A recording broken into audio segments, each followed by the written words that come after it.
Imagine a world where virtual gaming elements have merged with reality.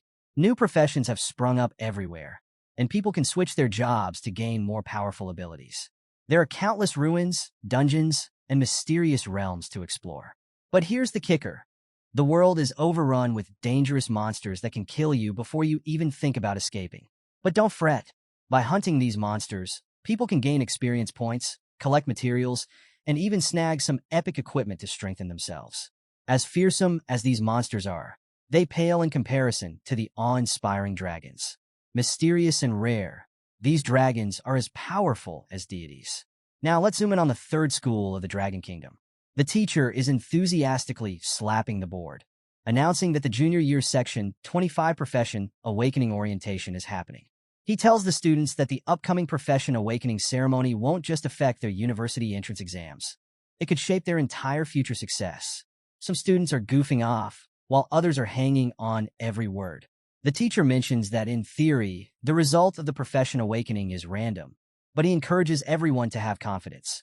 With strong determination, each of them could awaken a combative profession. Among the students sits a guy with long hair covering his eyes. He's looking down at a paper that says they're taking the profession awakening aptitude test. He smiles, knowing his day has finally come. Meet Lu Fan, a guy who transmigrated to this world from a place called Blue Planet 3 years ago. Over these 3 years, Lu Fan has gotten a pretty good grasp of how this world works. There are tons of professions, but they can be roughly split into 3 types. 1. Combative professionals, warriors, mages, archers, you name it. They have powerful abilities they use to explore unknown realms, grab epic loot, and earn generous rewards. No wonder they're the most coveted. 2. Reinforcing professionals, enchanters, alchemists, and so on. They can create special items with powerful effects. But here's the catch. Materials are pricey, so without a wealthy family backing them, nurturing their talent is tough. 3. Subsistence professions, chefs, herbalists, miners, etc. These are the everyday heroes, the backbone of society. Lu Fan's aunt, Han Ku, is one such hero. She's a chef who works tirelessly every day at her small steam bun shop to support Lu Fan's education. Even though she's only 8 years older than him, she selflessly takes care of him. Determined to survive in this world and give his aunt a better life, Lu Fan is set on awakening as a combative professional. Suddenly, the teacher's phone rings. He hurriedly tells the class that the awakening platform is ready. The ceremony is about to begin. The class erupts in cheers. Everyone rushes towards the awakening platform, but Lu Fan stays seated in the corner. The teacher approaches, concerned. He thinks Lu Fan, being the top student, has nothing to worry about. But Lu Fan has a different reason for his hesitation. Out of nowhere, he suddenly awakens a system. The Super Treasure Map system. He's a bit confused, but before he can figure it out, the teacher snaps him back to reality by slamming the desk. Seeing the teacher's worried face, Lu Fan assures him everything's fine and dashes off towards the awakening platform. As he runs, he thinks about how typical it is for a transmigrator to get a system. He decides to figure it out later. Right now, the awakening ceremony is more important. When the students reach the awakening platform, they're awestruck by the massive crystal in the center used for the ceremony. Nervous energy fills the air. The teacher tells everyone to keep calm. As Lu Fan mingles with the crowd, he overhears someone dreaming about awakening a hidden combative profession and becoming admired by millions. His friend quickly brings him back to Earth, reminding him how rare that is. Most are just hoping not to end up with a subsistence profession. The Grandmaster steps onto the podium, announcing the start of the ceremony. He signals to a priest who's hosting this year's awakening. The students are blown away by the priest's domineering aura, wishing they could reach that power level someday. Lu Fan is equally impressed. Suddenly, his system pops up again, and he discovers he's acquired a new skill, the Eye of Appraisal. Curious, he uses it on the priest and learns he's a level 29 professional with the skill of Professional Awakening and a net worth of 5 million dragon coins. Lu Fan is absolutely floored. Just as the excitement was reaching its peak, the headmaster suddenly shouted for everyone to be quiet. The awakening ceremony was starting. He told the students to come up to the stage as soon as their names were called. Meanwhile, Lu Fan was lost in thought. He realized that even if his aunt sold buns for their entire lives, she'd never earn as much as that wealthy priest they saw earlier. The headmaster began calling out names one by one. First up was Zhang Tao, the top student in their section. Lu Fan wondered if Zhang Tao would awaken as a combative professional. The students were buzzing, saying that with his insanely high attributes, he was definitely going to awaken something powerful. Even though awakenings are supposed to be random, everyone knew that higher attributes usually gave you better chances. All the girls were swooning over Zhang Tao, telling him they loved him and all that jazz. As Zhang Tao stepped onto the stage, the priest started chanting spells. The awakening crystal began to glow, and suddenly, a fireball emerged from it. Zhang Tao had awakened as a pyromancer. Everyone was stunned. Having a pyromancer among them was huge. The students were envious. Zhang Tao now had a bright future ahead of him. He smirked and conjured a fireball in his hand, making the girls go even crazier, screaming and asking him out on dates. Seeing this, Lu Fan realized that if he could awaken as a combative professional, he could kiss his struggles goodbye. The headmaster, annoyed by all the chatter, yelled at everyone to be quiet and called the next student to the stage. As the ceremony continued, most students ended up with professions like herbalist, tailor, miner, you name it. Lu Fan was witnessing firsthand that combative professions were rare, and the majority would end up with subsistence professions. Awakening as a combative professional meant unlimited possibilities, while subsistence professions pretty much destined you to an ordinary life. A student ahead of Lu Fan mentioned that even awakening as a subsistence profession was still a decent outcome. They pointed out Li Ping from Section 3. Her family was already struggling, and she awakened as a reinforcing professional, which requires a lot of money to develop. For her, it might have been better to awaken as a subsistence professional to gain some specialized skills. Hearing this, Lu Fan started to get nervous. His family wasn't well off either, and if he ended up with a reinforcing profession, he'd be in a tough spot. Just then, the headmaster called his name, urging him to get up on the platform.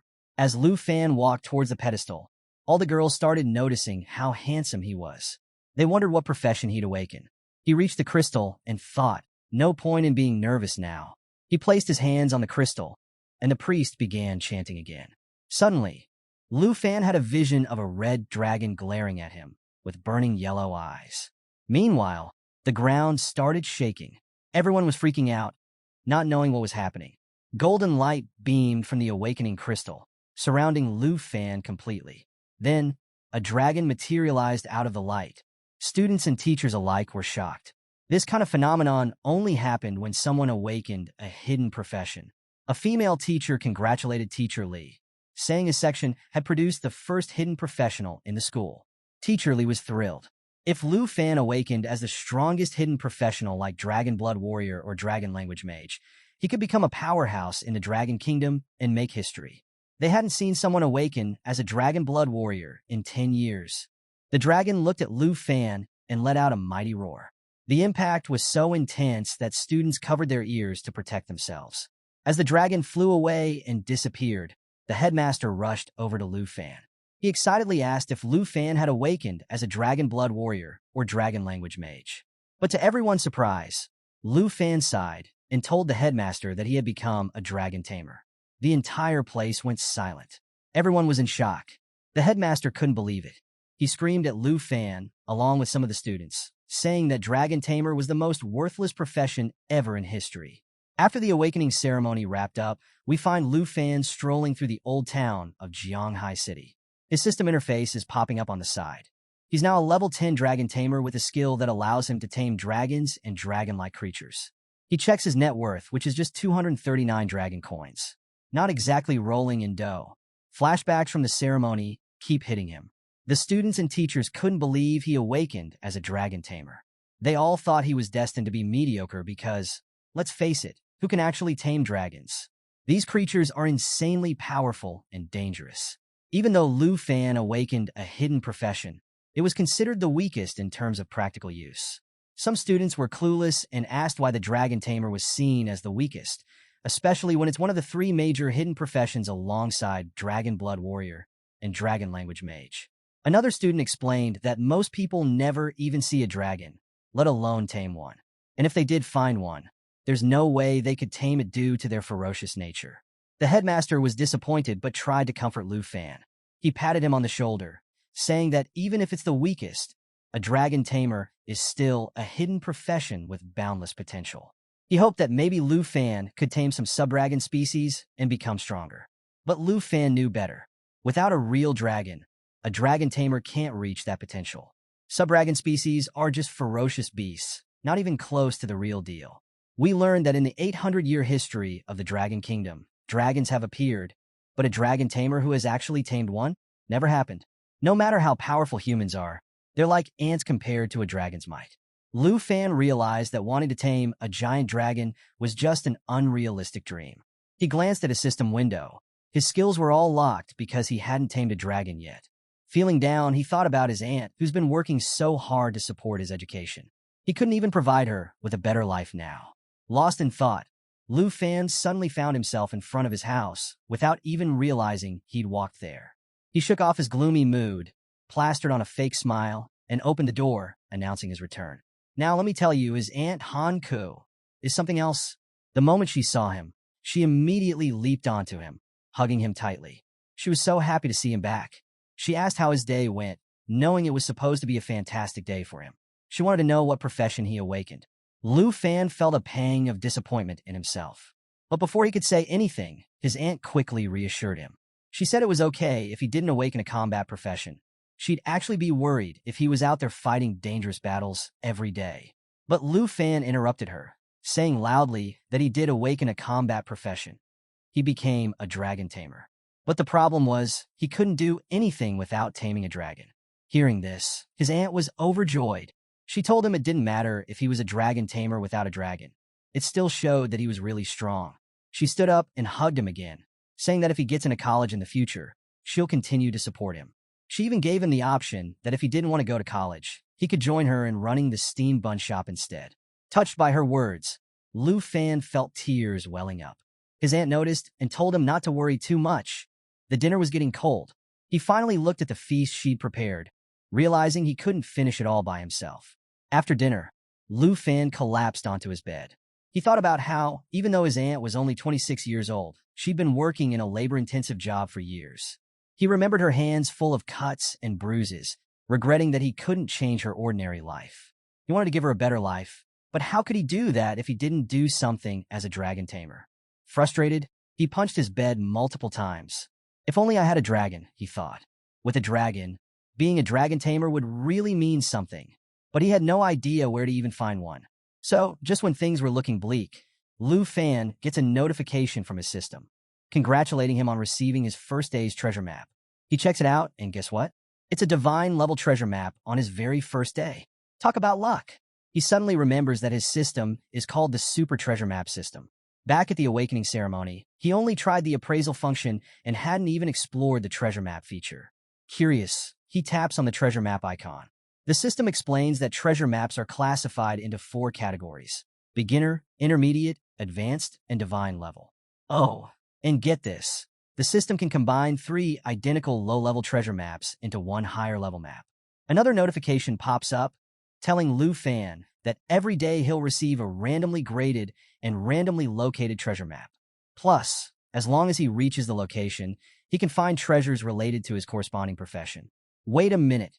Treasures related to his profession? That means Lu Fan might actually find a dragon and truly become a dragon tamer. He realizes that if he makes good use of his system, he could bridge the gap between being the weakest and the strongest. This divine-level treasure map might just be his last hope to turn things around. Determined, Lu Fan clicks on the divine treasure map. A big regional map pops up, showing that the treasure is located at Mount Shur Basin. He knows it's not too far from Jianghai City, and if he catches the last suburban bus tonight, he'll arrive there early in the morning. Fast forward to the next morning. Lu Fan's aunt wakes up, yawning in her nightdress. She turns on the light and notices a note on the dining table. She looks into Lu Fan's room, but he's not there. Meanwhile, we see a bus winding through the mountains. His aunt reads the letter, which says he's gone to Mount Shur Basin to do something that might be his only chance to change his fate as a dragon tamer. He tells her not to worry and that he'll return soon. Back to Lu Fan. He steps off the bus, and a few sketchy individuals are trailing behind him. Oblivious to them, he's determined to make a better life for himself and his aunt, no matter what. He looks around the outskirts of Mount Shur Basin, which looks pretty barren. Suddenly, someone bumps into his backpack. He turns around to see a muscular guy and a petite girl eyeing him suspiciously. Lu Fan jumps back and grips his weapon, ready for anything. Then, an old man with an eye patch grabs his shoulder from behind, asking if he'd like to join them. Lu Fan quickly shakes off the man's hand, telling them he doesn't need any companions. He suspects they're dungeon robbers. The girl pulls out a knife and suggests he rethink his decision. The eye patch man warns him that it's dangerous to be alone in the wilderness at night. Sizing them up, Lu Fan realizes they've probably been robbing and stealing materials for a while. Dealing with someone as powerless as him would be a piece of cake for them. Not wanting any trouble, he lies and says he's a summoner who doesn't need companions because he can summon elemental creatures if things get dangerous. Surprised by his answer, the group decides to back off. The eye patch man says that if Lu Fan's a summoner, their concerns are unnecessary.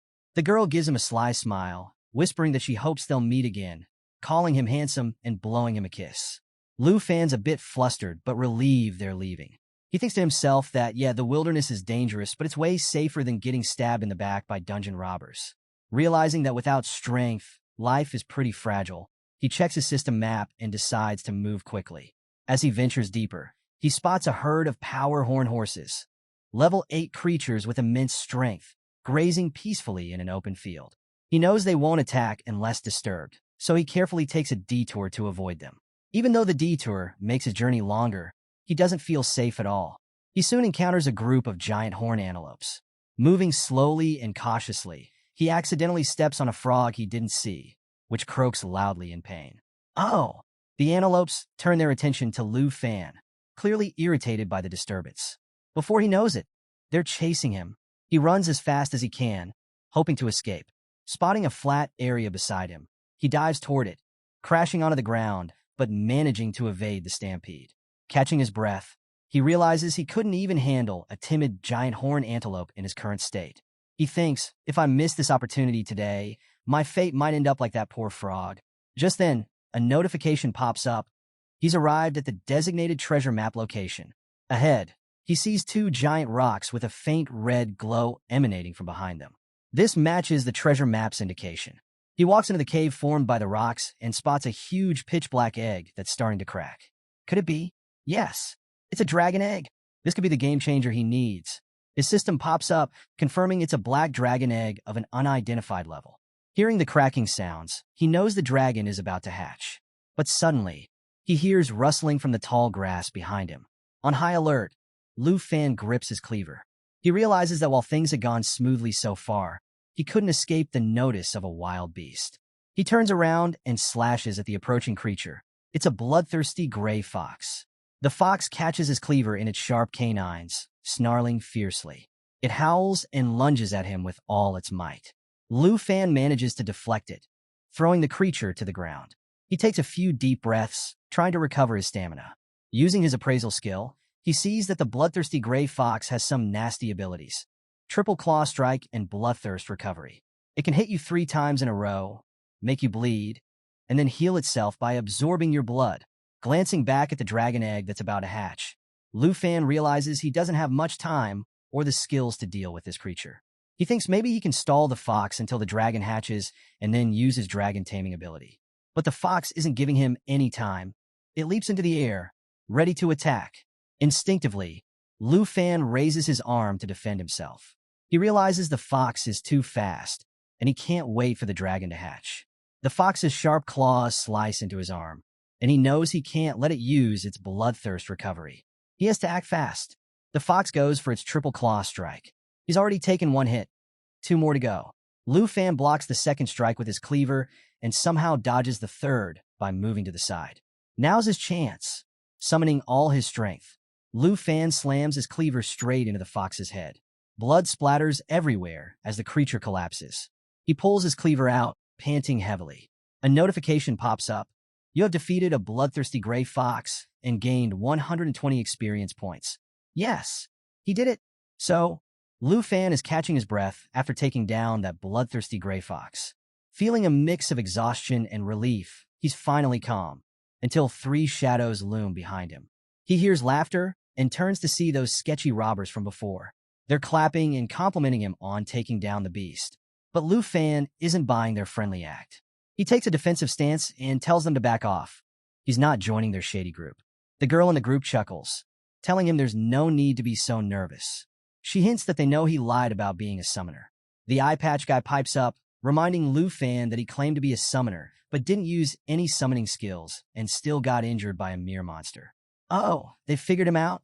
Realizing he's been caught in his lie, Lu Fan tries to play it cool. He kicks the fox's body toward them, saying, "If you want the fox fur, take it and leave me alone." The eye patch man laughs, picking up the fur. "This is only worth 80 dragon coins," he says. "We're after something way bigger." Wait a second. They're after the divine treasure too. Lu Fan's heart skips a beat. He glances back, and sure enough, the muscular guy and the girl are eyeing the dragon egg. Before he can react, the muscular dude charges at him, throwing a punch with all his might. Lu Fan is sent flying, his cleaver knocked out of his hand. He crashes to the ground a few meters away, dazed. When he opens his eyes, the girl is on top of him, her knife pressed against his throat.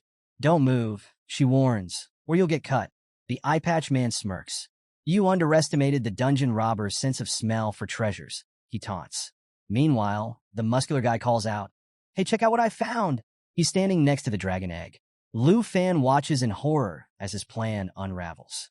The eye patch man, thrilled, orders the girl, "Finish him off." She looks at Lu Fan with a sly grin. "You're handsome, but it's time to say goodbye," she says. But Lu Fan isn't giving up that easily. He notices the dragon egg is starting to hatch. This is his chance.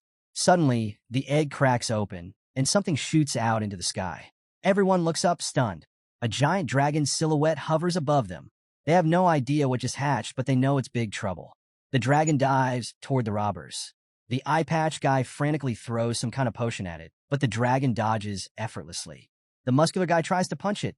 Bad move. The dragon opens its jaws and unleashes a ferocious attack, incinerating him on the spot. The eye patch man is frozen in fear as he sees his buddy's lifeless body. The dragon turns its gaze to him, and he knows he's next.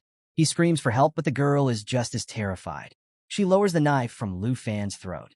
Seizing the opportunity, Lu Fan shoves her aside. "You guys really picked the wrong target," he shouts. He sprints toward the dragon. The dragon looks a bit confused but doesn't attack him.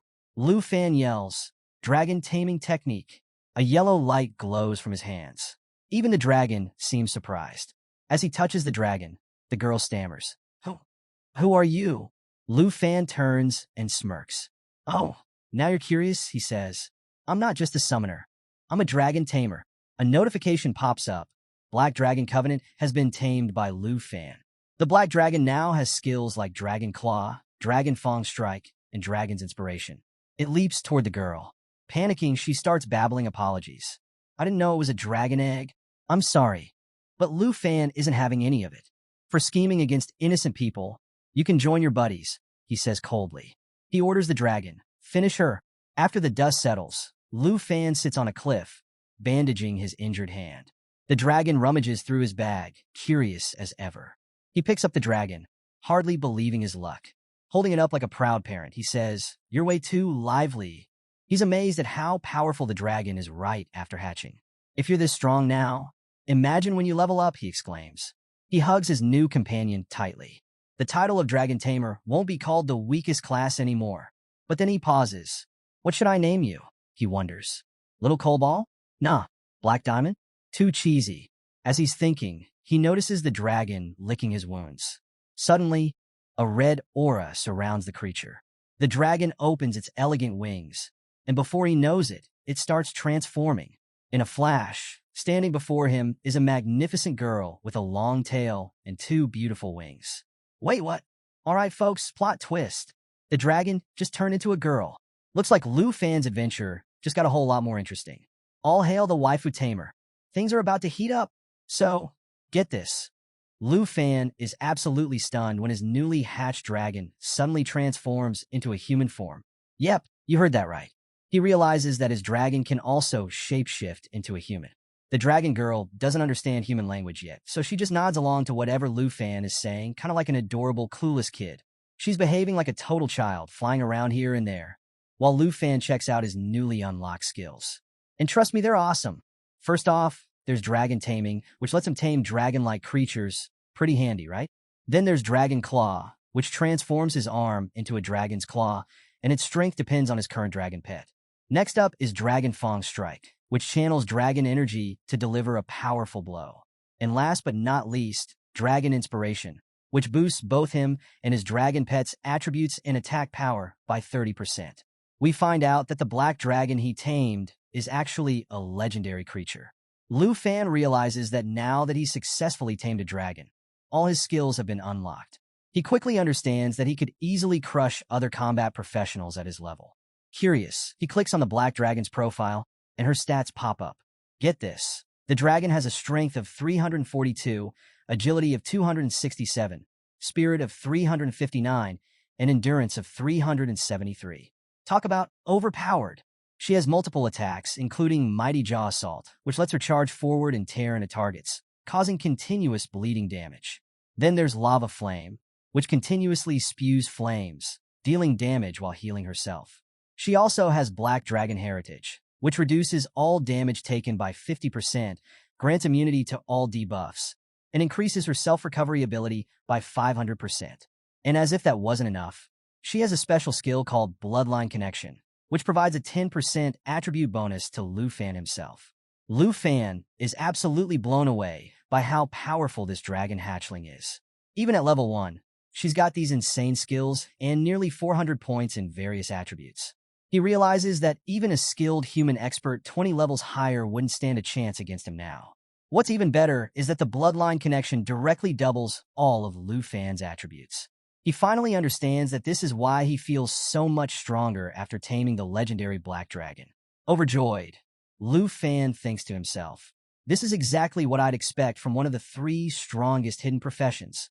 He realizes that no matter how strong other hidden professions are, they don't stand a chance against the dragon race. Without a doubt, the Dragon Tamer is indeed the strongest hidden profession, not the weakest like everyone thought. Just then, he notices the dragon girl munching on the eggshell she hatched from. He figures that even though she can transform into a human, she still behaves like a newborn dragon. But there's still one important question. What should he name her?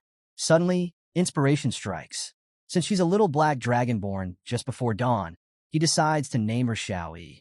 When he tells her, she beams with delight and gives him the cutest smile. Lu Fan is thrilled that she likes her new name. Feeling happy that all the danger was worth it, he pats her head and asks if she's hungry. Xiaoyi looks up at him and nods with that same adorable smile, finishing off the remaining eggshells. Lu Fan tells her it's time to go hunt some monsters to fill her belly. They can't go back home on empty stomachs, right? He stands up, smiling, thinking about the upcoming trial that determines whether he can enter the university. Many students are out there honing their skills, seeking opportunities.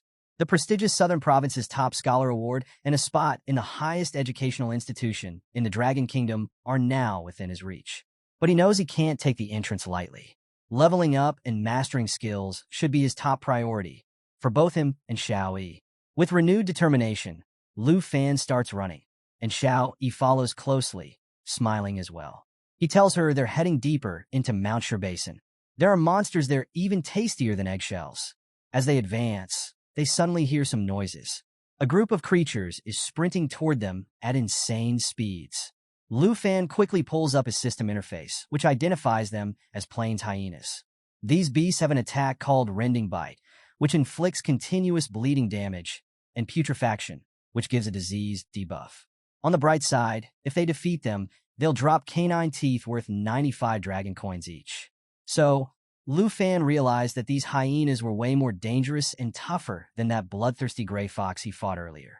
Remember, even though he defeated that fox, he got pretty banged up in the process. So naturally, he's a bit hesitant to take on these new threats. But guess what?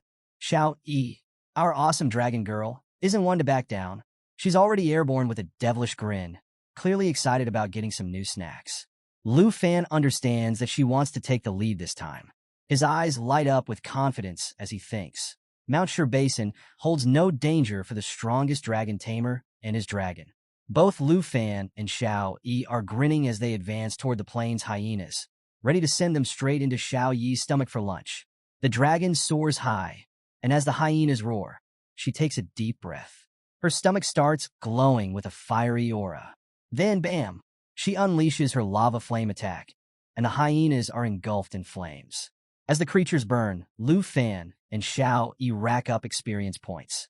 With each lava flame she hurls, Lu Fan keeps an eye on the system, watching their levels soar. Lu Fan hits level 11, and Xiao Yi reaches level 3. Smiling, he tells Xiao Yi not to waste any more time on these small fries. They turn their attention to a den inside the mountain. Lu Fan tells Xiao Yi that a big guy has been waiting for them. Suddenly, 3 sets of eyes glare at them from the darkness. The creature steps out. It's got 3 heads, each oozing with killing intent. It's none other than the 3-headed blood lion, a level 25 beast. This lion-like monster has multiple attacks, including Roar, which boosts its defense and attack power, Trample, dealing massive damage in its target range, and Triple Flame, which inflicts 3 instances of fire area damage. Defeating this beast will net them a whopping 23,790 experience points and drop valuable materials like Blood Lion's Tooth and Blood Lion Skin. Lu Fan knows that normally, taking on a level 25 elite boss would require a strong team of monster hunters. But hey, he's a dragon tamer now. He can handle anything. He orders Xiao Yi to engage the 3-headed lion in battle. As they advance, the lion uses Roar, boosting its stats, and starts charging up its heavy attack, Triple Flame. Lu Fan realizes this attack takes some time to charge. He tells Xiao Yi to coordinate with him to interrupt the lion's skill. Xiao Yi's body becomes engulfed in flames, and Lu Fan grips his cleaver tightly. They both leap toward the lion. Xiao Yi transforms back into her original dragon form and uses Mighty Jaw Assault. She closes the gap in an instant, biting one of the lion's heads and grabbing the other 2 with her sharp claws. The system notifies Lu Fan that the Triple Flame attack was successfully interrupted. He praises Xiao Yi for her excellent work. Seizing the moment, Lu Fan charges in and unleashes Dragon Fang Strike, channeling Dragon Aura to deliver a powerful blow with his weapon. With this final attack, the 3-headed blood lion falls. Both Lu Fan and Xiao Yi land back on the ground. Xiao Yi transforms back into her human form. Lu Fan is thrilled, realizing that taking down elite monsters helps them level up super quickly. He's now at level 14, and Xiao Yi has jumped to level 9. Suddenly, a system notification pops up. The treasure map system has been triggered, and a new treasure map for the day has been sent to him. A sly smile spreads across Lu Fan's face as he wonders what exclusive item for dragon tamers this new treasure will lead them to. He turns to Xiao Yi and says, "Ready for some treasure hunting?" She immediately nods with a big smile. Now, shifting scenes deep within Mount Shur Basin, we meet a group of 3 people. A blue-haired girl asks her uncle if they should really let such a rare opportunity slip away. Her uncle, Sun Gu, replies that they don't have a choice. Sun Gu is a warrior, and he explains that the fortuitous realm requires at least 5 people to activate, and they simply don't have enough. He suggests sending Miss Kai back to Jianghai City to bring more people. But Miss Kai, who is a rogue, interrupts him. She points out that even with her agility, a round trip would take a full day. We learn that the blue-haired girl is Qin Xiu, though her profession remains a mystery for now. She tells the group that fortuitous realms appear randomly and offer rewards greater than regular dungeons. However, they only exist for 24 hours, so Sun Ji's plan wouldn't work in time before the realm disappears. Sun Gu tries to cheer her up, saying that if she gets into one of the top 10 universities, she'll have plenty of opportunities to explore secret realms. But Qin Xiu isn't having it. She's so close to this amazing opportunity. Suddenly, Sun Gu and Miss Kai hear a noise. They spin around, ready to fight, but it's just our guy Lu Fan, casually passing by. Sun Gu is shocked to see such a young dude this deep in the mountains. He warns Lu Fan that this isn't a place for leisurely exploring and suggests he head back. But before he can finish, Qin Xiu steps in. She introduces herself and tells Lu Fan that they're from the Qin family in Jianghai City. She knows it's a bit sudden, but she asks if he'd be willing to team up with them temporarily. And get this, she offers him 100,000 dragon coins just to join them in the secret realm of chance. All he has to do is enter with them. He doesn't even have to lift a finger. Hearing that hefty reward, Lu Fan stops in his tracks. He's thinking, if the Qin family, the richest family in Jianghai City, is after this secret realm, then the final reward must be something really special. Qin Xiu continues, explaining that they just need him to meet the required number of people. He won't have to do anything else, and will still get paid. The scene shifts a bit, and we see that the group had already found a paladin to join them, but they were still one person short. Sun Gu starts heading toward a huge, purplish portal that leads to the secret realm. He tells Lu Fan to hurry up if he wants the reward, mentioning that opportunities like this don't come around every day. Lu Fan smiles and tells them that he's not really interested in money. Instead, he's willing to help if they can agree to cooperate and follow the rules of distribution. Basically, he wants to share the rewards based on everyone's contributions. Sun Ge and the two ladies are taken aback. Miss Kai quickly realizes that Lu Fan is proposing they split the rewards according to their strength. Lu Fan confirms that's exactly what he means. Qin Xiu is a bit puzzled. She thinks our group's average level is around 20, and this guy looks even weaker than us. Is he just super confident or totally arrogant? But they desperately need a fifth member, so she decides to roll with it. She smiles, extends her hand, and says, since you want to cooperate, let's form a team on those terms. And don't worry, the 100,000 dragon coins we promised are still yours as a sign of our sincerity. Lu Fan shakes her hand and agrees to the deal. With that settled, Qin Xiu is pumped and urges everyone to get moving. But Lu Fan has his own thoughts. He decides that revealing his legendary dragon, Xiao Yi, in front of strangers might bring unnecessary trouble. So he plans to keep her hidden until after they get the rewards from the secret realm. He feels a bit sorry for keeping her cooped up, but knows it's the safest move. They all enter the portal and arrive in the secret realm of chance. As soon as they step inside, Lu Fan notices the place is dark and desolate. There are lifeless trees and a dense, purple fog everywhere. A system notification pops up for Lu Fan, indicating they're in the Morning Village, a level 20 realm with solid difficulty. It also notes that only groups of at least 5 can enter. Looking around at the eerie atmosphere, Qin Xiu comments that the village is so quiet they can only hear their own voices. Miss Kai analyzes the environment and mentions that the air feels heavy, and there's no sign of life in the fog surrounding them. Meanwhile, Sun Ge is a bit worried about Lu Fan. He notices that Lu Fan is empty-handed and doesn't have any equipment. He advises him to be cautious. But Lu Fan has a surprise up his sleeve. He smiles and raises his hand. Suddenly, a flaming aura surrounds him. A massive black machete with dragon scales materializes in his hand. A system notification informs us that this is an epic quality weapon with no level requirement. It can only be used by dragon tamers and dragon blood warriors. It even has a skill called Dragon Blood Armor, which partially transforms the user into a dragon, boosting the power of dragon transformations.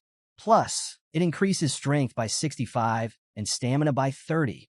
Lu Fan silently thanks the advanced treasure map that was triggered after defeating the three-headed blood lion.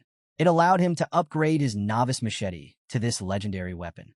So, after showing off his extraordinary weapon, Lu Fan left everyone in awe. Sun Ge couldn't help but ask if Lu Fan was a newly transferred student rather than just a material hunter. Because seriously, that weapon was something else. But Miss Kai was getting irritated. She snapped at Sun Ge, questioning why he cared so much about a stranger. In her mind, if Lu Fan had any evil intentions, she'd handle him without breaking a sweat. But before they could argue further, something unexpected happened. Out of nowhere, a hand shot up from the ground, startling Sun Ge.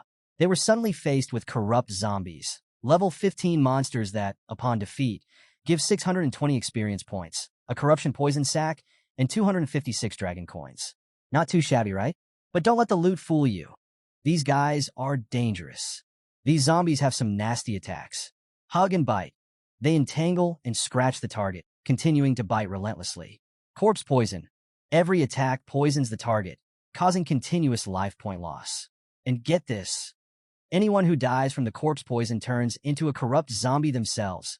Qin Xiu quickly warns Sun Ge to be careful as a horde of these zombies emerged from beneath them, ready to attack and infect the group. But our paladin, Jia Ge, wasn't about to let that happen. He stepped up, shield raised, blocking the incoming attacks like a pro. A quick status check reveals that Jia Ge is a level 20 knight with a fighting profession. Sun Ge and Miss Kai fell back, with Sun Ge praising Jia Ge for his swift action. Sun Ge himself is a level 28 warrior, and he started hacking and slashing through the zombies alongside Miss Kai, who's a level 23 rogue. Meanwhile, Lu Fan was observing the battle, his system interface displaying all their stats and moves. He thought to himself that having a warrior, rogue, and knight guarding the portal was a solid strategy, especially since Sun Ge was nearing his second profession change. Suddenly, Qin Xiu raised her staff into the air. A yellow aura enveloped her, lifting her slightly off the ground as she chanted. She was charging up a big move. Then, She unleashed holy light star rain. Energy gathered and rained down like starlight on the enemies, causing holy damage within the area and healing her allies by the same amount. Everyone watched in awe as meteor-like lights obliterated the zombies. Sun Gu and Miss Kai had to dodge to avoid getting caught in the crossfire. The zombies didn't stand a chance. They were decimated, leaving no trace behind. Qin Xiu turned to Lu Fan with a smile. "That's my profession," she said proudly. Turns out, Qin Xiu has a hidden profession, Holy Light Mage. It's a unique class that combines both attack and healing. While her attack damage isn't as high as a pure mage, and her healing isn't as potent as a priest, she can do both simultaneously, which is super helpful for the team. Lu Fan was impressed. A notification popped up confirming that Qin Xiu is indeed a hidden professional. He thought, wow, another hidden professional? That's rare. He complimented her, noting how effective her holy damage was against the undead. But their victory was short-lived. Suddenly, the ground beneath them shook violently. Lu Fan realized that all the noise had attracted some elite monsters. From the heavy footsteps, he knew they were in for a tough fight. Out of nowhere, a blood-red hand emerged from the ground.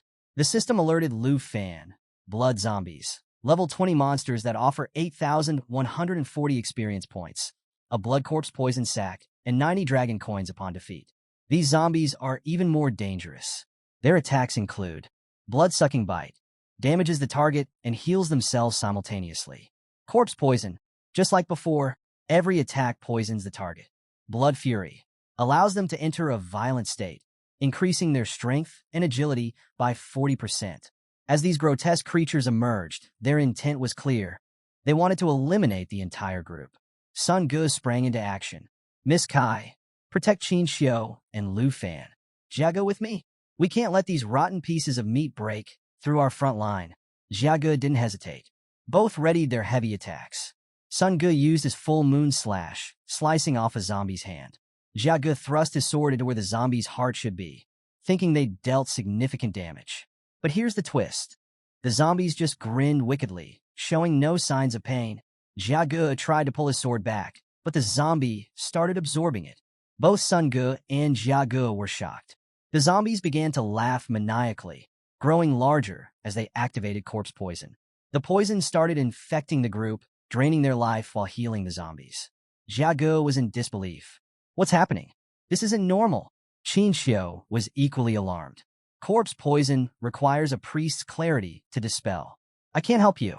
The situation was dire. The zombies weren't just resisting. They were overpowering. They engulfed Jia Ji's hand, the poison damage increasing every second. Desperate, he screamed, "Help me! I can't break free!" Sun Gu shouted, "Let go of your weapon, Jia Ge, before it's too late." Jia Ge released his grip, and Sun Gu rushed to pull him away. He called out, "Miss Kai, cover us!" But Miss Kai was swamped, fending off zombies trying to infect her as well. Just when things seemed hopeless, a calm voice broke through the chaos.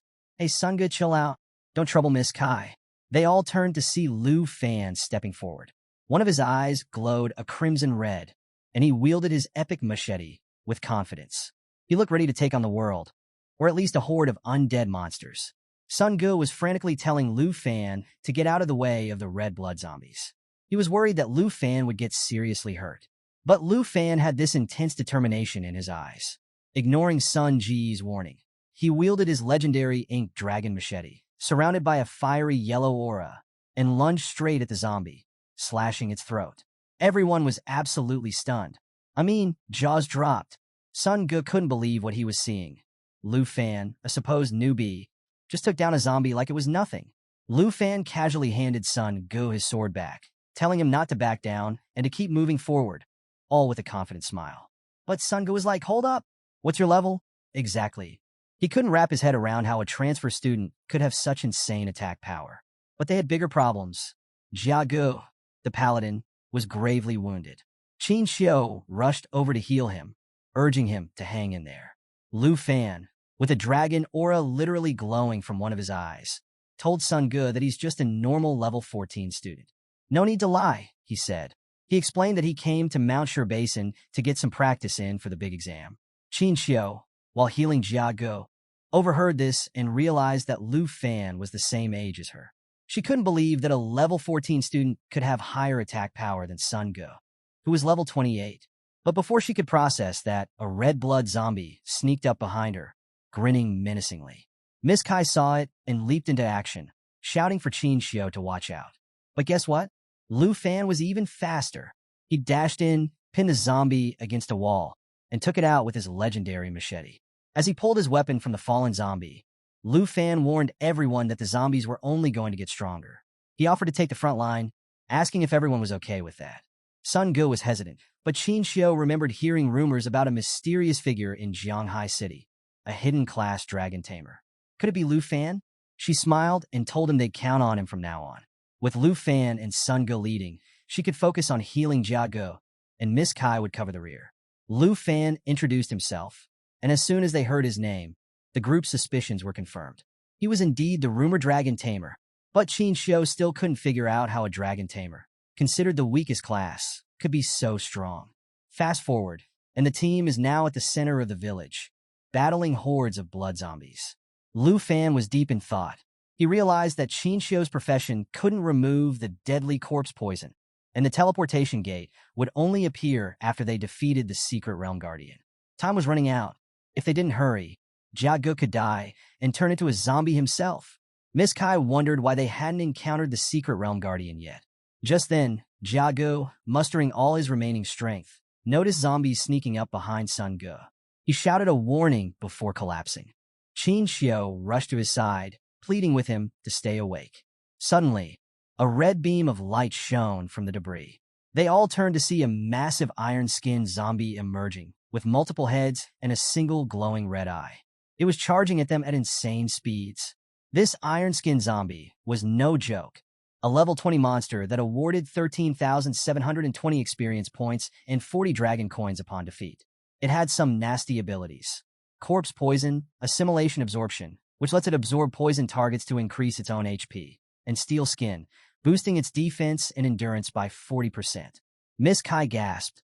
They were facing the secret realm guardian. Lu Fan quickly pieced it together. Jia Ji's worsening corpse poison had attracted the iron-skinned zombie. He shouted to the group, "We have to defeat it before it absorbs Jia Ge." Sun Ge didn't hesitate. He charged in with his moonlight slash, but it didn't even scratch the monster. Lu Fan joined the fray, activating his dragon aura. He knew there was no time to waste. He plunged his black machete into the zombie's glowing eye, but still, nothing. The steel skin ability was making it almost invincible. Thinking fast, Lu Fan realized he needed more power. And quickly, he glanced at his status window and saw the dragon blood armor skill, which would partially transform him into a dragon. Meanwhile, the iron-skinned zombie was making a beeline for Jia Ge, preparing to use assimilation absorption. At that critical moment, Lu Fan shouted to Qin Xiao, asking her to coordinate holy spells with him. He began transforming, his hand morphing into a dragon's claw. He instructed Sun Ge to protect Jia Ge with Miss Kai's help. As Lu Fan's transformation completed, one of his hands was now a full-on dragon hand. Qin Xiao nodded and started chanting her holy spells, staff raise high. Together, they charged at the iron-skinned zombie. Lu Fan leaped at the creature with everything he had, while Qin Xiao unleashed her holy starlight rain, hoping to deal massive damage and finally take down the undead monster once and for all. So, the iron-skinned zombie boss is charging at Lu Fan and the group at insane speeds, screaming about wanting fresh blood and flesh. Creepy, right? But our boy Lu Fan isn't backing down. He leaps into the air, ready to attack this seemingly unstoppable creature. But then, something unexpected happens. The monstrous iron-skinned zombie starts disintegrating, its skin falling off bit by bit. Everyone's like, "What's going on?" Miss Kai realizes that the zombie is shedding its skin to increase its speed. Hearing this, Sun Ge figures out that the iron-skinned zombie relies on constant fusion and absorption to grow huge and maintain its body. Lu Fan quickly pieces it together. If the iron exterior isn't the original iron-skinned zombie, then the real body must be hidden inside all that iron. Sun Ge is super impressed with Lu Fan's quick thinking and instant action. In all his years serving the Qin family, he's never seen someone quite like Lu Fan. This guy is definitely rocking a hidden profession. Suddenly, with the iron skin disintegrating more and more, the original head of the zombie is revealed. Noticing this, Qin Xiao shouts to Lu Fan, He sprints toward the real body at lightning speed, transforming his hand into a dragon claw like before. Our boy jumps with all his might and punches the crimson red eye of the iron-skinned zombie with his dragon hand, crushing it with fiery power. The zombie starts screaming in pain and agony as flames consume its original body, burning it down to ashes. Finally, the zombie is completely destroyed. Lu Fan lands gracefully, undoing his hand transformation and retrieving his legendary black machete. Everyone is absolutely stunned. They can't believe that a freshman just defeated the guardian of the secret realm of chance. Even Qin Xiao is a bit shaken. She's never seen such a powerful skill that can make a level 20 boss drop dead so easily. She's wondering, who exactly is Lu Fan? As the smoke clears, they notice a silver chest, the iron-skinned zombie's treasure box. Seeing it, Qin Xiao sighs and tells Lu Fan that their group will honor their agreement and distribute the rewards according to the rules. She even apologizes to Lu Fan for underestimating him earlier. They didn't realize his true power and were a bit rude, even though he wasn't. Sun Ge chimes in, complimenting Lu Fan and saying he's definitely capable of passing through the secret realm all by himself. It seems like the rest of them were just there to make up the numbers. Lu Fan smiles and thanks Sun Ge, then tells Qin Xiao that she should be the one to distribute the rewards to the group. Hearing that, Qin Xiao opens the chest, but everyone's in for a surprise. As the chest opens, it reveals multiple bottles of strength potions, normal quality consumables that increase strength by 2 points when consumed. There are also several antidote potions of rare quality, which eliminate corpse poison when used. But Miss Kai is skeptical. She thinks the rewards from the secret realm of chance are too underwhelming. The chest also contains a morning bracelet of excellent quality, which requires level 10 to wear and increases strength by 16 points and endurance by 17. Even Sun Ge is puzzled. He thinks the rewards are pretty shabby, especially considering they just defeated the secret realm's boss. Something doesn't feel right. Lu Fan starts thinking too. What's the deal here? He wonders. Meanwhile, Qin Xiao wants Sun Ge to make Jia Ge drink one of the antidote potions so he can recover from the deadly poison infecting him. After distributing the rewards to everyone, Qin Xiao smiles and hands the morning bracelet to Lu Fan. She tells him he deserves it along with some strength potions and antidote potions. Lu Fan smiles, thinking that the Qin family is really disciplined and fair. Sun Ge helps Jia Ge drink the potion, hoping he'll recover from the poison. So, after handing out all the loot, Qin Xiao starts feeling that something's not quite right. They've defeated the boss, but there's still no portal to exit the secret realm of chance. Weird, right? Meanwhile, Lu Fan is trying on his new morning bracelet when he notices something ominous heading their way. Miss Kai suggests that maybe they should start looking around for the portal, but before anyone can move, our boy Lu Fan shouts for everyone to stay put. He checks his system and realizes that even though they've beaten the blood zombies and the iron skin zombie, they haven't faced the final boss yet. There's still something lurking out there. Sun Ge is like, wait, how do you know there's more? But before Lu Fan can explain, Qin Xiao steps in. As a holy light mage, she can sense a very dark presence nearby. Spooky. They head toward the lakeside of the morning village, and let me tell you, it's super creepy. Dark and gloomy, with the water giving off a stench that'll make your nose hairs curl. The group figures that if Qin Xiao senses something, they better check it out. After all, the secret realm isn't that big. Maybe they missed a spot when they first got here. As they approach the murky water, we catch a glimpse of something horrifying beneath the surface. A massive tentacled monster with multiple gruesome eyes and crimson pupils, seething with anger. It's clearly ticked off that they've been wiping out its minions. Lu Fan feels the impending danger. Suddenly, multiple tentacles bristling with eyes burst out of the ground. Everyone's shocked, scrambling to keep their distance from this monstrosity. Even the status window can't identify what this creature is or what level it's at. Realizing Lu Fan was right all along, Sun Ge admits that this tentacle monster must be the true final boss. They try to dodge the writhing tentacles. Sun Ge steps up, swinging his crimson sword to defend the team. But the tentacles are too powerful. They smack him away like he's nothing, sending him flying several meters. The group's strongest member is down. Oh. Suddenly, Qin Xiao senses the tentacles zeroing in on her. Before she knows it, they're lunging at her with insane speed. She's caught off guard, frozen in place. But guess who comes to the rescue? Lu Fan. Like a lightning bolt, he swoops in and grabs Qin Xiao just before the tentacles can snatch her. She's blushing from his heroic act, but there's no time to celebrate. The tentacles strike again, tossing both of them to the ground. The rest of the team rushes over. Miss Kai asks Qin Xiao if she's okay. Meanwhile, Lu Fan's over here being the real MVP. But hey, no worries. Suddenly, a dark purple aura rises from the river. Miss Kai is stunned, frozen in fear. They all turn to see the full monster emerging from the pond. It's a terrifying sight. A massive tentacled body, and at its center, a woman with long hair and chained hands, glaring at them with anger and disgust. Meet the Grieving Spectre, a level 25 boss and the true master of the secret realm. Her stats are off the charts.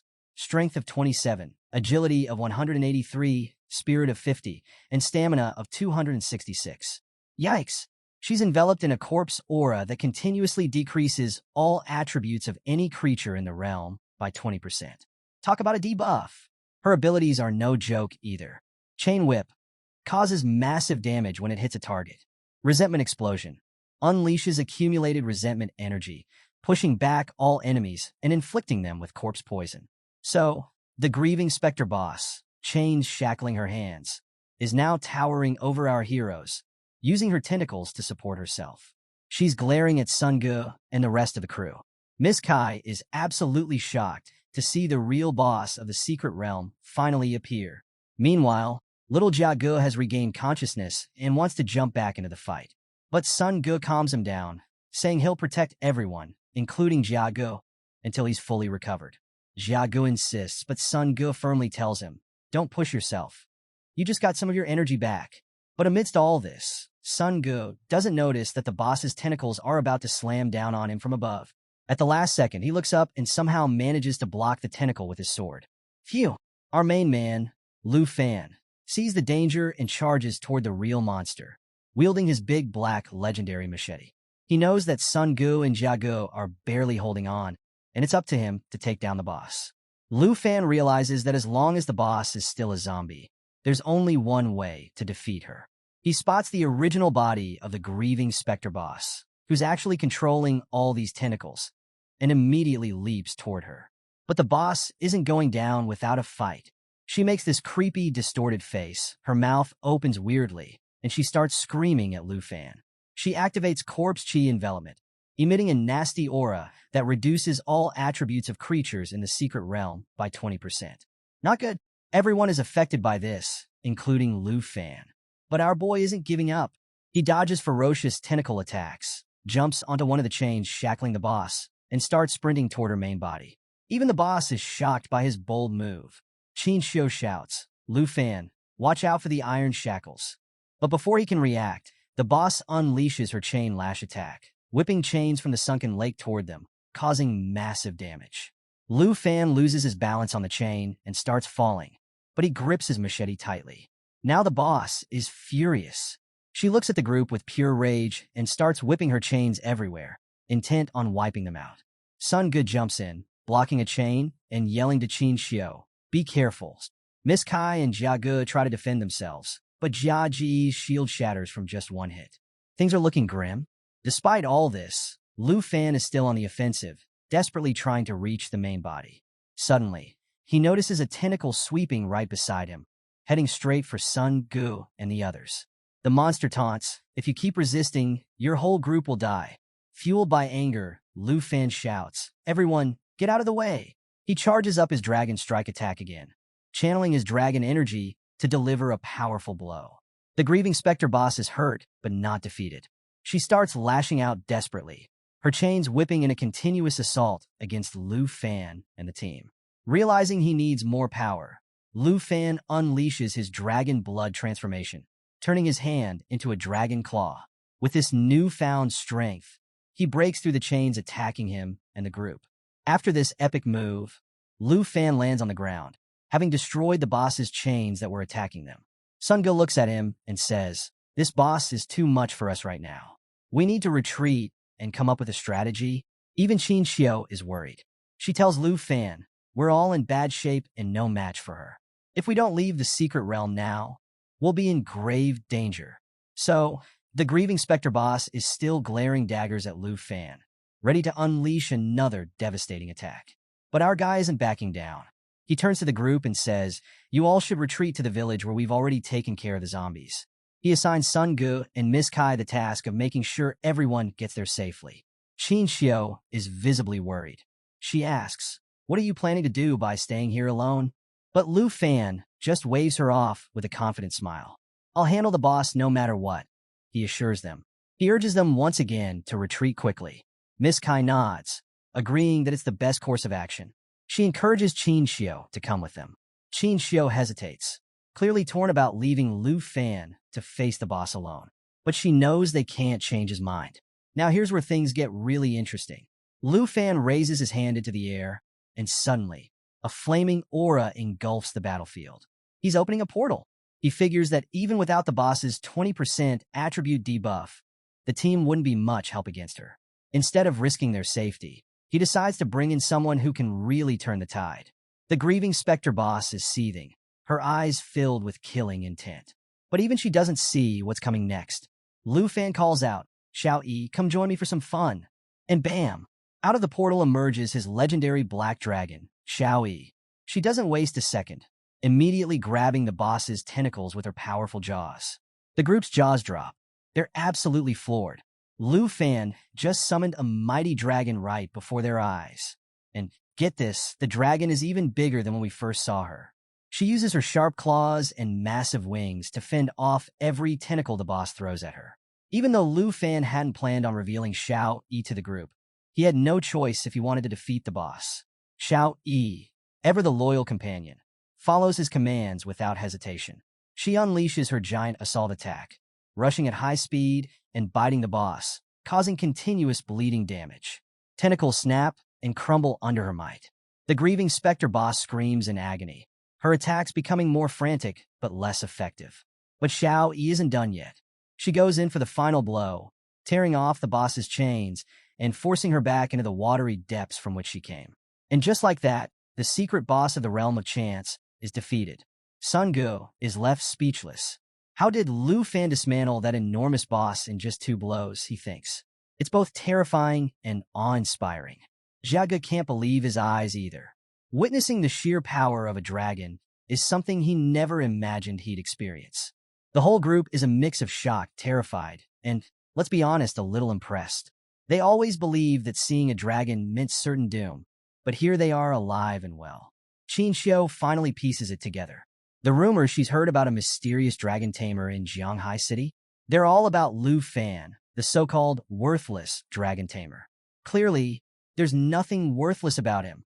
We see Lu Fan patting Xiao Yi affectionately. "Great job," he tells her with a smile. So, we get transported back 3 centuries ago into the tragic past of the grieving Spectre boss. She was born and raised in a peaceful city, protected by the church and far from any external threats. Life was pretty blissful for her, until a devastating plague hit and turned everything upside down. Her grandfather fell ill, and soon, lifeless bodies started piling up by the lake faster than they could be buried. Desperate to save her community, she turned to the dark arts, hoping to find a cure. But instead of becoming the savior she wanted to be, she was labeled a dark witch. Her newfound powers allowed the living to say their final goodbyes to their loved ones by summoning spirits. But she couldn't cure the dying. One day, the church father showed up with 2 knights carrying chains.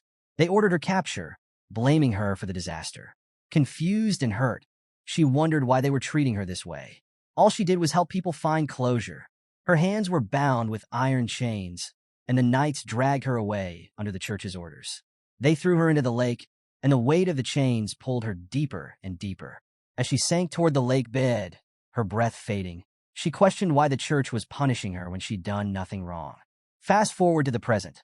Lu Fan approaches Xiao Yi, his gaze meeting hers as he gently touches her.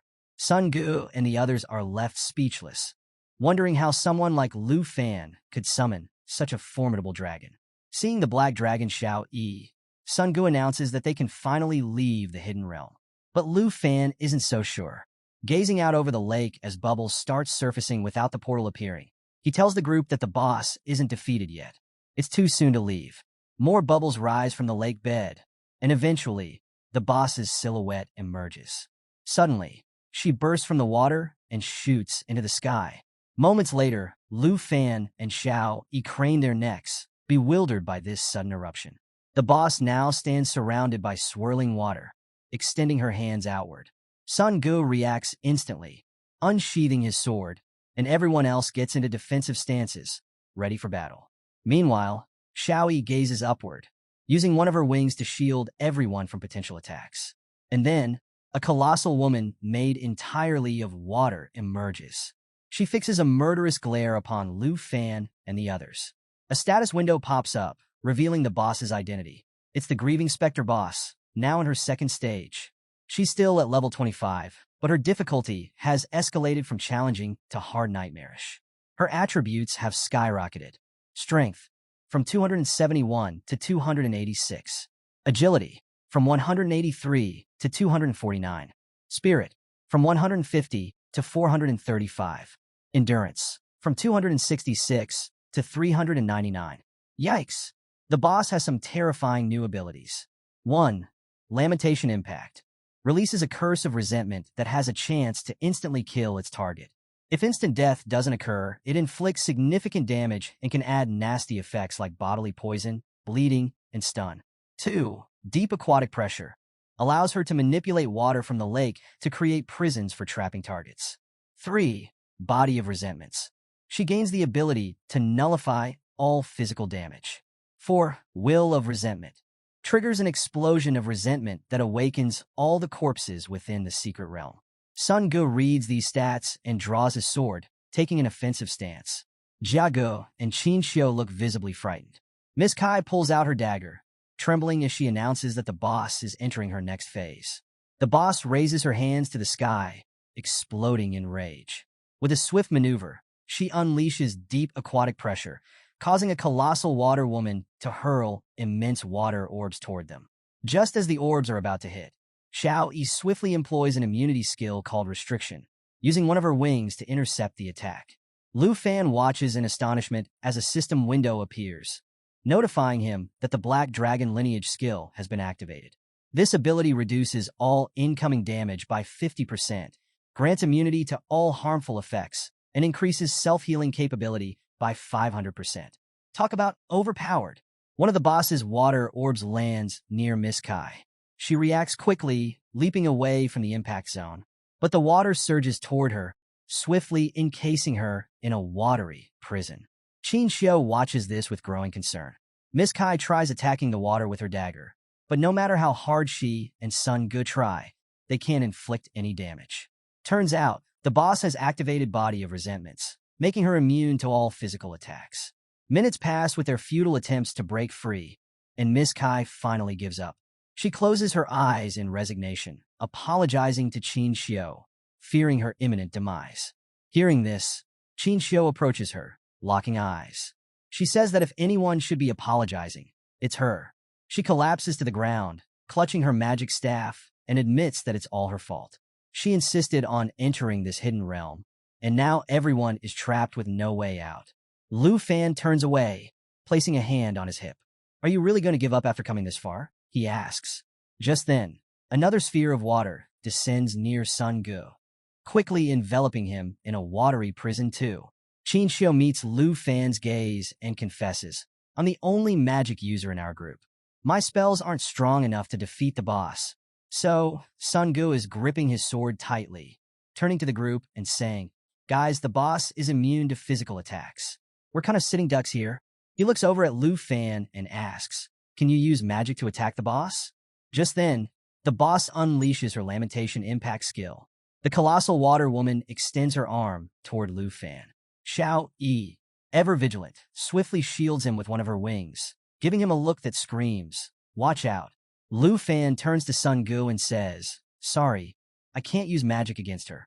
As the attack is about to hit, Xiao Yi exhales forcefully, diverting it away. A system window pops up, notifying Lu Fan that the Black Dragon's immunity has nullified instant death, corpse poison, bleeding, and stun effects. Pretty handy, right? With a calm demeanor, Lu Fan slips his hands into his pockets, a slight smile forming. Another system notification tells him that the Black Dragon lineage has reduced all incoming damage, granted immunity to harmful effects, and boosted self-recovery by 500%. Talk about OP. Sun Gu is like, so if you can't use magic, what can we do? Lu Fan grins and says, well, I might not be able to, but my dragon can. Everyone's eyes widen in astonishment. Miss Kai is speechless. You're a dragon tamer, she stammers. The gap between Lu Fan and the boss suddenly doesn't seem so big. As they're talking, the boss tries to ambush Lu Fan again. But our guy is ready. He clenches his fist, conjuring a fiery ball in his palm. Flames flicker in his eyes as he locks gazes with the boss. Don't worry, he tells Miss Kai. A dragon's attributes are on a whole different level than a human's. The boss guides the water woman's hand toward Lu Fan, triggering Lamentation Impact once more. It strikes Xiao Yi, but another system notification assures Lu Fan that they're immune to all those nasty effects. Surrounded by a fiery aura, Lu Fan activates Dragon Inspiration, empowering both himself and Xiao Yi. Her stats skyrocket. Strength, from 968 to 1,258. Agility, from 767 to 997. Spirit, from 959 to 1,246. Endurance, from 976 to 1,268. With renewed vigor, Lu Fan points at the boss and commands, Xiao Yi, unleash your lava blaze. Within moments, Xiao Yi spews a fierce torrent of fire directly at the boss. The flames engulf her, slowly consuming her watery form. Xiao Yi's lava blaze not only deals continuous damage, but also heals herself. Win-win. The sky fills with swirling flames as the boss's form starts to disintegrate. Qin Xiu stands at the lake's edge, speechless at the overwhelming display of power. Jia Ge joins her, both of them gazing up in awe. As Xiao Yi's flames intensify, the watery prisons holding Miss Kai and Sun Ge begin to evaporate. Miss Kai is freed and left speechless. Sun Ge looks up, solemnly declaring, this power, it's catastrophic. Moments later, the boss starts to explode from within under the intense heat. A wave of flames erupts in all directions. In a last-ditch effort, the boss triggers her will of resentment, trying to awaken all the corpses in the secret realm. But it's too late. The colossal water woman disintegrates, shrouding the area in a purple haze. The boss dissolves entirely, revealing a portal and a treasure chest materializing on the ground. Xiao Yi reverts to her human form, hovering in the air with a satisfied smile. The system notes that the Black Dragon Realm's level has increased, but keeps the details under wraps. Lu Fan clasps his hands together, smiling up at Xiao Yi. Great job, he calls out. Just then, a system notification reveals that his own level has increased by 5. Not too shabby. The area is engulfed in a veil of smoke from the boss's explosion.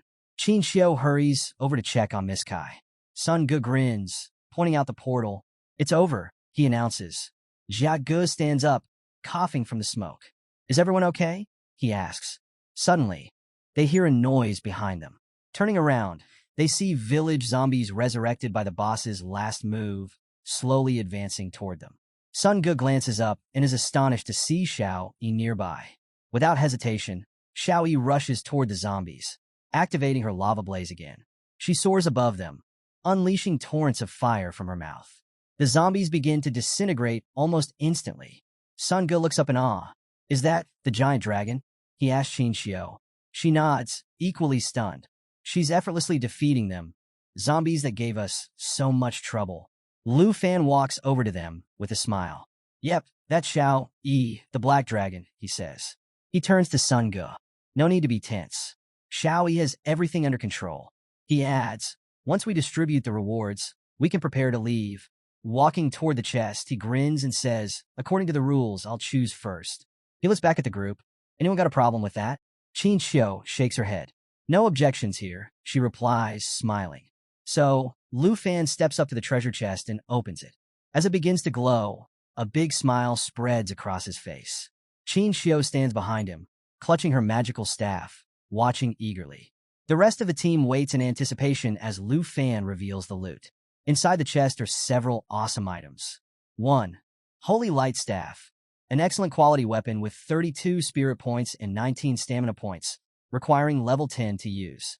It has a cool ability called Holy Light Seal, which lets the user bind a target with light. The duration depends on the user's spiritual attributes. 2. Twilight Robe. Also excellent quality, offering 35 spirit points and 15 stamina points, with a level 10 requirement. Its ability, Light Flow, allows the user to create a barrier of light to protect themselves from attacks. The barrier's strength is based on the user's spirit attributes. 3. Ring of Morning, a rare quality ring boasting 57 spirit points, 21 stamina, and 12 strength points, requiring level 15 to use. It comes with an ability called Morning Aura, which lets the user assign an aura to any target. Attacks launched by someone with this aura accumulate resentment value, leading to negative effects like poisoning, bleeding, and dizziness when it builds up. Pretty intense, right? 4. Job Transfer Scroll, a rare consumable item that offers a chance for a non-hidden profession to transfer into a hidden profession of the same type. Without a second thought, Lu Fan picks the Job Transfer Scroll. Holding it up, his body emits a blue energy as a system notification confirms he successfully obtained it. Qin Xiu approaches him and says he doesn't need to go out of his way for them. The items are his according to the rules. But Lu Fan replies with a smile, saying he's not trying to be overly generous. The equipment has spirit attributes, making it more suitable for her. All he needs is the Job Transfer Scroll. Touched, Qin Xiu looks into the chest and says that if it weren't for him, they might not have made it out alive. Lu Fan watches her quietly, curious about what she's planning. After a moment, she takes out the Ring of Morning and extends it to him, asking him to accept it. He accepts the ring without hesitation, closing his eyes briefly as he holds it. Qin Xiu stands up, still holding her staff, and starts blushing while gazing into his eyes. She's wondering what other surprises he might have up his sleeve. He's definitely a hard person to figure out. Meanwhile, Xiao Yi is playfully interacting with Jia Ge.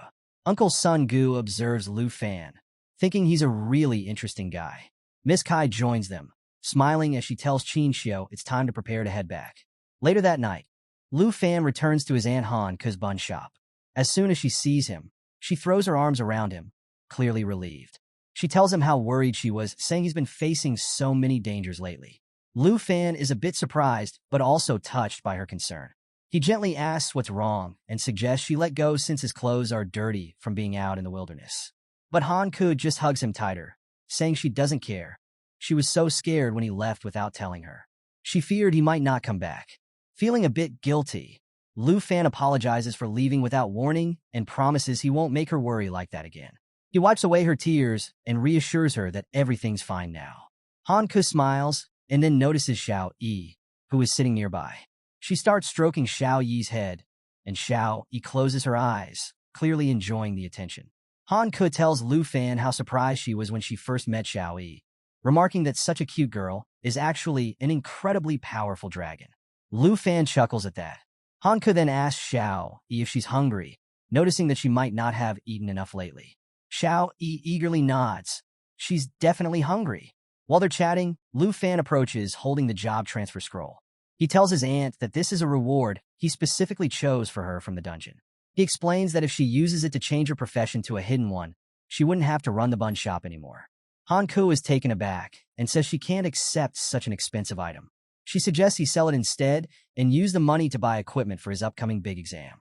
But before she can finish, Lu Fan pulls out his phone and shows her his bank balance. With a big grin, he tells her that he doesn't lack money or equipment anymore. She's amazed to see how much money he has. Lu Fan explains that he sold a lot of the materials he collected during his trip, and that his companion Qin Xiu promised him a reward of 100,000 dragon coins. He assures his aunt that they won't have to worry about money ever again. Oh, after hearing Lu Fan's words, Han Ke approached him with joy shining in her eyes. She couldn't help but shed a tear of happiness. Lu Fan insisted that she use the Job Transfer Scroll he had brought for her right away. With a grateful smile, she agreed, taking the scroll from him. As she opened the scroll, it began to shine brilliantly. Blue energy enveloped her body, causing her hair and dress to float as if she were weightless. She was surprised but also excited by this newfound sensation. Slowly, the scroll dissolved, and she found herself floating gently in the air, absorbing the energy from it. Lu Fan shielded his eyes from the intense light, looking up at Han Ke. He asked if she had been successful. Surrounded by the glowing blue aura, she turned to him and confirmed that she had indeed succeeded. She had obtained the hidden profession of enchantment chef. Lu Fan was amazed and asked what was special about this new profession. Han Ke explained that she now had a skill called enchantment cooking, which allowed her to prepare food with various buffs. Lu Fan grinned, praising her by saying that her cooking was already fantastic, so the additional attributes would be incredible. She chuckled, saying he was just flattering her. Changing the subject, Lu Fan wondered where Xiao Yi had disappeared to.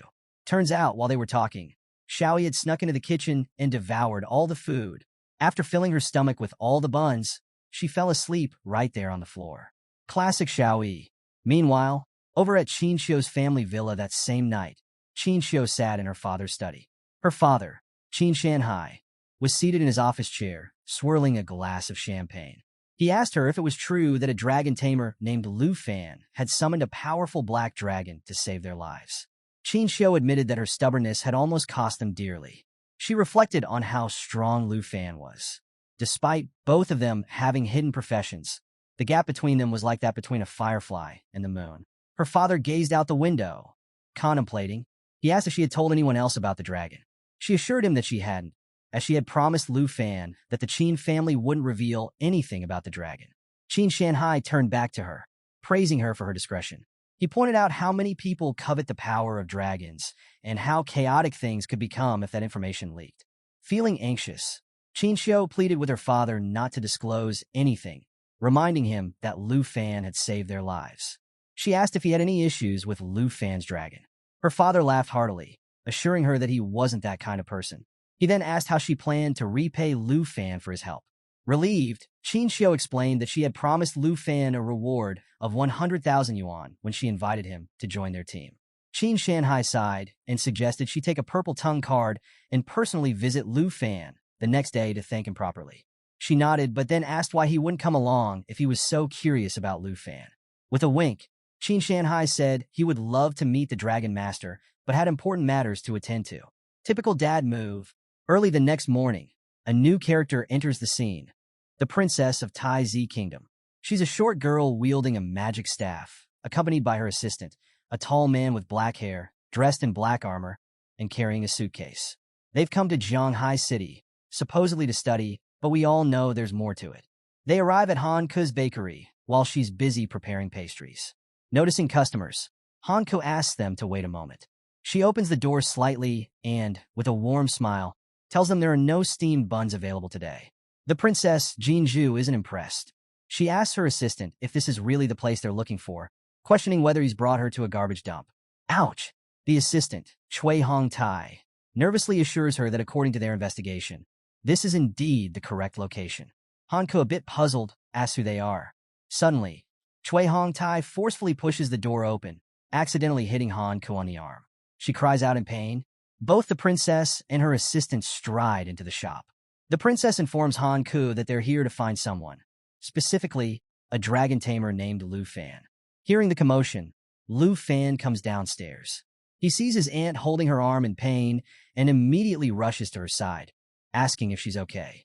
Meanwhile, the princess wrinkles her nose, complaining to her assistant about the unpleasant smell of the place. Talk about rude. Lu Fan is understandably upset. He asks Hanku what's going on. She tries to assure him she's fine. The princess catches his attention and asks if he is Lu Fan, mentioning that she, the princess, has made a special trip just to see him. Confused, Lu Fan asks who she is and why she's looking for him. The assistant steps forward, introducing her as Princess Jinju from the Taizi Kingdom, and himself as Cui Hong Tai, her assistant. With a confident smile, the princess says she's come to offer him a breakthrough opportunity. Lu Fan raises an eyebrow, clearly puzzled. She continues, noting that being a dragon tamer must be tough. She then signals to her assistant. Cui Hong Tai opens the suitcase, revealing a dragon egg inside. Lu Fan is shocked, starting to sweat. The princess tells him that as long as he accepts her request, the dragon egg will be his. She points at him and lays out the conditions. She wants him to be her servant and obey her every command without question. Seriously? This spoiled princess thinks she can just buy him off. So, Cui Hong Tai is holding a dragon egg with both hands, proudly showing it off to Lu Fan. Meanwhile, the bratty princess, Jinju, starts boasting that the egg is a reward she obtained from the armored dragon lair. She's totally convinced it's the only dragon egg in the world. Hanku, Lu Fan's aunt, is completely baffled and pretty upset about the idea of her precious nephew being turned into a slave. She's questioning the harsh terms of this so-called contract. Curious, Lu Fan opens his status window to check out the egg's details. Turns out it's an egg of an armored dragon, which has a naturally tough shell that reduces incoming damage by 30%. But get this, the only attack it has is swinging its giant tail in a fan-shaped area. This land dragon is actually weaker than a wyvern. While Lu Fan is reviewing these stats, Princess Jinju mistakes his silence for fear or awe. She even calls the mediocre egg a powerful dragon. Lu Fan cuts her off, pointing out that while the attributes are okay, the only thing this armored dragon has going for it is endurance. He jokes, questioning if this can even be called a dragon.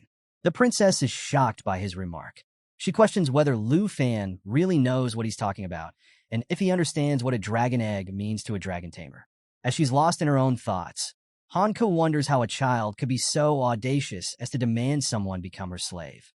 Lu Fan reassures his aunt not to worry. He'll handle the situation. The princess continues her tantrum, declaring that a dragon tamer without a dragon is worthless. She insists that if Lu Fan becomes her servant, he could become the strongest person in history. She asks if he's not excited about the prospect of fame and power. Trying to stay polite, Lu Fan calmly says he refuses. That's our guy. I knew he wouldn't fall for that offer. Now, it's time to see how he'll handle this spoiled princess. The refusal hits the princess like a ton of bricks. She asks him to rethink his decision, incredulous that he's turning down the chance to make history as a dragon tamer. At this point, Lu Fan is getting annoyed. He tells her to leave if that's all she came for. He's not interested in the dragon egg and asks her to drop the whole servant idea. Hearing this, Cui Hong Tai steps in to defend the princess. He says she's personally giving Lu Fan a chance to rise to prominence and calls him an ignorant fool for speaking disrespectfully. Chance? Respect? Don't be ridiculous. I won't be anyone's servant, Lu Fan replies. The princess, now enraged, points at Lu Fan and orders Cui Hong Tai to teach him a lesson. He readies his fists and agrees. Sensing danger, Hanka steps in front of Lu Fan, pleading with him to wait and not be angry. She explains that Lu Fan doesn't want this, and they should just drop the matter.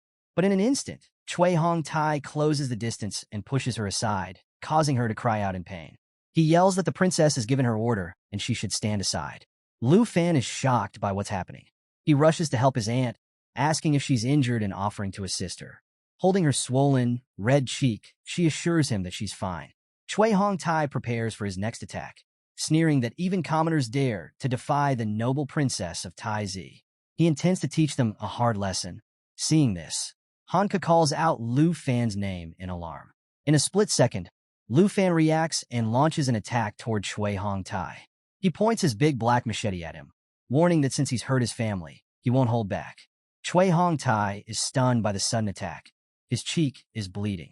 He jumps back as Han Ku tries to hold Lu Fan back, urging him not to be impulsive.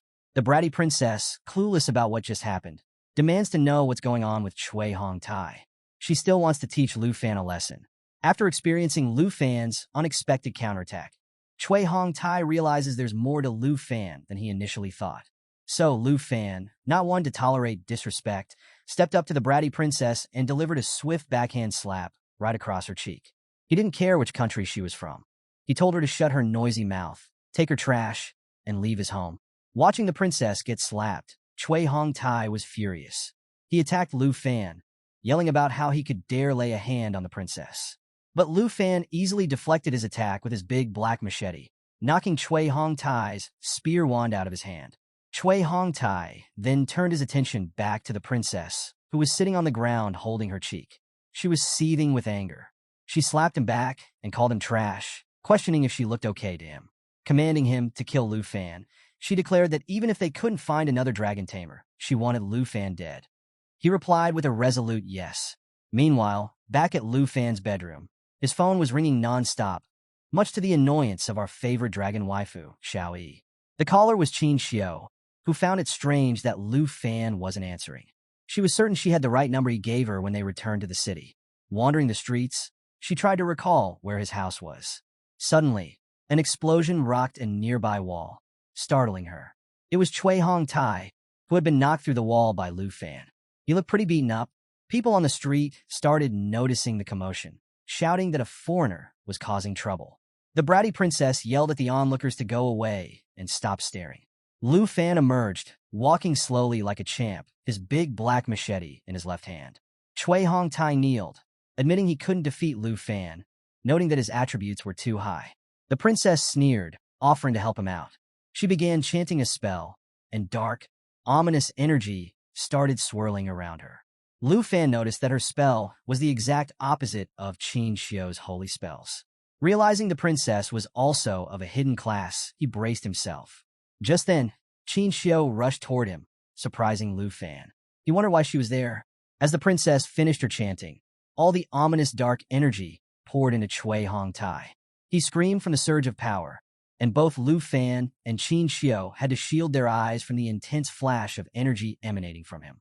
A status window revealed that Chui Hongtai's class was a combat class guardian knight, while the bratty princess, Jinju, was a combat class advanced spiritual witch.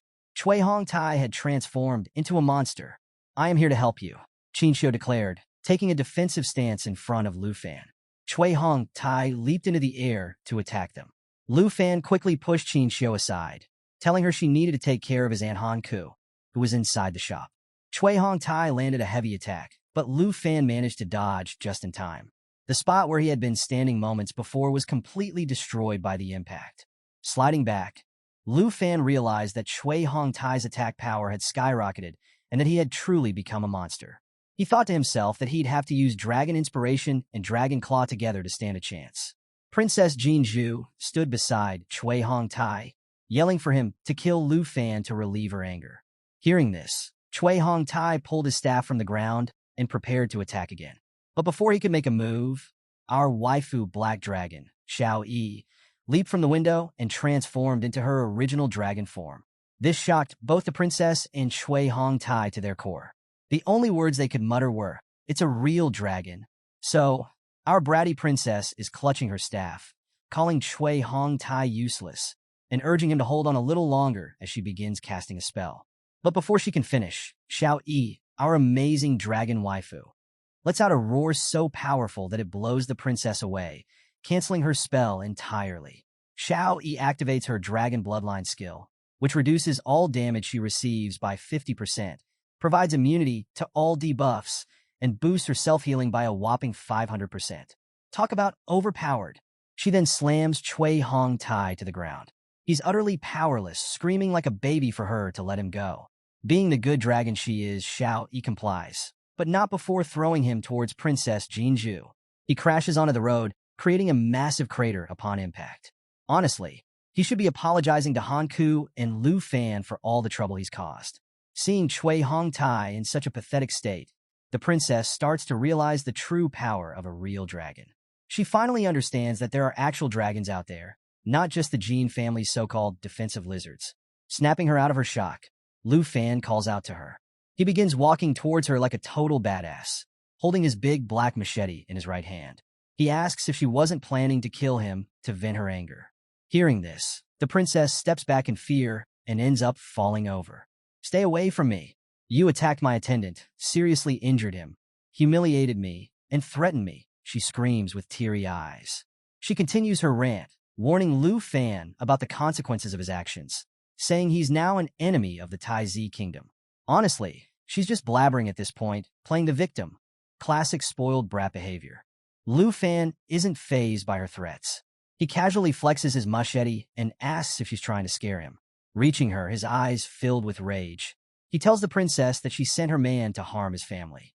He doesn't care if she's a princess or even a god. He'll repay her actions with interest.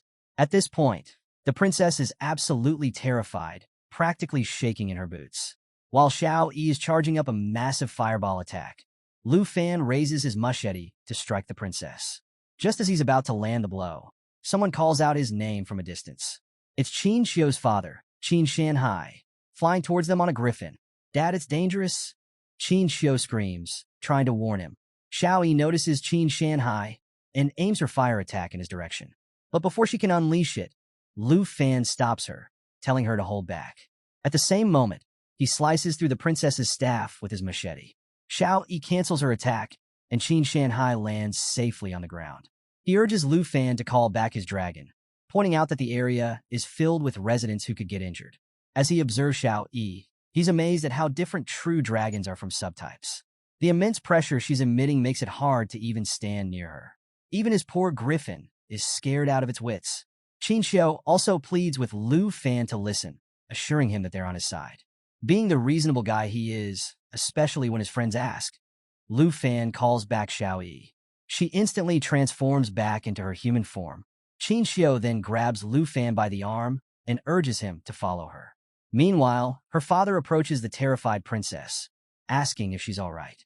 He explains that he went to the airport to pick them up and didn't expect her to be here. He also mentions that the Qin family driver will arrive soon to take them to the hospital. So, the scene shifts back to Hanke's bun shop. She's explaining to Lu Fan that Qin Shanhai knows the princess, the one who's been causing all the trouble, and that he might be able to resolve the conflict. That's actually why Qin Xiu called her father and filled him in on the situation. Lu Fan responds, saying he has a feeling the princess won't let this go easily. Just then, Qin Shanhai walks in. He says he understands what's going on, but jokes that Lu Fan sure knows how to stir up trouble as soon as they meet. Lu Fan apologizes, explaining that this time, he can't really be blamed. The princess was at fault. Hanke asks Qin Shanhai how the incident will be handled.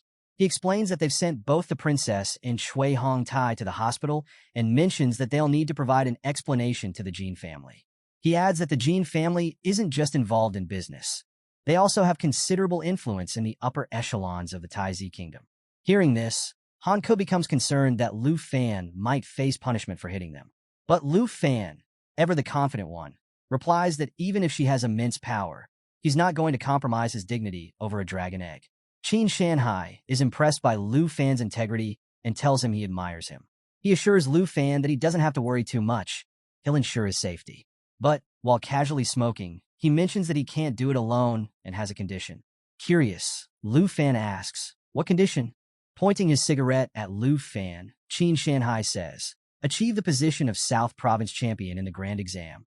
He further explains that he'll do his best to keep the princess at bay until the exam is over. Hearing this, Qin Xiu chimes in, pointing out that it won't be easy. There are countless top students in the entire South Province. Qin Shanhai adds, "But only if you surpass them and become the champion can I help you." Suddenly, Lu Fan gets a determined look on his face. He tells Qin Shanhai that he understands the situation and accepts the condition. Meanwhile, over at the hospital, the princess is fuming. She's pacing back and forth, angrily talking on the phone. She's yelling that Qin Shanhai is obviously favoring Lu Fan since he hasn't been caught yet. The person on the other end tries to calm her down, saying they'll contact high-level officials in the kingdom to resolve the situation. But she's not having it. She orders them to put pressure on the higher-ups, insisting it's her command. She angrily declares that she's going to make Lu Fan pay. Looks like she still hasn't learned her lesson. But honestly, with Lu Fan and his dragon companion around, I bet even her entire empire wouldn't stand a chance. The scene shifts to the next day at the third middle school, just before the grand exam. All the students are gathered, and the playground is buzzing with excitement. Everyone's checking out each other's levels and trying to form groups. Suddenly, the crowd notices Lu Fan walking back into school. Whispers ripple through the students. Some think he must have returned home to sell steamed buns. Others remark that even though Lu Fan was once a brilliant student, he's now considered a nobody, and no school wanted him. Yet here he is still participating in the exam. But little do they know, Lu Fan is not the same as before. Even though he feels a bit nostalgic hearing their gossip, he's too laid back to let it bother him. Suddenly, the headmaster's voice booms over the chatter, urging all the students to calm down. He announces that the South Province Grand Exam is about to begin. Lu Fan is standing amidst a sea of students, deep in thought. After leveling up to 15, he's realized that the treasure maps he's been receiving daily haven't been used yet. They're all intermediate level, and he's considering combining 3 of them into a high-level treasure map to help him prepare for the big exam. Lost in his musings, he suddenly snapped back to reality when someone calls his name. Turning around, he sees teacher Li approaching him. The teacher asks if Lu Fan is participating in the big exam. Lu Fan replies that he is and mentions he's been working hard to increase his strength. Impressed, Teacher Li hands him a teleportation stone, praising his dedication. He tells Lu Fan that he believes in his fighting spirit and that it might rival that of other professionals. Lu Fan smiles and checks out the stone. It's of rare quality and has some nifty features. When used in the Trial Secret Realm, it teleports the user to the first floor of the Heavenly Tower. When used in the Heavenly Tower, It takes the user back to the trial's secret realm platform. After examining the stone, the teacher gives him a friendly warning. He reminds Lu Fan that professions are crucial in this world. Even though it's just an exam, a single mistake could lead to injury or worse. He advises Lu Fan to find a teammate for the trial and suggests using the teleportation stone to exit if things get too dicey. Lu Fan nods and assures him he'll be careful. As Teacher Lee walks away, some students start whispering about Lu Fan. They're doubting him, questioning his abilities. But Lu Fan isn't bothered. He's got bigger things on his mind. He knows that in team scenarios, scores are divided among members. But he doesn't just want to pass. He wants to ace the trial and secure the top spot, just as he promised Qin Shanhai. Just then, someone else calls out to him. He turns to see Qin Xiu approaching with another girl by her side. And who might this be? Potentially another addition to Lu Fan's circle. Lu Fan greets them and asks if the new girl is Qin Xiu's teammate. She introduces her as her best friend, Tao Xiaoman, a level 1 combat professional swordsman. Tao Xiaoman says hello, but before she can say more, Qin Xiu cuts to the chase. She asks Lu Fan if he'd like to team up with them for the trial. Tao Xiaoman is taken aback by the invitation, and to her surprise, Lu Fan politely declines. He explains that he's planning to participate solo. He appreciates Qin Xiu's offer, but mentions that he's set this challenge for himself. Waving goodbye, he tells them he's heading to the exam site. Qin Xiu looks a bit disappointed, missing out on the chance to team up with a guy she's clearly interested in. She wishes him luck, thinking that with his level of strength, anyone teaming up with him might actually hold him back. After Lu Fan leaves, Tao Xiaoman turns to Qin Xiu, puzzled. She asks why Qin Xiu would invite someone from the weakest profession to join them. Qin Xiu smiles and tells her that Lu Fan is stronger than he appears. In fact, she believes he'll be the top scorer in the southern province. Tao Xiaoman is shocked by this bold claim. She teases Qin Xiu, asking if she's falling in love with the dragon Tamer himself. Blushing, Qin Xiu denies it, but her reddening cheeks give her away. Tao Xiaoman can't help but laugh, pointing out that her face tells a different story. Scene shift to the grand exam trial secret realm. Lu Fan walks through the portal like a total boss, thinking this is where it all begins. Up on a big screen, Principal Bai Hongtu addresses the gathered students. He explains that the portals in the sky are divided into 4 levels: normal, hard, fear, and nightmare. When the portals open, selected candidates can enter the heavenly tower using the teleportation stone their teachers provided. Here's the breakdown. Normal level. Everything is a projection, so no fatal injuries. The score multiplier here is 0.9x. Hard level. From this level onward, the monsters are real. If students use the teleportation stone to exit safely, their scores will be saved. The score multiplier is 1.0x. Most students choose this level. Fear level. Monsters here are more ferocious. This realm isn't recommended for solo challengers. Principal Bai advises not to worry about sharing scores in a team. Safety first. The score multiplier is 3.0x. As he's explaining, someone bursts out laughing. Principal Bai, watch me. I'm going to set the highest score in the exam. The confident student is Hong Wu, a level 14 Qigong master with a hidden profession. Tao Xiaoman is watching Hong Wu with awe. She mentions that he's the #1 expert at #1 middle school and ranks in the top 5 in the entire province. Qin Xiu chimes in, explaining that being a Qigong master makes him incredibly versatile, great at both attacking and defending. She notes that he's planning to challenge the hard realm solo. Hearing Hong Wu's bold declaration, other students start to feel a bit doomed. They think they can only aim for lower rankings now. Some even regret not choosing an easier difficulty level, realizing they're no match for Hong Wu. The scene shifts to Principal Bai Hongtu's office, where multiple screens display all the students' progress. The principal of #1 middle school, sitting beside Bai Hongtu, starts laughing. He's boasting that Hong Wu is the most formidable student at their school and that it's a sure win for him to become the top scorer. He even mentions that Qin Xiu is pretty impressive and should be among the top 3 rankers. Principal Bai Hongtu, however, feels a bit wistful. He thinks that if Lu Fan had awakened to another hidden profession, he might have taken first place. Lost in his thoughts, he's interrupted by Qin Shanhai, who mentions he has a promising candidate in mind for the top spot and is quite optimistic about him. Curious, the principal of #1 high school asks who he's referring to. Qin Shanhai reveals it's Lu Fan, the dragon tamer from #3 school. This revelation leaves Principal Bai Hongtu stunned. The principal of #1 school points out that all the students have already entered the tower, but Lu Fan hasn't gone into the heavenly tower yet. He laughs, questioning if Lu Fan is giving up on the exam. He dismisses Qin Shanhai's suggestion, asking what could be expected from a dragon tamer. Pointing to the scoreboard, he notes that Hongwu is already on the 4th floor and ranked first. Suddenly, Principal Bai Hongtun notices something. With a shocked expression, he realizes that Lu Fan isn't giving up. He's waiting for the last difficulty level portal to appear. He's choosing the Nightmare Trial. The Nightmare Trial is a one-way trip, and the principal of number 1 school shouts that this student is way too overconfident. The Nightmare Trial portal appears in the sky, and the score multiplier is a whopping 9.9x. Lu Fan prepares to enter the trial realm, while the principal of number 1 school is freaking out, urging Principal Bai Hongtu to stop him, claiming he'll die in there. But Lu Fan enters the trial with a confident smile. Principal Bai Hongtu is concerned, mentioning that no one who's challenged the Nightmare Trial has come back intact.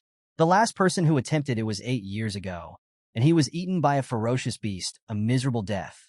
The principal of number 1 school questions whether Lu Fan was properly educated about the exam rules. He declares that this dragon tamer is doomed for sure, and even suggests that Qin Shanhai's judgment might need improvement, stating that Lu Fan can't be compared to Hongwu at all. Qin Shanhai just winks and suggests they focus on the performance of their talented Qigong master. He adds that it's still too early to draw conclusions and that they should observe a little longer without making snap judgments. Principal Bai Hongtu asks Qin Shanhai why he trusts Lu Fan so much. Meanwhile, as they're discussing, Lu Fan enters the 1st floor of the Nightmare Trial. Almost immediately, a massive paw steps toward him out of the dense fog. Red eyes glare at him from all directions. He's surrounded by monsters in an instant.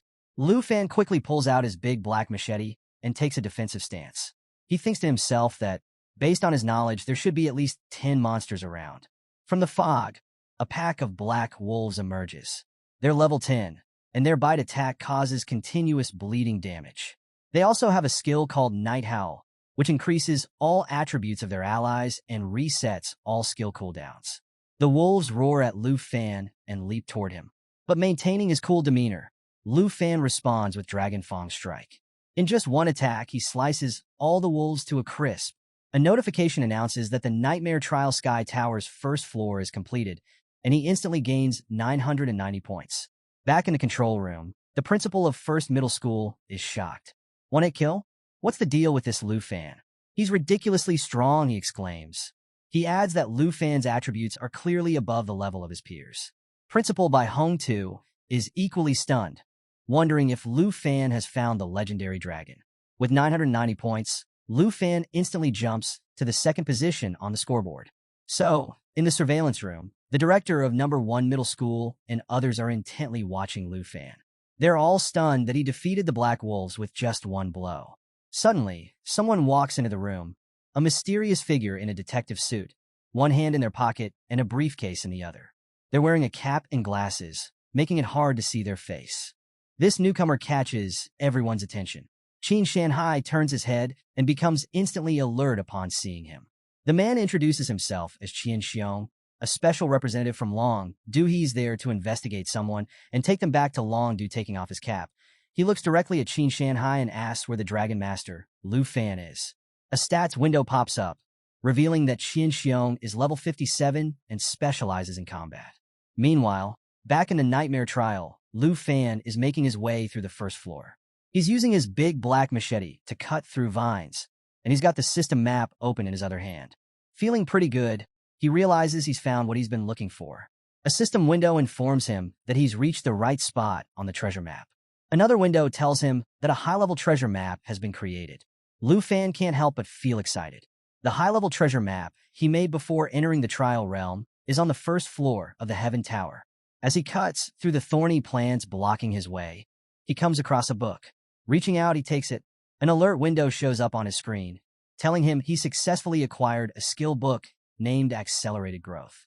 This book shines brilliantly, adorned with several gems on the cover. The stats window reveals that Accelerated Growth is an excellent skill book. It teaches a passive skill that speeds up growth. Once used, this skill allows pets to gain 100% more experience. Lu Fan opens the book right away. It emits strong energy that starts to surround his body. He gains the ability to grow faster as a result. He thinks to himself that this skill will be perfect for Xiao Yi, his dragon companion, who he felt was leveling up too slowly since they left the morning village. With this passive skill, she'll level up a lot faster. Back in the surveillance room, Principal Bai Hongtu, Qin Shanhai, and Qin Xiong are watching Lu Fan on the screen. Qin Xiong tells Principal Bai that since Lu Fan is a student at their school, they should immediately interrupt his trial and have him return. Principal Bai gives him a serious look, suggesting that it's best to wait until the students are done with their exams. He even offers to take responsibility for Lu Fan's actions, being in charge of the Third Institute. But Qin Xiong isn't having it. He says that while Principal Bai can take responsibility instead of Lu Fan, he can't get punished on his behalf. Confused, Principal Bai asks what punishment he's talking about. At this point, Qin Shanhai steps up to Qin Xiong, grabbing his arm and asking him to step back a bit, considering their old friendship. A man from number 1 middle school interjects, asking what Lu Fan has done. Qin Xiong pulls his arm away with a bit of force, leaving Qin Shanhai somewhat confused. With an angry look, he tells Qin Shanhai not to distract him while he's performing his task and requests that he not try to approach him again. He warns that if Qin Shanhai gets involved, the Jin family and the top-level members won't be happy. Even though he doesn't understand why Qin Shanhai is defending Lu Fan, Qin Shanhai just looks at him seriously and stays quiet. Qin Xiong pushes him back and asks if he gets the message. He then tells Principal Bai to bring Lu Fan immediately, saying he's busy. When Qin Shanhai refers to him as an old friend, Qin Xiong turns his head back upon hearing it. Qin Shanhai takes out a cigarette, lights it, and takes a puff. Their conversation hints at the close ties between important long-due officials and the Jin family, affecting both the Dragon Kingdom and the Taizi Kingdom, making things more complicated. Qin Shanhai tells everyone that the high-level officials and the Jin family won't matter once Lu Fan's secret comes out. He looks at Qin Xiong seriously and declares that no one can take Lu Fan away today. Qin Xiong gets really angry upon hearing this. He tells Qin Shanhai to stop talking nonsense because he doesn't think Lu Fan is hiding anything. He accuses Qin Shanhai of going too far and defying orders from an envoy. As Qin Xiong is about to turn around, Qin Shanhai grabs his arm again and says that even if he's going too far, he'll accept it. The tension between them escalates. A system window reveals that Qin Shanhai is a level 57 knight, and Qin Xiong is a level 57 swordsman. Qin Xiong replies angrily that he'll report Qin Shanhai's actions to the higher-ups in Longdu. Principal Bai Hongtu steps in, trying to calm them down. He reminds them that they must not disrupt the major exam. Qin Shanhai then poses a question to Qin Xiong, asking if he's not curious about Lu Fan's secret, one that could shock the higher-ups of Longdu and the Jin family. So, Qin Xiong just realized that Lu Fan is currently challenging the nightmare level of the trial. This revelation absolutely shocks him. He's questioning how Lu Fan dares to attempt such a difficult level and what's so special about him. Meanwhile, Lu Fan is standing in front of a massive gate, thinking about testing his limits by relying solely on himself. Now that he has this new passive skill, he figures it's a good idea to summon Xiao Yi early to gain more experience. He checks his status window, which now includes the growth acceleration skill. This awesome skill increases the experience gained by his pet by 100%. Not too shabby, right? Back in the surveillance room, the principal of the first school remarks to Qin Xiong, "Didn't you see him taking out multiple opponents in a single move earlier?" They're both amazed at Lu Fan's capabilities. At that moment, Lu Fan shouts, "Come out, Xiao Yi," and summons the Black Dragon. With a loud roar, Xiao Yi appears. Both the principal and Qin Xiong are utterly stunned by the sudden appearance of the dragon. Qin Xiong is at a loss for words. The only thing he can mutter is, This is a dragon." Xiao Yi then raises her claw and attacks the gate. Watching the dragon's power, Qin Shanhai is sweating bullets. Even though he's seen her before, witnessing her strength again is still shocking. In an instant, Xiao Yi completely destroys the gate, filling the entire area with rubble. Qin Shanhai turns to everyone and says, "Now you've seen Lu Fan's secret."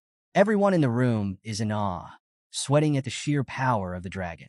He points toward the screen and announces that Lu Fan is the only dragon tamer in history who has a real dragon. Principal Bai Hongtu is also stunned. The only words he can muster are, "Lu Fan really tamed a giant dragon." They continue watching the screen, which shows the Nightmare Trial's second floor. Xiao Yi is using her flame breath to burn everything in sight. Flames are everywhere. Lu Fan is effortlessly cutting down giant plant monsters. In no time, a notification announces that the second floor is cleared. Witnessing this, the principal of the first middle school thinks, this is the power of the real dragon race. A class without the third transformation wouldn't stand a chance against him. Qian Xiong agrees, saying it's terrifying. He realizes that if the dragon levels up even more, it could potentially destroy an entire country on its own. They're both in shock at the dragon's tremendous power. With the completion of the second floor, Lu Fan takes the first place on the leaderboard with 50,000 points. In second place is Hong Wu with 27,550 points. And in third are Qin Xiao and Tao Xiaoman with 12,570 points each. Lu Fan keeps climbing the tower, easily conquering all the floors with Xiao Yi's help. The scene shifts to him on the 13th floor of the Nightmare Trial. Xiao Yi is relentlessly taking down monsters, while Lu Fan unleashes massive slashing attacks with his big black machete. He's eliminating beasts left and right without mercy. A notification pops up, informing him that the 13th floor is now cleared. Watching this, Principal Bai Hongtu wonders not only about the dragon, but also how Lu Fan has miraculously gained such strength. He guesses that Lu Fan's attributes must all exceed 100 at this point. He thinks that even without summoning the giant dragon, Lu Fan could easily rank first in Jianghai City. Back in the surveillance room, Qin Shanhai turns to Qian Xiong and asks, after witnessing how powerful a real dragon is, do you still want to bring Lu Fan in front of the higher-ups? Qin Xiong replies that now he understands why Qin Shanhai dares to oppose the Jin family. He's truly witnessed the power of a dragon today. Hearing this, Qin Shanhai says he'll send a video segment of Lu Fan's major exam to the teacher. From now on, there's no need for a special envoy to bother Lu Fan or the Jin family. He suggests that Qin Xiong should return. Qin Xiong asks, by teacher, you mean North Marquis Tu Jing? Qin Shanhai simply smiles in response. By this time, Lu Fan has already reached the 20th floor of the Nightmare Trial. He's standing in a dark corridor with a purple light at the end. The purple light moves toward him. It's a magic spell cast by a dark sacrifice, a level 15 enemy. The status window informs him that this foe has several abilities. Black Curse decreases all target attributes by 50% and increases all friendly target attributes by 25%. Merge into Darkness pulls itself and all allies into the shadows, becoming immune to all attacks for 15 seconds. Dark Control allows it to command the Dark Knights behind it, giving full control over them. Looking at all these enemies, Lu Fan thinks that with the accelerated growth effect, Xiao Yi should be close to leveling up. He orders Xiao Yi to use Lava Blaze. Xiao Yi starts charging up her Lava Blaze attack. In the next moment, she releases a massive burst of fire. The status window informs that the attack continuously spews flames forward, dealing damage while healing the dragon. Talk about multitasking. The entire floor gets covered in flames, and all the Dark Knights and menacing enemies are reduced to ashes. A notification pops up, informing that the 20th floor is now cleared. Several other notifications appear. The Black Dragon Xiao Yi has leveled up to 11. Lu Fan's own level has increased to 16. With the completion of the 20th floor, Lu Fan's score skyrockets, leaving other players far behind. He smiles and tells Xiao Yi, let's conquer the Heavenly Tower together. So, the scene shifts to a massive explosion on the 50th floor of the Fear Trial. Turns out, it's Hong Wu making waves. A new notification pops up, announcing that the 50th floor has been cleared. Hong Wu is feeling pretty smug, thinking to himself that this year's grand examination is exceptionally tough. He wonders why these monsters aren't on the 70th floor instead. Despite the challenge, he's convinced that he'll secure first place. He considers Qin Xiao his only real competition, but since she's in a team, her points will be halved. Confident as ever, he declares that the title of top scholar in the Southern Province examination is destined to be his. He even laughs and tells Principal Bai Hongtu to keep watching his performance, suggesting the principal should start contacting the heads of the top universities to prepare for his admission. Talk about delusional and self-centered, right? Little does he know, the principals in the office aren't even paying attention to him. They're all glued to Lu Fan's progress instead. Principal Bai Hongtu mentions that the 50th floor of the Heaven Tower is a significant hurdle. In the past, professionals from the Southern Province have always stumbled at this point. The principal of First Middle School adds that this level is a watershed moment. Even if Lu Fan passes this level, He expects Lu Fan's pace to slow down in the higher floors as the difficulty ramps up. Now, let's switch over to our main man, Lu Fan, who's standing on the 50th level of the Nightmare Trial. The area is covered in heavy snow, creating a tense atmosphere. Lu Fan is checking Xiao Yi's status window, and guess what? She's learned a new skill called Shape Transformation. This new ability allows her to change into 4 different forms. 1. Young Dragon Form. Increases all attributes and reduces consumption by 50%. 2. Dragon Maiden Form. This form is a result of the blood pact with Lu Fan. Honestly, I love this form. She should always stay in this one. It's definitely her main waifu form. 3. Destruction Dragon Open Form. Decreases strength by 50%, but increases spirit by 100%. In this form, she gains new skills like Daylight Incineration and Lava Eruption. 4. World-Ending Form. Reduces spirit by 50%, but increases strength by 100%. Skills acquired in this form include Earth Bend and Fearful Roar. While Lu Fan is busy checking out these awesome new abilities, the stones around him start to move. They form into massive creatures with glaring red eyes fixed on him. There are 3 monsters in total. The status window informs him that these entities are Amethyst Mountain Giants, level 20. They have several skills. Mountain Arm. Deals massive frontal damage by swinging their rock arms. Landslide. Probably not something you want to get caught in. Amethyst Rock. Reduces magic damage received by 50% and makes them immune to armor-piercing effects. Back in the surveillance room, Principal Bai Hong-tu is concerned. He wonders how Lu Fan is going to fight 3 nightmare-level bosses at the same time. The principal of First Middle School chimes in, saying he expected the 50th floor to slow down Lu Fan's rapid climb. He thinks Lu Fan's score is already high enough to place him first in Jianghai City. In his opinion, it's very likely that Lu Fan will become the top scholar of the Southern Province. He even laments, saying, "Why isn't such a promising student from our first middle school?" Gotta love that friendly rivalry. So, the scene shifts back to the 50th floor, where our boy Lu Fan is about to face off against some seriously tough monsters. The status window shows that the monsters are gearing up to use their Mountain's Arm attack. A powerful move heading straight for Lu Fan. But does he look worried? Not at all. He's thinking that now that he's halfway up the tower of the ladder, the difficulty has definitely ramped up from the previous floors. Since the challenges are getting tougher, he figures it's time to up his own game as well. Just as the massive attack is about to reach him, Xiaoyi steps in, blocking the incoming blow with her left hand. Lu Fan stands there in the midst of the chaos, not even breaking a sweat. He decides it's time to pull out all the stops and orders Xiaoyi to try out her World Ender form. She instantly roars in agreement, and in the next moment, her dragon body becomes enveloped in red flames. Watching this epic transformation, Principal Bai Hong-tu comments that Lu Fan is definitely up to something. As the dragon begins to emerge in her new form, everyone is in awe. And let me tell you, Xiaoyi's new form is seriously cool. Her entire body turns pitch black, and her eyes glow menacingly red. The system informs them about the successful transformation. Xiaoyi's strength skyrockets from 456 to 2,912, while her spirit decreases from 1,424 to 712. She also gains 2 new skills, Earth Shatterer and World Ending. Everyone in the monitoring room is amazed by the dragon's transformation.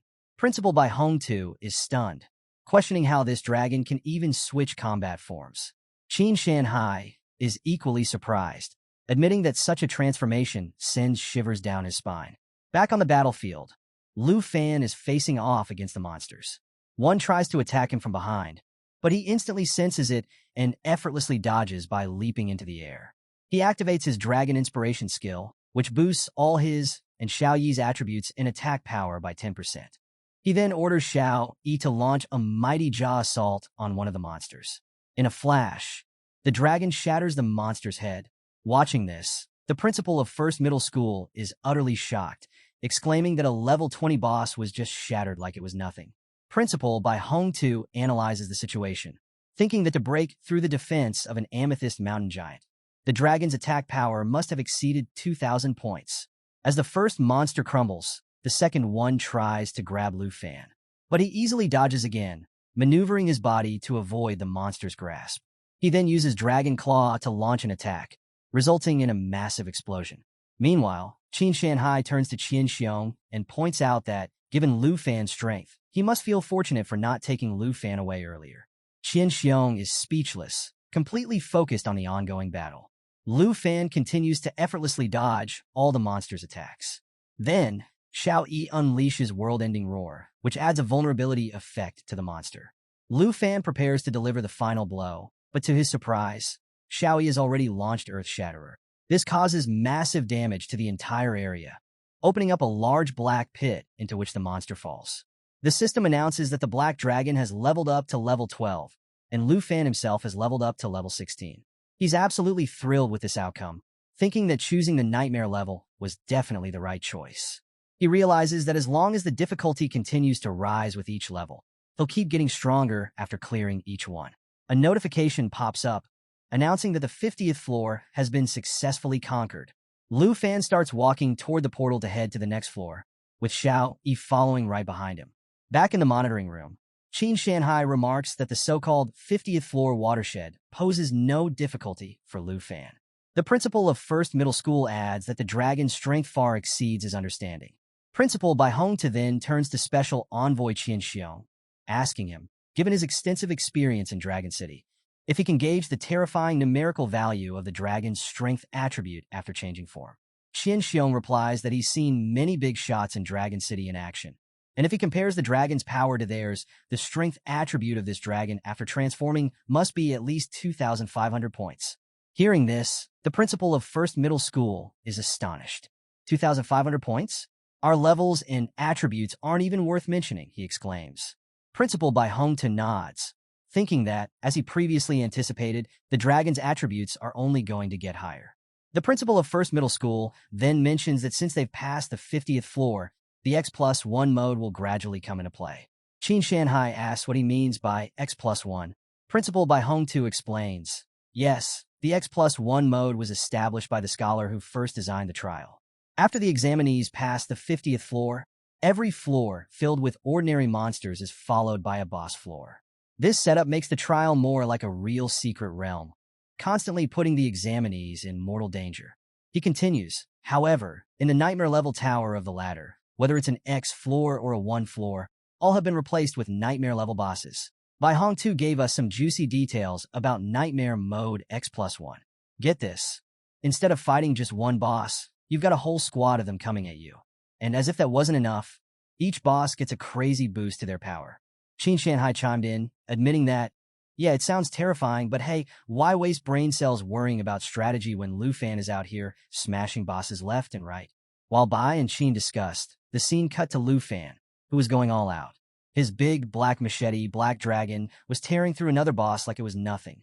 Oh, and let's not forget Xiao Yi, the world-ending dragon, casually munching on the head of a defeated boss. The notification flashed, announcing Lu Fan and Xiao Yi had just cleared level 70, with Xiao Yi leveling up to 13 and Lu Fan hitting level 18. Qin Shanhai couldn't help but point out that from the 50th floor onward, the Tower of Heaven was designed to be a nightmare, pun intended, with scaling difficulty. Yet, with Xiao Yi by his side, Lu Fan didn't even need fancy strategies. As Lu Fan wiped the blood from his mouth, he ordered Xiao Yi to follow, and she eagerly obeyed, casually splitting a monster's head in half. Principal Bai Hongtu was watching all this unfold and marveled at Lu Fan's pace. 78 floors in minutes. The principal from First Middle School agreed, saying this year's Heaven Tower was the toughest ever designed. He had serious doubts anyone could make it to the 80s, but now it looked like Lu Fan was making him eat those words. Then, chaos erupted as Xiao Yi went full rampage mode, spitting fire everywhere, and monster bosses were straight up fleeing for their lives. The system announced that the 76th floor was cleared, and Lu Fan faced off against a giant worm-like boss, who didn't even get a chance to strike. One hit with Lu Fan's dragon blood armor transformation, and it was game over. Xiao Yi nonchalantly held the boss's head, leveling up to 14, while Lu Fan powered up to level 19. Back in the principal's office, Bai Hongtu mused about how many geniuses in the past had exhausted themselves trying to clear the tower, only to perish in the end. Qin Shanhai added that when candidates reached the 70s and 80s, they were too close to victory to back out. But Bai Hongtu had no doubt Lu Fan was built different. He might be the first in a decade to conquer all 100 floors. Then, the tension ramped up. The system showed Lu Fan stepping onto the 99th floor, a shattered building littered with broken staircases leading up to a shadowy throne surrounded by headless knights. These knights were world enders, and they looked mean. 4 of them, headless and armed to the teeth, blue flames sparking in place of their heads. Each knight had a horrifying skill set. Penetration attacks with crazy damage multipliers, counterattacks triggered automatically, lightning speed strikes, and, the worst of all, a beheading move that instantly killed anyone under 57% health. Oh, and did I mention they shared boosted health and defense? Yeah, good luck with that. Lu Fan wasn't fazed. He recognized the secret room as being inspired by the tragic history of the Shattered Kingdom, where an undead legion had brought ruin centuries ago. But there was no time for history lessons. The axe-wielding knight charged, ready to unleash its beheading skill. Without control skills, Lu Fan had only one plan: hit them all hard and fast. He leaped into the air, deflecting their counterattacks with his machete. His first slash barely scratched one knight, which healed instantly. Worse, the attack triggered a devastating counter, but Lu Fan blocked it just in time. Seeing an opening, he yelled for Xiao Yi to launch a massive fire strike. The dragon didn't disappoint, setting the entire castle ablaze. The floor crumbled, and Lu Fan praised Xiao Yi's destruction. But the dual sword knight, screaming for my king, lunged at Lu Fan with a lightning-charged attack. Sparks flew as Lu Fan parried, holding his ground. As the other knights closed in, Lu Fan knew they couldn't stall any longer. They needed to move on to the 100th floor. He commanded Xiao Yi to prepare for a massive strike, and the dragon began charging energy, ready for the next round of chaos. So, here we are on the 99th floor. Black Dragon Xiao Yi isn't holding back and launches a massive lava blaze toward all the knights. Flames scorch everything, and Xiao Yi keeps up the fiery assault, dishing out serious damage while healing herself in the process. In no time, every last demon soldier is reduced to ashes, and BM. The system announces that level 99 has been cleared. Xiao Yi levels up to 15, and surprise, she unlocks a brand new skill. Lu Fan checks the system and is blown away. Black Dragon Xiao Yi is getting more OP by the second, while he himself hits level 20. With excitement bubbling, Lu Fan knows there's only one thing left: the final level trial. Back in the surveillance room, jaws are dropping. The first middle school principal can't believe his eyes as the door to the 100th level of the nightmare trial swings open. Even Mr. Qin Shanhai admits they're witnessing history being made. Principal Bai Hong too, usually cool and composed, is visibly shaken. He's like, hold up, this was never supposed to be possible. Meanwhile, Lu Fan reaches the 100th floor. He yanks out a sword embedded in the throne, and a powerful aura surges around him, with Xiao Yi at his side. The scene in front of them? Absolutely horrifying. A crumbled kingdom, skeletal remains scattered everywhere, and on the throne sits the World Annihilation Emperor, a terrifying level 60 boss surrounded by an army of 500 demon soldiers. Lu Fan's not fazed, though. He checks out Xiao Yi's new skill, Cataclysm. This thing is no joke. A 3-stage attack that rains destruction, burns enemies, and detonates the area. Lu Fan's thrilled. It's time to see some real chaos. He gives Xiao Yi the nod, and she transforms into her destruction dragon form.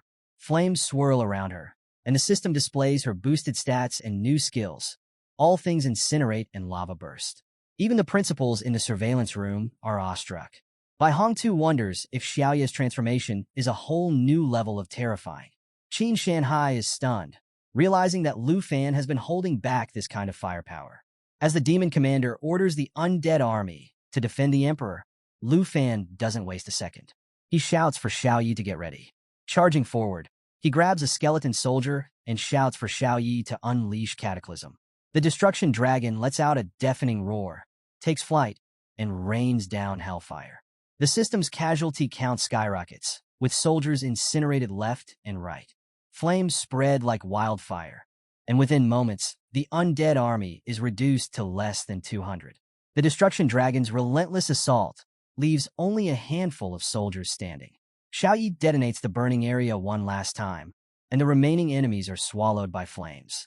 The surveillance room erupts into shocked silence. The principals marvel at how a mere student could wield such power. Qin Shanhai, still in disbelief, sees the undead army practically wiped out. The system reports just 42 soldiers left, then 37. with the demon commander stepping forward, demanding Lu Fan kneel before their king. Lu Fan grips his dragon sword tightly. Xiao Yi continues her onslaught, and the remaining enemies fall one by one. Finally, the battlefield is engulfed in flames, leaving only devastation behind. Bai Hong too watches, deep in thought, realizing even the four horsemen couldn't hold a candle to Lu Fan's power. The first high school principal's eyes widen in disbelief as he notes that Lu Fan has racked up an unbelievable score of 989,500, a record untouched for 30 years. Bai Hong too can't help but wonder if Lu Fan will actually claim the exam award. Staring at the screen, he mutters that this year's test is the hardest yet, and the reward should match at least 3 rare pieces of gear. Back in the tower, Lu Fan surveys the destruction, sword in hand. He declares that all the trash has been cleared and challenges the final boss, the Annihilation Emperor, to make his grand appearance. So, as the smoke finally clears, out comes the last boss, radiating this suffocating, sinister energy. Without even flinching, it stomps the ground, draws its sword, and glares at Lu Fan with a look that screams, "You're dead." The system window pops up to remind Lu Fan that only one undead soldier remains. The boss doesn't waste time, building up momentum and lunging straight for our hero. But Lu Fan's not just going to stand there. Oh no, he activates dragon armor, and his arm transforms into a wicked dragon claw, the power tied to Black Dragon Xiao Yi herself. With his hands morphing into these beastly claws, an intense aura bursts around him. Smirking, Lu Fan stretches his dragon claws forward and signals to Xiao Yi to gear up for an attack. Xiao Yi fixes the boss with an intimidating stare, claws extended, ready to pounce. The boss swings with all its strength, trying to end Lu Fan in one blow. But Lu Fan blocks it effortlessly, dragon claws against a blade. Seeing his moment, he orders Xiao Yi to strike. She activates all things incinerate, and let me tell you, it's a spectacle. Xiao Yi flaps her massive wings, releasing fire tornadoes that slam into the boss and send it hurtling backward. The boss struggles, plunging its sword into the ground to stop its backward slide. It's shocked, realizing that its strength is fading fast. The source of that power drain? Lu Fan's ring, the Lament Ring, which saps the life force of enemies. Lu Fan, with a cocky grin, points to the ring and taunts the boss, reminding it that the power drain isn't stopping anytime soon. The system confirms. The Lament aura is in full effect. The ring, a rare item requiring at least level 15, is a game changer, boosting Lu Fan's spirit, stamina, and strength. The boss, now desperate and enraged, calls Lu Fan a cheat for using dirty tricks. But Lu Fan is unfazed. He calmly instructs Xiao Yi to unleash the second stage of All Things Incinerate. She roars, flaps her wings even harder, and summons more fire tornadoes that detonate around the boss, sending it crashing into the throne. The boss, barely holding on, braces for a counterattack. But Lu Fan isn't giving it a chance. He unsheathes his dagger, gathers his energy, and bursts forward, emerging from the flames to deliver a devastating surprise attack. The boss tries to block, but it's all in vain. Lu Fan drives the dagger straight through the boss's chest, pinning it to the stone throne. The boss gasps, defeated, and the system declares victory. 0 undead soldiers remain. Black Dragon Xiao Yi levels up to 17, and Lu Fan hits level 22. Triumphant, Lu Fan strides up to the throne, one foot on the armrest and one hand on the fallen boss's shoulder. With a flourish, he yanks the dagger out of the boss's chest and announces to Xiao Yi that it's all over. Back in the surveillance room, every single person is stunned into silence.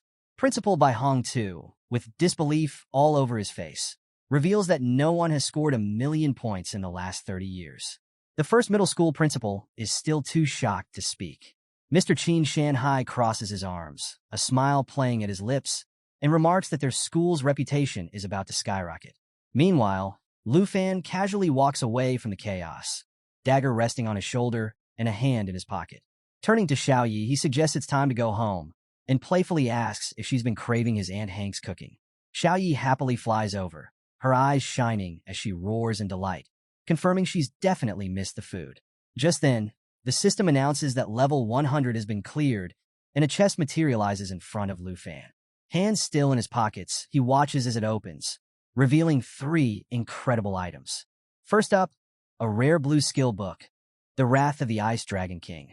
This book lets dragon masters learn a devastating ice skill, freezing enemies and slowing them down. Lu Fan's thrilled. He thought he'd have to wait until level 30 to get control skills. The second item is a rare spirit wind ring, which boosts agility, stamina, and spirit, with a skill that increases speed by 35%. Although Xiaoyi can't use it, it's perfect for Lu Fan. And the last item? A legendary red cloak called Flames and Frost Cloak, offering huge stat boosts and incredible protection against fire and ice attacks. It can even enhance damage against ice and fire enemies. Lu Fan drapes the cloak over his shoulders, slides on the ring, and picks up the skill book, feeling ready for anything. He pulls out his teleportation stone, creating a portal to return to the school. Appearing in the surveillance room, he greets everyone and asks Principal Bai Hongtu if he can head home and wait for his results. The teachers stare, astonished, until Bai Hongtu steps forward, pride radiating from his expression. He praises Lu Fan, declaring him the pride of the school and promising his photo will hang on the Wall of Fame. The first middle school principal pipes up, noting that the Wall of Fame is for heroes who've died fighting monsters, and jokingly asks if Bai Hongtu is cursing Lu Fan. Bai Hongtu fires back, telling him to mind his own business and pointing out that Lu Fan has broken records and has an immeasurable future. The first middle school principal laughs it off, admitting that this exam has definitely made Lu Fan famous. Mr. Qin Shanhai, with a serious look on his face, approaches Lu Fan. Even though he tried to mentally prepare himself for this grand exam, he admits he's still blown away by Lu Fan's sheer power. Lu Fan, putting all emotions aside, locks eyes with Qin Shanhai and asks, seriously, if he's fulfilled all the conditions, and if that means the princess of Taizi Kingdom won't be throwing any more tantrums. Qin Shanhai closes his eyes and smiles, assuring Lu Fan that he'll hold up his end of the deal. He mentions that the teacher should have already received it. Lu Fan's a bit confused, raising an eyebrow and asking what teacher he's talking about. Qin Shanhai just places a hand on his shoulder, telling him not to worry and to focus on which academic institution he'll choose next.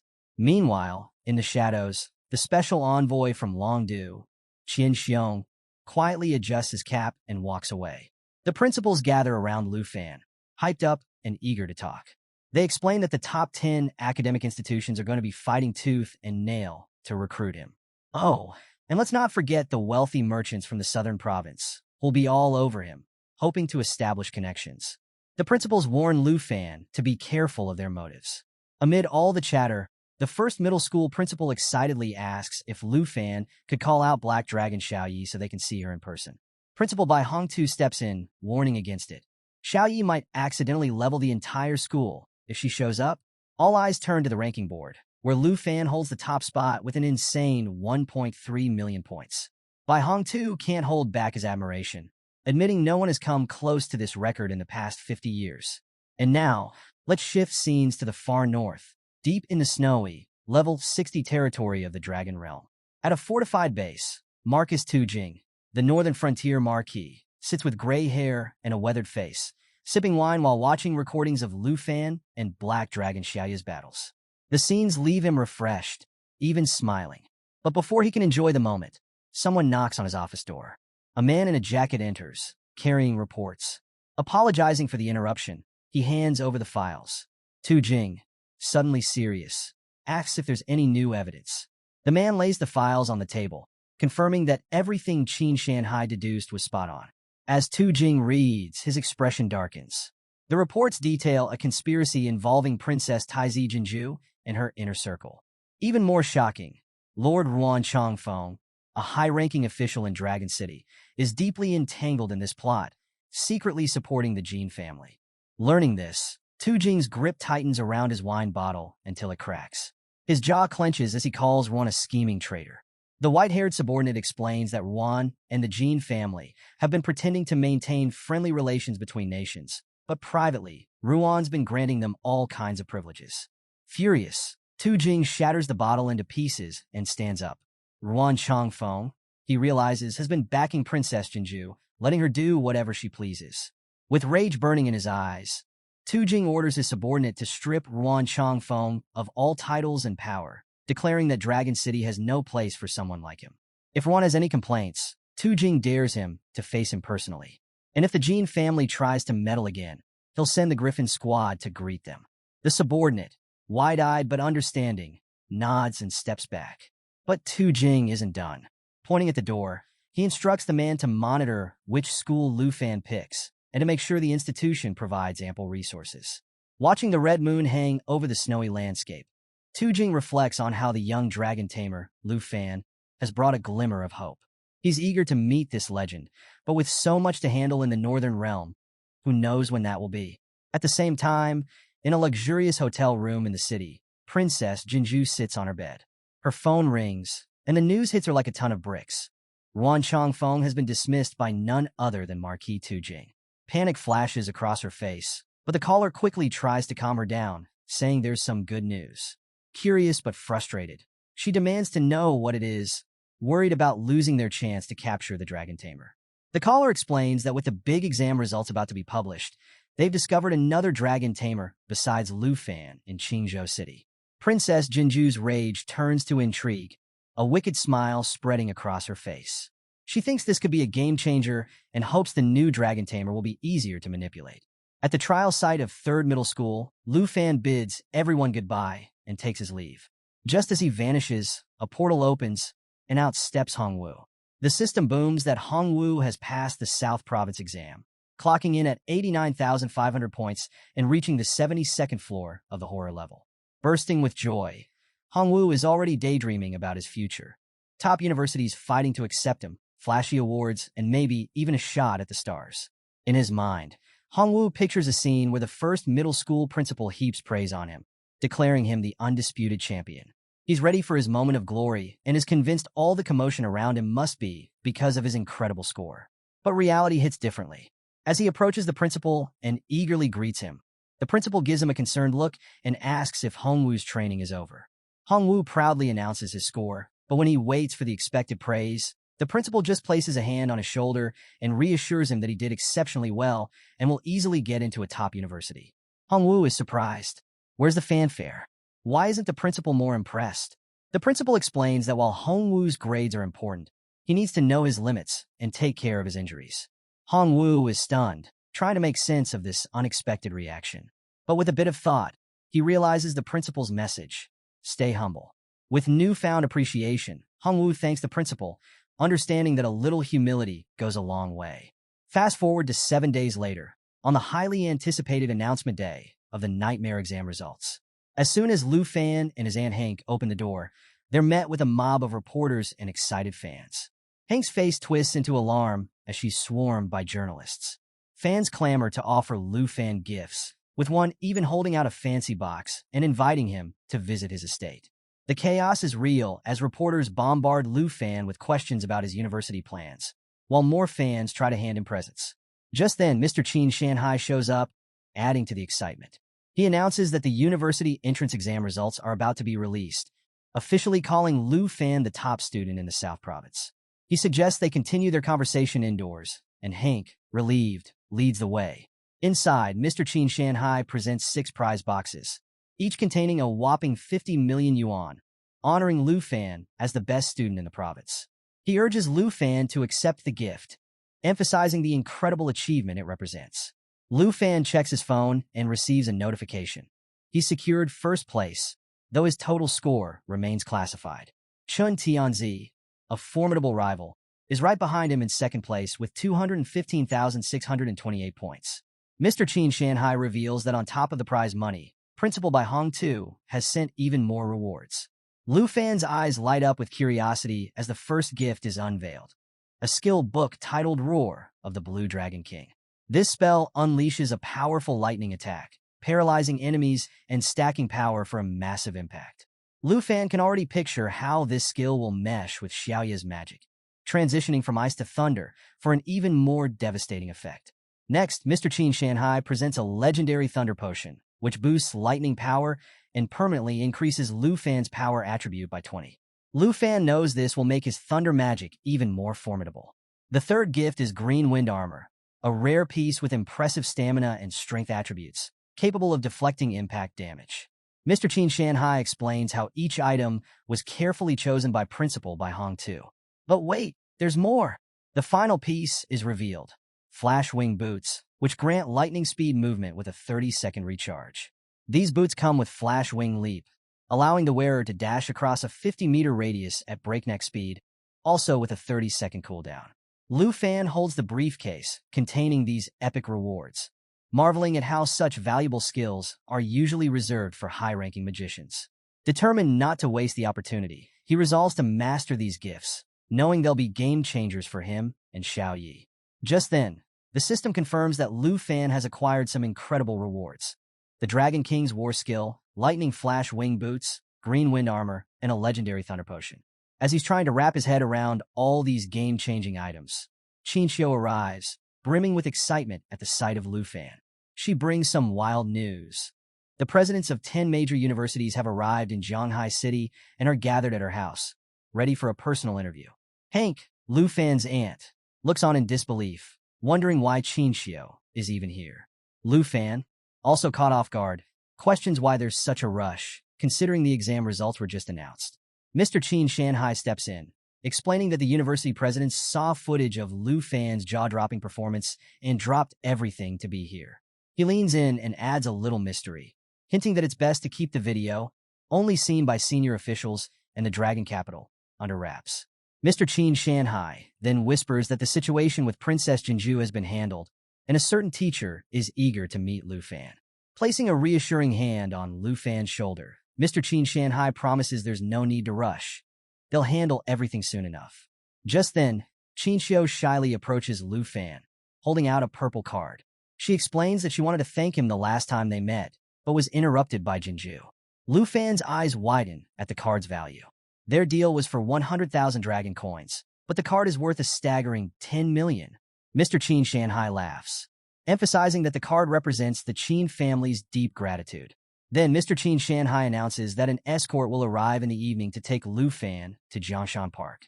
He can't help but joke about the luxurious villa the city awarded Lu Fan for being the top scorer. Hank moves closer to Lu Fan, and Qinxiu, embarrassed, tells her father to stop teasing. She grabs Lu Fan's hand and reminds him that they have an appointment with the academy officials. Now let's switch scenes to the Dragon Kingdom, outside Qingzhou City. A jeep pulls up in the forest, and out steps the arrogant Princess Jinju. She demands an update from her subordinate, Cui Hongtai, asking about the progress of the Dragon Tamer they've been monitoring. Cui Hongtai reports that this Dragon Tamer, Chen Tianji, has reached level 19, and his armored dragon is already at level 14. Jinju raises an eyebrow, impressed. Dragon Tamers, she notes, are always full of surprises, leveling up fast and taking down enemies way above their rank. We then cut to Chen Tianji himself, a level 19 Dragon Tamer, facing off against a ferocious wild monster. The monster attacks with brutal force, but Chen Tianji leaps into the air, dodging with agility. The fight is intense, but with a single, powerful strike, Chen Tianji takes down the monster, leveling up to 20. Watching from a distance, Jinju begrudgingly admits he has skill and is glad he hasn't wasted the dragon egg she gave him. Chen Tianji respectfully thanks her, vowing he won't tarnish the royal family's reputation. But Jinju isn't all praise. She makes it clear that she'll be disappointed if he fails her, just like the last guy did. With a stern glare, she announces that from now on, Chen Tianji will wield the dragon lance, asking if anyone has a problem with that. Cui Hongtai immediately replies, "As you wish, Your Excellency." Chen Ti bows deeply, expressing his gratitude for the powerful spear and armored dragon. With this newfound power, he's confident he can challenge the top scorer, Lu Fan. Jinju, however, can't help but think about Lu Fan. His exact score is still a mystery, but speculation is swirling that it could exceed 300,000 points. A flicker of hope lights up in her eyes, but she's also boiling with anger at the thought of Lu Fan.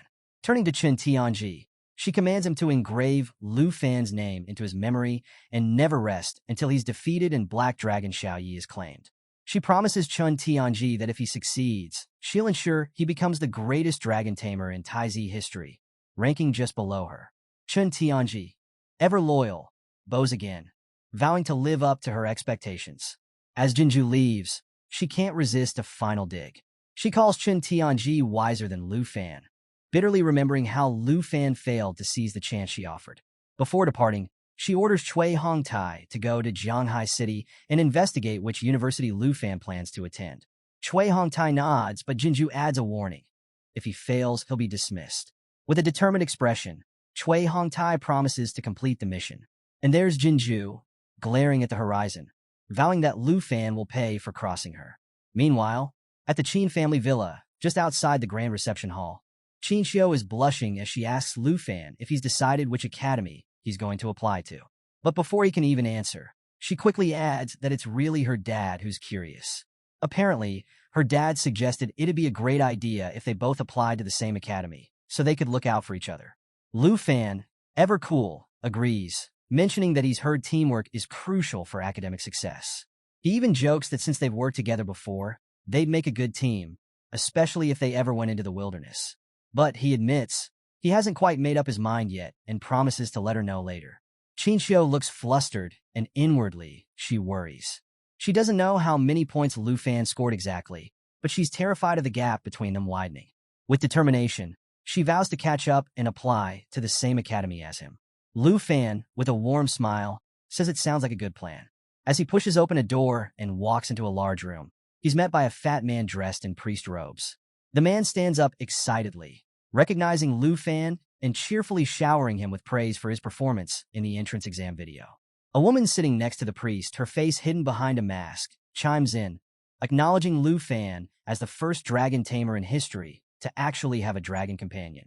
She asks if he's thought about which academic institution he'd like to join as the top scorer in the southern province. But before Lu Fan can answer, the fat man from Jiangnan Academy butts in, practically shouting that Lu Fan shouldn't hesitate. Jiangnan Academy doesn't mess around, he says, offering an annual scholarship of 10 million dragon coins, unlimited resources like potions, and access to exclusive secret realms.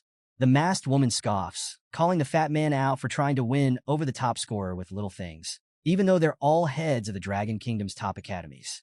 The fat man turns red with anger and throws back an even better offer. Northern Academy will grant Lu Fan 20 million dragon coins per year and access to a top-secret realm in the Snow Kingdom, reserved just for him. And with that, the room descends into chaos.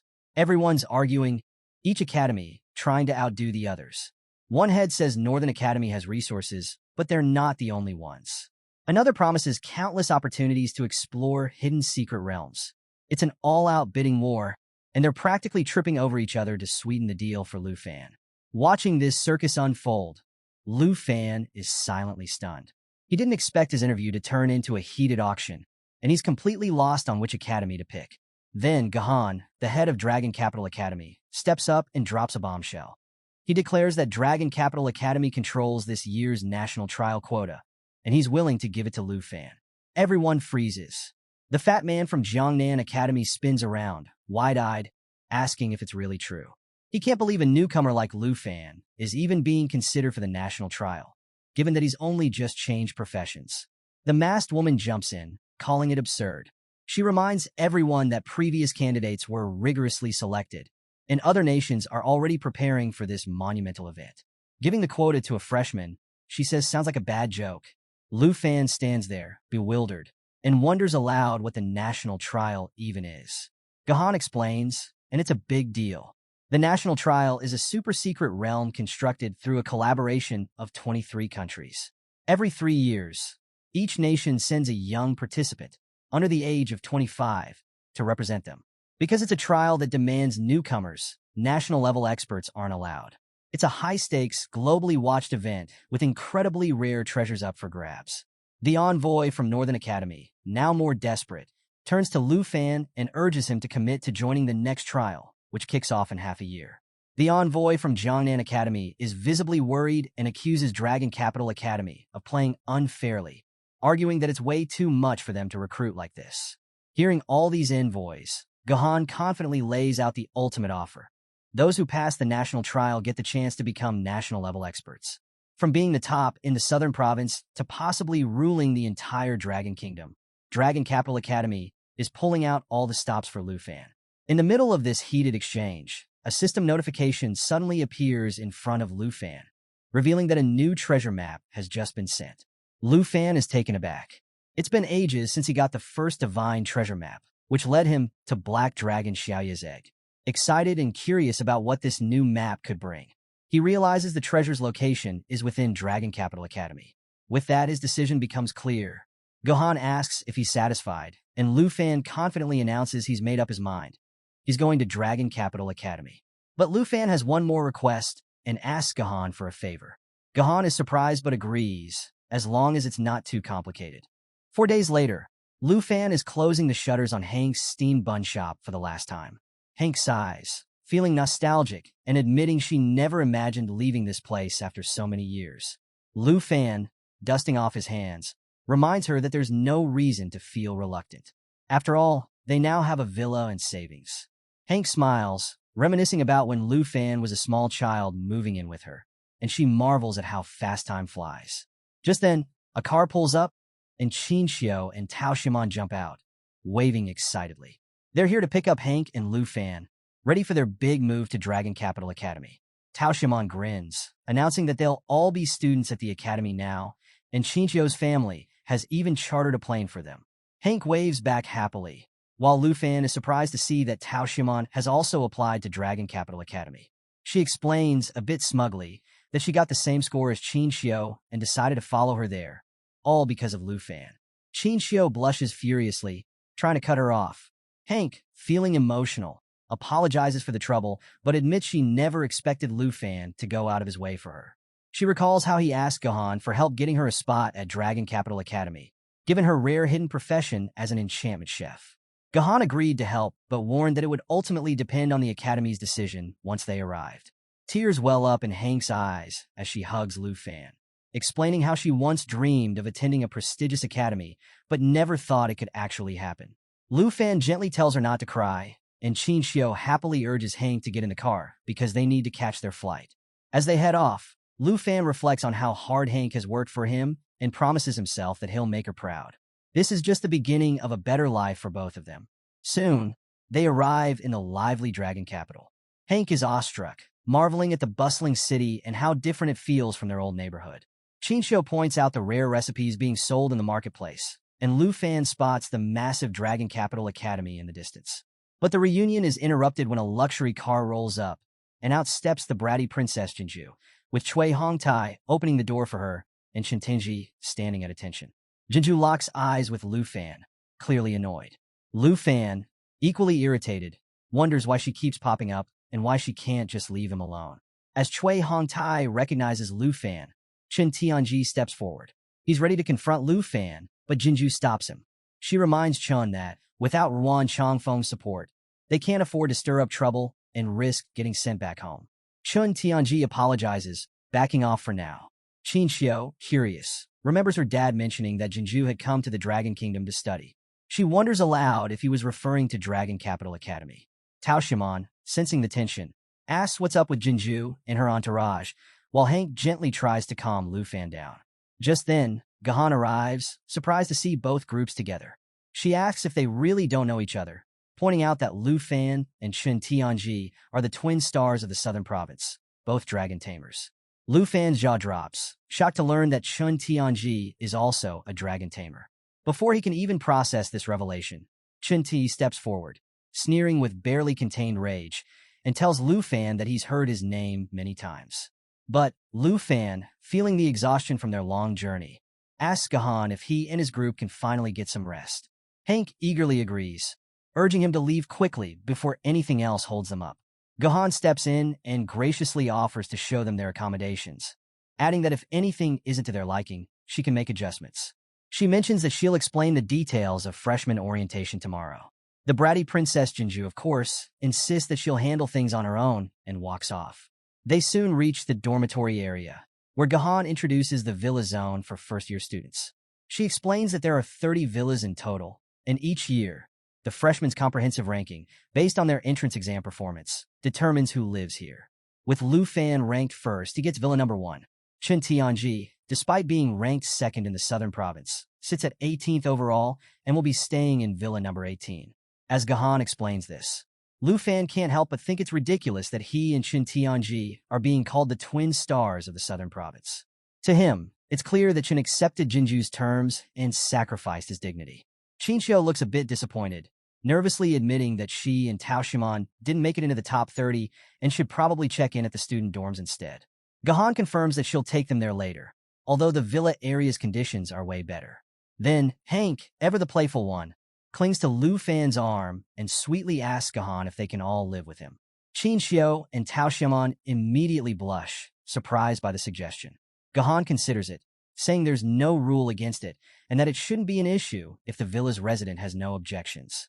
Hank turns to Lu Fan, pouting and reminding him of her special cookies, asking if he really wants to give that up. Lu Fan quickly says he doesn't mind at all. Hank beams with joy, grabbing Qin Xiao and Tao Xiaomon and declaring that it'll be great for them all to live together. She's already imagining how it'll strengthen their teamwork and make future expeditions into secret realms more efficient. And there it is, folks, the moment you've been waiting for. The harem is officially moving in together. Our Giga Chad Lu Fan is making the right moves, setting the stage for who knows what kind of shenanigans. Lu Fan, with a small smile, tells Qin Xiao and Tao Xiaomon that living together will be more convenient since the dorms are quite far. If they stayed there, he'd have to trek across half the campus just to see them. Qin Xiao blushes and agrees, while Tao Xiaomon nervously says she'll go along with whatever Qin Xiao decides. She has to admit, the villas are way nicer than the dorms. Hank, meanwhile, swings Qin Xiao around, happily saying she can't wait to share her cooking with everyone. Tao Xiaomon, embarrassed but trying to maintain some authority, points at Lu Fan and sternly warns him. Living together is fine, but he better not get any funny ideas about Qin Xiao. She'll be watching him closely. Just then, a screen appears in front of Lu Fan, revealing that the treasure map's location is nearby. Realizing it's right next door in Villa Number 2, he asks Gahan who lives there. Gahan explains she only manages the Southern Province students and isn't familiar with the freshmen from other regions, but she thinks there's just one girl living there. Lu Fan tells the girls to head to Villa Number 1 while he goes to check out their neighbor. Hank cheerfully agrees, teasing him to bring back a gift. The girls, though, are quiet. Lu Fan quickly assures them he's only curious about who the second-ranked person is and that they shouldn't overthink it. As he walks off, Hank giggles, thinking that just the mention of a girl was enough to get him moving. She playfully wonders if he's finally growing up. Tao Xiaomon, however, feels a bit annoyed, thinking she underestimated Lu Fan. Even with 3 girls already living with him, he's still curious about the neighbor. As he heads off, Lu Fan can't help but feel embarrassed, wondering why it suddenly feels like everyone is misunderstanding his intentions. So, Lu Fan stands at the door of his mysterious new neighbor, cake in hand, and nervously hopes she likes sweets. He's even hoping to get invited inside, since he needs to grab the treasure before she finds out. As the door opens, he puts on his best smile and introduces himself as Lu Fan from Jianghai City in the Southern Province. The girl in front of him is dressed head to toe in black and doesn't say a word, just staring at him with a blank expression. Trying to break the awkward silence, Lu Fan offers her the cake, cheerfully explaining that it's a gift to celebrate being neighbors. He adds that they should become friends and get to know each other better. A system notification suddenly pops up, revealing that the cake can permanently increase agility by 3 points on its first use. Despite his friendly attempt, the girl still stays silent, just staring at him. Finally, she takes the cake, turns around, and introduces herself in a quiet voice as Jian Yang from Yunbei Province. Well, what do we have here? A new addition to Lu Fan's growing circle of potential admirers, maybe?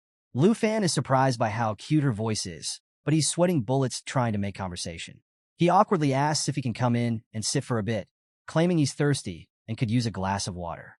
Internally, he panics, realizing it's a terrible excuse that makes his real intentions obvious. To his surprise, Jian Yang steps aside to let him in.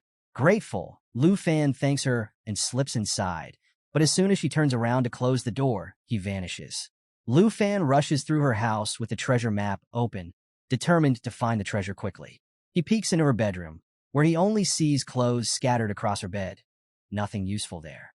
Then he checks the bathroom, but still no luck. Finally, he opens another door and finds what he's been searching for. A beautiful jade dragon egg lying in an empty room that Jian Yang apparently hasn't used yet. A system notification confirms he's arrived at the treasure map location. Lu Fan is thrilled and quickly grabs the egg. Just as Jian Yang returns with a glass of water, Lu Fan speeds back to the entrance. He nervously says he suddenly doesn't feel thirsty anymore and needs to leave. Thanking her, he wishes her a good night and mentions that he hopes to see her at the freshman ceremony tomorrow before dashing out. After he leaves, Jian Yang walks around her house and notices her bedroom door open, with her clothes still a mess on the bed. She's confused and wonders if Lu Fan is actually a pervert. Later that night in Villa Number 1, Lu Fan examines the jade dragon egg with Xiao Yi. He reminisces about when he found Xiao Yi's egg and uses his dragon taming skills. The egg starts cracking, and soon, a tiny dragon hatches from it.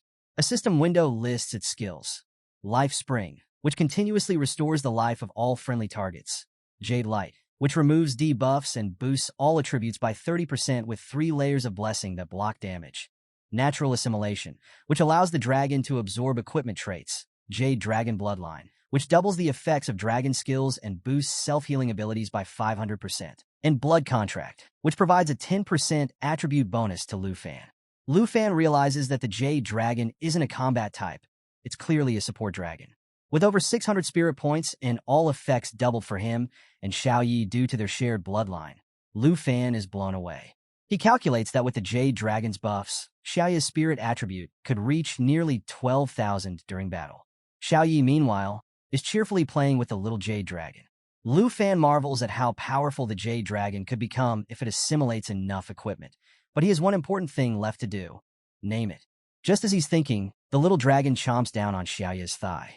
Panicked, Lu Fan tells them to stop fighting and decides to name the new dragon Xiao Fei, declaring it will be Xiao Yi's little sister from now on. Xiao Yi, not too pleased, tries to intimidate Xiao Fei. Lu Fan has to step in, telling both dragons to cut it out before they wake up everyone in the house. The next day, Lu Fan, Qin Xiu, and Tao Xiaomon stroll through the bustling campus of Dragon Capital Academy, heading to the freshman enrollment ceremony. Lu Fan notes that life professions and combat professions have to attend separate ceremonies. Qin Xiu confirms this, adding that their dear sister Hank has to be somewhere else for her life profession ceremony. Tao Xiaomon turns to Lu Fan and teases him, asking what all the noise coming from his room last night was about. Lu Fan begins to explain, but gets interrupted when 2 boys suddenly recognize Tao Xiaomon and Qin Xiu. The boys are stunned, calling the 2 girls campus belle level and marveling at how gorgeous they are. One of them daydreams about having one of them as his girlfriend, even saying he'd risk his life in a secret realm for them. But his friend quickly points out that both girls can't be his girlfriends, especially since there's a guy walking next to them. Inside the auditorium, Qin Xiu tells Tao Xiaomon that teacher Gahan mentioned hidden professions have to sit up front, so Tao Xiaomon decides to sit in the back since she can't be with Qin Xiu. Meanwhile, Lu Fan scans the room and spots someone familiar. Hongwu, the loud martial artist from the entrance exam in Jianghai City. Lu Fan gives him a calm smile, which only fuels Hongwu's anger. Hongwu remembers how his principal mocked him, telling him to check the rankings and see the huge gap between his score and Lu Fan's. Ever since then, Hongwu has been burning with rage and is now face-to-face with his rival. Tao Xiaomon, sitting alone, nervously wonders why all the hidden professions are grouped together and worries about whether Lu Fan will end up spending every day with Qin Xiu. Just then, Lu Fan notices Jian Ying quietly sitting in front of him. He awkwardly greets her, and Qin Xiu, surprised, asks if he knows her. Lu Fan explains that Jian Ying is their neighbor from Villa Number 2, which catches Qin Xiu off guard. She admits that Jian Ying is both beautiful and strong, considering she's ranked 2nd overall. Meanwhile, some students in the back are watching Lu Fan jealously. They complain that coming to Dragon Capital Academy has its perks, like being surrounded by all these stunning girls. One guy jokes that even if there are beauties everywhere, it has nothing to do with them. Another gets bold and thinks about asking for their contact info, but the mood shifts when a tall, well-dressed man steps onto the stage. The man introduces himself as Zhao Shenming, a level 78 Thunder Mage and the vice principal of Dragon Capital Academy, as well as a professor in the Combat Academy's magic department. Adjusting his glasses, he welcomes everyone and tells them their teachers will soon distribute their ID cards.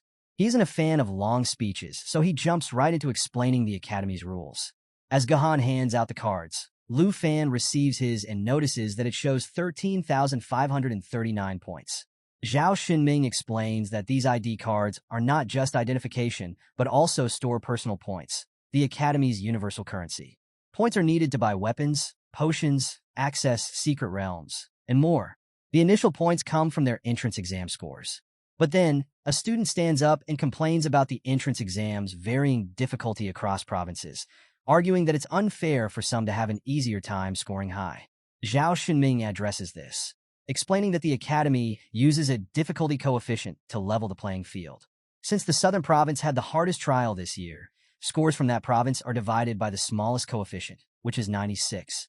Lu Fan thinks about his points and wonders if that's all he has to work with. Zhao Xinming continues, adding that these points are temporary.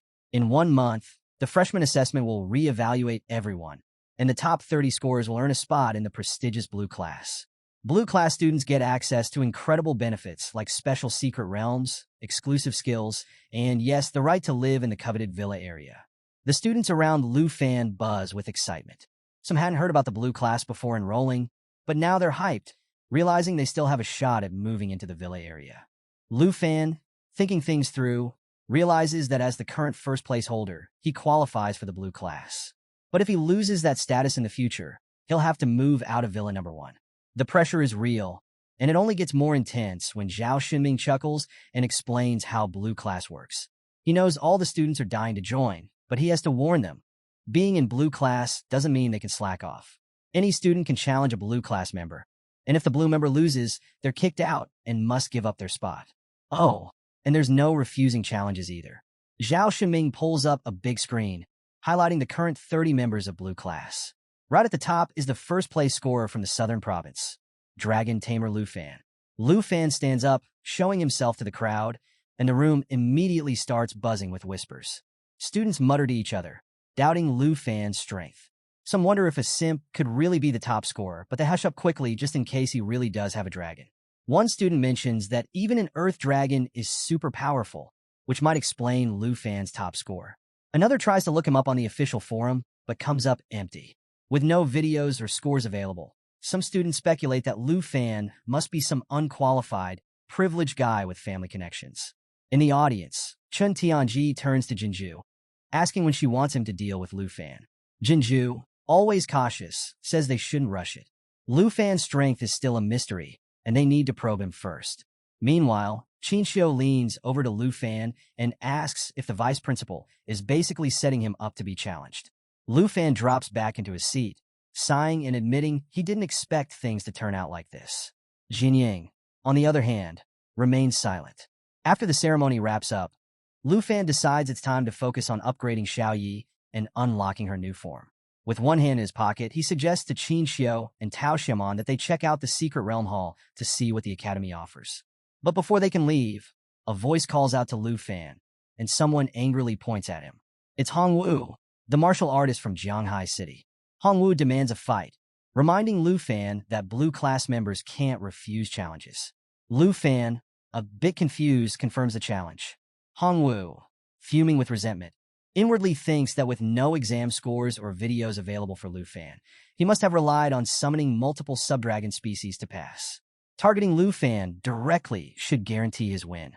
Lu Fan calmly tells Qinxiu to step back and accepts the challenge. Hongwu, surprised but impressed, remarks that Lu Fan has guts and wagers 200 dragon coins. Lu Fan raises an eyebrow, amused at how small the bet is, but figures 200 points must be a big deal for Hongwu. He agrees to the bet. The surrounding students get excited, whispering about how Lu Fan is supposedly a summoning mage. All eyes are on him now, eager to see the top scorer in action. Watching from a distance, Jinju smirks and tells Chun Tianji that this is the perfect chance to assess Lu Fan's abilities. She orders him to pay close attention to every move Lu Fan makes. Hongwu clenches his fists, golden energy crackling around them as he prepares to fight. He counts to 3, ready to launch his attack. Tao Xiaomon, standing nearby, nervously asks Qinxiu about Lu Fan's chances. Qinxiu, leaning on her magical staff, gives a confident smile and teases that if Tao Xiaomon hasn't seen Lu Fan's combat skills, she's in for a show. The vice principal Zhao Xinming and Professor Gahan watch silently from the sidelines. Hongwu shouts 3 and surges forward, his fist glowing with energy as he charges. Lu Fan remains calm, observing Hongwu's slow and clumsy approach, silently waiting for the right moment. Hongwu's fists glow brightly as he gathers momentum, charging straight at Lu Fan. His teeth are clenched in determination, and he unleashes the Qi strike technique, channeling all his Qi energy into his fist. This move is designed to double the damage to weak points, and his Qi level gets a serious boost when he connects with his target. But Lu Fan? Cool as a cucumber. Hands still casually in his pockets, he watches Hongwu approach with a grave expression. Just as Hongwu unleashes his full power, ready to crush Lu Fan. Something shocking happens. Lu Fan vanishes. Hongwu skids to a stop, bewildered. He's wide-eyed and baffled, wondering how Lu Fan could have disappeared so suddenly. Is this the blink technique used by second-tier mages? How in the world is Lu Fan doing this?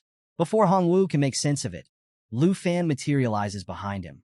Calmly, Lu Fan explains that he's heard Qigong masters are good at both close combat and ranged defense. Hongwu spins around, confused and on edge, only to find Lu Fan surrounded by a pulsing, potent blue aura. With a confident grin and a mocking wave of his hand, Lu Fan taunts him, asking if this is really all he's got. The crowd of students watching the duel is stunned, jaws dropping in awe at Lu Fan's strength. Hongwu, burning with rage, roars and launches a rapid barrage of punches using his Qi Rising Wave ability. Each strike sends out waves of force, and the damage increases with every punch. But Lu Fan moves like lightning, dodging every hit effortlessly, closing the distance between them. Hongwu grows desperate, thinking that if he can stop Lu Fan from summoning his dragon, he'll have a shot at victory. But Lu Fan doesn't need a dragon to handle this. He plants himself in front of Hongwu, fists clenched, a determined look on his face, and gears up for a powerful kick. Hongwu braces himself, spreading his arms wide to block, and defiantly declares that he's as unyielding as a rock. A brilliant golden aura envelopes his body, and he activates solid as a rock, his ultimate defensive technique. Every point of Qi he spends increases his defense, making him feel invincible. But here's the thing. Hongwu has no clue how powerful Lu Fan really is. With a burst of momentum, Lu Fan delivers a devastating kick to Hongwu's chest, shattering his supposedly unbreakable defense into pieces. The impact sends Hongwu flying backward, crashing to the ground, blood trickling from his mouth. Stunned, he struggles to process what just happened. Did he already lose? The crowd is dead silent, completely floored by what they've witnessed. Lu Fan had taken down one of the Academy's strongest martial artists with a single strike, without summoning his dragon or using any flashy skills. A student with brown hair wipes the sweat off his forehead, asking his blue-haired friend if the duel is really over. They had all expected to see a dragon, not a one-kick knockout. Another student, pale with fear, looks at Hongwu's bleeding form, wondering if he's seriously hurt. Hongwu lies on the ground, eyes shut, body trembling. Lu Fan walks over to him, reaches into his pocket, and pulls out his ID card. He places it on top of Hongwu's, reminding him with a smile that a bet is a bet, and the loser has to accept defeat. Since Hongwu was the one who challenged him, Lu Fan decides to collect the 200 dragon coins. A system window pops up, showing that Lu Fan's total points have increased to 13,739. Hongwu, propping himself up with one hand and clutching his chest with the other, glares at Lu Fan in disbelief. When he sees Lu Fan's total points, his expression turns to pure shock. Sweat pours down his face as he realizes the terrifying truth. With the 96x difficulty multiplier from the Southern Province, Lu Fan's entrance exam score amounts to a jaw-dropping 1.3 million points. In comparison, Chun Tianji's score of 210,000 looks pitiful. Overwhelmed, Hongwu collapses back to the ground, his arrogance and confidence shattered. He can't believe he was foolish enough to challenge Lu Fan. Meanwhile, Jinju watches from the sidelines, hands on her hips, and turns to Chun Tianji. She demands his assessment of Lu Fan's abilities. Chun Tianji, seething with hostility, admits that Lu Fan hasn't even summoned his dragon yet. He calculates that with Jinju's support, they'd only have a 70% chance of beating Lu Fan. Jinju, unimpressed, remarks that the odds aren't good enough. As Lu Fan casually slips his hands back into his pockets and walks away, Qin Xiao and Tao Xiaomon follow him. Hongwu, left in the dust, stares at the ground, filled with regret for ever underestimating Lu Fan. As Lu Fan and Qin Xiao entered the Grand Hall of Dragon Capital Academy's Secret Realm Center, Qin Xiao stood near the doorway, clutching her magical staff with a joyful expression. She nodded and told Lu Fan that Hank had already arrived. Meanwhile, Tao Xiaomon trailed behind, hands clasped behind her back, with a growing smile spreading across her face. Hank entered the hall, her expression full of concern. She rushed over to Lu Fan, asking if he was hurt and who had challenged him. Lu Fan, holding his tablet, turned to her with a calm smile, reassuring her that everything was fine. Tao Xiaomon joined them, fists clenched and cheeks slightly pink, excitedly recounting how Lu Fan had effortlessly sent Hongwu flying. Qin Xiu teased Tao Xiaomon, reminding her of when she had talked about how strong Lu Fan was. She even playfully compared him to Uncle Sun Ge, whom she had once thought unbeatable. Hearing this, Tao Xiaomon's curiosity grew, and she wondered just how powerful Lu Fan's dragon pet really was. Qin Xiu, with a knowing smile, assured her that Xiao Yi was even more formidable than they could imagine. As they chatted, Lu Fan approached, holding up his tablet to capture their attention. The group turned to look at him as he explained that he had accessed the Academy's secret realms and found one perfect for leveling up. The screen displayed the details. Lu Fan had 13,739 points, and the Academy had a total of 49 secret realms. The one he had selected was Poisonous Spiderwood Forest, a level 45 realm known for its terrifying difficulty. The minimum entry requirement was a group of 5, and opening the portal would cost 45 points. Closing his eyes for a moment, Lu Fan thought about how he could have already been leveling up Black Dragon Xiao Yi if it weren't for Hongwu's challenge. Hank stepped forward, her face full of worry. She reminded Lu Fan that while she was excited to join them, this realm wasn't child's play, it was potentially deadly. Lu Fan met her gaze with a confident smile and promised to keep everyone safe. Tao Xiaomon, still confused, pointed out that they only had 4 people and needed at least one more to form a full team. Lu Fan turned to Qin Xiu, his expression serious, and asked if she had any ideas. Qin Xiu looked around, scanning the area, and spotted Jianying sitting nearby, engrossed in her tablet. The two of them decided to approach her, hoping she'd join their team. When they reached Jianying, Lu Fan greeted her with a bright smile, but she met his gaze with a cold, disdainful look. Clearly, she hadn't forgotten their awkward first meeting during his dragon egg search. With a nervous drop of sweat on his brow, Lu Fan approached, feeling the tension in the air. Jianying glared at him, calling him a pervert, and the mood grew even more awkward. Hank, completely taken aback, tried to make sense of the situation, while Qin Xiu stepped back, confusion written all over her face. Tao Xiaomon, hands on her hips, demanded to know what Lu Fan had done to deserve such a harsh accusation. Sensing he was in hot water, Lu Fan waved his tablet desperately, trying to explain the misunderstanding. He forced a smile, swearing he wasn't a bad guy and that their initial meeting had just been really awkward. He reminded Jianying that she was looking for a team and didn't have anyone to explore the secret realm with. With a pleading tone, he suggested that they team up to tackle Poisonous Spiderwood Forest. Jianying's eyes narrowed as she thought about it. When she finally agreed, Lu Fan let out a sigh of relief. Hank, watching from behind, clasped her hands together and smiled, glad things were working out. Lu Fan placed a hand on his hip and flashed a triumphant grin, asking the group if this counted as successful team building. Qin Xiu, amused, turned to Tao Xiaomon, admitting that, despite any doubts, Lu Fan had pulled off a miracle by convincing the most talented student from Yunbei province to join them. Tao Xiaomon, impressed, nodded and pointed out how smooth Lu Fan was with his words.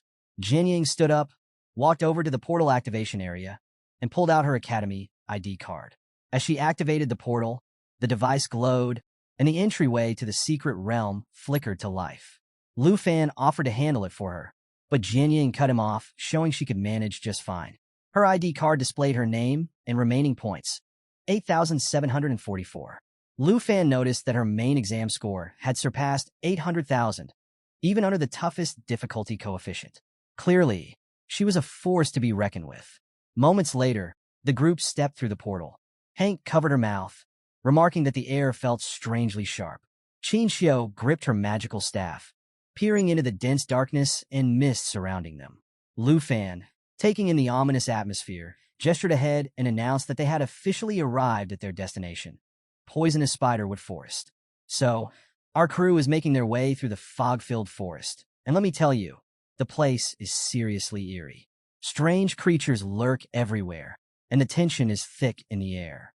Leading the way is the ever-composed Jianying, with Lu Fan following closely behind, hands casually tucked into his pockets. Tao Xiaomon, walking beside them, throws a curious glance at Lu Fan and calmly asks why he picked this specific secret realm. After all, it's rated level 45 on the fear difficulty scale, which is no joke. Qin Xiu, holding her magic staff tightly with both hands, stays quiet, taking in the ominous surroundings. Meanwhile, Hank is visibly on edge, clinging to her belongings with nervous energy. Lu Fan turns to Tao Xiaomon, flashing a cheerful smile. He explains that he searched the secret realm hall for ages and found nothing better for leveling up. Tao Xiaomon looks a bit confused and quickly explains that she didn't mean to criticize him. Hank, trying to lighten the mood, pulls out a bag and grins. She asks everyone to wait a moment, wanting to share some high-quality travel biscuits she made. These aren't ordinary biscuits, folks. They boost experience gains by 20% for the next 3 hours. Lu Fan's eyes light up, realizing how helpful they'll be for leveling up. He, Qin Xiao, and Tao Xiaomon each grab a biscuit and take a bite, immediately savoring the delicious flavor. Hank explains with a proud smile that the recipe came from her life professor, and she was lucky to have a high success rate as an enchantment chef. Her classmates didn't have as much luck, but her biscuits turned out perfectly.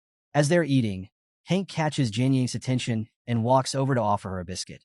Jianying looks surprised, wondering why Hank is being so nice. She turns to the biscuits and asks if the cake Lu Fan gave her before was also Hank's creation. Hank beams, confirming that it was and promising to make more if she liked it.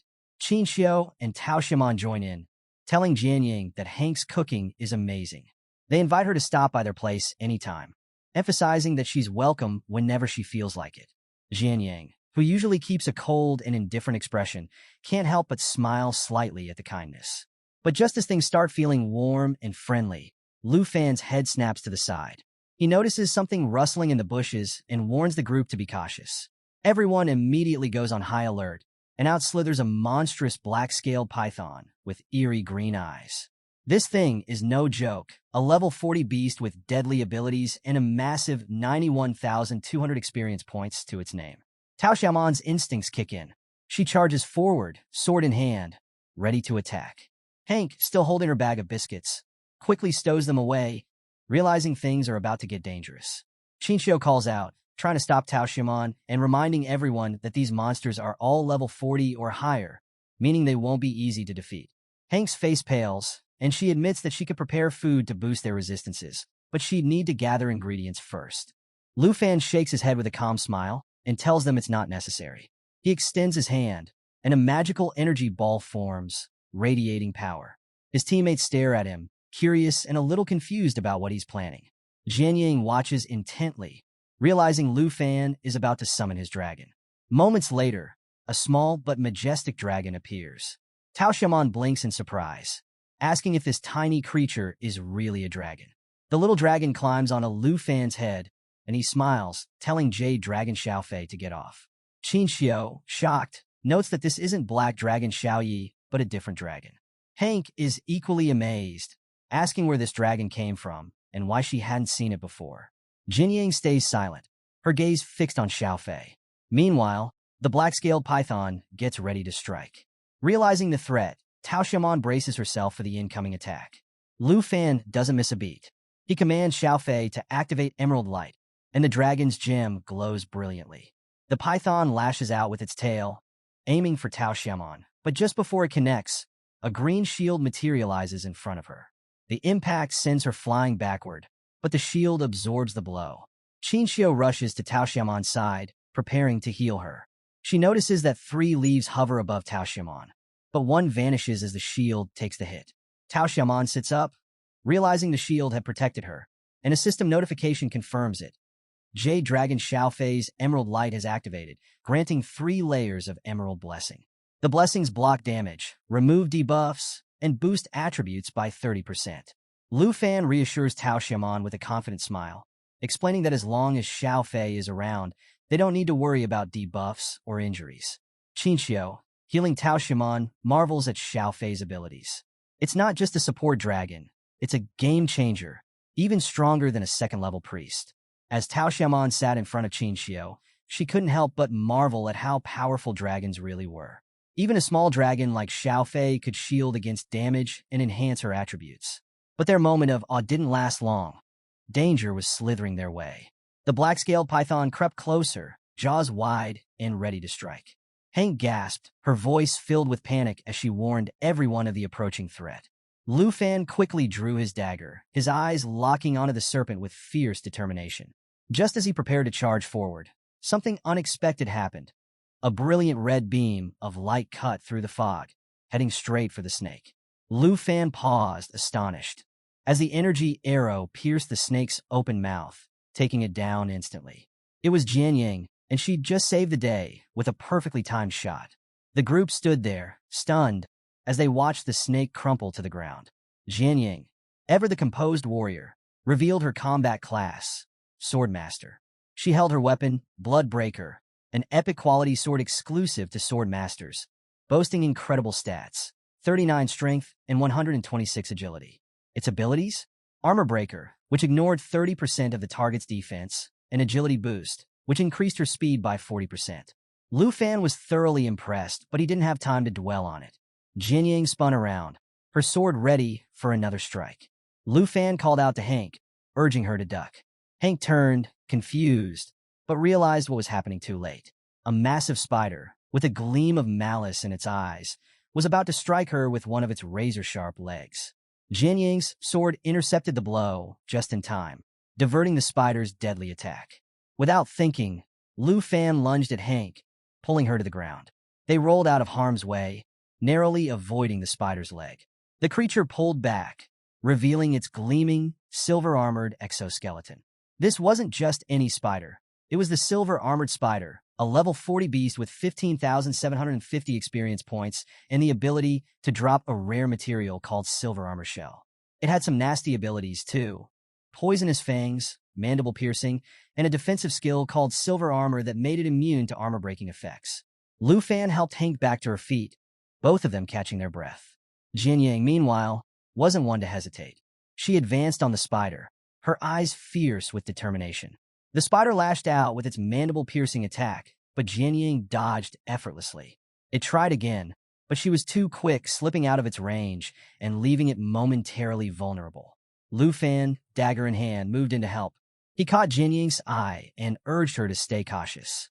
Jian Yang glanced back, her mind racing as she tried to assess the situation. With a swift, precise strike, Lu Fan jabbed his dagger under the spider's jaw, and within seconds, the creature collapsed, defeated. Jian Yang didn't stop moving. She soared through the air, twisting mid-flight, and warned Lu Fan to stay alert. It wasn't over yet. Hidden in the shadows, more silver-armored spiders emerged from the bushes. Jian Yang landed gracefully, her eyes narrowing. She conjured 2 additional swords, Breaking Army Greatsword, a level 21 epic-quality weapon with a powerful Mountain Shaker ability that dealt 210% damage and spread damage to nearby enemies, and Water Cold Sword, a level 14 weapon that inflicted ice damage and slowed the target's movement. She turned to Lu Fan and the group, her expression serious. Beyond the lesser spiders loomed a massive, shadowy spiderweb, and there, waiting in the darkness, was the ultimate threat, the Black Web Hunter. This monster was level 46, a towering beast with 39,110 experience points and terrifying abilities. It could use Poison Fang to inject venom, chipping away at health, and Web Bind to trap victims in sticky webs, leaving them helpless. As the silver-armored spider lunged forward, Lu Fan and Jian Yang refused to just stand there and take it. With Jian Yang's 3 swords hovering around her and Lu Fan carrying the little jade dragon, Xiaofei, on his back, they both charged into the fray. Lu Fan took a moment to glance at Jian Yang's specialized weapons, realizing that her gear was far from ordinary. Before he could ask her about it, the spider struck with a sharp, armored leg, forcing them both to dodge effortlessly. Mid-leap, Jian Yang locked eyes with the spider, explaining to Lu Fan that sword masters could craft and level up their own weapons. She mentioned how she started with a basic level 1 sword and worked her way up. With that said, she spun through the air, summoning a blade of icy water that morphed into a frozen arrow. She fired it at the spiders, the frost rapidly spreading and freezing their bodies. Landing gracefully, Jian Yang fixed her gaze on the enemy, reminding Lu Fan that now wasn't the time for small talk. Lu Fan watched her, impressed, thinking that her skills were as versatile as a dragon tamer's. Just as she focused on the fight, another spider crept up behind her, jaws wide open, ready to strike. Jian Yang sensed the danger, but before she could react, Lu Fan intervened, deflecting the spider's attack with his dagger. Locking eyes with the monstrous arachnid, Lu Fan called for Xiaofei to activate Emerald Light. The little dragon soared into the air, extending its tiny claws toward Jian Yang and activating the spell. A radiant glow enveloped her, and 3 shimmering leaves appeared above her head, forming protective barriers. Jian Ying looked at Lu Fan, astonished and a bit speechless. Choosing to stay on the offensive, Jian Ying clenched her fists and activated Mountain Shaker. Her breaking army great swords surged forward, piercing through the spider's armored chest and bringing it down in a single, crushing blow. With her water-cold sword still in hand, she turned to Lu Fan with a grin, thanking him for the 30% buff from Xiao Fei's spell. With her boosted power, she swiftly dispatched another spider. Lu Fan couldn't help but smile, observing how Jian Ying's breaking army greatsword had incredible piercing power, while her water-cold sword excelled at defense and damage enhancement. Together, her weapons made her an exceptionally versatile sword master. Meanwhile, little Xiao Fei happily fluttered beside Lu Fan, having leveled up to level 2.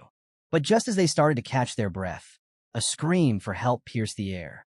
Lu Fan and Jian Ying whipped around to see a group of spiders surrounding Hank, Qin Xiu, and Tao Xiaomon.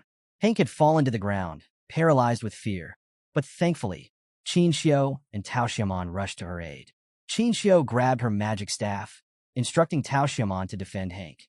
Tao Xiaomon immediately positioned herself in front of Hank, sword at the ready, bracing for the spider attacks. Lu Fan's heart raced with anxiety, and he dashed forward, little Xiao Fei following close behind. He told Jian Ying to find the black web hunter, the monstrous spider they knew was lurking nearby. Jian Ying, clutching her chest and catching her breath, couldn't help but smile as she prepared for the battle ahead. The spiders poised to strike, and Tao Xiaomon stood her ground, protecting Hank. Qin Xiu, her staff glowing with magic, summoned her powers, ready to provide support. Just then, Xiao Fei appeared above Hank, extending its little claws and casting emerald light to conjure protective leaves over her. Meanwhile, Lu Fan didn't waste any time. He cut through the spiders with swift dagger strikes, warning Jian Ying to steer clear of the sticky webs. He explained that getting ensnared meant almost certain death. Jian Ying, surprised by his concern, barely had time to process his words before multiple webs shot toward her. Reacting just in time, she deflected 4 webs with her swords, but the last one grazed her arm, leaving a painful cut. Gritting her teeth against the pain, Jian Ying knew she had to retreat. Holding her wounded arm, she sprinted toward the forest, her expression a mix of determination and fear. Lu Fan called out to her, worried, and asked Xiao Fei to heal her injury. But Qin Xiu caught Lu Fan's attention, battling the spiders and urging him to help Jian Ying. Tao Xiaomon, deflecting spider strikes with her sword, shouted to Lu Fan that they could manage with Xiao Fei's protection. Hearing this, Lu Fan made a split-second decision. He took off in pursuit of Jian Ying, determination blazing in his eyes, while Xiao Fei flew alongside him. Leaving Hank in the capable hands of Qin Xiu and Tao Xiaomon, Lu Fan ran through the dark forest, ready to help Jian Ying face whatever dangers lay ahead. Venturing deeper into the forest, Lu Fan found himself standing before a tangled mess of spider webs. His eyes widened in disbelief as he took in the sight a massive web belonging to the black web hunter. The scene was chaotic. Jian Ying stood on the ground, one of her swords hopelessly snared in the web, while she gripped another weapon tightly in her hand. Her body was covered in small, bloody cuts, yet her eyes burned with determination. Spotting Jian Ying's state, Lu Fan rushed forward, his heart pounding. He gestured to Jade Dragon Xiao Fei to activate Emerald Light. The little dragon immediately conjured 3 shimmering leaves above Jian Ying's head, enveloping her in a protective glow. Jian Ying glanced back at Lu Fan, her face lined with frustration. Even though she was grateful, she insisted she could handle the spider herself. But in that very moment, the black web hunter launched its web-bind attack, shooting sticky, ensnaring silk toward Jian Ying. Panic flickered in her eyes, and Lu Fan knew he couldn't let this happen. He appeared at her side in a flash, urging her to stay focused. Taking the lead, he stepped forward and transformed his arm, using his Dragon Claw ability. His hand morphed into a powerful, draconic weapon, and Jian Ying's eyes widened in awe. Lu Fan raised his transformed arm, shielding his face with his other hand. With a burst of energy, he swung his Dragon Claw downward, severing several of the spider's legs and freeing Jian Ying's trapped sword. Jian Ying stared in disbelief at the damage he had done. Was this really the same guy she had thought was a simple dragon tamer?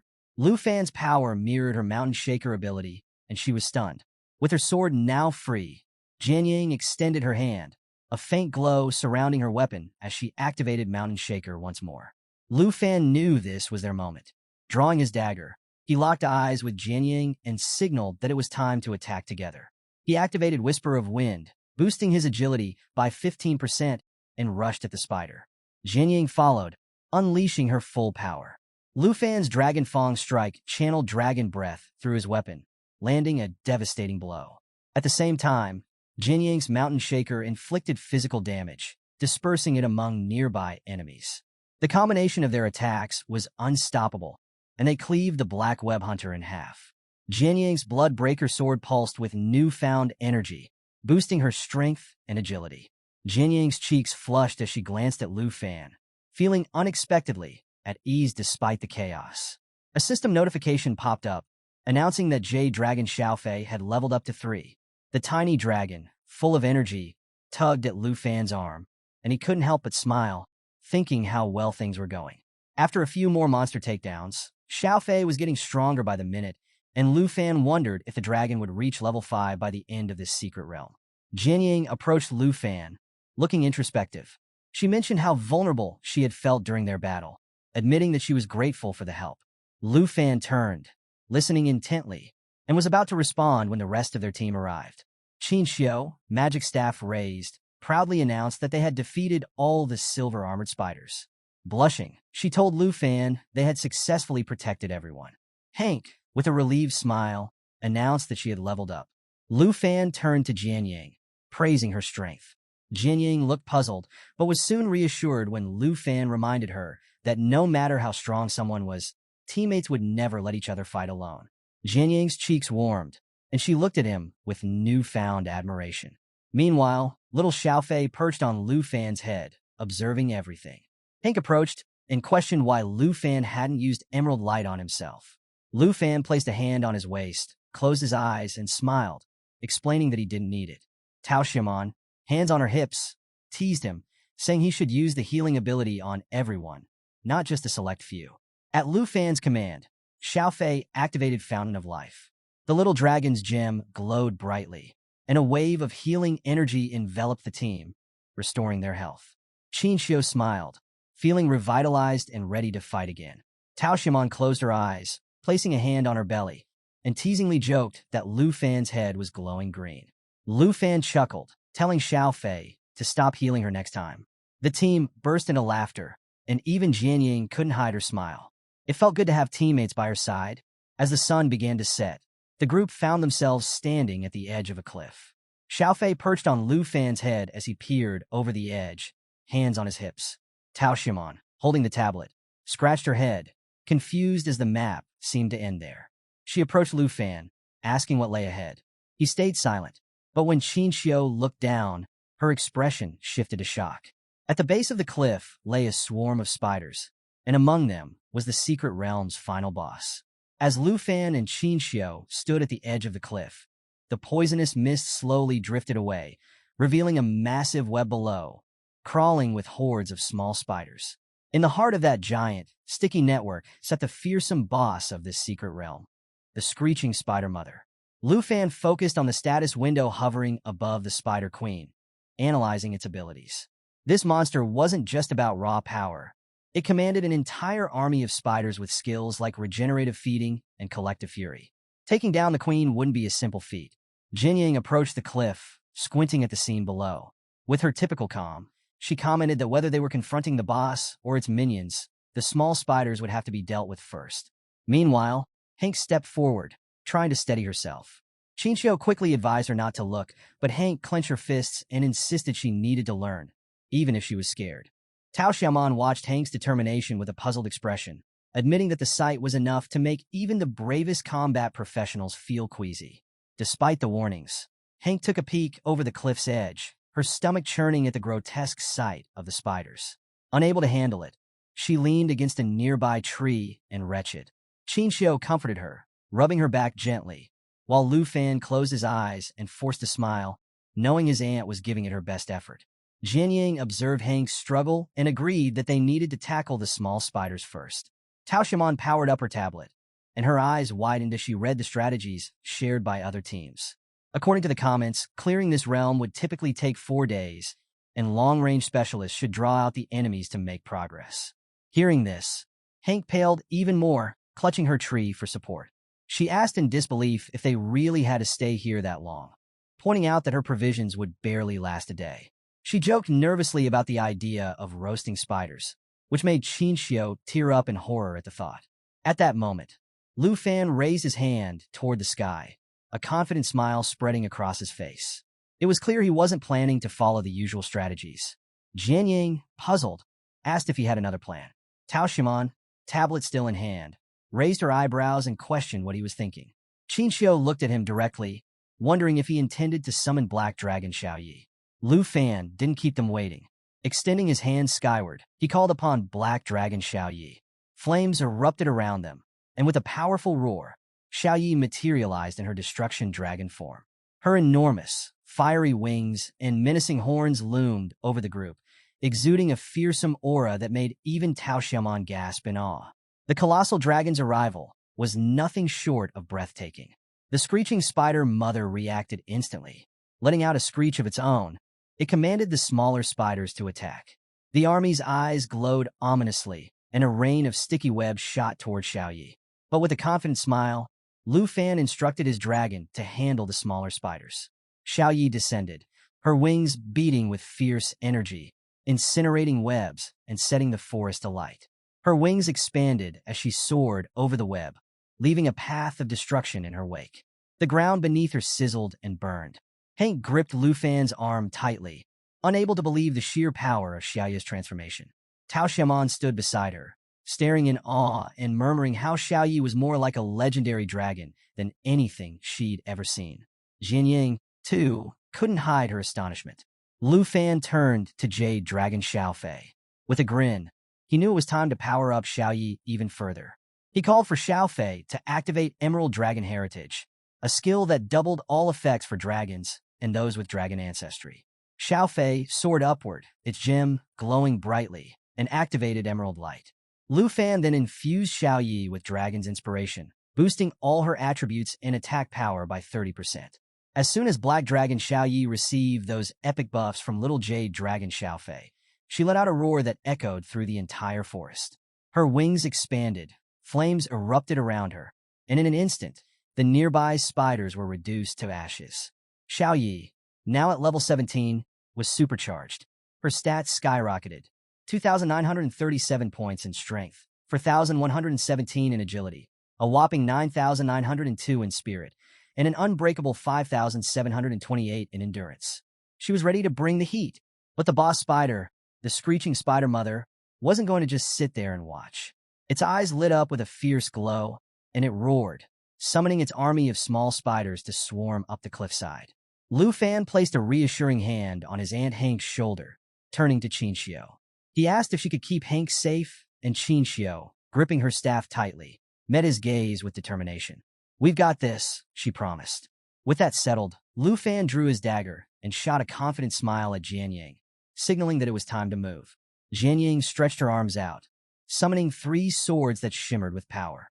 As the small spiders scuttled up the cliff, Lu Fan and Jian Yang leapt down, ready to clear a path to the Spider Queen. Lu Fan's dagger flashed as he dispatched spiders left and right, and Jian Yang's swords danced through the horde. They landed at the base of the cliff, surrounded by falling spider carcasses. But more spiders kept coming, closing in from every side. Lu Fan's expression hardened, and he called out to Black Dragon Xiaoyi. She descended from above, her wings beating furiously, and activated the second phase of her Great Cataclysm skill. When she roared, a massive explosion of fire obliterated countless spiders in an instant. The chaos was intense, but they kept pushing forward, with Little Jade Dragon Xiaofei hovering close behind. Suddenly, 2 system notifications popped up. Jade Dragon Xiaofei had reached level 4, and Black Dragon Xiaoyi was ready to unleash the third and final phase of Great Cataclysm. Flames engulfed the area, and Jian Yang was left marveling at the sheer destruction. The heat from Xiaoyi's fire was intense, and even from a distance, it was clear that Xiaoyi was a force to be reckoned with. Meanwhile, up on the cliff, Tao Xiaoman was swinging her sword, fending off the climbing spiders, while Chinchio's staff glowed as she cast defensive spells. Chinchio called down to Lu Fan, assuring him they could handle things. Taking her word for it, Lu Fan pressed on, urging Jian Yang to join him in taking down the Spider Queen once and for all. The Spider Queen was done watching. It lunged forward, unleashing a venomous attack that splattered poison everywhere. Lu Fan and Jian Yang evaded just in time, but it was a close call. Realizing how dangerous things were getting, Lu Fan extended his hand to Jian Yang, commanding Jade Dragon Xiaofei to activate Emerald Light. 3 shimmering green leaves appeared above Jian Yang, and she stared at Lu Fan, astonished by his care for her well-being. But there was no time to linger on that thought. The Spider Queen seized the moment, launching a web attack that shot straight toward Lu Fan. He turned, slicing through the web with his dagger, but not before it grazed his cheek, drawing blood. He cursed under his breath, feeling the sting, and fixed his gaze on the Spider Queen, his resolve hardening. "Xiaoyi, it's time," he commanded. Black Dragon Xiaoyi roared and activated her burning of all things skill. She unleashed 4 fiery tornadoes that tore through the enemy ranks, leaving nothing but charred remains. Jian Yang watched in awe, realizing just how destructive Xiaoyi's abilities were. This was power beyond imagination, capable of leveling cities or worse. With the smaller spiders mostly taken care of, Black Dragon Xiaoyi continued her aerial assault, incinerating everything in her path. Jian Yang was struck by how easily Xiaoyi was handling the entire swarm. Then, another series of system notifications popped up. Jade Dragon Xiaofei had reached level 5 and gained a new ability called Emerald Blessing. This new skill allowed Xiaofei to amplify the damage of the next 3 strikes for anyone she blessed. Lu Fan's attention snapped to Jade Dragon Xiaofei, his confusion mounting as the little dragon's gem began to glow brightly. Was something happening to Xiaofei? The gem's light intensified, and suddenly, Xiaofei began to levitate. Her body transformed before their eyes. Wings sprouted, her tail elongated, and her entire form shifted into that of a green-haired girl. Lu Fan shielded his eyes, wondering if this was a metamorphosis like the one Black Dragon Xiaoyi had gone through. When he cautiously lowered his hand, he couldn't believe what he was seeing. Jade Dragon Xiaofei had evolved, gaining a new form and even stronger abilities. Looks like our Giga Chad Lu Fan just leveled up his team in the best way possible, with not 1 but 2 dragon waifus. As our heroes ventured deeper into the battle, things were looking seriously dicey. Jade Dragon Xiaofei was up in the air, clasping her hands together, her palms glowing with an intense green energy. Lu Fan watched her, his face a mixture of confusion and curiosity, while Jian Yang was equally baffled. Suddenly, the ground started trembling, and a sharp claw shot out of nowhere, racing toward Jian Yang. Thankfully, our heroes had some quick reflexes. With just a hair's breadth between them and the attack, they leaped out of danger, dodging at the last second. Jian Yang landed, 3 glowing emeralds swirling above her head, and stared at them in total confusion. What were these glowing gems? Well, let me explain. This was Jade Dragon Xiaofei's new skill, Jade Blessing. It applied 3 layers of Jade Dragon aura to the target, boosting the damage of their next 3 attacks. Jian Yang, never one to waste an opportunity, activated the buff and went straight on the offensive. With a fierce look, she extended her hand, sending her 3 swords flying toward the massive boss spider. The impact was insane. The Bloodbreaker sword, which hadn't even scratched the spider's silver armor before, now sliced through like it was butter. Lu Fan, watching Xiaofei in action, couldn't help but feel a proud smile spreading across his face. Xiaofei had not only leveled up to 5, but had also gained this awesome new form and some seriously game-changing abilities. He gently patted her head, and Xiaofei closed her eyes, enjoying the moment.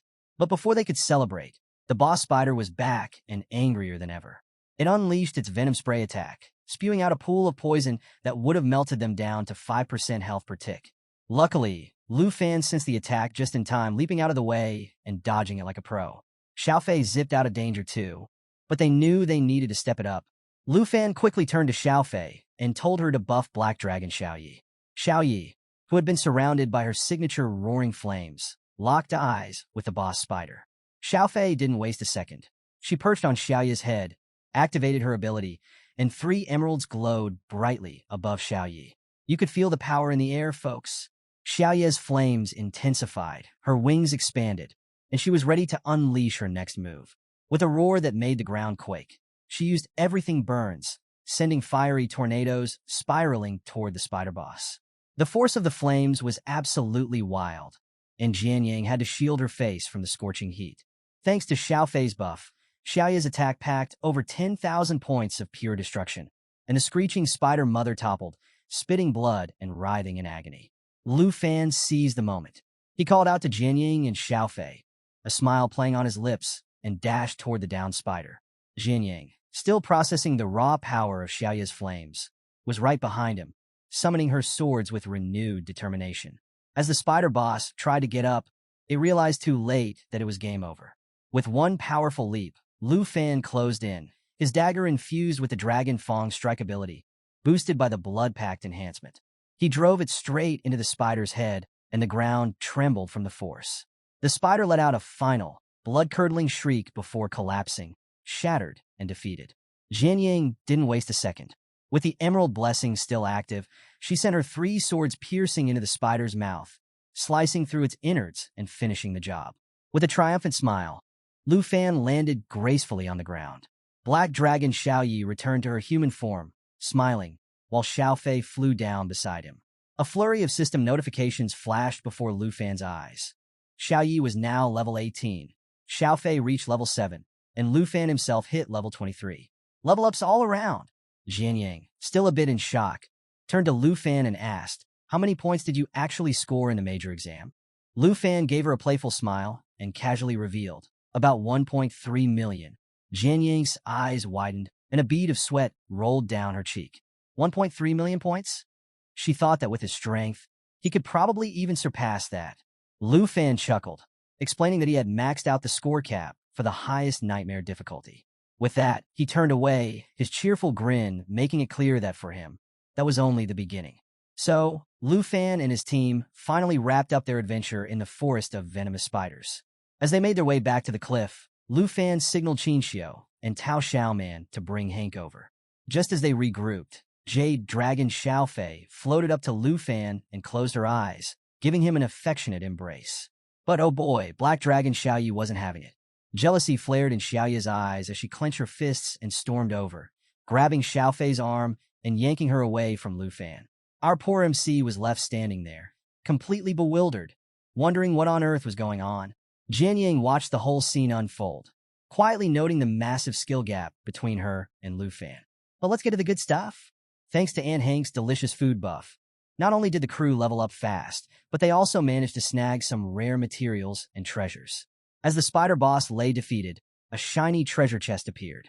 Tao Xiaoman rushed forward to unlock it, her eyes lighting up with joy, as if she'd just stumbled upon the jackpot of all loot drops. Qin Xiao, watching from behind, felt a twinge of jealousy as she noticed Xiaoyi and Xiao Fei clinging to Lu Fan. Even Jian Yang couldn't help but join the team dynamic, and with the adventure over, everyone finally made their way back to the academy. Qin Xiao, still clutching her magic staff, smiled warmly and asked Jian Yang if she could share her contact info. But Jian Yang, ever the mysterious one, casually replied that she didn't use a phone. Tao Xiaoman jumped in with a grin, promising to drop by Jian Yang's place if they ever needed her for another secret realm adventure. And what better way to celebrate their new team bond than with a feast? They all headed back to Lu Fan's mansion, where Aunt Hank whipped up a fantastic dinner. With 2 extra stamina-boosting dishes on the table, everyone dug in. Jian Yang, eating plain rice, couldn't help but ask the girls if they really lived with a pervert. Lu Fan nearly choked, jumping in to clarify that it was a massive misunderstanding. Qin Xiao and Tao Xiaoman just giggled, clearly amused by the whole situation. Meanwhile, Black Dragon Xiaoyi lay sprawled on the floor, overstuffed from dinner, while Xiao Fei snoozed peacefully. Tonight, Aunt Hank had truly outdone herself. Over the following days, Lu Fan quickly got used to life at Dragon Academy. He often ventured back into the poisonous spider forest to grind for experience. By then, Jade Dragon Xiao Fei had reached level 13, and Lu Fan himself had leveled up to 24. His crew spent their days studying combat theory and training for what was coming next. Flash forward to 2 weeks later, just a couple of days before the big freshman assessment. The team found themselves back in the secret realm, ready for another showdown. Lu Fan and Black Dragon Xiaoyi unleashed a synchronized attack on the spider boss, creating a massive explosion that shattered it into pieces. With Xiao Fei hovering above him, Lu Fan called out, signaling Tao Xiaoman to open the treasure chest. The system notifications rolled in. Xiao Fei was now level 14, Xiaoyi level 19, and Lu Fan hit level 25. Talk about progress. Hank, feeling a bit woozy, leaned on Chinchio for support. Tao Xiaoman couldn't hide her excitement as she dashed over to unlock the chest. Not only had the dragons and Lu Fan leveled up, but Tao Xiaoman had reached level 22, and even Chinchio hit 22, with Hank now at level 18. Lu Fan turned, pondering his next goal of pushing Xiao Yi to level 20 and Xiao Fei to 15 before the assessment. Tao Xiaoman opened the chest and gasped at the sight. A complete set of venomous spider armor. She eagerly put on the rare armor set she'd been collecting for a month. The set had an awesome effect, a chance to immobilize enemies in a web and poison them, draining health over time. Chinchio smiled, knowing this armor would be a game-changer for Tao Xiaoman in the upcoming assessment. Hank, ever the loving aunt, announced it was time to head home, ready to whip up another amazing meal. Lu Fan, hands casually tucked in his pockets, cheerfully reminded everyone that the freshman assessment was happening the next day. It was time to rest up and get ready. Tao Xiaoman pumped her fist in agreement, full of energy and excitement. Just as they returned to the academy, Professor Gahan appeared, a curious smile on her face. She waved Lu Fan over, telling him that Deputy Director Zhao had some urgent news. Lu Fan, a bit confused but intrigued, couldn't help but wonder. What could be so important? As Lu Fan made his way towards Professor Gahan, his expression remained calm, but his mind was racing. What could Vice Principal Zhao Xinming possibly want to discuss right before the new student evaluation? Gahan, one hand resting on her hip, smiled a bit mysteriously as she led him along. When he asked what the urgent matter was, she just turned and chuckled, telling him he'd find out soon enough. As they walked through the academy halls, they overheard two students gossiping. One mentioned that an expert from the Azure class had posted a new evaluation today. The other nodded excitedly, adding that it was all about number 73, Hongwu. Hearing this, Gahan looked over her shoulder and asked Lu Fan if the chatter bothered him. With a forced smile, Lu Fan admitted he was feeling a bit out of the loop since he hadn't spent much time in the classroom. Gahan climbed the stairs and explained that the betting craze among new students was all his doing. After his challenge with Hongwu, students realized they could earn points by wagering on fights. It had become the academy's hottest trend. Lu Fan was stunned. He hadn't expected this at all. When he asked for more details about Hongwu's situation, Gahan laughed and pointed ahead. And there, mopping the floor with tears streaming down his face, was Hongwu. The once proud fighter had lost so many points that he now had to clean the academy just to avoid starving. Gahan smirked and explained to Lu Fan that his strength was now compared to 100 hongs, while poor Hongwu was stuck at just 1 hong. Lu Fan looked on in bewilderment, genuinely wondering how Hongwu had managed to lose everything. Eventually, they reached Vice Principal Zhao's office. Gahan turned to Lu Fan, gave him a reassuring smile, and told him to head inside. Lu Fan, now looking serious, grasped the doorknob, peeked in, and asked if Zhao Xinming was looking for him. Zhao immediately waved him in, looking both relieved and a bit tense. As Lu Fan entered, Zhao Xinming leaned forward, his hands on the table, and dropped the bombshell. The national test was being moved up. Originally planned for 5 months later, it had been pushed forward by 2 months. The host country, Taichi Nation, was planning to time the test perfectly with Jin Shingan's third transformation. Jin Shingan, the eldest son of the Jin family, was expected to hit level 60 soon and complete his transformation, making him a nearly unbeatable force. Lu Fan's face darkened as he processed this. He knew the gap between a second and third transformed professional wasn't just about levels. It was an entirely different league of power. Zhao Xinming, fists clenched and voice filled with frustration, confirmed that the Dragon Kingdom was being targeted by these underhanded tactics. He admitted the situation was unfair, but also reminded Lu Fan that in the past, the Dragon Kingdom had always emerged victorious. Now, they had even less time to prepare. Zhao Xinming placed a heavy hand on Lu Fan's shoulder, eyes blazing with determination. He told Lu Fan that he needed to hit level 30 and complete his second profession transfer within the next 2 months, or it could mean certain defeat. The stakes were sky high. He'd be facing off against level 50 experts, and the pressure was intense. For a moment, Lu Fan stared silently at the ground, deep in thought. Zhao Xinming, curious about his intentions, watched him closely. Finally, Lu Fan lifted his head, a confident smile spreading across his face. He told Zhao Xinming that this was his chance to prove himself and join the ranks of the elite. Not only would he participate, but he planned to win. Zhao's eyes lit up with hope, and he resolved to place his faith in Lu Fan. With that, he gave Lu Fan one final pat on the shoulder, encouraging him to excel in the upcoming new student evaluation. Lu Fan left the office, more determined than ever. The day of the new student evaluation conference had finally arrived, and the excitement in the air was palpable. All the new students gathered in the massive hall, eyes fixed on Vice Principal Zhao Shunming as he took center stage.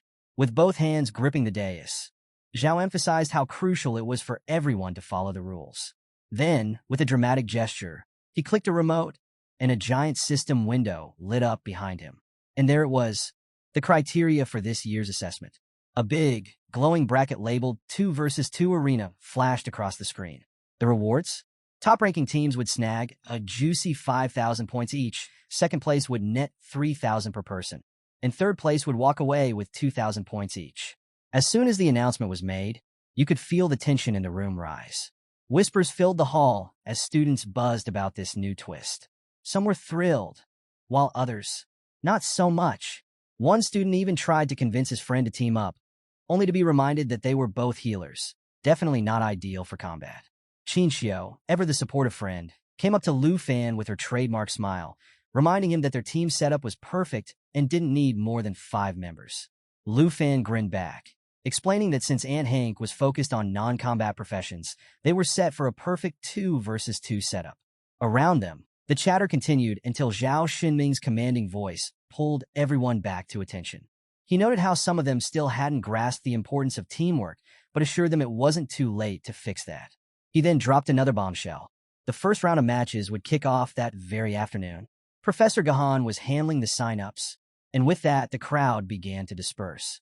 Stepping outside, Lu Fan and Qinxiu made their way over to Jianying, who was standing by the door, looking as calm and composed as ever. Qinxiu greeted her warmly, magic staff in hand, while Lu Fan, hands casually stuffed into his pockets, flashed a confident smile. But before they could chat, a purple-haired student made his entrance, dramatically sweeping his hand to his forehead. He proudly introduced himself as the 7th-ranked dual swordsman and nervously asked Jianying to join his team, convinced they'd dominate the competition. Jianying didn't even flinch. She declined, and the poor guy looked like his world had just crumbled. Tao Shimon soon arrived, cheerful as ever, and suggested they head over to find Professor Gahan to get registered. On the way, she noticed another student looking devastated and asked what was up. Qinxiu explained with a grin that the guy had also tried to recruit Jianying and failed. Lu Fan chuckled and made his decision. He'd team up with Qinxiu, and Jianying would partner with Tao Shimon.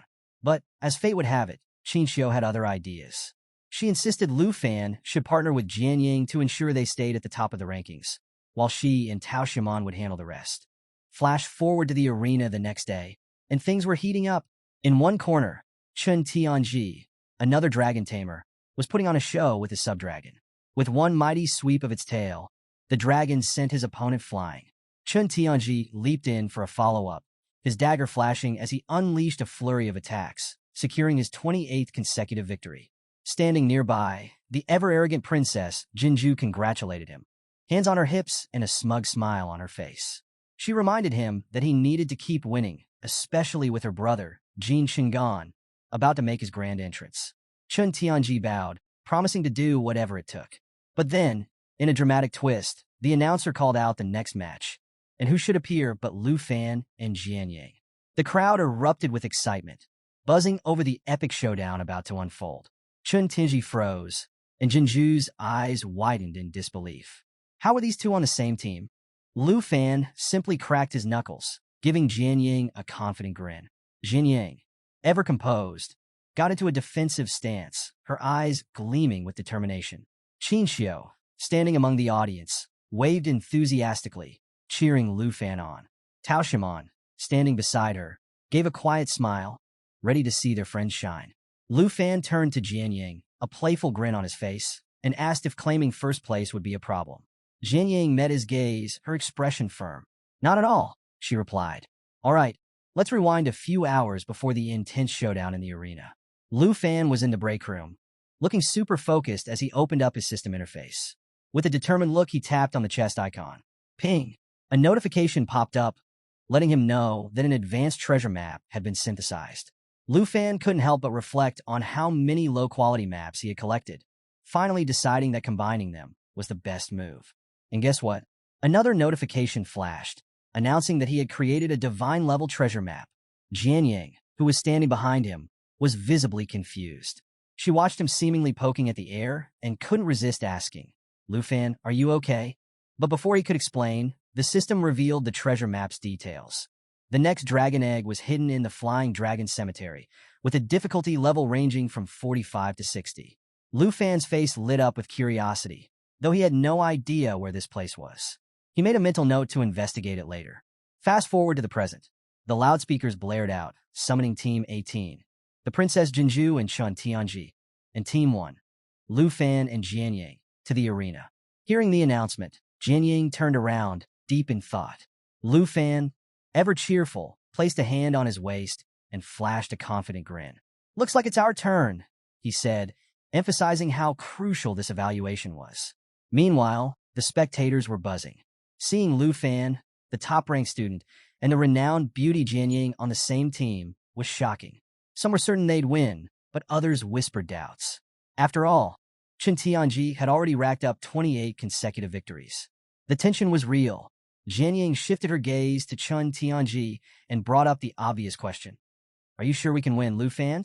He casually rested a hand on his waist and, with a mischievous grin, offered a playful bet. "How about it?" he teased. "If I win, you have to spill all the secrets of the Swordmaster class." Jian Yang raised an eyebrow, still not fully understanding why Lu Fan was so confident, especially since he claimed he didn't even need to summon his dragon.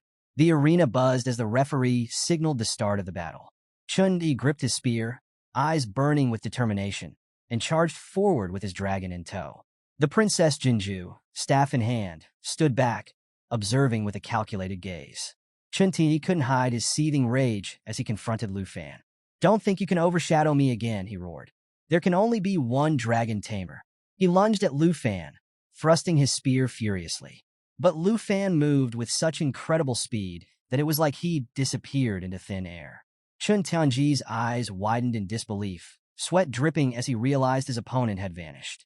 Before he could figure out what happened, Lu Fan reappeared right beside him, a confident smile on his face. Jian Yang watched from the sidelines, arms folded, observing with curiosity. Then, in an epic move, Chun Tianji's subdragon launched itself at Lu Fan. But our boy Lu Fan? He didn't even flinch. He smiled at Jian Yang and reminded her about their bet. "It's too late to back out now," he teased. With his hand glowing with energy, he activated armor enhancement, transforming his arm into a draconic claw. In one swift motion, he leaped into the air and delivered a devastating blow to the dragon's jaw. The impact was brutal, shattering its tough scales and sending the dragon crashing to the ground with a thunderous roar of pain. Jian Yang was shocked at Lu Fan's raw power. Chun Tianji's face twisted in disbelief, especially since Jian Yang had yet to make a move. "Why isn't she helping?" he thought, completely thrown off. Meanwhile, Lu Fan landed gracefully, his draconic claw still pulsing with energy. Chun Tianji, spear in hand, demanded an explanation, noticing Lu Fan's dragon was nowhere to be seen. Lu Fan just smiled, explaining that this was all for a silly bet. "No need to go all out," he added. Princess Jinju, finally making her move, approached with a mischievous laugh. "So, today's the day I get to face you, Lu Fan," she declared, her voice dripping with anticipation. Lu Fan turned, surprised to see her, and braced himself for whatever was coming next. Chun Tianji raised his spear, locking eyes with Lu Fan, and boy, the tension between them was palpable. Meanwhile, Princess Jinju glared at Lu Fan with pure disdain. To her, Lu Fan's confidence and casual attitude were nothing short of insulting. Determined to put him in his place, she silently vowed to make him pay. Chun Tianji, on the other hand, was in shock. His dragon, armor shattered and all, had just taken a major beating from Lu Fan. But it wasn't about to give up. With a thunderous roar, the dragon rose and charged at Lu Fan, anger radiating from its every move. Lu Fan, unfazed, rolled up his sleeve with a taunting smirk. He even pointed out the dragon's broken fang, mocking it for looking uneven. The dragon, now even more furious, lunged with its massive claw, but Lu Fan was too quick. With a graceful leap, he evaded the attack and then, mid-air, decided to help the dragon correct its stance. Oh, the audacity! With a gleam of amusement in his eyes, Lu Fan executed his Dragon Fang strike, channeling the power of dragons into his dagger. The impact was immense, sending Chun Tianji's dragon crashing to the ground, armor fragments flying everywhere. The arena fell silent, the spectators stunned. People could hardly believe what they were seeing. I mean, Lu Fan had just defeated a dragon, single-handedly. Even though Chun Tianji's dragon was a sub-dragon, it was still a dragon, and everyone knew the gap between humans and dragons was massive. Lu Fan had just flipped the script on that assumption. Princess Jinju, watching her team's dragon go down, was fuming. She turned to Chun Tianji, practically commanding him to get his act together and defeat Lu Fan. Chun Tianji, feeling the pressure and the princess's piercing gaze, tightened his grip on his spear.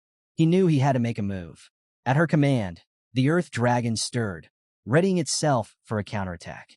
Chun Tianji planned a synchronized assault, hoping to catch Lu Fan off guard. The earth dragon unleashed a massive sweeping tail attack, and Chun Tianji charged forward, spear glowing with fierce blue energy. He activated his Dragon Lancer skill, launching a powerful, dragon-fueled strike. The ground shattered under the force of their combined assault, and a thick cloud of smoke enveloped Lu Fan. Chun Tianji landed, thinking he'd won. But as the dust began to clear, a voice cut through the silence. Did you really think that would work? Lu Fan emerged from the smoke, perched casually atop the earth dragon's severed tail, dagger in hand. A smug grin plastered across his face. Chun Ti started to sweat, realizing just how badly things were going. Meanwhile, Jianying watched the whole thing unfold, her eyes wide with awe. She couldn't believe Lu Fan's skill. The earth dragon was leagues above a typical beast, yet Lu Fan was handling it and Chun Tianji like it was child's play. Then things got even more intense. The princess herself stepped forward, visibly frustrated. She sneered at Chun Tianji, calling him worthless and ordering him to retreat. Jinju's aura darkened, her anger palpable. She couldn't believe Chun Tianji had failed so spectacularly, especially in front of a crowd. Gripping her magic staff, she declared she had to take matters into her own hands. Raising her staff, she infused the earth dragon with a malevolent, dark energy. The once battered dragon began to change, growing larger, its armor toughening, and a menacing darkness enveloping its form. Its eyes blazed with a dangerous red glow, and it let out a terrifying, soul-shaking roar. Lu Fan, remembering what happened the last time Jinju used this power, knew things were about to get crazy. The arena was buzzing with nervous energy as the earth dragon, now a monstrous demon-like beast, roared ferociously. Spectators were on the edge of their seats, whispering about how Princess Jinju's bizarre and frightening power had boosted Chun Tianji's dragon to a terrifying level. Everyone was secretly hoping to witness a showdown between Lu Fan's black dragon and the newly empowered earth dragon. Jianying, sensing the danger, summoned her heaven-crushing sword and blood-breaker sword, both orbiting around her like protective sentinels. But before she could join the battle, Lu Fan intervened, assuring her with a confident grin that he had this covered, reminding her of their little bet. Jianying hesitated, clenching her fists, clearly concerned but ultimately trusting him. Meanwhile, the earth dragon let out a ground-shaking roar, its body warping and twisting as dark energy enveloped it. Lu Fan casually explained to Jianying that he recognized this ability. Apparently, it was a painful transformation that traded physical torment for massive power gains. Princess Jinju stood behind Chun Tianji, her face contorted with frustration. She commanded Chun Tianji to end Lu Fan right there, her voice laced with a mix of fear and fury. She even declared she'd take Lu Fan's black dragon for herself, leaving him helpless. The earth dragon raised a mighty paw and slammed it into the ground, the force shattering the arena floor. It began to advance on Lu Fan, who stood there motionless, with that ever-confident smirk. Jinju sneered, mocking him and daring him to summon his dragon if he didn't want to be crushed. She couldn't hide the bead of sweat trickling down her cheek, though, and tried to taunt him about not having high enough attributes to handle her buffed-up beast. Then Lu Fan made his move. He extended his hand, and a frosty aura filled the air. His eyes glowed intensely as he invoked the wrath of the Ice Dragon King. A massive, ghostly ice dragon materialized behind him, and with a flick of his wrist, he unleashed the fury of the Ice Dragon King. Ice erupted from the ground, spreading toward the Earth Dragon. In an instant, the creature was engulfed in a blizzard, its body freezing over as it howled in pain. The temperature in the arena dropped dramatically, and spectators shivered from the cold. Jinju clutched her magic staff in disbelief, while Chun Tinji's eyes were wide with terror. Lu Fan then drew his dagger, casually rolling up his sleeve. He fixed Jinju with a cold stare, remarking that her spell had definitely boosted the Earth Dragon's attributes. But that wasn't enough to beat him. With a burst of speed, he dashed toward the princess, his movements so swift that it left everyone stunned. Before Jinju could react, he was right in front of her, gazing into her eyes with a look of pure intensity. He called her unworthy of his black dragon, and as he prepared to strike, she shut her eyes, bracing for impact. But Chun Tianji, acting just in time, intercepted Lu Fan's attack with his spear, warning the princess to stay alert. He ordered the Earth Dragon to attack once more. The dragon, its eyes now glowing with a fierce purple light, opened its mouth and began to form a massive fireball. Just when things seemed dire, Lu Fan activated his teleportation skill, vanishing from sight. Chun Tianji and Jinju found themselves right in the Earth Dragon's danger zone, realizing too late what was happening. Suddenly, Lu Fan reappeared behind the Earth Dragon. With a grin, he activated Blue Dragon King's Roar, summoning a radiant blue energy ball. A majestic blue dragon formed behind him, and he unleashed the technique. The energy ball collided with the Earth Dragon, sending bolts of lightning crashing down on the beast, paralyzing it and causing immense pain. The Earth Dragon let out a series of agonized screams, its once mighty form now on the verge of collapse. The crowd was awestruck. They could tell that Chun Tianji's winning streak was about to end. The Earth Dragon crumbled, crashing to the ground as a thick cloud of smoke rose into the air. Chun Ti gripped his spear, his hands trembling as he stared in disbelief at his fallen partner. The smoke grew thicker, shrouding the area and leaving everyone in suspense over what would happen next. As the battle in the arena raged on, Chun Ti stood there, drenched in sweat, his mind spinning. Despite both being dragon tamers, the difference between him and Lu Fan was like night and day. Meanwhile, Lu Fan landed gracefully, his eyes fixed on his opponent, and he couldn't help but pose a burning question. Why had Chun Ti only used the Dragon Lance strike so far? The princess, Jinju, wasn't having any of this hesitation.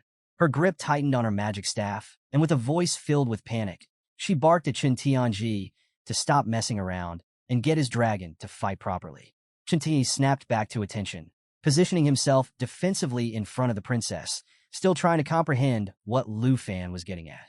Lu Fan's gaze sharpened as he explained that while the Dragon Lance strike was indeed powerful, it was incomplete without other dragon techniques like Dragon Claw or Dragon Inspiration. Hearing this, Chun Ti's eyes widened in realization, and beads of sweat began to drip down his face. The truth was dawning on him. Lu Fan knew more than he let on. Princess Jinju, however, was furious, calling Chun Tianji worthless and berating him for failing to avenge her honor. With lightning crackling around his black machete, Lu Fan took in the scene, realizing that Chun Tianji hadn't unlocked all the Earth Dragon's powers. It wasn't a matter of choice, but of lack.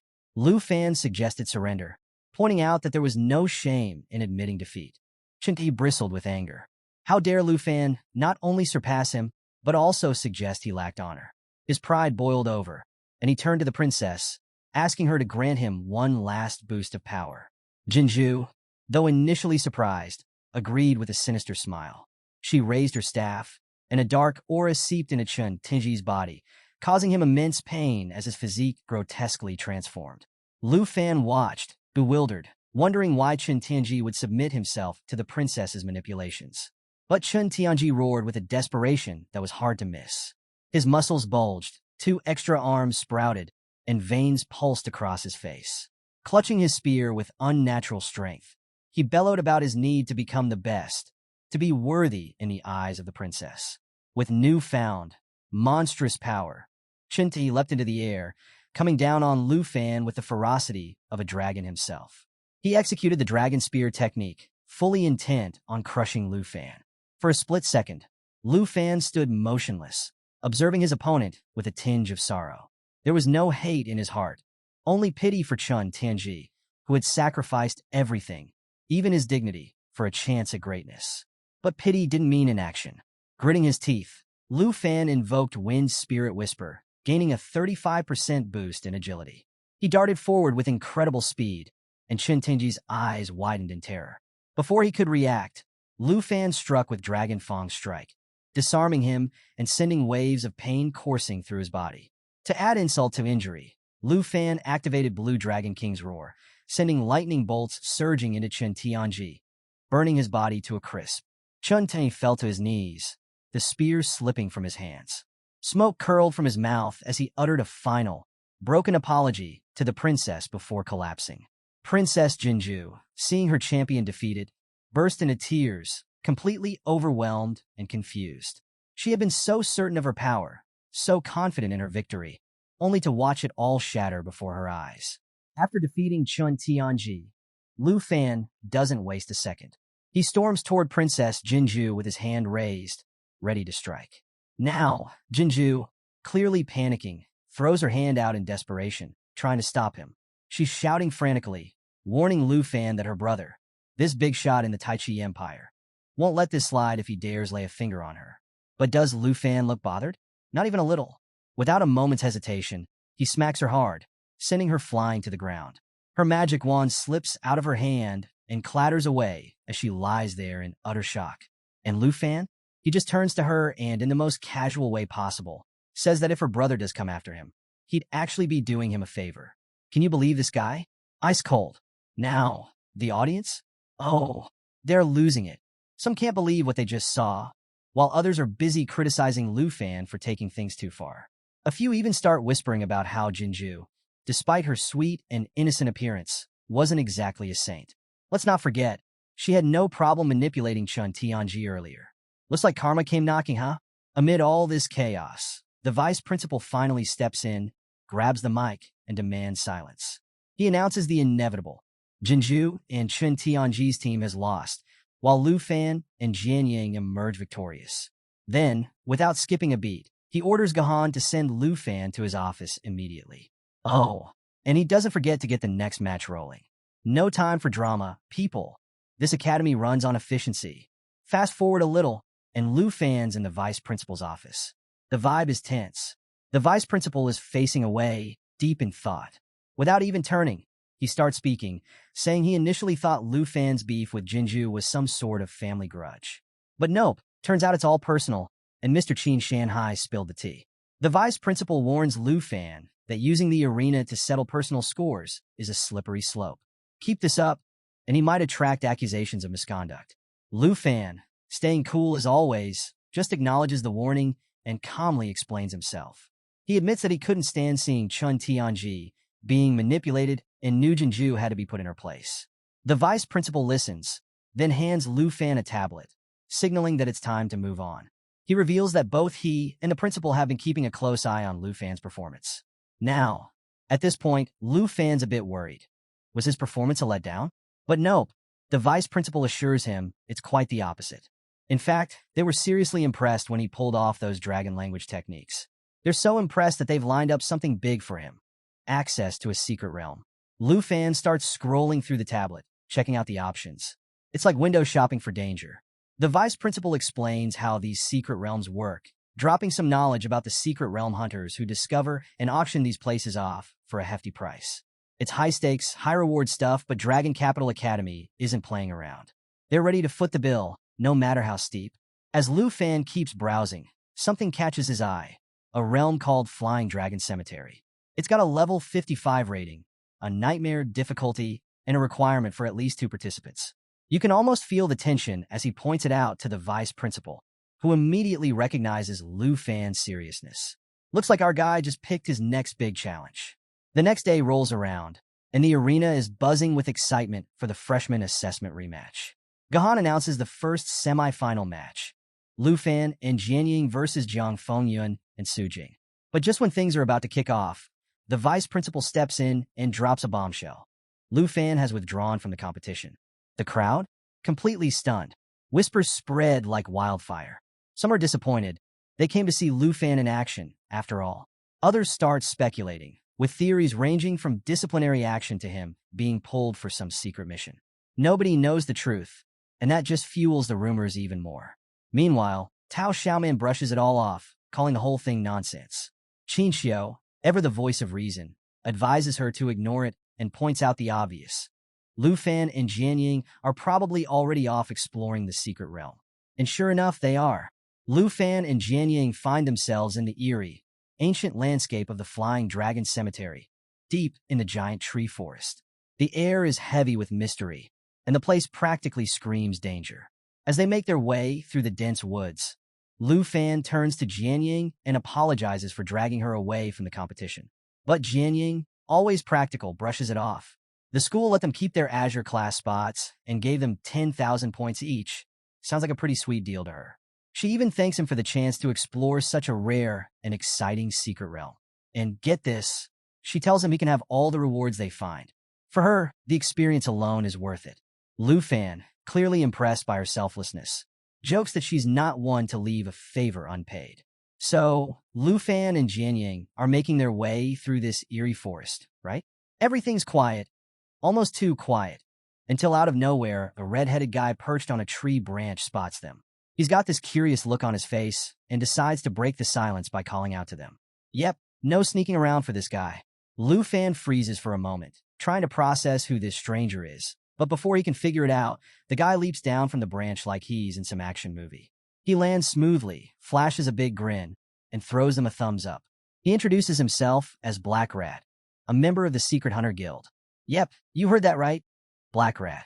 Pretty flashy name for a guy who just dropped out of a tree, huh? Anyway, Lu Fan, still a little wary, introduces himself and Jian Ying, mentioning they're students from Dragon Capital Academy. Then he asks if Black Rat is supposed to guide them to the Flying Dragon Cemetery's entrance. Black Rat notices the Academy badge on Lu Fan's shoulder and nods knowingly, motioning for them to follow. He casually mentions that his job is just to escort them to the teleportation gate. Then he's done. As they walk, Black Rat starts talking about how loaded Dragon Capital Academy must be to access such a high-level secret realm. With a mischievous grin, he asks about their levels, probably expecting them to drop some crazy high numbers. But get this, Lu Fan, in the most nonchalant way possible, points to himself and says, level 25, then gestures to Jian Ying, who's at level 24. Black Rat's jaw practically hits the ground. He's stunned. A level 55 secret realm? Nightmare difficulty? And these two haven't even hit their second transformation yet? He's convinced there's been some kind of mistake. Frantically, he pulls up his system, muttering that he needs to contact the Academy to double-check. I mean, from his perspective, these two are walking straight into their doom. But Lu Fan, ever the cool-headed one, stops him mid-panic, telling him not to waste any more time. And it's a good thing, too, because bam, a massive tree nearby starts to topple. The sound of snapping branches fills the air, and birds scatter in every direction. Lu Fan and Jian Ying immediately realize they're in danger. They lock eyes in panic for a split second before bolting. Lu Fan grabs Jian Ying's hand, dragging her along as they sprint for safety. Just when they think they've escaped, a terrifying whoosh cuts through the air above them. They look up and oh boy, it's a colossal dragon eagle, swooping down with its talons outstretched, locked onto them like they're today's lunch special. This is where Lu Fan flips the switch. His eyes narrow, his aura flares up, and you just know he's about to throw down. Energy crackles around him as his hands glow with a fiery intensity. He channels that power into a fierce attack and hurls it straight at the dragon eagle. The creature screeches in surprise, flapping its massive wings as it tries to dodge. But Lu Fan's not done showing off. With a dramatic motion, he calls on the power of the blue dragon roar. A bolt of lightning tears through the air, crackling with raw energy. It slams into the dragon eagle, paralyzing it mid-flight. The poor thing is wobbling all over the place. And to make things worse for it, Lu Fan's attack leaves a lingering effect. Any follow-up is going to hit extra hard. Talk about overkill. Meanwhile, Black Rat is standing there like a deer in headlights. He's absolutely floored by what he's witnessing. How is a level 25 guy pulling off something this insane? It just doesn't compute. The dragon eagle, once a fearsome predator, crashes to the ground with a heavy thud. It lets out one final, silent gasp before going completely still. Black Rat stares at the scene, mumbling in disbelief. That thing was level 50. It shouldn't have gone down so easily. Yet, here's Lu Fan, standing tall, still radiating that intense aura. He turns to Black Rat, calm as ever, and tells him not to stress about their levels. and, with a hint of humor, he casually suggests they keep moving. After all, the real challenge is still ahead. So, after witnessing Lu Fan obliterate a level 50 Dragon Eagle like it was a warm-up, Black Rat is straight up stunned. He's standing there, running mental calculations, trying to make sense of what just happened, but nothing's adding up. After a moment of internal screaming, he snaps out of it and nervously agrees to show them the way.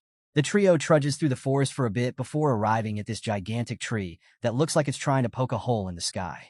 Black Rat pushes aside some dense bushes, revealing a massive trunk, and with a bit of theatrical flair, gestures to it. He explains that this towering wonder is the entrance to the Flying Dragon Cemetery. The air around it feels almost magical, with soft light filtering down and a shimmering portal floating in front of the ancient tree. It's the kind of scene that makes you think, yep, this is where things are about to go sideways.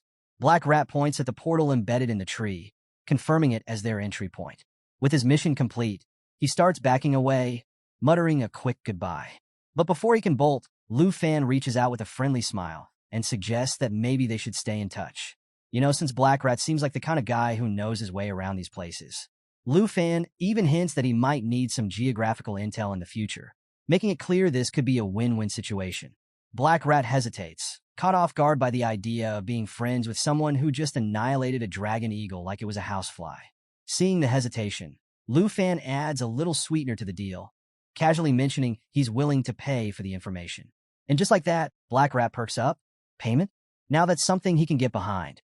But still a little unsure, he blurts out if Lu Fan's really planning to buy simple location details, not secret realm stuff, just basic info. Lu Fan reassures him, explaining that as long as they stick to general locations, it doesn't break any secret realm Hunter Guild rules. He keeps things light, even tossing in a grin, making it hard for Black Rat to resist. After thinking it over, Black Rat names his price, 100,000 dragon coins per location. Oh, and he makes sure to mention this is his special friends and family rate. If Lu Fan isn't interested, he's more than ready to leave. But Lu Fan, completely unfazed by the hefty price tag, shakes on it with that signature grin of his. Black Rat, meanwhile, is kicking himself for not asking for more. He can't help but wonder if all Dragon Capital Academy students are loaded or if Lu Fan's just an outlier. Before they can chat any longer, Jianying steps forward, already halfway into the portal. She throws a glance back at Lu Fan, her expression a mix of impatience and exasperation. She tells him he talks too much and they're wasting time. Classic Jianying, always focused on the mission. The second they step into the realm, the system chimes in with a cold, mechanical welcome. Rotten Corpse Dragon Graveyard, level 55. Nightmare difficulty, 2 participants maximum. Lu Fan quickly pieces things together. This is the Flying Dragon Sacred Tree, and somewhere at the top lies the Divine Treasure Platform. The thought of reaching it gets his adrenaline pumping, but before he can think too much, Jianying suddenly freezes. She looks uneasy and mentions that it feels like the ground is moving. Lu Fan concentrates, trying to sense what she's picking up on, and then bam, he spots it. A herd of dragons on the other side, charging straight at them. His eyes widen in shock, and he quickly alerts Jianying, pointing at the advancing horde. The system chimes in again, almost like it's mocking them, providing details about these new enemies. Rotten Corpse Dragons. Each one is level 50 and comes with some nasty abilities. The Pack Bite can summon nearby dragons to join in the attack, and their corrupting breath can blanket the area, slashing attack power by 50%. Yeah, these dragons mean business. One of the dragons roars and lunges straight at Jianying, jaws wide open and ready to snap. But Lu Fan doesn't even flinch. He steps in with lightning-fast reflexes, blocking the attack like a boss. With his usual calm command, he orders Jianying to get ready. Jianying doesn't need to be told twice. She tightens her grip on her sword, her eyes blazing with determination.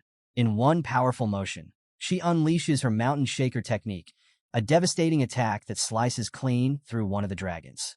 The beast splits in two, its massive halves crashing to the ground in a gruesome heap. Just as Jianying takes out one of those rotten corpse dragons, another one charges straight at Lu Fan. This beast isn't messing around, but neither is Lu Fan. With a confident smirk, he calls out for his dragon companion, Black Dragon Xiaoyi. And just like that, she materializes on his shoulder, radiating heat like a living flame. Flames start swirling around Xiaoyi, forming a protective ring of fire around Lu Fan. Then, with a flick of her gaze, Xiaoyi unleashes her burning flame ability. Fire erupts in every direction, roaring through the battlefield, turning several dragons into nothing more than piles of ash. And here's the kicker. This fire doesn't just deal damage. It powers Xiaoyi up even more, making her flames burn brighter and stronger with every enemy taken down. Talk about leveling up in real time. Meanwhile, Jianying is in full-on beast mode, slicing through the remaining dragons with her insane agility. She activates her armor break technique, cutting right through 32% of the dragon's defenses. Each strike is precise and devastating, leaving her enemies with no chance. But as she leaps into the air for another attack, she realizes something crucial. Her trusty broadsword is nowhere to be found. Panic starts creeping in as she frantically scans the battlefield, trying to locate her weapon. Before she can think of a plan, a dragon barrels toward her from below, its jaws wide open, ready to make her its next snack. Jianying's heart races. She's out of time, out of options, and still midair. But just as things seem dire, Lu Fan steps in like the MVP he is. Charging forward with his dragon sword in hand, he activates Dragon Fang Strike, a technique powered by his blood pact. This move channels pure dragon energy into a devastating slash. His sword cuts clean through the charging dragon, splitting it in half in one smooth, powerful motion. The beast collapses with a sickening thud, its green blood staining the ground. But the drama isn't over yet. Jianying, now falling from her aerial position, is seconds away from a painful landing. Lu Fan doesn't hesitate. He rushes to her side, reaching out to grab her hand. Their fingers meet, and for a moment, it seems like everything's under control. But then gravity kicks in, and now both of them are plummeting. Thinking fast, Lu Fan drives his dragon sword into the massive tree trunk, using it as an anchor to stop their fall. With one hand gripping the sword and the other holding on to Jianying, Lu Fan glances over at her. His expression says it all. Relief, concern, and maybe a hint of, can we please stop almost dying today? Jianying meets his gaze, her exhaustion and gratitude clear. She manages to steady herself, and the two settle onto a thick branch, finally catching their breath. Lu Fan, ever the strategist, points out something important. They've been heading in the wrong direction. Their destination isn't down below. It's much closer than they thought, right here in the massive tree. But of course, the universe isn't about to let them relax. Out of nowhere, a dark, shadowy figure appears in the distance. Lu Fan's instincts go on high alert, and he immediately calls for Xiaoyi. She's ready in an instant, perched and glowing like a fiery guardian. The figure steps closer, revealing itself piece by horrifying piece. First, its skeletal hands become visible, each finger ending in sharp, bone-white claws. Then comes its head, a dragon's skull, all hollow eyes and a gaping, bone-filled maw. The creature's skeletal body radiates an eerie, otherworldly menace, as if someone decided, hey, let's resurrect a dragon, but make it extra creepy. The skeletal dragon locks eyes with Xiaoyi, letting out a deafening roar that shakes the entire tree. Black Dragon Xiaoyi, normally calm and collected, is visibly shaken by the sheer intensity radiating from the bone dragon. This thing isn't just a skeleton with wings. It's radiating a nightmare-level aura that screams final boss energy. Its hollow eyes glow with a menacing light as it lifts its head high, preparing to strike. Lu Fan, always quick on his feet, scoops up Jianying and leaps to the ground below. The landing is rough. Jianying winces from a sharp jolt of pain, but nothing serious. Still, it's a painful reminder that they're way out of their comfort zone. Standing before them, the bone dragon doesn't just exude power. It thrives on their unease. The system chimes in like an uninvited guest at a horror movie marathon, breaking down the nightmare they're facing. Wild Berserk Bone Dragon, level 55, nightmare difficulty. This bad boy has bone armor for ridiculous defense, bone knife to rain blood-infused destruction, and bone storm, a move that gets deadlier the weaker it gets. Yep, this thing is the ultimate bad news. Lu Fan, unfazed by the ominous intro, turns to Jianying with a look of quiet determination. He promises her it'll all be fine soon, because he's planning to take this thing down. Jianying, clearly alarmed, tries to stop him, shouting warnings about how insanely dangerous this dragon is. But let's be real, folks. When has Lu Fan ever backed down? He dashes straight toward the bone dragon, leaving Jianying scrambling after him, her voice full of worry. As if on cue, Lu Fan commands Black Dragon Xiaoyi to activate her destroyer form, and boy, does she deliver. Xiaoyi begins to glow, her body expanding as her flames grow hotter and fiercer. When the transformation is complete, she looks like the dragon equivalent of a one-woman wrecking crew. Meanwhile, Jade Dragon Xiaofei joins the fight, adding even more firepower to Lu Fan's arsenal. The Bone Dragon, not about to be upstaged, charges up an attack of its own. Flames flicker in its skeletal maw, promising absolute devastation. But before it can unleash hell, Xiaoyi steps up, roaring so fiercely that the air itself seems to quake. Flames explode around her, forming a blazing inferno that engulfs the Bone Dragon. The heat is so intense that its skeletal arms begin to crack and crumble. Jianying, watching all this unfold, is stunned. She had no idea Xiaoyi could transform into something this powerful. Suddenly, it all makes sense. This is why Lu Fan's confidence never wavers. He's got a literal fire-breathing powerhouse at his side. With the Bone Dragon weakened, Lu Fan and Xiaoyi move in with military precision. Lu Fan calls for Xiaofei to activate Jade Blessing, which surrounds him in an empowering aura, amplifying his next attack. His dragon sword begins to hum with energy, glowing with anticipation. Together, Lu Fan and Xiaoyi close in on the Bone Dragon, coordinating their strikes for maximum impact. Xiaoyi roars once more, unleashing a shockwave so powerful it shakes the earth. The Bone Dragon's frame cracks under the pressure, and with one final, thunderous blow, its skull separates from its body and crashes to the ground. But Lu Fan isn't about to leave anything to chance. As the Bone Dragon collapses, he channels all his power into Dragon Fang's strike. The glowing dragon sword cleaves through the creature's spine with a sickening crunch before plunging deep into its chest. For a brief moment, it seems like the fight is over. But just as relief starts to settle in, the Bone Dragon's eyes flicker back to life, glowing a deep, ominous purple.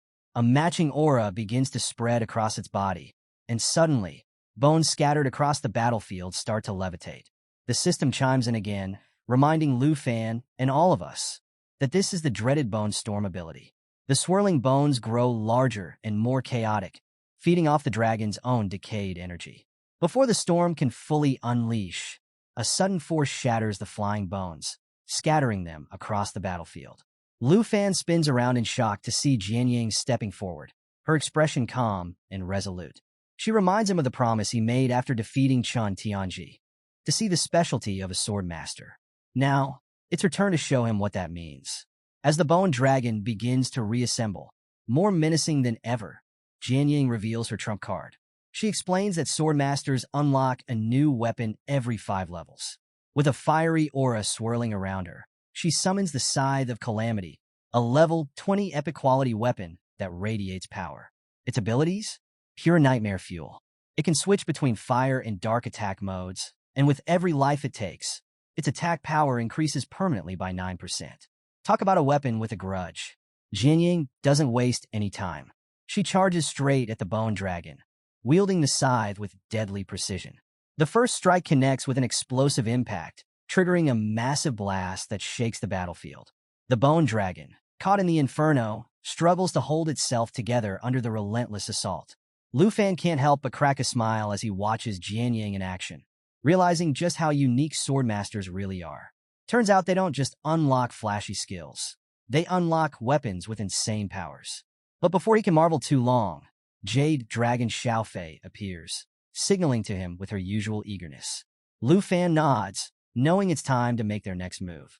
He wastes no time, commanding Xiaofei to cast her Jade Blessing on Black Dragon Xiaoyi. Xiaofei, always ready to deliver, unleashes the blessing, amplifying Xiaoyi's next 3 attacks to devastating levels.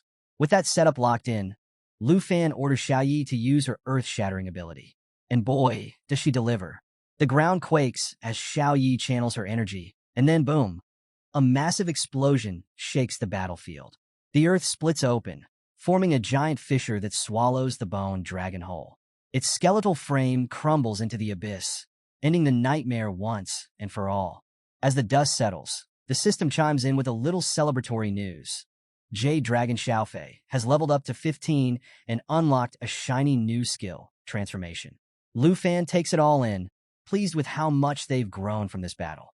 His own level bumps up to 26, but he's more focused on their collective progress. Meanwhile, Jianying is having a moment. She's relieved the fight is over, but there's a flicker of doubt in her mind. Sure, her Scythe of Calamity was impressive, but it was Black Dragon Xiaoye's earth-shattering that sealed the deal. For a second, she wonders if her efforts really made a difference. And then, just to make things more awkward, Xiaofei happily clings to Lu Fan, clearly enjoying the victory celebration.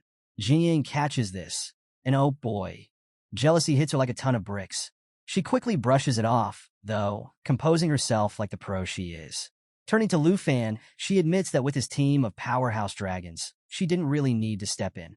She even apologizes, feeling like she didn't pull her weight in the battle. Lu Fan, ever the supportive leader, reassures her with a warm smile.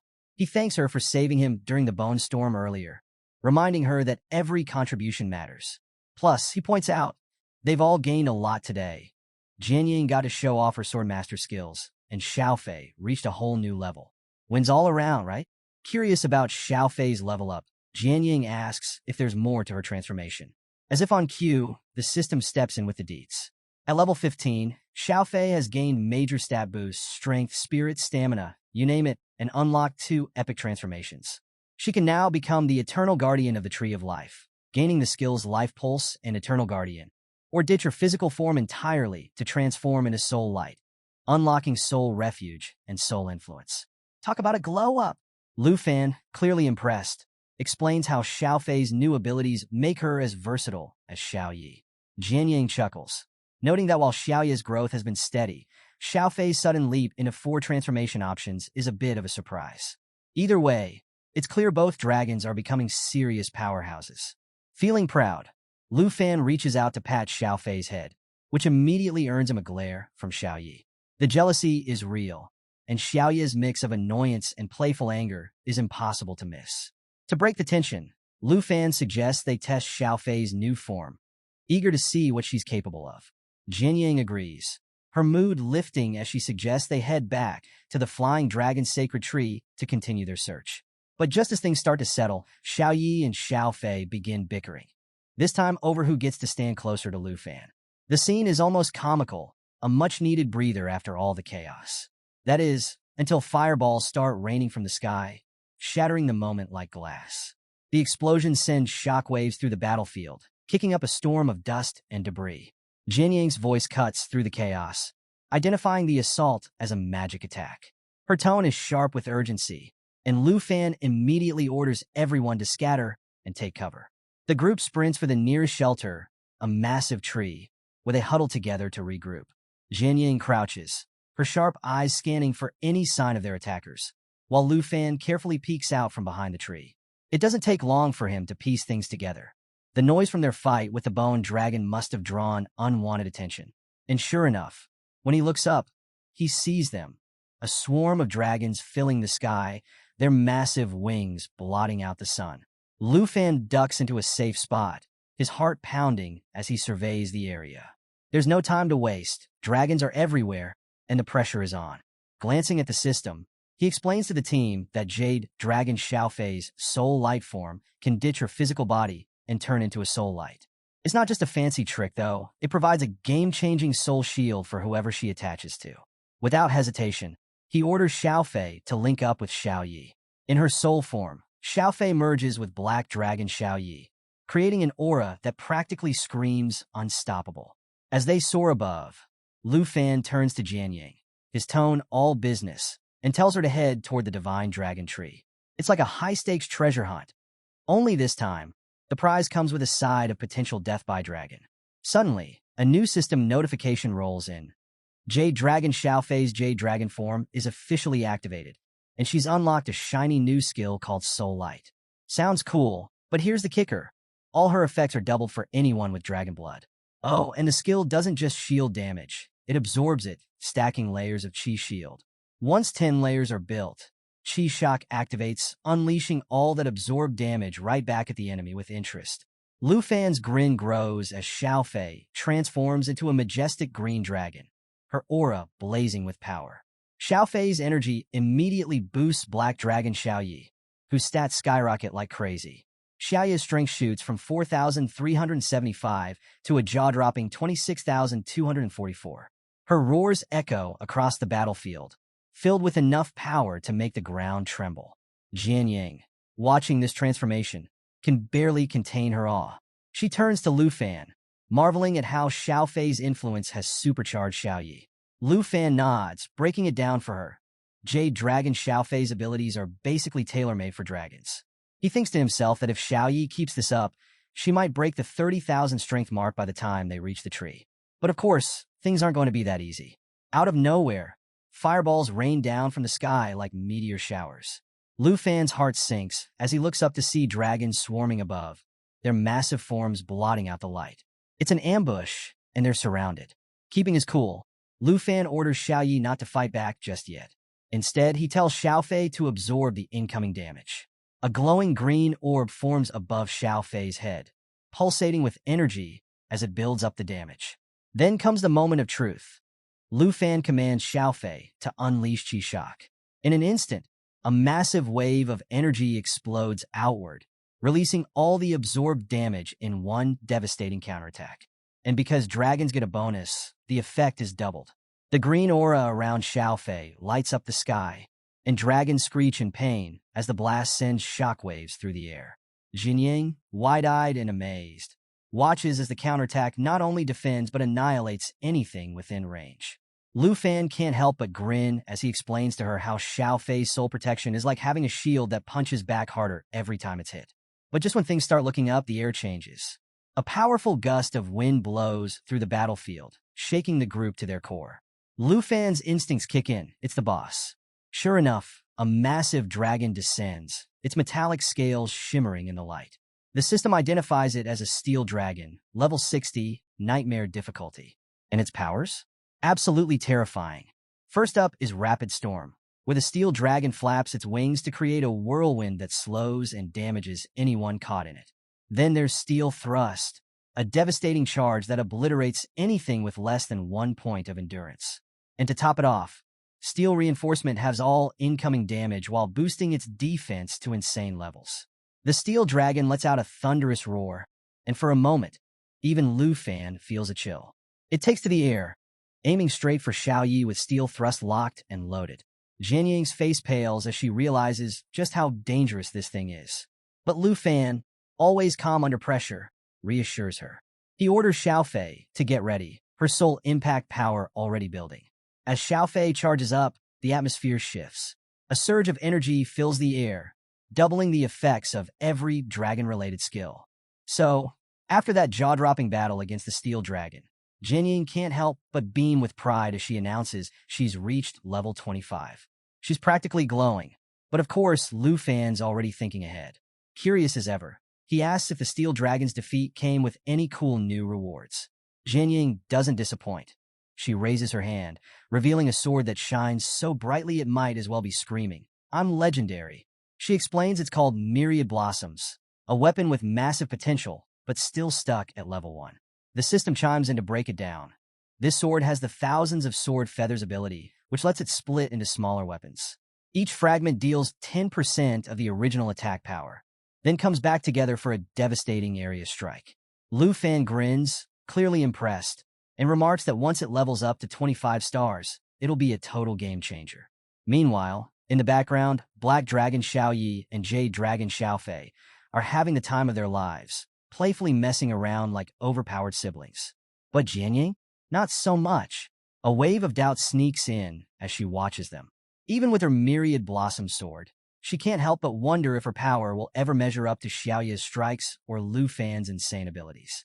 Just then, she notices a shadow flicker nearby, and her unease grows. Whispering to herself, she tries to believe in her own strength, but it's clear she's wrestling with some serious self-doubt. Lu Fan, always quick to read the room, walks over and reassures her with his usual calm confidence. He reminds her that as her sword levels up, she'll have plenty of strong opponents at Dragon Academy to push her limits. His words are like a warm breeze, and Jian Ying feels her spirits lift. She nods and agrees they need to keep moving, especially since Xiao Yi and Xiao Fei have already wandered way ahead. As they catch up, Lu Fan spots something eerie, a man lying lifeless on the ground. The group gathers around, and Lu Fan kneels beside the body, noticing that it's been there a while. He reflects on the man's hard life, guessing he was likely a warrior who faced countless challenges. But before they can dwell on it, Lu Fan's instincts flare. His sharp eyes catch a glimpse of a dragon claw and a glowing eye in the distance.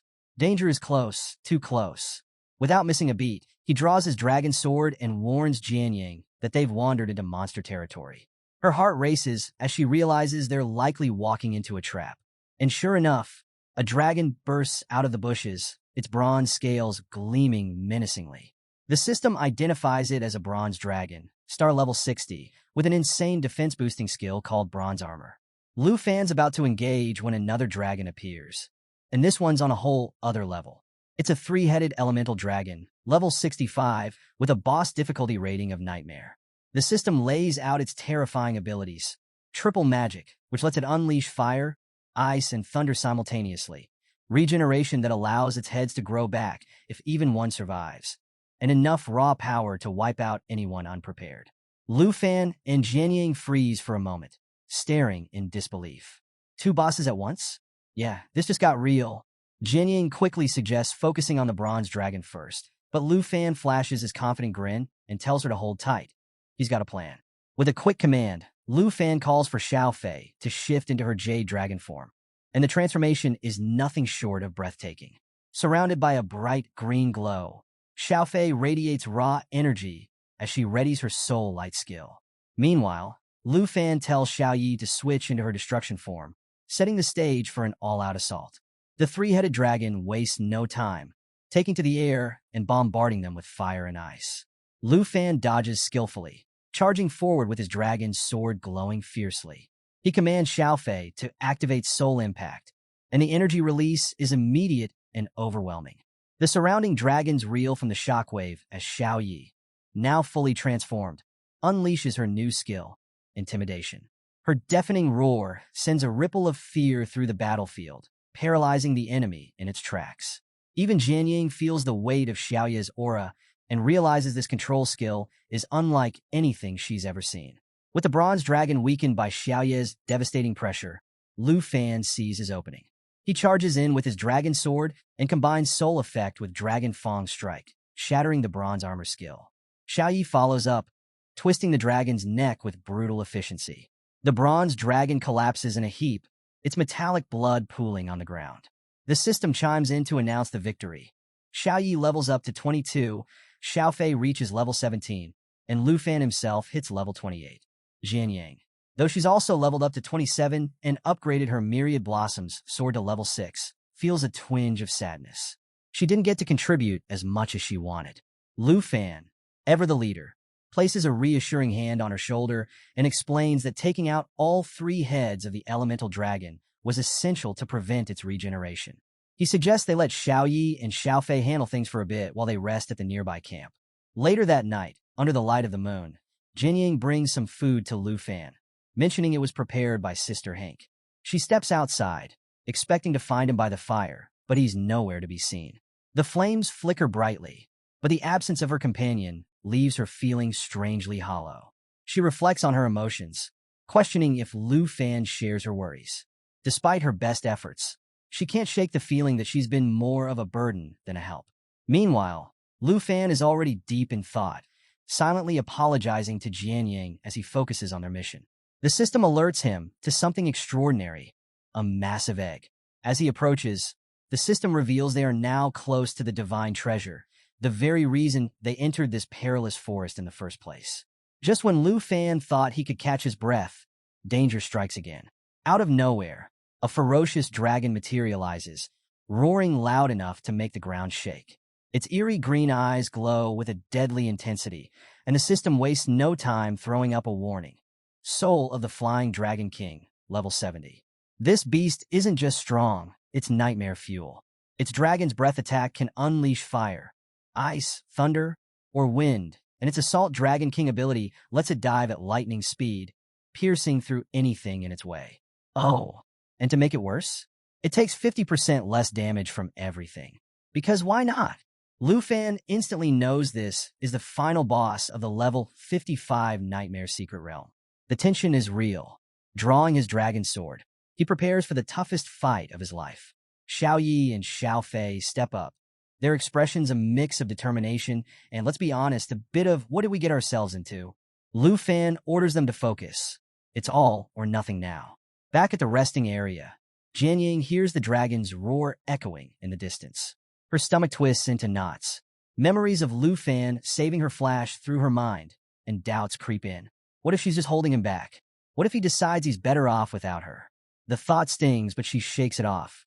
Clenching her fists, she reminds herself that she's not here to be a bystander. She's going to fight alongside Lu Fan, no matter what. Meanwhile, on the battlefield, the soul of the Flying Dragon King wastes no time, blasting powerful winds and thunder in Lu Fan's direction. Lu Fan glares at the dragon, realizing this thing might even be stronger than the great destroyer emperor he faced before.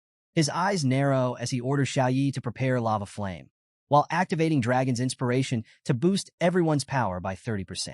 Xiaoyi roars, shifting into her destruction form, and unleashes a scorching torrent of flames that engulfs the dragon. The dragon screeches in pain, but quickly retaliates with soul assault, charging uncontrollably toward Lu Fan. It's fast, too fast. Lu Fan's heart skips a beat as the dragon shifts behind him, ready to strike. Thinking quickly, he commands Xiao Fei to switch into her eternal being form. The transformation happens in an instant, and her aura radiates a calming but powerful energy. Just then, Jian Ying arrives on the scene, her voice ringing with determination as she calls out to Lu Fan. She raises her hand, summoning power of 1,000 swords and falling feathers, and reassures him that she'll handle her own defense. Her confidence lights a spark in Lu Fan. He nods, silently thanking her for having his back. The system chimes in with a game-changer. Jade Dragon Xiao Fei has unlocked new skills, Life Pulse and Eternal Guardian. Xiao Fei glows brightly as she activates Life Pulse, a restorative skill that radiates waves of energy, boosting everyone's stamina and power. At the same time, Xiaoyi doubles down on her lava flame attack, pushing the flames higher and hotter. Lu Fan orders Xiaoyi to finish it, and with a thunderous roar, she charges at the dragon. But the soul of the Flying Dragon King isn't going down without a fight. It takes to the sky, using dragon language magic to counter Xiaoyi's attacks. Lu Fan realizes the stakes have just been raised and orders Xiao Fei to shield everyone. High above, the dragon prepares its ultimate move, Apocalypse Fall. This devastating ability sacrifices its own life to release a blast with 2,000% of its power. As the dragon plummets toward the ground, the tension is unbearable. The resulting explosion is massive, shaking the entire realm and sending shockwaves for miles. For a moment, everything is chaos. Dust and debris fill the air, making it impossible to see. But then, a green energy glows faintly through the haze. It's Xiao Fei's protective barrier, shielding everyone from the catastrophic blast. They're safe, barely. When the dust finally settles, Lu Fan turns to Jian Ying, concern etched on his face. He asks if she's okay, and she assures him she's fine, though clearly shaken. She thanks Xiao Fei for saving them, and they all take a moment to acknowledge how close they came to total disaster. The system reports their progress. Lu Fan levels up to 29, Xiaoyi hits level 23, and Xiao Fei reaches level 17. Lu Fan places a proud hand on Xiao Fei's head, praising her for her incredible skills. But of course, Xiaoyi isn't having it. Her jealous pout is almost comical as she glares at Xiao Fei. Lu Fan notices and chuckles, reassuring Xiaoyi that her massive damage output was key to taking down the level 70 boss. Her mood lifts slightly. Meanwhile, Jian Ying reflects on the battle, realizing that this was their first time facing a boss of this caliber together. She admits she always thought players at their level wouldn't have to deal with such intense fights. Lu Fan agrees, marveling at how they survived something so far above their pay grade.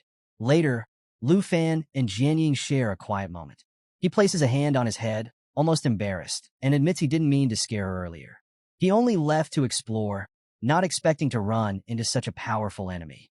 Jian Ying interrupts, her voice firm but kind, and reassures him that she never doubted he'd have their backs. She recalls his earlier words and smiles, telling him that no matter how strong they become, they'll never let a teammate fight alone. Her determination is clear, and Lu Fan feels a swell of pride in their growing bond. After his victory against the Blade King Dragon, he's standing there, soaking in the glory, when bam, a treasure chest just pops open right in front of him. Like it's saying, "Congrats, you earned this."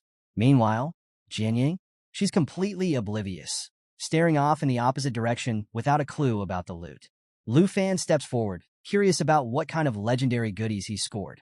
The first item practically glows as it emerges, the sole wing of the Flying Dragon King. This bad boy comes loaded with 60 agility, 356 strength, and 291 spirit.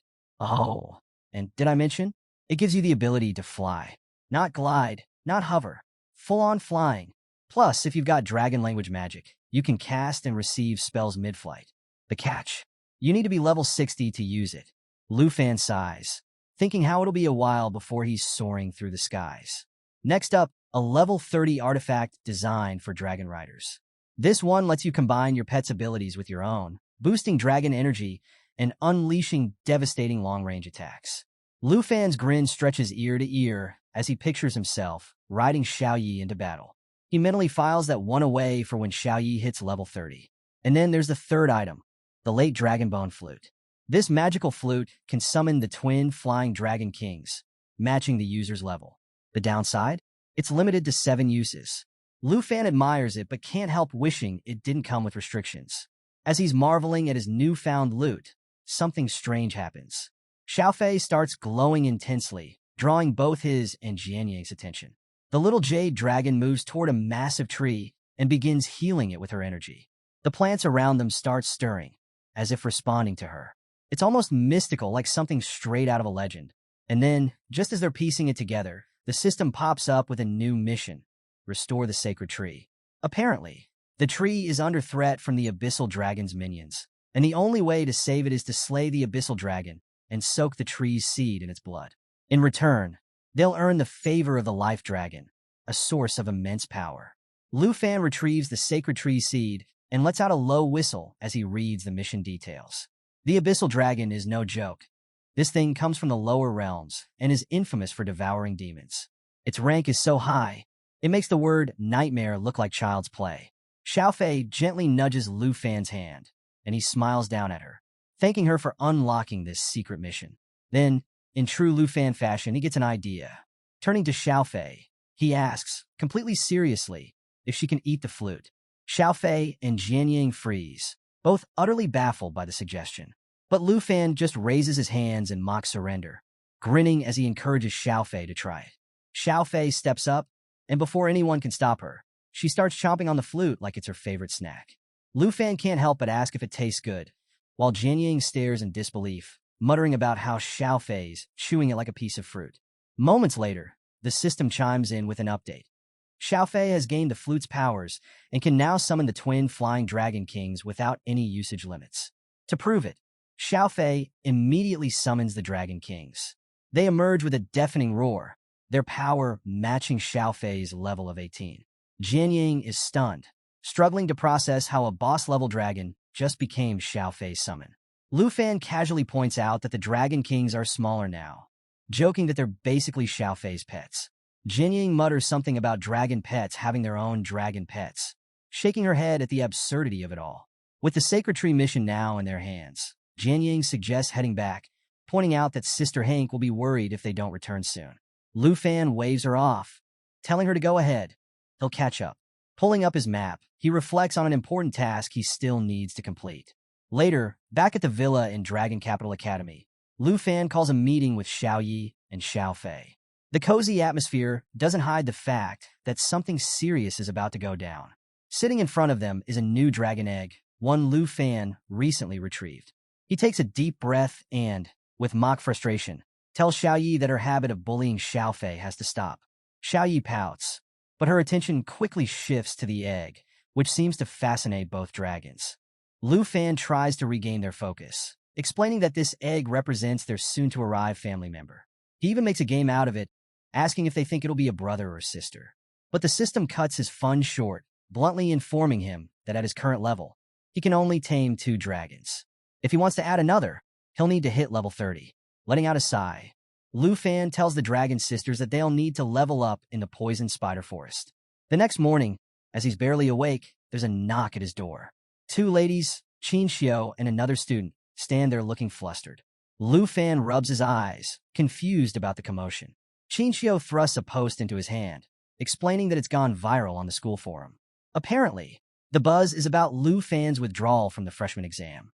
The post claims Fengyan Pavilion has reached the finals, and no one is left to challenge them. Qinxiu explains that Fengyan Pavilion has grown into a powerhouse with nearly 30 members, led by Jiang Fengyun and Su Jing. They've declared themselves unstoppable, and even announced plans to clear out Lu Fan's villa after the final. Lu Fan listens, half amused. Hearing that Jiang Fengyun has declared himself the new number one makes him chuckle. Cute, he thinks. Qinxiu points out that the finals grant access to the national trials, which is why Jiang Fengyun is so desperate to claim victory. But Lu Fan knows the truth. He's already secured his spot. The prizes Jiang Fengyun is chasing, they're already his. With a playful glint in his eye, Lu Fan waves off their concerns and tells them not to worry. He's more than happy to accept Fengyun Pavilion's challenge. Let's have some fun, he says with a smirk, asking to borrow the post. It's time for Lu Fan to fire back. Inside the VIP room at Dragon Academy Arena, Su Jing, a calm and collected forbidden sorcerer, is scrolling through his tablet like he's catching up on the latest gossip. Meanwhile, Jiang Fengyun, the shadow warrior with a flair for theatrics, is blindfolded and sparring with multiple opponents.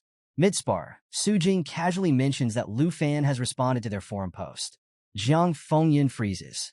His sparring partners don't even have time to breathe before he activates his projection skill, summoning clones of himself that quickly overpower everyone in the room. Removing his blindfold like it's a dramatic reveal, Jiang Fengyun casually orders someone to heal his downed partners. Then, with a devilish grin, he asks Su Jing what Lu Fan posted. Su Jing, still scrolling with a smirk, tells him it's classic Lu Fan, a bold challenge to the entire Fengyun Pavilion. Jiang Fengyun rolls his eyes at what he calls Lu Fan's bravado, but his grin widens. He orders Su Jing to respond, inviting Lu Fan to face them at the arena after the finals tomorrow. Su Jing, half-doubtful Jiang Fengyun is serious. Can't help but laugh, but he goes along with the plan. Then Jiang Fengyun's tone shifts. Turning serious, he commands Su Jing to gather everyone from Fengyun Pavilion. It's time, he declares, to show Lu Fan that the title of number one isn't handed out. It's earned in combat. Meanwhile, over in Lu Fan's corner of the world, things are far less intense. He's chilling with his friends when Qinxiu bursts in, announcing with excitement that Fengyun Pavilion has accepted the challenge. Jiang Fengyun is even competing in a semi-final match today. But Lu Fan? Not impressed. He waves it off, casually saying he'd rather spend his time leveling up in the Poison Spider's secret realm. Talk about priorities. Just then, Lu Fan's aunt appears, reminding him that overconfidence can lead to failure. She suggests he at least check out Jiang Fengyun's match to better understand his opponent. One of the ladies chimes in, pointing out that Lu Fan's supporters might even outnumber Fengyun Pavilions. Qinxiu, ever the voice of reason, warns that if Lu Fan is spotted in the crowd, rumors will explode across campus. Lu Fan's aunt, clearly a problem solver, suggests he go in disguise. Cue the stealth makeover. Lu Fan dons a dark cloak and mask, looking like he just stepped out of a spy movie. Qinxiu and Xiao Man accompany him to the arena, confident no one will recognize him. Even his aunt approves of his shadowy new look, calling it both functional and fashionable. Inside, Gahan announces the start of the semifinals. But just as the teams take the stage, Lu Fan suddenly gets up. His aunt looks at him, surprised, and asks where he's going. Lu Fan shrugs, saying the match looks boring and he'd rather go for a walk. Classic Lu Fan, casual to the core. He tells her to call him when it's over and leaves. While the crowd buzzes with excitement over the semifinal match, the vice principal, seated in the stands, watches the disguised Lu Fan. His thoughts drift to a recent conversation with the principal. In a flashback, he recalls bursting into the principal's office to discuss the forum drama. He was worried Lu Fan didn't understand how powerful he was, especially since Chen Tianji was still recovering from their fight. But the principal, as unbothered as ever, had brushed it off, saying Gahan could handle it. His real concern? The arrival of the Dragon Capital Special Envoy in a month to assess Lu Fan for the national trial. The vice principal had been stunned by the news, especially when the principal revealed that the envoy was now Ruan Changfeng, a once powerful figure with a notorious grudge against Lu Fan. While the vice principal worried this could spell trouble for Lu Fan, the principal had laughed it off, confident in his choice of Lu Fan as a national trial candidate. Back in the present, the vice principal watches the arena, wondering how the upcoming battle between Lu Fan and Jiang Fengyun will unfold. He can't help but chuckle, knowing the principal wouldn't miss it for the world. Elsewhere, in the points room at the Academy's arena, professionals are dropping like flies. One after another, they leave in disbelief, muttering about an impossibly tough opponent inside. Rumors spread like wildfire. Someone at level 29 is pretending to be weaker than they are, stealing points from challengers. Outside the room, veterans warn others not to enter unless they're ready to lose. Inside, the mysterious arena master is none other than Lu Fan himself. Sitting casually, he reflects that sparring here is far more productive than watching a boring match. But then the door creaks open, and a challenger steps in. It's not just anyone. It's a striking woman with long white hair and a sleek black dress. She greets Lu Fan with a calm smile and asks if he has time for a match. Lu Fan greets the woman respectfully, calling her senior. But she just smiles, brushing her hair back playfully and teasing him. She quips that if he wants her to spare him, he'll need to show a lot more respect. Classic Lu Fan keeps his composure, replying with a serious tone that there's no need to hold back. Hearing that, her enthusiasm surges. Fierce flames suddenly engulf her body, and she begins to float, her presence instantly more commanding. Lu Fan realizes this woman isn't just strong. She's dangerous. As the flames intensify, her dress burns away, replaced by a form-fitting armor that radiates power and elegance. Lu Fan knows she's not here for a casual sparring match. This is the real deal. Before he can react, she vanishes. In an instant, she reappears behind him, her voice playful, yet sharp as she says she's not like the classmates waiting outside. A massive flaming trident materializes in her hand, its glow illuminating her confident smirk. With a warning not to hold back, she lunges at him, thrusting the weapon with incredible force. Lu Fan blocks just in time, summoning his big black machete to parry the blow. But the sheer power of her attack sends him sliding back several meters.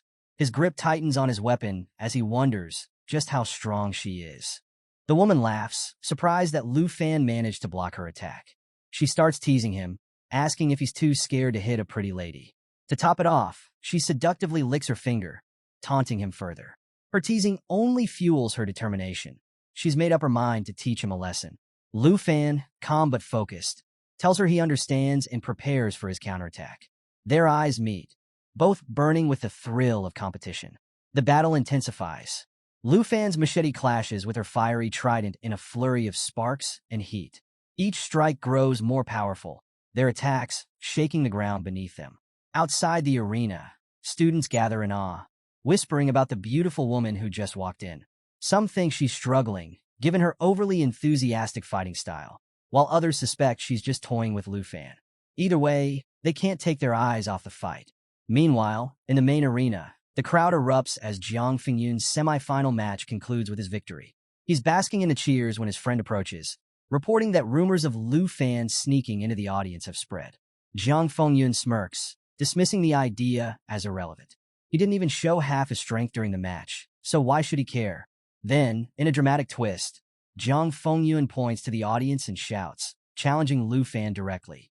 He warns Lu Fan not to be arrogant for long and tells him not to run away from tomorrow's battle. The crowd eats it up, cheering wildly as the tension escalates. But here's the kicker. Lu Fan isn't even there. Qin Xiao and Xiao Man, realizing this, panic and start looking for him. Hank sighs, knowing full well that Lu Fan found the match boring and left long ago.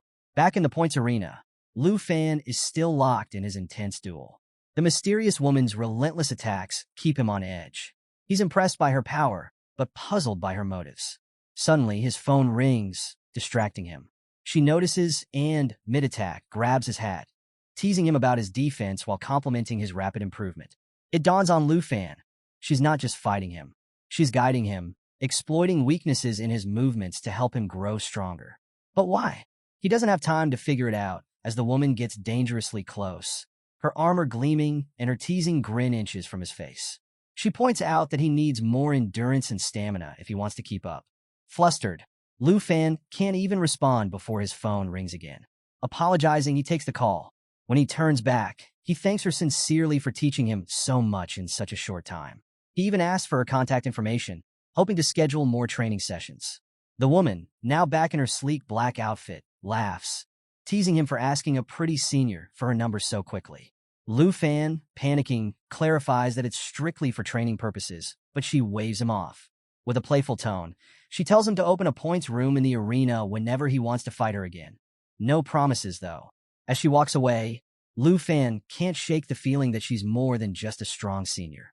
Her power, her demeanor, everything about her felt like she was on a completely different level. Could she be a teacher? Or perhaps something else entirely? The mystery gnaws at him. Just as Lu Fan is deep in thought, a notification pops up, 100 points awarded by your opponent. Confused, he wonders why she gave him points when she clearly could have knocked him out. Determined to uncover the truth, he bolts out of the arena, searching for her. But no matter where he looks, she's nowhere to be found. As he runs through the dorm, students yell at him to calm down, but he's too lost in thought to care. Who is she? Why did she fight him like that? And why did she vanish so suddenly? It almost feels like she wasn't real, like some kind of spirit haunting the academy. Moments later, Qin Xiao, Xiao Man, and Hank find Lu Fan, shouting for him to join them. Qin Xiao teases him about meeting yet another mysterious girl, while Xiao Man jumps in, making jokes about him hooking up in the arena. But Lu Fan, too consumed by the day's events, brushes them off and quietly follows them back. The next day, the freshman assessment finals kick off, and the arena is packed to the brim. Students chatter excitedly, wondering if Lu Fan will actually show up to face Jiang Fengyun. Some say he's brave for challenging the entire Fengyun pavilion, while others think he's just ridiculously arrogant. Either way, everyone agrees. This is the match of the year. Inside the arena, Jiang Fengyun grows impatient, frustrated that Lu Fan hasn't arrived yet. He threatens to march over to Villa number 1 himself if Lu Fan doesn't show. Su Jing, ever calm, advises him to wait. Just then, someone spots a figure racing toward the arena from the restroom area. It's Lu Fan, running at insane speeds, his cloak billowing behind him. Jiang Fengyun smirks, signaling his team to prepare. As Lu Fan approaches, he waves casually to the crowd, apologizing for being late. Then, with his signature grin, he announces, "Let's get this over with, I've got more important things to do." Standing in the middle of the arena, Lu Fan wears his signature confident grin as he addresses the Fengyun Pavilion. With an air of calm, he admits he doesn't even know how many members they have. But, he adds with a smirk, "One thing is clear, whatever comes together goes together." To drive the point home, he makes a cutthroat gesture, which immediately sets off one of the pavilion's giants. Furious, the man hurls insults, demanding to know how Lu Fan dares to speak to Jiang Fengyun like that. "You're asking for death," he bellows. But before the giant can step forward, Jiang Fengyun raises a hand to stop him. He brushes off the insults, declaring that there's no need for idle chatter if Lu Fan refuses to take them seriously. With that, Jiang Fengyun makes his move. He wagers 7,000 points on the match, confident in his victory. Lu Fan, clearly unbothered, starts searching his pockets like he forgot what he even brought. Then, with a flourish, he pulls out his points card and declares a bet of 177,000 points. The crowd gasps. Jiang Fengyun's team panics, shouting that they don't have enough points to match. But Jiang Fengyun, hungry for revenge, silences them. Driven by greed and pride, he rallies the pavilion to pool their points. They manage to scrape together the full amount, though some grumble, warning that if they don't get a cut of Lu Fan's points after the match, they're done with the pavilion. With the bets placed, the tension in the air is electric. Lu Fan, cool as ever, starts warming up, clearly excited. Meanwhile, Jiang Fengyun, suspicious of Lu Fan's confidence, assumes he'll summon his dragon pet and orders Su Jing to cast a binding spell. Su Jing agrees, shouting for everyone to prepare for battle. The fight kicks off with Su Jing casting Confinement Lock, a spell that sends crimson-red chains flying toward Lu Fan. The chains wrap around him, completely immobilizing him and preventing any skill usage for 5 seconds. Thinking they've got Lu Fan right where they want him, Jiang Fengyun and his comrades charge in, aiming to deliver a decisive blow. But in the blink of an eye, Lu Fan breaks free. The chains shatter like cheap decorations, and he blocks Jiang Fengyun's attack with his big black machete. The crowd erupts in disbelief. Jiang Fengyun freezes, unable to process how Lu Fan broke the spell so effortlessly. Before he can recover, Lu Fan grabs him by the collar, flips him 360 degrees, and slams him into the ground with a thunderous crash. The cheers grow louder as Lu Fan stands over Jiang Fengyun like it's just another day at the office. Refusing to give up, The pavilion's mage sneaks behind Lu Fan and casts Stiffness, a spell designed to slow him down by reducing movement and attack speed by 75%. The mage signals the long-range attackers, who unleash a barrage of projectiles at Lu Fan. Dust and smoke fill the air, and for a moment, it seems like they might have turned the tide. But as the dust clears, there's Lu Fan, grinning like he's at a picnic. "Is this really your plan to take down the top freshman?" he asks, slamming his foot into Jiang Fengyun's face for good measure. Jiang Fengyun, dazed, demands to know why the spell didn't work. Su Jing, baffled, explains that it is working. Lu Fan's speed has indeed been reduced. The problem? Even at 25% speed, Lu Fan is still faster than everyone else. Lu Fan casually shrugs, looking down at Jiang Fengyun with a playful smile. "Don't blame your friends," he says. "It's just that my dragon pet bonuses make your skills kind of useless." Feeling the pressure, Jiang Fengyun activates his trump card, Afterimage, a skill that creates multiple mirages of himself to overwhelm his opponent. The pavilion cheers, convinced this is their leader's big comeback. But as the mirages swarm Lu Fan, he cuts through them one by one like he's swatting flies. Lu Fan even compliments the move, saying it's pretty cool, before deciding to end things. He starts materializing a massive fireball, one so large it seems like it could engulf the entire arena. The flames swirl and grow, radiating heat and power. Jiang Fengyun's confident smirk fades as he realizes Lu Fan isn't bluffing. The fireball explodes into an inferno as Lu Fan summons Black Dragon Xiaoyi in her World Destroyer form. The massive dragon emerges from the flames, her fiery aura burning away the remaining mirages. The crowd and the pavilion members alike are thrown into chaos. The sky darkens as Xiaoyi's sheer size and power block out the sun. Panic spreads as the pavilion begins to scatter, screaming in terror. One of Lu Fan's teammates pulls out a phone, recording the chaos for posterity, while others stand frozen, unable to process the sight of a real dragon in its most fearsome form. Jiang Fengyun, now blindfold off, stares at Xiaoyi in disbelief. He's faced fake dragon tamers before, but this is something else entirely. His team begs him to retreat, but Jiang Fengyun knows it's too late. He's made a colossal mistake. Lu Fan, standing amidst the chaos, warns Jiang Fengyun not to collapse just yet. His counterattack is coming. Xiaoyi lets out a deafening howl, and Lu Fan unleashes a pressure attack that radiates fear, immobilization, and stunning effects across the arena. Every member of the Fengyun Pavilion is hit, frozen in place as panic overtakes them. Even Jiang Fengyun, trying desperately to move, finds himself completely powerless. With a grin, Lu Fan pulls out his points card and asks Jiang Fengyun if he finally understands who the true number one is. As the system tallies the results, Lu Fan collects a staggering 189,041 points, leaving the pavilion utterly defeated. Jiang Fengyun collapses, fainting from the sheer humiliation. As the dust settles, Xiaoyi lands beside Lu Fan, her fiery presence still commanding the arena. Lu Fan pats her head and casually remarks that their mission is complete. But even after wiping out the pavilion, he's not done. "I've got more important things to do," he says, walking away like it's all in a day's work. Later, in the Dragon Academy points room, Lu Fan is on the phone, bragging about his massive haul of points. His friends suggest throwing a party to celebrate, but Lu Fan is already focused on his next move. Just then, the mysterious senior sister steps into the room. Dressed in her striking black outfit, she approaches Lu Fan with a sly smile. "Were you waiting for me?" she asks. Lu Fan grins, replying that there's no point in competing with anyone else.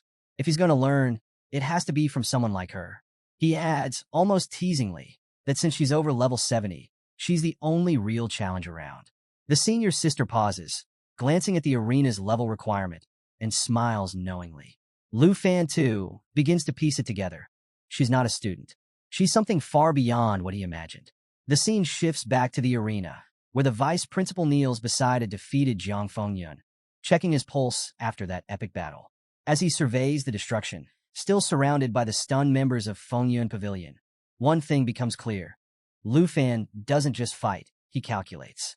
Every move, every decision was timed perfectly, and despite the intensity of the showdown, no lives were in danger. The vice principal can't help but nod in approval. Lu Fan truly understands the weight of his actions. Meanwhile, back in the points room, The mysterious senior sister sits casually, teasing Lu Fan. Did you set a trap for me to walk into? She asks with a sly smile, clearly enjoying herself. Lu Fan quickly defends himself, saying, Hey, it's not a scam. The level limit is posted right on the door. If you walked in, that means you're over level 70. Definitely not a student. The lady raises an eyebrow, slightly annoyed. So you think I'm not a senior? Then who do you think I am? Lu Fan, a little flustered, starts analyzing. She looks young enough to be a senior, but her strength is way beyond that of any student. After a pause, he blurts out, You must be a teacher. That earns him a burst of laughter. A teacher, she chuckles, clearly amused. Then her tone shifts as she steps closer, her fiery aura returning. Whether you believe it or not, I am your senior, she says. Her eyes glimmer mischievously as she adds, and this time, you didn't hide your handsome face. Much more pleasant to look at. But before Lu Fan can respond, her tone sharpens. Don't dig too deep into who I am, she warns. If you want to see me again, don't set the points room level to 70 or higher. Otherwise, I won't come back. Lu Fan nervously promises, though he'd been considering setting it to 80 next time. Well, that plan's scrapped. The air thickens as flames swirl around the woman, and her black dress transforms once again into that stunning, intimidating armor. I have to admit, she says, your performance in the arena was impressive. You used my techniques against Jiang Fengyun perfectly. You learned fast. Hearing her praise, Lu Fan can't help but grin. He materializes his big black machete, realizing that she must have been watching the entire battle. She explains how the crowd erupted when he summoned his dragon so quickly and knocked down Jiang Fengyun with lightning speed. Your reactions, she adds, are proof of the speed you honed in the points room. Flattered, Lu Fan scratches his head, thanking her for the guidance. But, he admits, I still have a lot of weaknesses in melee combat. Without warning, she materializes her fire trident and lunges at him, her expression dead serious. Lu Fan barely manages to block his mind racing. You've made progress, she says, her voice sharp, but don't get cocky. You're still far from ready to brag about it. Realizing she's not joking, Lu Fan quickly apologizes. I wasn't trying to brag, he insists. I really want to keep learning. Then, switching gears, he starts buttering her up, praising her skills and kindness. You treat me like a younger brother, he says, teaching me so much and even giving me 100 points. The woman laughs, clearly entertained by his flattery. You're pretty good at building relationships, she says. But if you want to keep learning from me, you'll have to bring me something in return, like enchanted food from your house. I hear your big sister is a great cook. Lu Fan smiles, agreeing without hesitation. Though his big sister is technically his aunt, he figures it's close enough. No problem, he says, already imagining what dishes his aunt might prepare. The lady's tone shifts again. What else did you learn in the arena? She asks. Lu Fan grins, readying his machete. But before he can answer, she launches another attack. Their weapons clash in a blur of sparks and flames, the fight growing more intense. You're getting faster, she says, impressed. Then, with a devilish smile, she adds, if you can land even one hit on me, I'll reward you with a new weapon.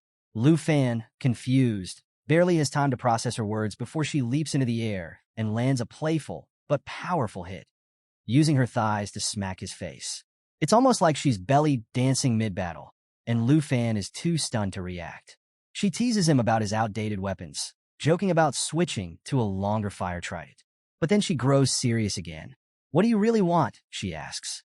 Lu Fan, trying to keep his cool, blurts out, the enchantment scroll. The moment the words leave his mouth, the lady freezes.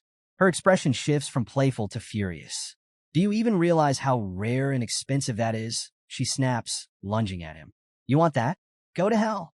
Lu Fan, unprepared for her sudden anger, tries to explain, but she's too furious to listen. Her fiery attacks rain down on him, leaving him speechless. Later that evening, back at the villa, Lu Fan is nursing his sore muscles and complaining to his aunt. I couldn't land a single hit on her, he grumbles.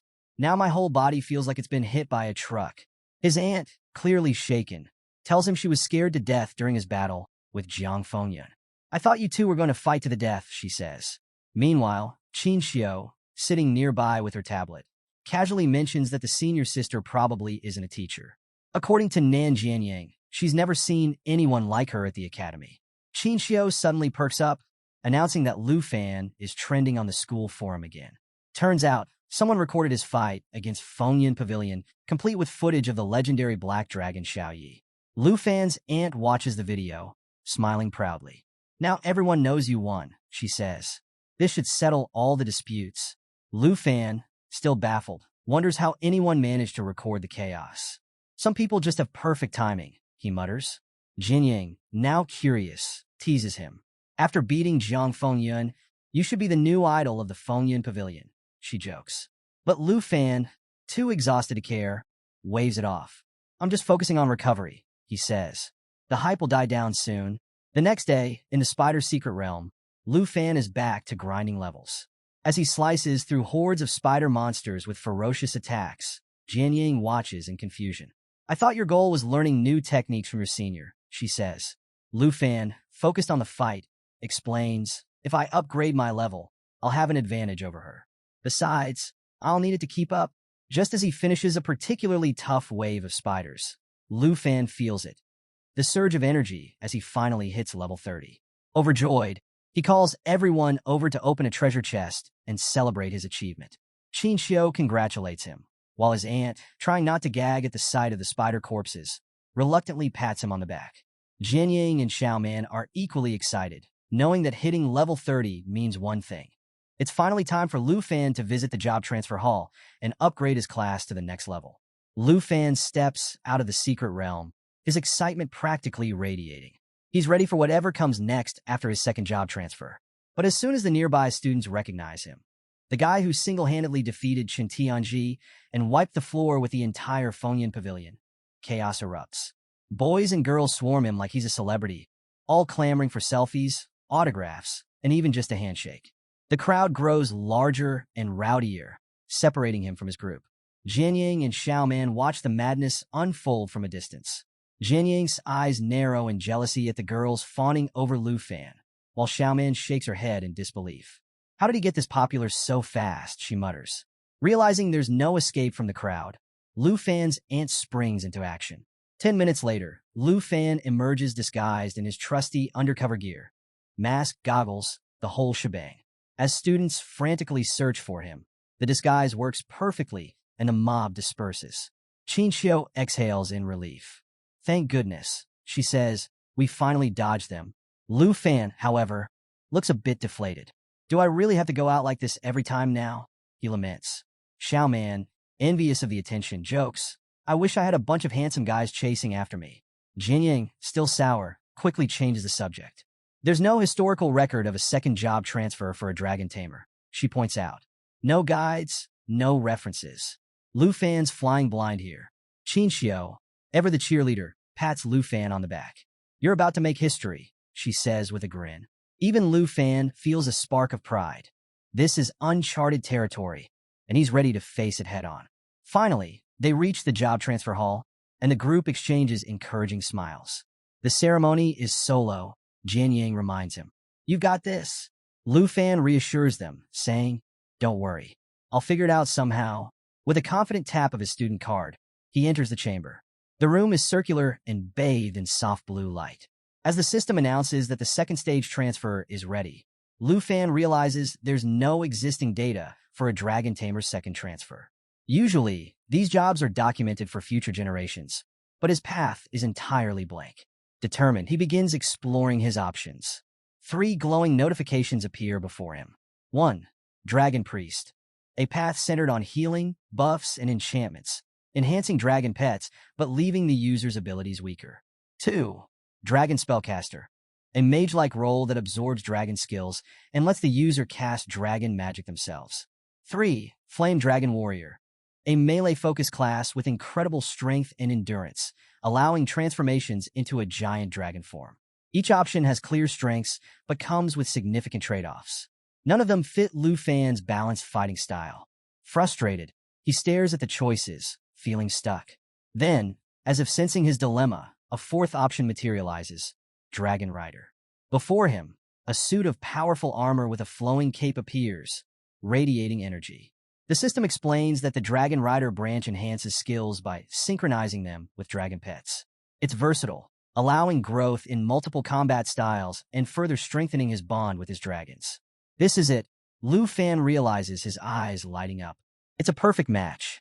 Fighting side by side with his dragons is his core strategy, and this path amplifies everything he excels at. With a confident swipe, he selects Dragon Rider.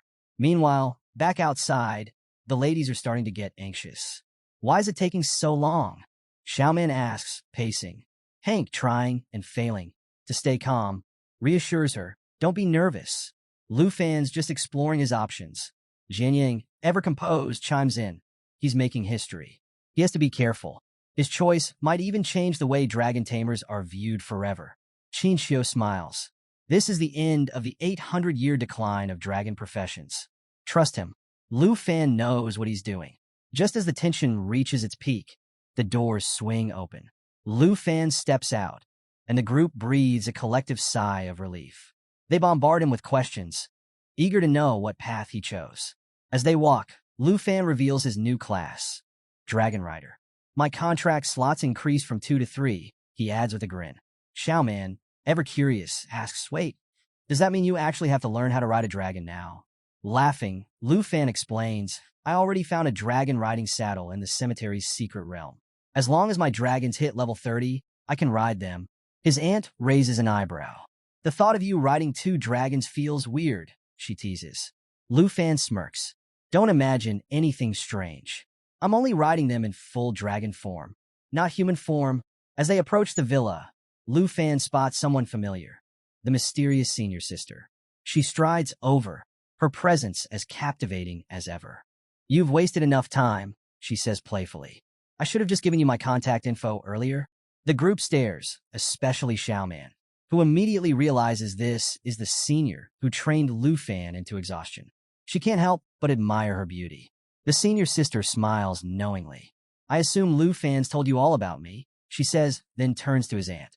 Are you the famous enchanted cook? His aunt chuckles, confirming it. The senior sister then casually announces that she needs to borrow Lu Fan for a bit. The group freezes in surprise. The senior sister clarifies, we're running errands in Dragon City. Don't get any strange ideas. His aunt waves her off. After all the guidance you've given Lu Fan, there's no need to ask. Just bring him back in one piece. And join us for dinner when you're done.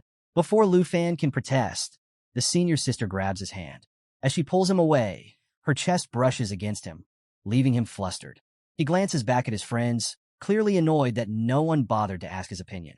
Later, Lu Fan sits silently in the passenger seat of the senior sister's sleek, speeding car. The engine roars, and they're definitely breaking every speed limit. His phone buzzes with a warning, be cautious around her. She's not even a teacher. His unease grows. The senior sister notices his silence. What's wrong? She asks with a sly smile. Hesitating, Lu Fan finally asks, where are we going? Her smile widens. To get the rare consumable you requested. You'll love it. Realizing what she means, Lu Fan's excitement replaces his worry. This ride just got a whole lot more interesting. After what felt like hours of speeding, Lu Fan and the senior sister arrive at the Dragon Auction House, just as the event is kicking off. As they step inside the Grand Hall, Lu Fan quickly pieces together why they're here. The enchantment scroll he'd been dreaming of is up for grabs. But knowing how rare it is, he's already feeling uneasy about the cost. The senior sister, ever calm, flashes him a confident smile and encourages him to snag it. But Lu Fan, remembering the eye-watering bids during the Secret Realm auction, feels a knot form in his stomach. Forget it, he mutters. It's going to cost a fortune. The senior sister chuckles, clearly amused. Relax, she says. I'm richer than you can imagine. Her casual tone doesn't ease Lu Fan's worries, though. He doesn't like the idea of owing her, especially since her identity is still shrouded in mystery. Determined to find a way to manage on his own, Lu Fan starts brainstorming alternatives. But before he can dwell on it further, the auction begins. The first item on the docket is none other than the rare enchantment scroll, capable of removing level restrictions on equipment. A system announcement booms through the hall, and the starting price is jaw-dropping, 95 million dragon coins. Lu Fan's hope wavers as bids shoot up like fireworks, soaring past 200 million in seconds. Before Lu Fan can blink, the senior sister casually raises her paddle and bids 230 million dragon coins. She leans over to Lu Fan, whispering with a grin, pay attention. You might learn something about bidding. Just as Lu Fan is processing her bold move, a voice from the back cuts through the room, announcing a new bid, 3 billion dragon coins. Lu Fan turns to see the smug face of the bratty princess of the Tai Chi kingdom. Lu Fan is floored. Why does she want the scroll, he wonders. The senior sister, unfazed, leans back in her chair. Her family's loaded, she explains. And trust me, bidding against her could stir up trouble. Curious, Lu Fan asks how she knows so much about the princess. The senior sister shrugs. I'm a well-informed woman, she says slyly. Then, lowering her voice, she adds, I also know all about you, and the mention of his past run-in with the princess in Chun Tianji stirs Lu Fan's frustration. The senior sister picks up on his mood and, with a reassuring pat on his arm, says, don't stress about paying for the scroll. It's my gift to you. Before Lu Fan can protest, she raises her paddle again, declaring 4 billion dragon coins. The crowd gasps at her audacity. The princess, trying to mask her frustration, instructs her minion to check their funds. He reports back, they only have 5 billion dragon coins to work with. Not missing a beat, the senior sister makes the decisive move, 5 billion dragon coins. The auction house falls silent. Even the announcer is stunned. Sold, he declares, slamming his gavel. The enchantment scroll is officially hers. The princess is livid, fuming that someone dared outbid her. Spotting Lu Fan, her minion points him out, muttering something about low-class trash. The princess sneers, completely oblivious to the fact that Lu Fan could obliterate her ego in one blow. Her minion tries to calm her, suggesting they can find a similar scroll elsewhere. But the bratty princess, always one for dramatics, pouts and threatens to get her brother involved. Let's see who dares oppose me then, she huffs. Typical. Meanwhile, Lu Fan and the senior sister retreat to the VIP lounge, where they're joined by an elegant woman in a red dress. The senior sister stands, greeting her warmly with a hug. It's clear these two know each other well. The woman, clearly amused, scolds the senior sister. You didn't even say hello when you arrived. Every time you're here, you spend a fortune on the most random things. It's my job to cater to you, you know? Her attention shifts to Lu Fan, her sharp gaze taking him in. And who's this? She asks with curiosity. The senior sister introduces him as her junior, adding that the enchanted scroll was a gift for him. The woman smiles, introducing herself as Sister Duyakyu, the boss of the Dragon Auction House. She warmly invites Lu Fan to return anytime he wants something unique. Still reeling from the introductions, Lu Fan struggles to process the connection. Then, Duyakyu drops the bombshell. She's the senior sister's sister-in-law. Lu Fan's jaw practically hits the floor. Suddenly, the senior sister's endless wealth makes perfect sense. Lu Fan insists on repaying the 5 billion dragon coins someday. The senior sister waves him off, teasing, oh, don't worry. Just think about how you're going to pay me back. It'll be fun. She gestures toward the scroll, inviting Lu Fan to take a look. Grinning like a kid on Christmas morning, he's already thinking about how he'll use it. The scroll's ability to eliminate the level 60 restriction means he can finally equip the soul wing of the Flying Dragon King. Flight? Yes, please. While Lu Fan marvels at his new treasure, Duyakyu and the senior sister chat about rare item donations and an illustrated treasure book collection. The senior sister jokingly reminds Lu Fan, you're 5 billion in debt now. Better start brainstorming how to repay me. Curious, Lu Fan asks about the treasure book. The senior sister hands him a tablet, explaining that the auction house pays for unique items entered into the book. The payout is 3% of the item's estimated value. It's a win-win. Collectors earn money without selling, and the auction house builds its collection.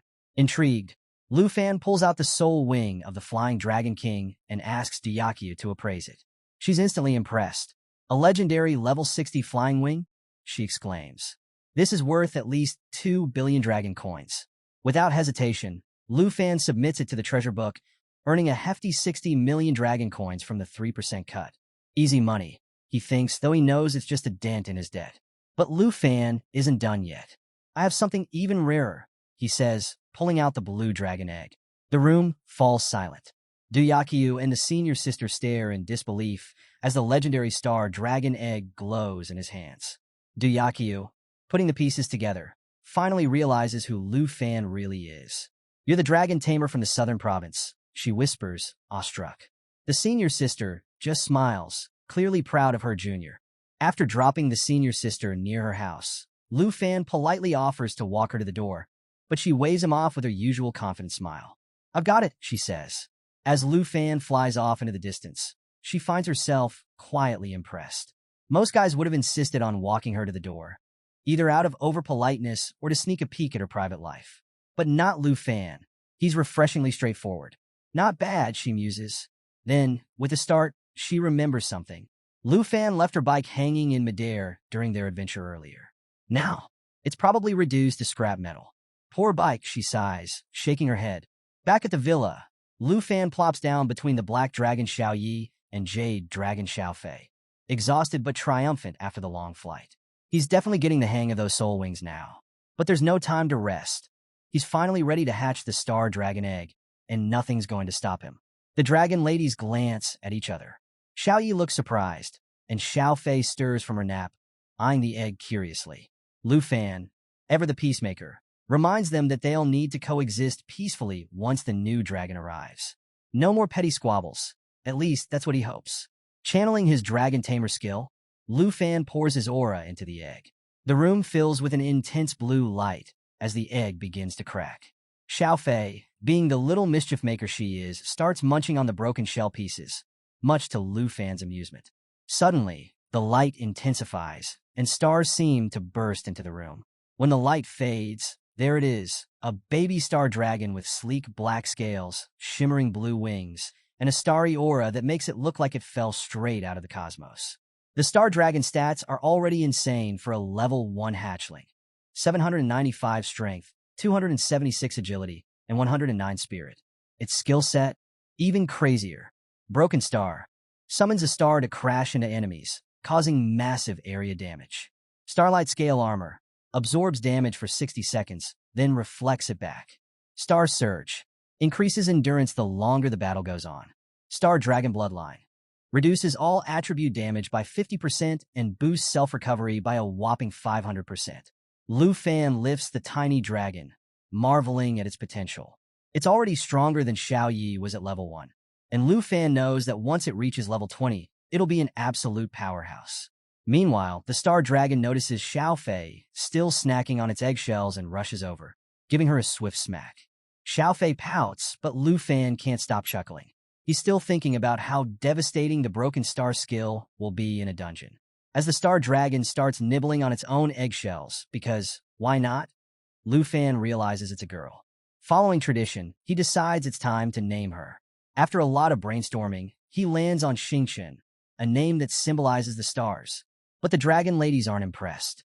Xiao Fei even starts crying, dramatically lamenting the lack of creativity. It's just a name. Lu Fan defends, but before another argument can break out, Extinction curls up and falls asleep. At least she's low maintenance, Lu Fan mutters. With Xiao Yi and Xiao Fei constantly bickering, having a dragon who loves to nap is a welcome change.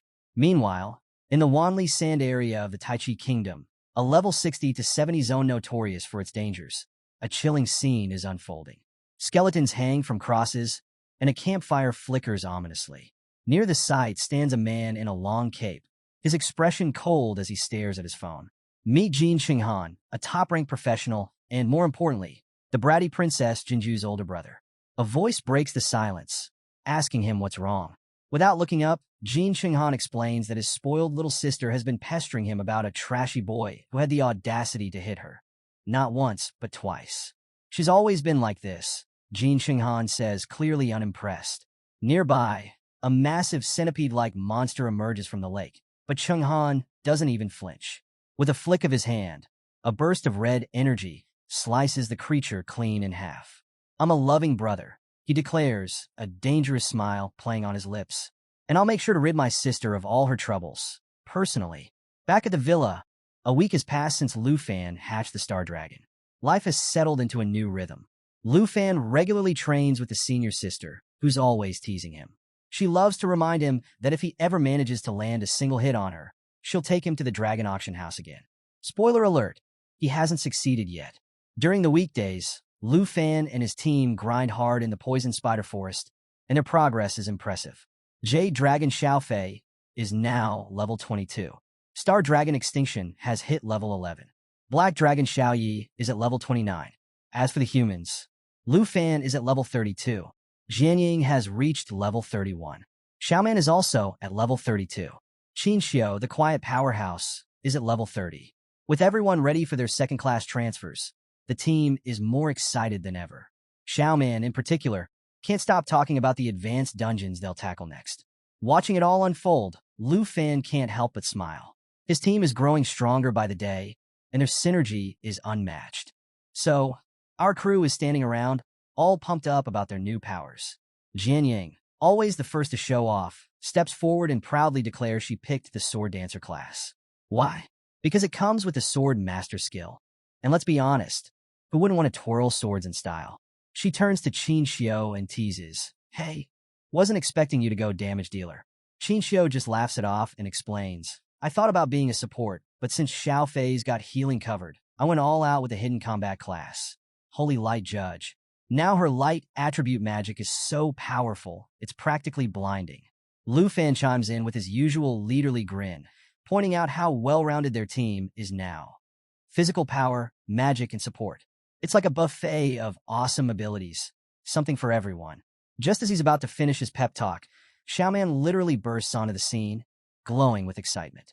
Seriously, she's bouncing with so much energy that you can feel it.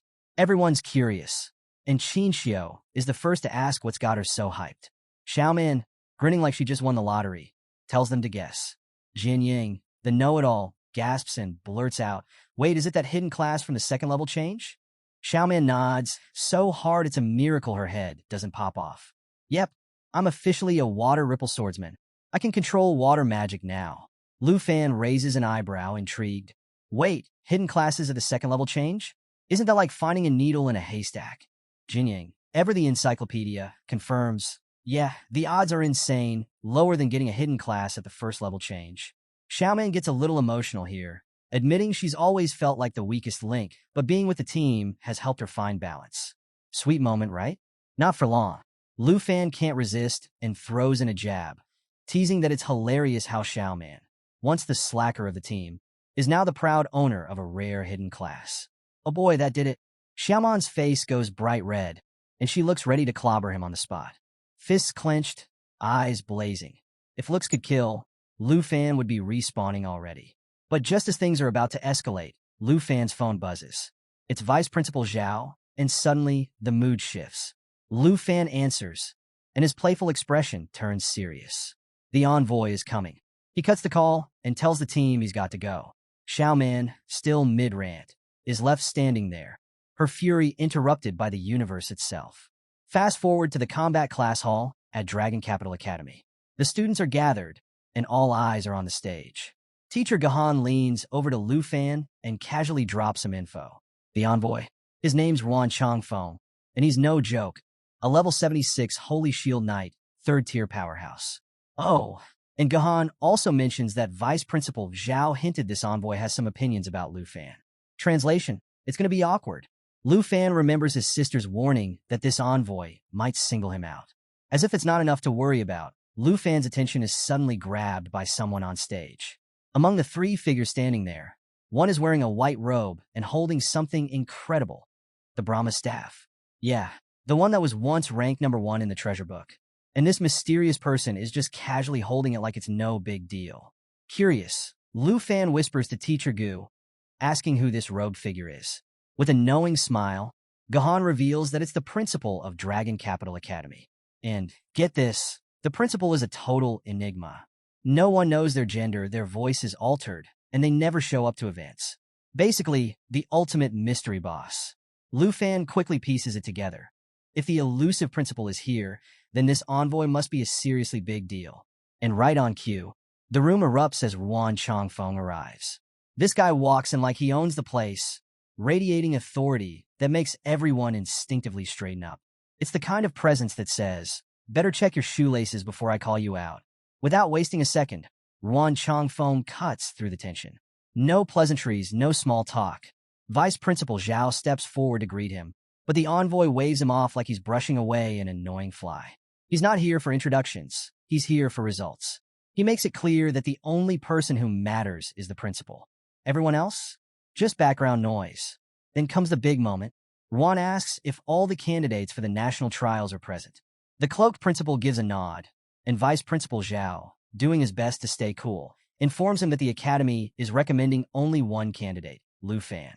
Oh boy, the envoy does not look happy. Teacher Gu leans in and explains to Lu Fan why things are so tense. Apparently, the envoy wanted to choose the candidates himself, but the academy pulled a power move by only putting forward Lu Fan. It's a bold strategy, and the tension is thick enough to cut with a sword. Ruan Changfeng stares down Lu Fan, unimpressed. He bluntly says that it looks like the decision's already been made. But Vice Principal Zhao doesn't back down. He confidently states that the academy has full faith in Lu Fan, and even drops that the principal personally believes Lu Fan will blow the envoy away. Basically, it's a polite way of saying, you'll be eating those words soon enough. So, Ruan Changfeng, our oh-so-charming envoy, is still visibly annoyed. He reluctantly schemes through Lu Fan's file, and let me tell you, this file is stacked. Turns out, Lu Fan's no small fry. He's a level 32 Dragon Tamer, the reigning champion of the Southern Province, and ranks number 1 among new students. Oh, and if that's not enough, he's got tales of heroism that V traveled all the way from Jianghai City to Dragon Capital, even catching the attention of the Qin family and the Northern Duke. I mean, this guy's basically a walking legend. But does that impress the old man? No, not even a little. In Ruan Changfeng's eyes, Lu Fan's had it too easy because of his hidden profession. He doubts Lu Fan's ever faced the kind of struggles other candidates have endured. With a smirk that practically screams condescension, he wonders aloud if Lu Fan can hold his own against third-tier experts from other nations, most of whom are sitting comfortably at levels 50 or 60. Yeah, talk about setting the bar. Lu Fan can feel the tension immediately. The vibe coming off this guy is bad, like really bad. He can tell that Ruan Changfeng has already made up his mind, and it's not exactly in Lu Fan's favor. The sneer on the old man's face makes it all too clear. And then boom, out of nowhere, the envoy draws his sword and lunges straight at Lu Fan. That's right, folks. No warning, no hey. Let's have a friendly spar. Just a full-on attack. The man's idea of an assessment is trying to take Lu Fan's head off. But Lu Fan's no slouch. His reflexes kick in, and he blocks the strike with his trusty big black machete. Crisis averted, for now. The crowd? Absolutely losing it. They're shouting, protesting, and calling out the sheer unfairness of the situation. I mean, a level 76 Holy Shield Knight going after a level 32 student? That's like sending a pro wrestler into a middle school dodgeball game. Completely overkill. But Ruan Changfeng? He just shrugs and says if Lu Fan doesn't want to fight, he can withdraw from the national trials. Simple as that. According to him, levels don't matter. Yeah, okay, sure, buddy. Now Lu Fan's stuck. The old man's grinning like he's already won, taunting him to show his full strength. It's a lose-lose situation. Close combat is a death sentence against someone like this, and the cramped auditorium means he can't summon his dragons without risking collateral damage. The guy's got him boxed in literally. Sensing Lu Fan's hesitation, Ruan Changfeng pushes even harder. His tone is mocking, and you can tell he's itching to prove that Lu Fan's all hype. Then, just as things couldn't get worse, the envoy lands a crushing blow. Lu Fan's machete goes flying, and for a moment, it looks like it's all over. The next strike is coming fast, too fast for Lu Fan to dodge. But hold on. Just before the attack lands, the principal steps in, wielding the Brahma staff like a total boss. With their voice magically altered, the principal calmly suggests that maybe this assessment should be taken somewhere else because, destroying the school auditorium isn't a great look. And just like that, a massive crimson-red magic circle appears under their feet. In the blink of an eye, Lu Fan, Ruan Changfeng, the principal, and Vice Principal Zhao are teleported to a wide-open outdoor arena. The rest of the students? Left behind, jaws on the floor. 1 second they're watching a fight, and the next, poof, everyone's gone. It's like a magician's act, but with way more drama. The scene shifts to the new battlefield, a space big enough for Lu Fan to go all out. The envoy, unfazed by the sudden relocation, shrugs it off. For him, it doesn't matter where they are. He just wants to see what Lu Fan's really made of. But here's the kicker. Lu Fan finally realizes why this whole thing has felled off from the start. This isn't just any envoy. Nope, this is the same guy who let Princess Jinju, the spoiled brat of the kingdom, run wild. Suddenly, everything clicks. The envoy's bias, the hostility, it all makes sense now. With the open space, Lu Fan decides it's time to stop holding back. He activates Flash Leap, teleporting to the head of his legendary black dragon, Xiaoyi, who's already transformed into her world destroyer form. The crowd? Absolutely stunned. Even Ruan Changfeng pauses. He recognizes this dragon, the same one that caused an uproar in that infamous video a while back. Oh, he knows what's coming. But Ruan Changfeng's not about to back down. He summons his golden shield, confident that Lu Fan and his dragon are no match for a level 76 Holy Shield Knight. In his mind, this fight's already over.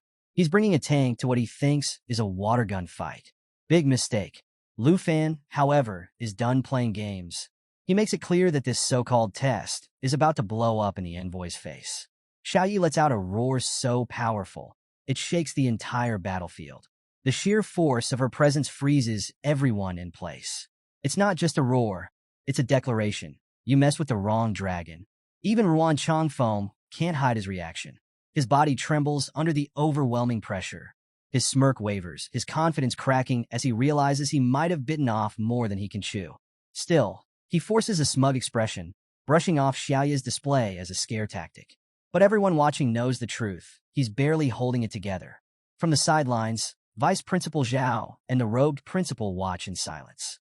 Zhao can't help but recall the last time he saw Xiaoya's power, when she obliterated the Fengyan Pavilion. Meanwhile, the principal gives a subtle shake of their head, as if to say, the real show hasn't even started yet. Ruan Changfeng, still dripping with arrogance, stares down Xiao Yi, completely convinced that the dragon's epic display is just a flashy intimidation move. To him, it's all show, like a kid pulling out sparklers at a fireworks show. But oh boy, is this guy in for a rude awakening, because if there's one thing worse than facing a dragon, it's underestimating one. Before the envoy can process what's happening, a sudden, unexpected attack hurtles toward him. Instinctively, he raises his shield, the emblem glowing as he braces for impact. But as he blocks the strike, something happens that he didn't see coming. Fear. Real, bone-deep fear washes over him.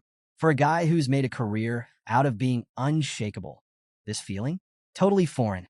He trembles, surrounded by strange, pulsing symbols of fear. And the next thing he knows, he's on his knees, rattled by waves of energy crashing over him. And there's Lu Fan, standing tall next to Xiao Yi, with that trademark calm, mocking smile on his face. It's the kind of smile that says, "Didn't see that coming, did you?" But Ruan Changfeng isn't one to go down without a fight. Forcing himself to breathe through the panic, he activates his special stance, nullifying the fear that's been gripping him. His aura flares with defiance as he grips his weapon tightly and charges forward, sword raised, determined to overpower this so-called rookie. Meanwhile, Lu Fan doesn't even flinch. The battlefield itself seems to bend to his will, energy swirling around him as though the elements have picked a side. And spoiler alert, it's not Team Envoy. Over by the sidelines, Vice Principal Zhao is watching with his jaw practically on the floor. He can't believe what he's seeing. Lu Fan isn't just fighting. He's controlling the chaos like a maestro. And then, two portals open. Ruan Changfeng freezes mid-charge, his sweat-drenched face a mix of horror and disbelief. What's Lu Fan summoning now? Another dragon? Something worse? The answer? 2 more dragons. Yep, you heard me. Lu Fan calls out 2 additional dragons from the portals, and they step into the battlefield like they own the place. Ruan Changfeng is left staring, mouth agape, trying to process the impossible. 3 dragons? 3. It's like his brain just short-circuited. Vice Principal Zhao isn't faring much better. He's standing there, stunned, struggling to believe what he's seeing. It's like watching someone casually pull an entire royal flush out of their sleeve during a card game. Completely absurd. And Lu Fan? He's just casually commanding his dragons like it's another Tuesday. But wait, there's more. With a single command, Lu Fan orders his jade dragon, Xiaofei, to summon her own 2 dragon pets. Now we're up to 5 dragons. 5. It's an absolute dragon army. The vice principal is speechless, the rogue principal is visibly rattled, and everyone else is just trying to figure out if this is even legal. Lu Fan stands tall in the center of this dragon squad, exuding total confidence. The envoy? Yeah, he's looking a lot less smug now. Fear is creeping into his expression as he stares at the sheer power arrayed against him. Meanwhile, the flying dragon kings, now at level 22, are glowing with elemental energy, fire, ice, thunder, and wind swirling around them like an unstoppable force of nature. You can almost see the envoy mentally replaying every bad decision he's ever made that led to this exact moment. On the sidelines, Vice Principal Zhao glances at the robed principal and whispers, "Did you know he could do this?" The principal, just as stunned, silently shakes their head, their composure visibly cracking for the first time. They, like everyone else, are watching in utter disbelief as Lu Fan commands 5 massive dragons as if it's the most natural thing in the world. The envoy, still gripping his shield and trying to keep his cool, refuses to back down. He knows he's outmatched, but he charges forward anyway, his shield glowing brightly with holy light protection. To his credit, he's determined to prove his strength, even if he's facing a full-blown dragon battalion. But let's be real, it's like signing up for a sparring match and accidentally walking into a boss raid. As flames and shadows engulf the battlefield, the envoy summons his defensive shield, hoping it's enough to hold back the incoming storm. But Vice Principal Zhao watches with a wary eye, ready to step in if this fight spirals completely out of control. And honestly, he's already calculating how much all this dragon damage is going to cost the Academy's insurance. Amid the chaos, the envoy suddenly bursts out laughing, a wild, defiant laugh that has everyone questioning if he's finally snapped. Perched on his mount, he charges forward with his shield shimmering, like sheer stubbornness alone will save him. His confidence cracks, but he keeps taunting, sneering that without his dragons, Lu Fan is nothing. It's the kind of overconfidence that makes you wonder if he's been hanging out in an echo chamber of his own hype. With only seconds left on his holy light protection, the envoy makes one final, desperate move. He gathers all his energy and unleashes holy light judgment, a massive, radiant strike aimed directly at Lu Fan. The battlefield lights up like a second sun as the attack hurtles toward its target. But Lu Fan? He doesn't even blink. His jade light shield, powered by Xiaofei, absorbs the strike effortlessly. Layer after layer of protection shrugs off the attack like it's nothing more than a minor inconvenience. Lu Fan's calm expression barely changes. He's standing there as if waiting for the envoy to finish throwing his tantrum so they can move on. Realizing his attack has failed to make a dent, the envoy falters, his confidence crumbling by the second. And now, with his holy light protection seconds away from disappearing, he's left staring down 5 dragons and a completely unfazed Lu Fan. Yeah, things aren't looking so good for him. Lu Fan's not holding back now, channeling the Blue Dragon King's roar, and boom, a towering spectral dragon, crackling with raw energy, swirls to life around him. The sheer force of it is enough to make even Ruan Changfeng falter. For the first time, the envoy looks like he's second-guessing every life choice that led him here. He starts to retreat, but Lu Fan delivers a chilling warning, basically letting the guy know he's one step away from being treated like the rookie he's acting like. Before the envoy can even react, the star dragon appears behind him, moving so fast it leaves the man completely stunned. His smug expression melts into pure, unfiltered shock. It's the kind of look that screams, "Oh no, I've made a huge mistake." And honestly, he's not wrong. Lu Fan closes in, his gaze fierce, ready to end this nonsense once and for all. The Blue Dragon King lets out another earth-shattering roar, and purple lightning rains down like judgment itself, slamming into the envoy and knocking him clean off his mount. The once mighty shield knight hits the ground hard. His posture? Gone. His confidence? Completely shattered. The whole arena is chaos, dust and smoke everywhere, tension so thick you could cut it with a knife. Vice Principal Zhao and the robed principal are watching from the sidelines, expressions tight, like they're torn between stepping in and letting this play out. Finally, the smoke clears, and there's the envoy, flat on the ground, coughing, his body trembling from the sheer force of the attack. His mount? Lifeless beside him. Yeah, this guy is having the worst day ever. But wait, it gets better. Even in this state, Ruan Changfeng refuses to throw in the towel. With visible effort, he tries to stand, his body shaking like a leaf in a hurricane.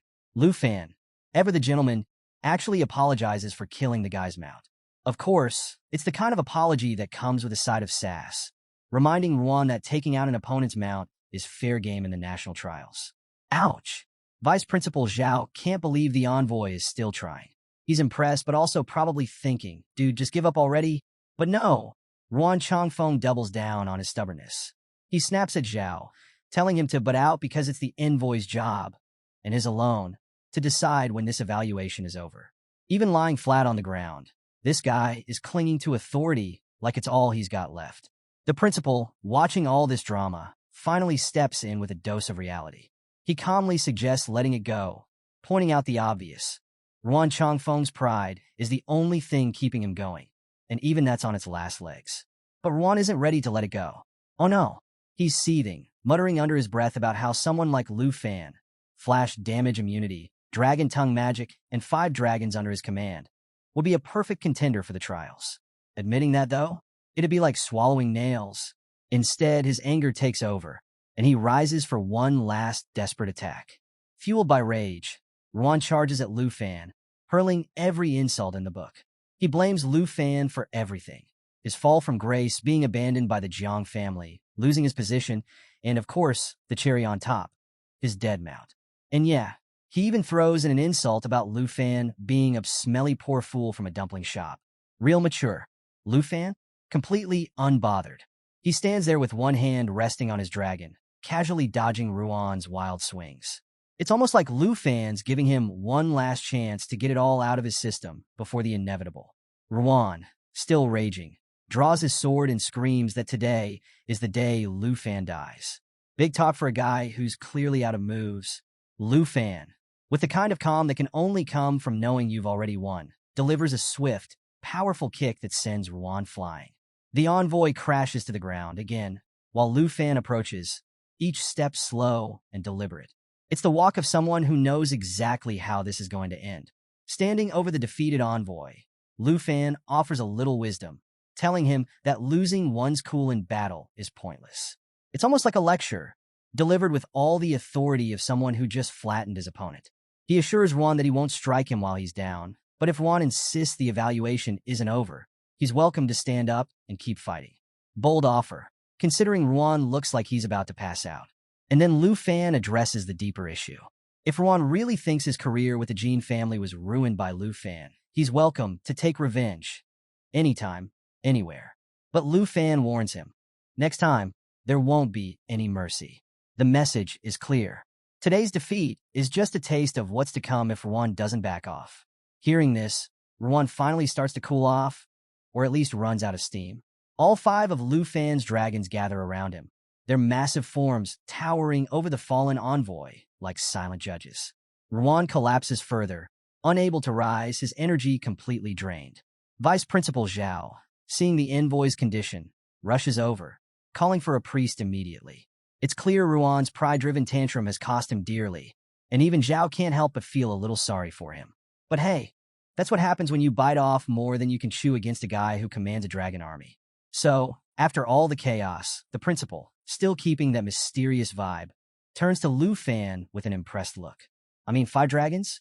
That's not exactly something you whip out at a dinner party.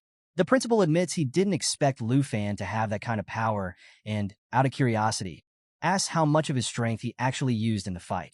Lu Fan, humble as ever, responds with a casual, not even 1%.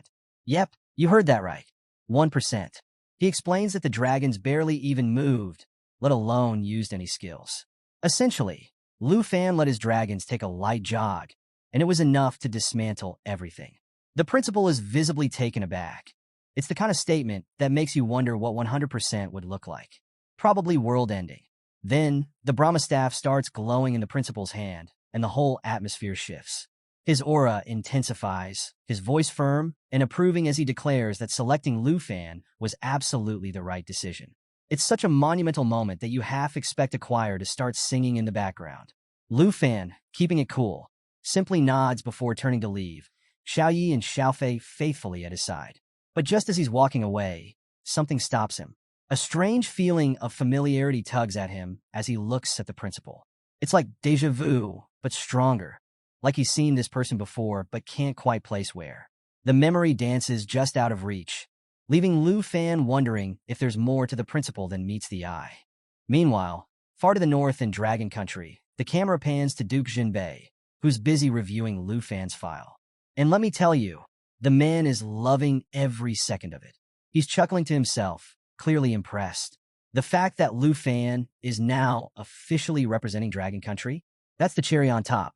Jinbei even jokes to himself that Ruan Changfeng probably signed the paperwork through gritted teeth, tears streaming down his face. You can practically see it, Ruan glaring at the document like it personally insulted him. As Jinbei basks in his amusement, someone knocks at the door. A soldier steps in, all business, asking what orders are needed. Jinbei, ever the smooth operator, tosses his coat over his shoulder like he's about to drop the next big mixtape and tells the man to prepare the griffin. Because why ride a regular horse when you can flex on everyone with a mythical creature? The soldier, looking a little nervous, asks if Jinbei is really planning to leave the northern border camp. After all, recent attacks have been causing trouble, and his absence might make things worse. It's a valid concern, but Jinbei brushes it off like it's no big deal. He assures the soldier he'll only be gone for 2 days and orders the routes to stay active as usual. His priority? Heading to Dragon Academy to meet Lu Fan.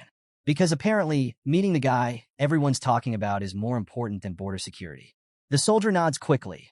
When Jinbei gives instructions, you don't ask twice. Back at Dragon Academy, Lu Fan is sitting in his room, staring at his system screen with a mix of curiosity and unease.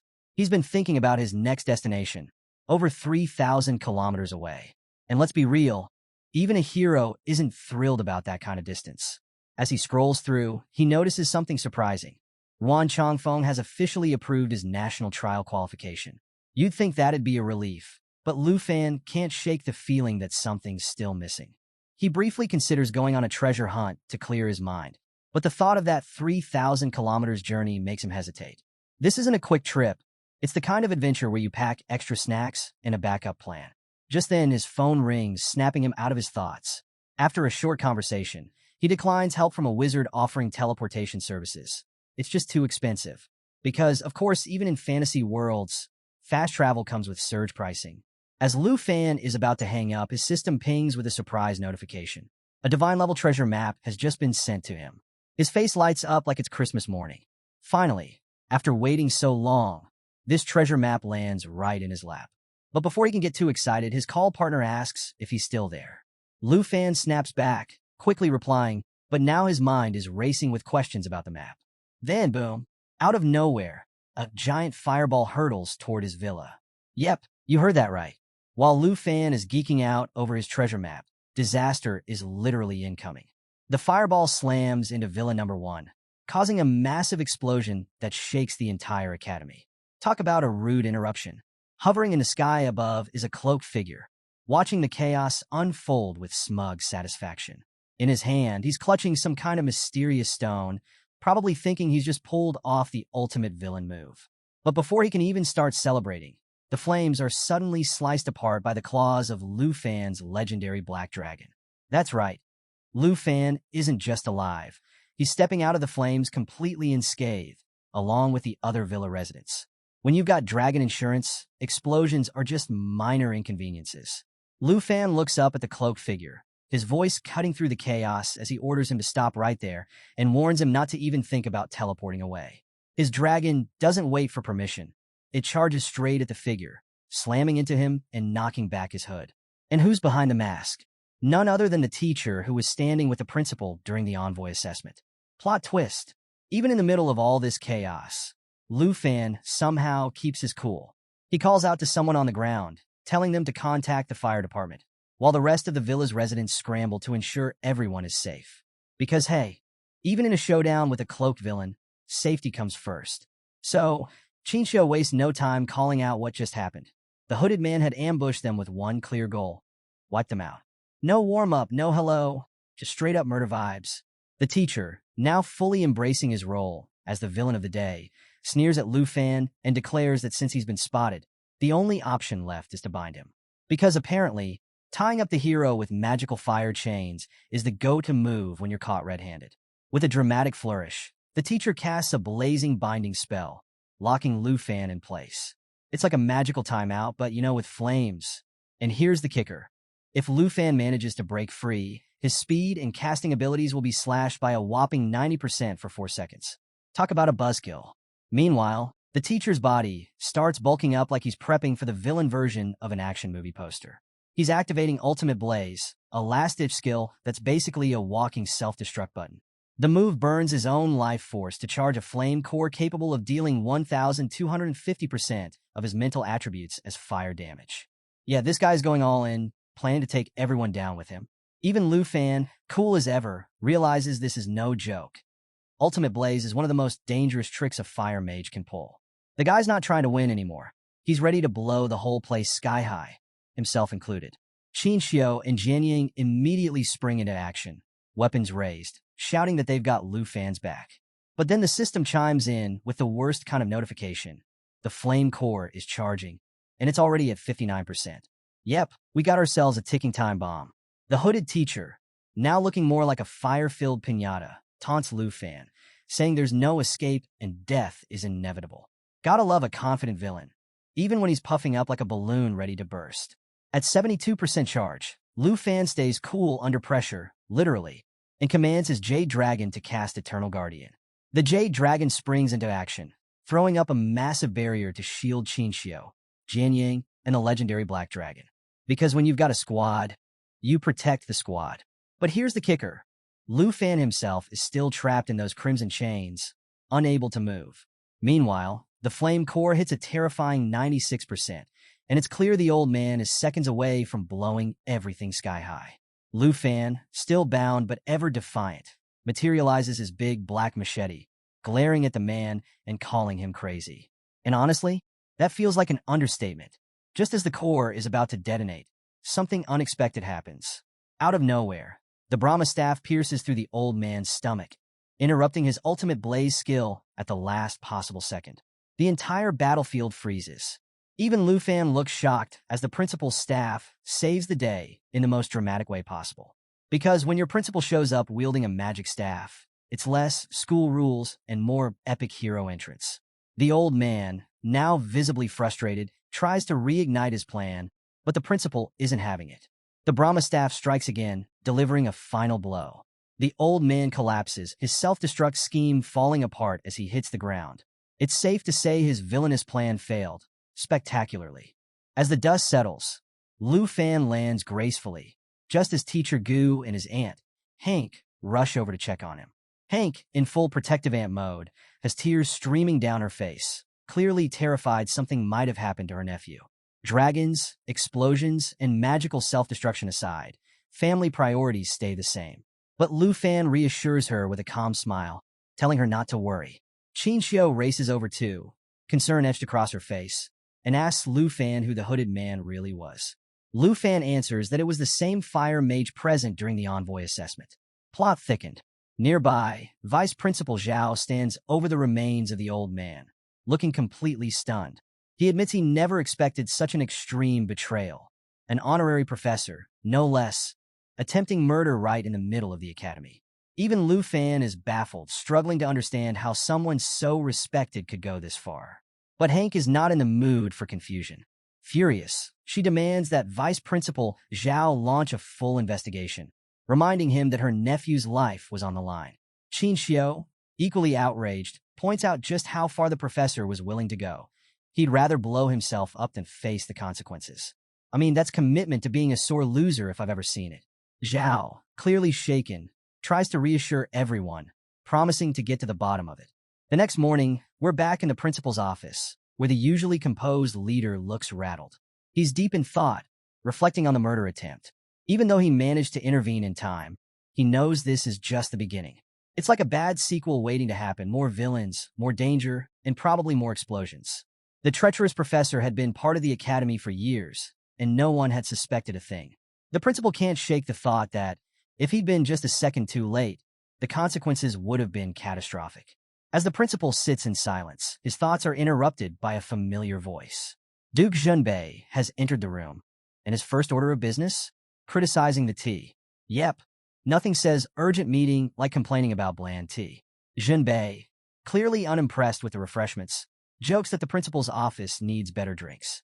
The principal, visibly annoyed, glares at him, and Junbei quickly changes the subject, laughing it off and assuring the principal he's been paying attention. Classic Junbei.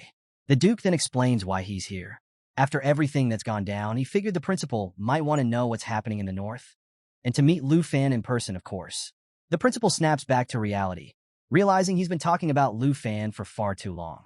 Apologizing, he shifts the conversation, asking if Junbei has completed his mission in the far north. Junbei waves off the question, saying the mission's still ongoing.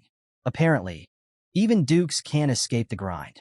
But Junbei adds that with the recent attempt on Lu Fan's life, And with the Academy leadership tied up investigating, he's more than willing to step in and help lighten the load. Because when the going gets tough, the Duke brings a griffin and a lot of sass. So, the principal is sitting there trying to figure out what the Duke is getting at, and the Duke, being his usual straightforward self, lays it all out. He plans to take Lu Fan to the far north. Why? Well, it's not because Lu Fan is bad at dodging assassins. Clearly, that's a skill he's got down. But because trouble seems to follow him around like a needy puppy. The Duke argues that taking Lu Fan with him will not only keep him safe before the national trials, but also protect everyone else who's constantly getting caught in his splash zone of chaos. The principal raises an eyebrow, still not entirely convinced.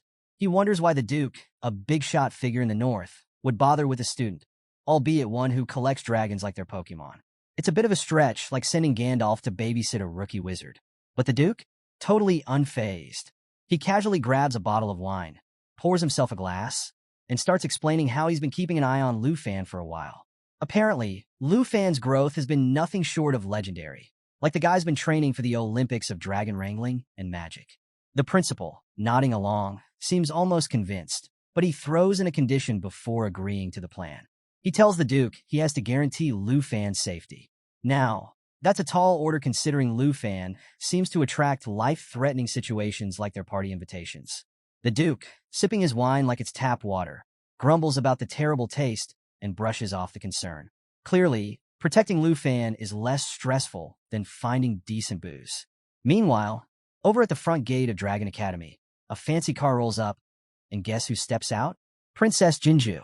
Surprisingly, she's looking calm and happy for once because her big brother, Jin Chunghan, has come to visit. For a brief moment, she almost seems sweet. Almost. But let's not get ahead of ourselves. This is Jinju we're talking about. As soon as she starts talking to her brother, she's already plotting revenge, asking if he's going to help her settle the score with Lu Fan. Jin Chunghan, acting like the perfect sibling accomplice, assures her that he'll take care of it. But we all know this lesson is probably going to involve less advice and more punches. Back at Villa Number 2, Black Rat, Lu Fan's informant, checks in to confirm if Lu Fan received the treasure map. Lu Fan assures him the payment is on its way, proving that even in the middle of murder attempts, our guy keeps his treasure-hunting business running smoothly. Black Rat, though, can't help but ask why Lu Fan suddenly went offline last night. It's like he vanished into thin air. He's relieved to hear Lu Fan is fine, especially since no one else would dare buy such a dangerous map. But Lu Fan? Dangerous treasure maps are basically his weekend plans. After a quick exchange, Lu Fan cuts the call, brushing off Black Rat's concerns. Just as he's about to leave, Jian Yang approaches him. She asks if he's really planning to leave, her voice tinged with worry. Lu Fan hesitates, admitting that he's still concerned about the villa's safety after last night's attack. He's considering delaying his trip until the investigation wraps up. Because who leaves in the middle of a literal murder mystery? Jian Yang, clearly still shaken, confesses that none of the ladies slept well last night. They all stayed upstairs, too tense to rest properly. She tells Lu Fan to let them know when he's ready to leave and says her goodbyes to everyone. Lu Fan thanks her for keeping the group together during all the chaos. Suddenly, the doorbell rings, cutting through the quiet moment. Thinking it might be Vice Principal Zhao with the investigation results, Lu Fan heads to the door, only to find a complete stranger standing there. The man, looking nervous but trying to act calm, quickly reassures Lu Fan that he's not here to cause trouble. Because, of course, nothing says, "Trust me," like nervously announcing, "I'm not dangerous." The man explains that he had to subdue the villa's bodyguards because, well, they attacked him first. Apparently, the bodyguards run on a strict punch-first, ask-questions-never policy. Now Lu Fan is standing there, machete in hand, sizing the guy up. He's torn between attacking and negotiating, leaning more toward the "let's solve this with sharp objects" approach. Just as the tension reaches its peak, Chinchio comes down the stairs and casually addresses the stranger as Uncle Tuesday. Lu Fan's confusion levels hit an all-time high. Uncle Tu? The same guy who just wrecked his bodyguards? The pieces start clicking together, but not before Lu Fan questions his entire bodyguard hiring process. Chinchio quickly explains that she's called the Duke Uncle Tu since she was little, which does not make the situation less awkward. Meanwhile, the Duke, now seated on the sofa like he owns the place, breathes a sigh of relief. If Chinchio hadn't shown up, things might have gone sideways fast. Lu Fan finally putting the machete away, thanks the Duke for stepping in with the whole bratty princess situation. The Duke waves it off, saying it was nothing. Though he does mention that even after Ruan's dismissal, the old man had been plotting revenge against Lu Fan. But hey, their last battle settled that, mostly with dragons and punches as usual. Just as things start to calm down, Qin Xiu, always quick with a joke, teases the Duke, saying she never expected the great hero, who once rode a griffin to fight off the beast tide, to be so unrecognizable that even Dragon Academy's bodyguards couldn't ID him. Because apparently, saving the world doesn't automatically come with a VIP badge. So, when Lu Fan hears that the guy standing before him is none other than the legendary hero who led the charge against the beast tide, he practically jumps out of his chair. I mean, wouldn't you? This is like finding out your history book hero just casually showed up in your living room. Lu Fan recalls how, back in school, the walls were plastered with stories of warriors who fought and fell battling ferocious beasts. And here's the kicker. The Duke was the one who led them to victory despite countless sacrifices. The Duke, staying humble, downplays the praise with a modest smile, saying every era has its outstanding figures. And, according to him, Lu Fan is one of them. Because, let's face it, wrangling dragons and dodging assassins definitely earns you a spot in the outstanding category. But the Duke didn't just swing by for a chat. He reveals that he's here to take Lu Fan to the extreme north for some hardcore training. Because when your life is already packed with chaos, why not add a dangerous training montage to the mix? The Duke explains that he's already squared things with the principal and that this trip is exactly what Lu Fan needs to prepare for the national trials and dodge any future assassination attempts. You know, just your average 2-for-1 deal. Now, when the ladies hear this, they're understandably shocked. Shinsho points out that the extreme north is no joke. It's uncharted territory filled with danger. Not exactly the kind of place you'd pick for a weekend getaway.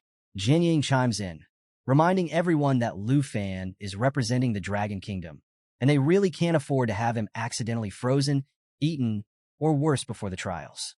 No pressure, Lu Fan. The Duke, however, reassures them that the harsh conditions are precisely what Lu Fan needs to grow stronger.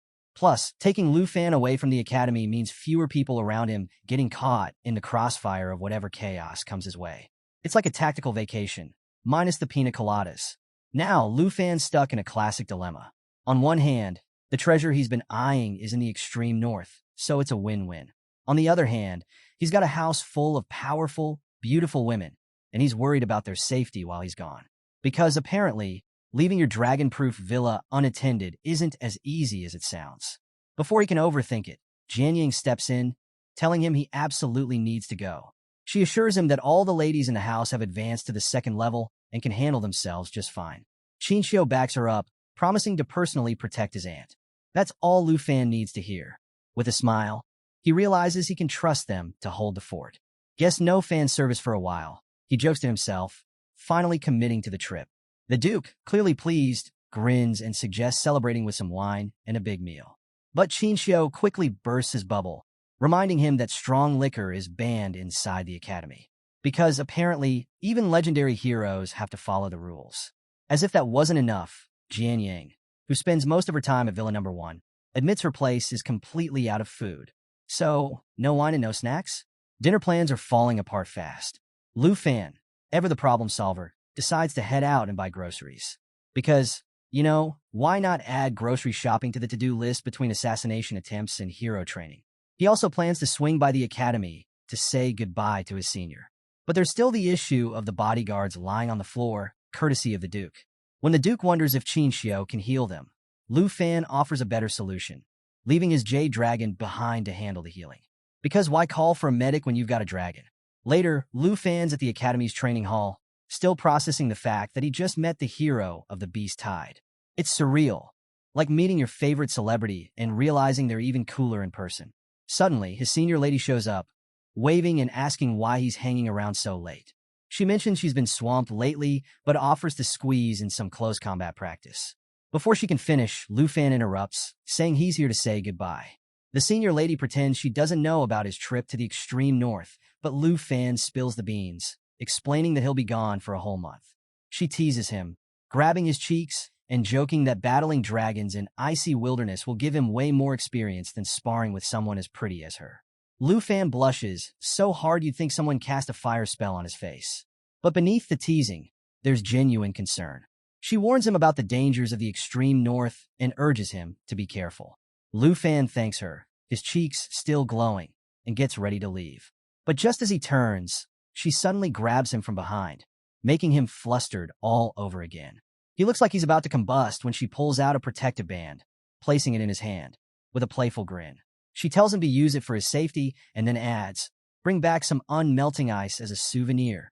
Before he can even respond, she vanishes into thin air. Classic senior lady, parting with mystery, magic, and a hint of flirtation. On his way back to the villa with groceries in hand, Lu Fan notices something's off. Someone's following him. Without missing a beat, he calls out, telling the stalker to show themselves. And who steps out? None other than Jin Chung-han, the bratty princess's older brother. The guy looks absolutely shocked that Lu Fan spotted him, proving that stealth clearly isn't the Jin family's strong suit. Not knowing who he's dealing with yet, Lu Fan straight up asks for his name.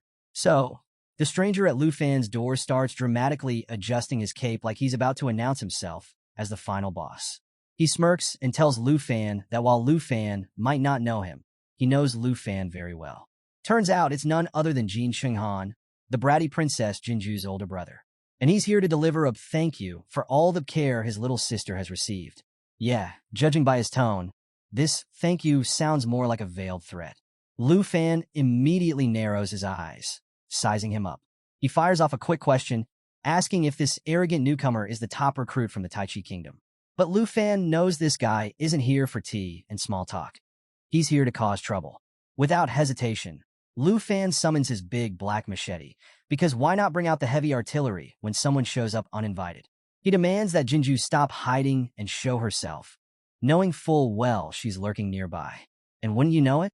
Right on cue, Jinju steps forward with her signature smugness, practically glowing with anticipation. She announces that she's ready to watch her big brother teach the dragon Tamer a lesson, like she's front row at her own personal revenge theater. Jin Chung-han, matching her arrogance, says the whole situation can be resolved peacefully if Lu Fan lets the princess slap him a few times. You know, classic conflict resolution. Totally reasonable. But Lu Fan doesn't hold back. He mockingly asks if memory loss runs in their family, reminding the princess of the last time she tried this nonsense. Spoiler alert, it ended with her getting slapped right back, and she definitely doesn't want to relive that. The mention of her previous humiliation hits hard. Jinju flinches, her confidence wobbling for a second before she snaps back into spoiled brat mode. She hisses at her brother, telling him that negotiating with Lu Fan is pointless and urging him to attack. Obeying his sister's demand, Jin Chung-han steps forward, full of bravado. He warns Lu Fan that if he doesn't show respect to the Jin family, then it's time to teach him a lesson. And no, this isn't the kind of lesson with chalkboards and books. It's fists, magic, and some really bad decisions. Raising his hands, Jin Chung-han begins chanting, and Lu Fan instantly recognizes the sinister summoning spell. Purple poison gas swirls ominously from Jin's hands, filling the air with a heavy, toxic stench. Jin grins wickedly, announcing that this will be Lu Fan's end. From the gas emerges a grotesque, gooey creature, spewing toxic sludge everywhere. Lu Fan leaps out of the way, his groceries flying. R.I.P. to the snacks, dinner's officially postponed. As the acid melts through everything it touches, Lu Fan realizes he needs to avoid it at all costs. But then it gets even weirder. The creature starts morphing, its shape shifting until it takes on the face of Jin Chung-han. Because, apparently, one arrogant Jin wasn't enough. Now there's two. The real Jin Chung-han and his monstrous twin begin walking toward Lu Fan, their matching expressions both menacing and infuriating. Lu Fan quickly realizes this abomination is an abyssal crawler, a nightmare creature straight out of horror stories. Just as things are about to go from bad to worse, a piercing screech echoes through the air. Lu Fan spins around to see a massive, legendary quality mount swooping in. It's the extreme cold Griffin King. And let me tell you, it's the dramatic rescue moment we've all been waiting for. The Griffin King wastes no time, diving straight for the abyssal crawler and tearing into it with icy ferocity. Even Jin Chung-han is stunned, his jaw practically on the floor as his prized summon gets shredded. Before anyone can figure out what's going on, a figure leaps off the Griffin King, landing with a flourish. It's none other than Duke Yunbei, looking every bit the hero we know he is.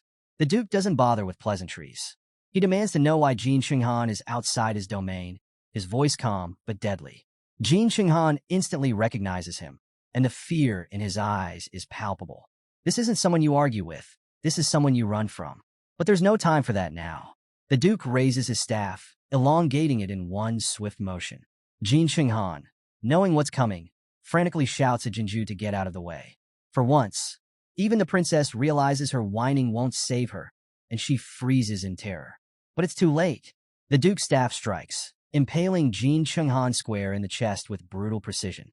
Black blood pours from Jin's mouth, and even with magic censorship softening the visuals, it's clear. This guy is done for.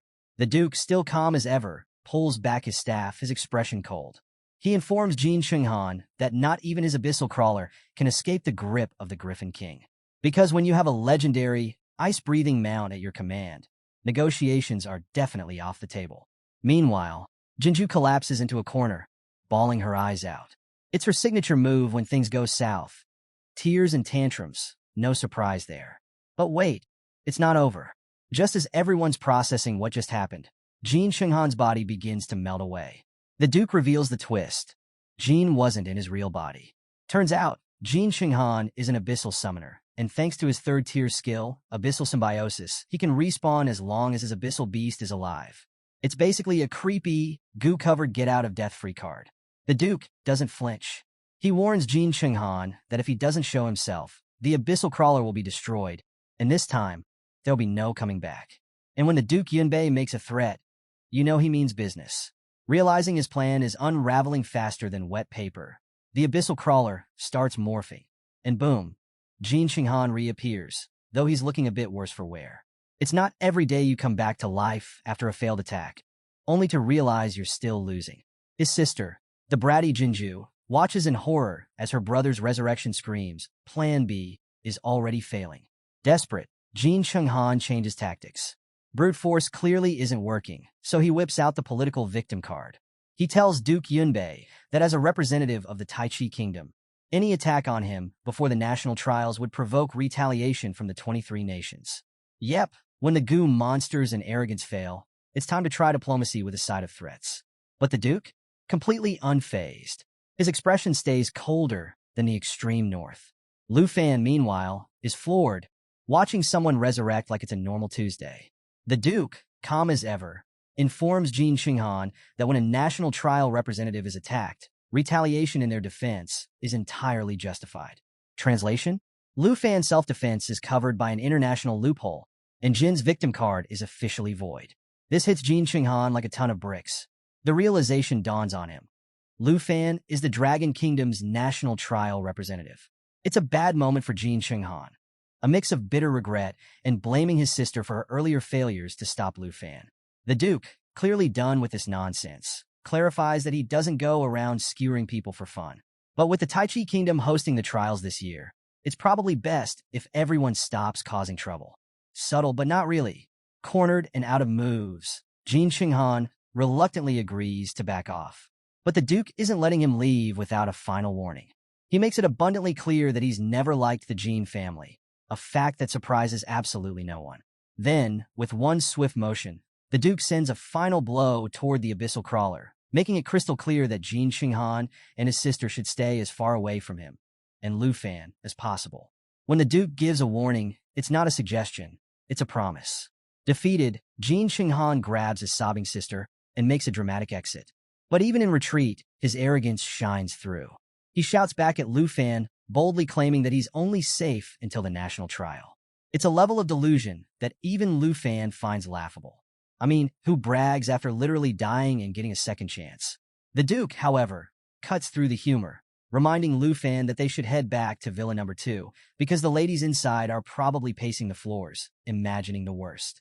Just as things seem to settle, the Duke casually asks Lu Fan where the groceries are. That's when it hits him. The food and drinks, especially the booze, have all been melted into oblivion thanks to the abyssal crawler's toxic goo. The realization visibly devastates the Duke. Apparently, losing dinner supplies hurts more than battling goo monsters and arrogant royals. Later that night, the long-awaited meal finally takes place, though it's more about letting go of tension than gourmet food. Jian Ying quietly sips her drink while the Duke and Xiao Man are lively, enjoying the rare moment of peace. Lu Fan's aunt can't hold back her tears, repeatedly reminding him to take care of himself. It's classic aunt energy, heartfelt, emotional, and protective. Qinxiu, however, sits quietly, tears streaming as she struggles to say goodbye. Her silence speaks volumes. She's just as worried as everyone else. Lu Fan, always the optimist, reassures them with a smile. He promises to return in a month and insists that leaving is the best way to keep them safe. It's a bittersweet moment, the kind where the hero knows protecting his loved ones means walking away, even if it hurts. The next day, Lu Fan is soaring through the skies on the extreme cold Griffin King, sitting beside the Duke.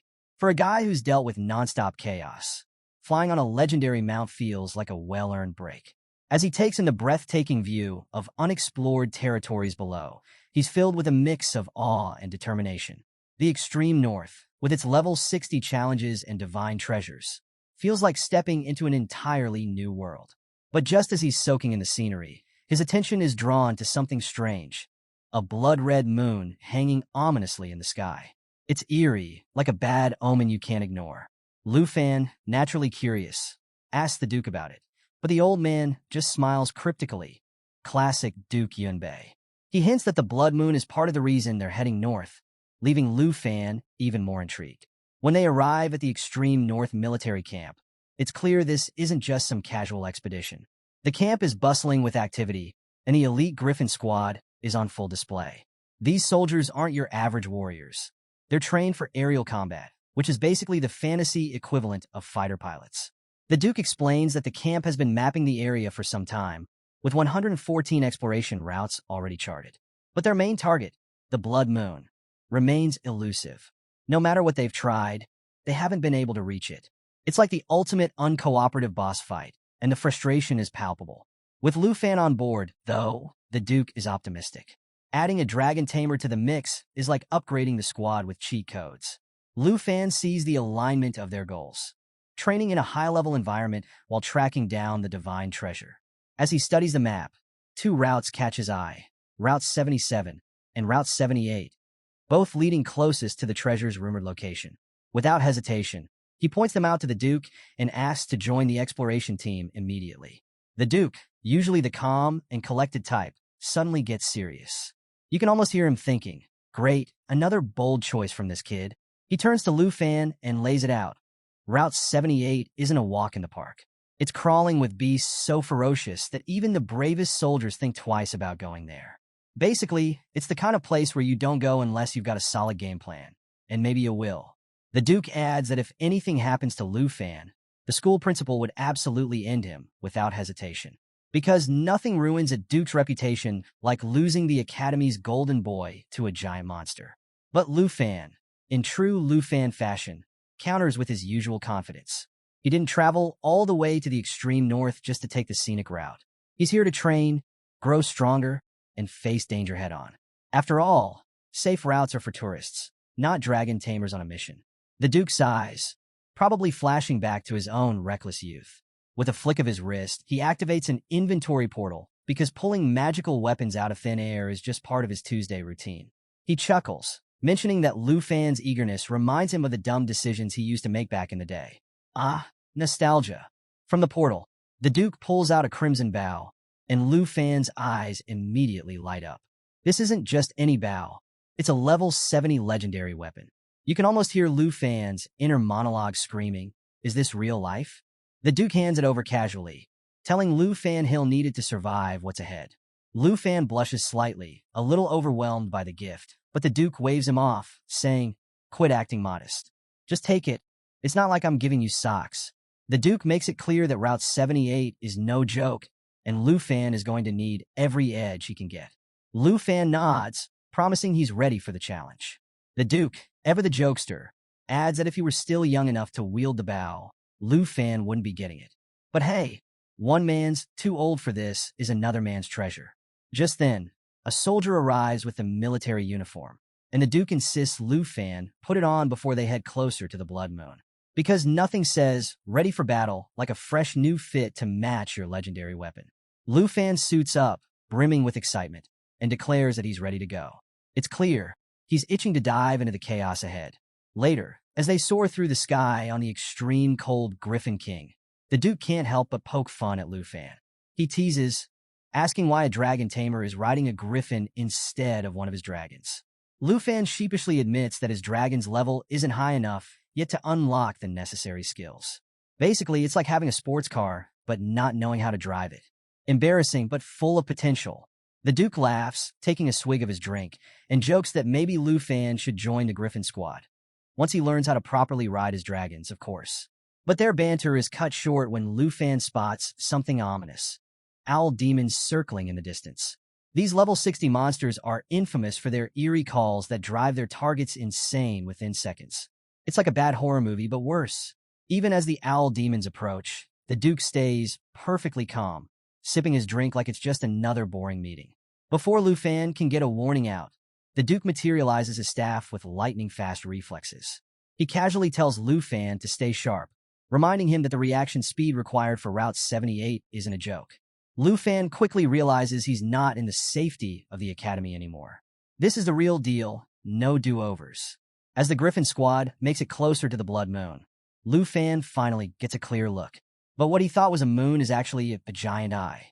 Yep, you heard that right, a colossal eyeball embedded in the mountains, staring ominously into the distance. It's the kind of thing that makes you question all your life choices. The Duke explains that somewhere deep within these mountains lies a massive creature. The problem? No one knows what it is. Not even his legendary Griffin squad has been able to figure it out. Lu Fan studies the landscape and notices that the surrounding mountains seem to form the shape of half a dragon's head. He starts to wonder if the creature could actually be a dragon, but there's no way to confirm it. Whatever it is, it's so massive and terrifying that even the Duke's Griffin was too scared to get close. And when a legendary Griffin gets spooked, you know you've got a problem. Hoping for some answers, Lu Fan opens his system window, only to find nothing.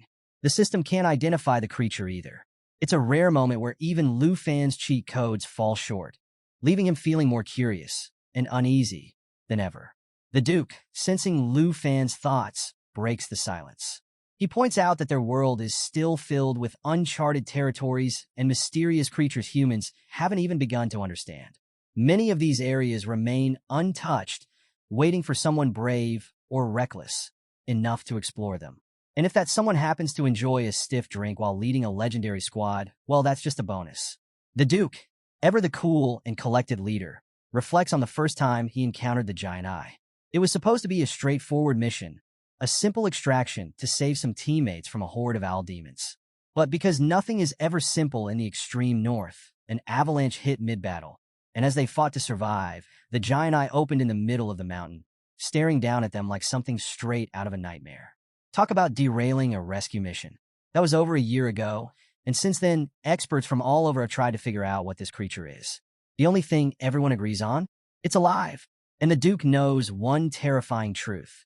If this thing ever wakes up fully, humanity might be toast. Because let's face it, a giant eyeball monster in the mountains isn't exactly something you just ignore. Just as the Duke is lost in his thoughts, Lu Fan spots something in the sky and calls out. At first glance, they look like Griffin squad members soaring through the air, but the Duke's expression immediately hardens. He grips his staff and explains that these aren't living squad members. They're fallen corpses, former warriors twisted into level 65 undead horrors. Even in death, they've been cursed to keep fighting, their once proud existence reduced to mindless battle machines. Because in the extreme north, not even dying gets you off the battlefield. Lu Fan finds himself clashing with one of the fallen creatures, its twisted form still bearing traces of its former self. He can't help but wonder if this poor soul had once been a member of the Griffin squad, fighting valiantly near the Blood Moon. When he turns to the Duke for answers, though, the old man stays silent. Gone is his usual humor. This is clearly a part of the Duke's past he doesn't want to talk about. Instead, he turns his griffin around and casts an icy net, freezing the fallen corpses mid-flight. Because when you've got a legendary ice-breathing mount, you make the most of it. The freezing damage stops the undead in their tracks. But as they hit the ground with a thunderous crash, Lu Fan notices something familiar. The Griffin squad capes still draped over their skeletal forms. It's a grim reminder that these creatures were once proud warriors who fought under the Duke's command. Now, they're just shadows of their former selves, trapped in an endless cycle of death and battle. The next morning, Lu Fan is sitting across from the Duke in his office, confidently declaring that nothing, fallen corpses, giant eyes, or whatever else the extreme north throws at him, will stop him from heading to the front lines. Because let's be real, backing down now would ruin the whole dragon taming, treasure hunting hero vibe. The Duke, clearly impressed, summons the 78th Griffin Squad for introductions. First to arrive is Lu Fei, a level 60 Divine Punishment Knight, and the captain of the first squad. And get this, he looks so much like the Duke, you'd think someone accidentally hit the duplicate button. The guy's aura screams, "I've seen it all, and I'm not here for small talk." Next up is Lu Chongkong, a blonde-haired level 60 Holy Shield Knight, who steps forward and asks what today's mission is. He's probably hoping it's something less insane than giant eyeballs and undead warriors, but we all know better. Following him is Shinkai, a sharp-eyed level 60 Soaring Eagle Knight, who rocks glasses like they're part of her superhero aesthetic. The Duke, ever the proud leader, introduces Lu Fan as the newest member of the squad.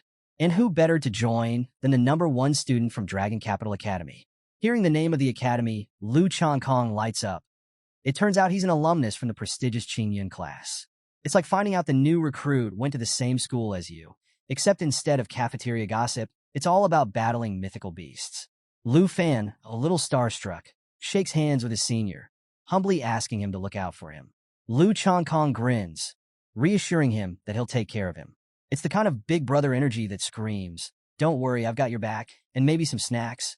But just as the mood starts to lighten, Captain Lu Fei walks up to the Duke, not looking quite as impressed. He questions whether it's wise to send a college student on a mission in the extreme north. I mean, can you blame him? It's like sending an intern to defuse a bomb.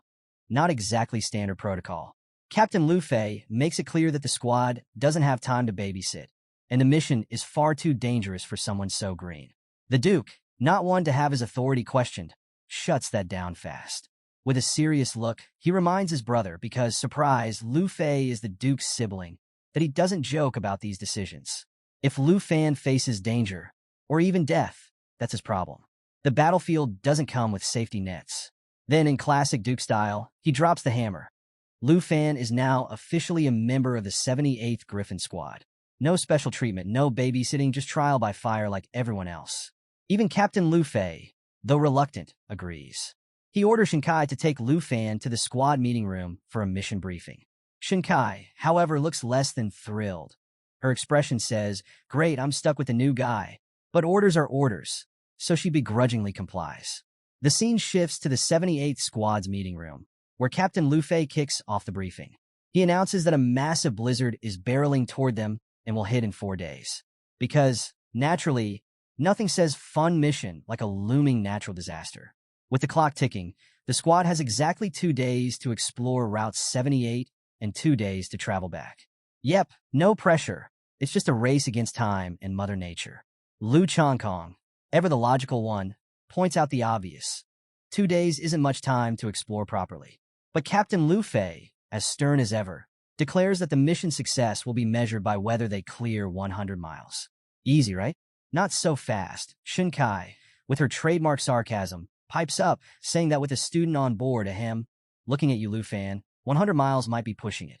Clearly, she's still not sold on having the academy rookie join the team. While Shinkai grumbles and Lu Chongkong tries to keep the peace, Lu Fan stays quiet, eyes locked on the map. He's already plotting his own path, mentally strategizing how to locate the divine-level treasure map he's hunting for. Because when you're on a team mission, obviously, you sneak in a side quest. Captain Lu Fei, however, shuts down the chatter and orders everyone to prep their griffins. They're leaving in 15 minutes. Shinkai, never one to miss an opportunity to complain, mutters about how they're being treated like machines, sent into the wild with zero regard for the incoming blizzard. But hey, when has a little weather ever stopped a squad like this? When it's Lu Fan's turn to prepare, Captain Lu Fei tells him to leave his mount in the stables for safekeeping. But Lu Fan admits that his dragon isn't leveled up enough to serve as a proper ride yet. This revelation stuns both Lu Chongkong and Shinkai, because, let's face it, showing up without a ride is like arriving at a car race on a bicycle. Shinkai immediately declares that she's not about to carry him around. She's a Soaring Eagle Knight, not a rideshare service. But Lu Fan just smiles, a confident, almost smug grin that says, "Wait until you see what I've got." He reassures them they don't need to worry about him hitching a ride. Moments later, as the squad takes off, jaws drop when they see Lu Fan soaring through the air with his flying wings. Yep, no mount required, just raw style. Shinkai, trying to play it cool but clearly impressed, asks if Lu Fan's family is part of the Dragon Capital elite, since his gear is so rare. Because when someone shows up with custom wings, it's hard not to assume they've got connections. Before Lu Fan can respond, though, he notices something odd. He asks Shinkai why her giant eagle mount has a group of baby eagles flying alongside it. Shinkai, not in the mood for small talk, brushes him off and warns that they're about to enter the cloud cluster, where things get serious. As the squad enters the dense thunderclouds, the atmosphere shifts. Visibility plummets and bolts of lightning flash in every direction, dangerously close to the griffins. Captain Luffy shouts for everyone to stay sharp, warning them that the storm will make it nearly impossible to see. Lu Changkong, ever the big brother type, tells Lu Fan to stick close and not get separated. Of course, in classic adventure fashion, the moment someone says, "Don't get lost," Lu Fan immediately gets lost. Surrounded by swirling mist, Lu Fan realizes he's completely cut off from the squad. Before he can regroup, two crimson-red eyes pierce through the fog, glaring at him with unsettling intensity. Turning around, Lu Fan comes face-to-face with a sky predator lion, a corrupted level 75 beast with glowing eyes and a wicked grin. It's the kind of grin that screams, "You're on the menu." The lion lunges, and Lu Fan tries to attack, but his strikes barely make a dent. It's like trying to take down a tank with a toothpick. Realizing he's outmatched, Lu Fan quickly pieces together that the corruption near the Blood Moon isn't just affecting humans. It's warping every creature it touches. And this lion? It's the ultimate example of that corruption. The Sky Predator Lion unleashes its Phantom Strike, a deadly ability that not only delivers a brutal hit, but also creates a phantom clone of itself for 10 seconds. Because, one deadly lion isn't enough. Why not add a ghostly twin to the mix? Just as Lu Fan is cornered, a voice shouts out, telling him to move. It's Lu Changkong, arriving just in time to save his junior.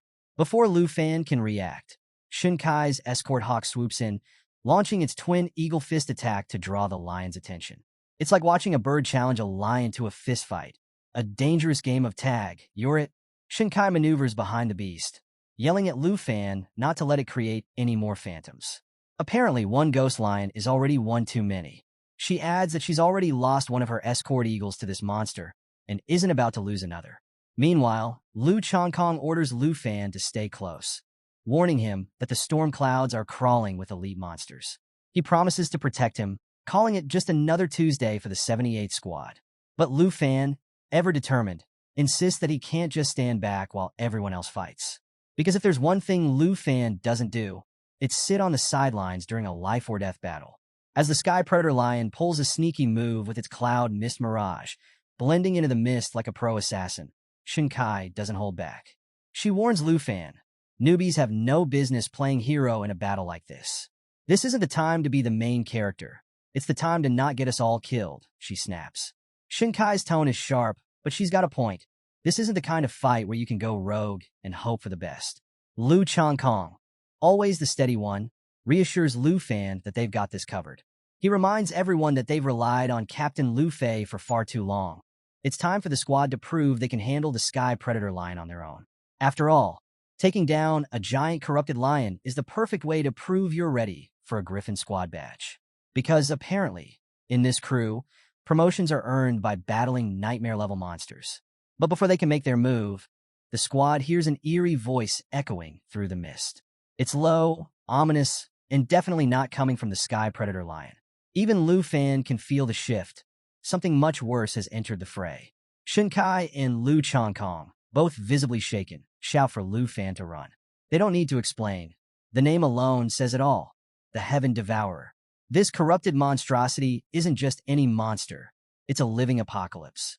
As Lu Fan glances up, he sees it, a massive, whale-like beast hovering above the cloud cluster.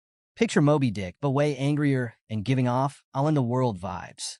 It's even bigger than the legendary Black Dragon in its world-destroying form. And that realization sends a cold chill down Lu Fan's spine.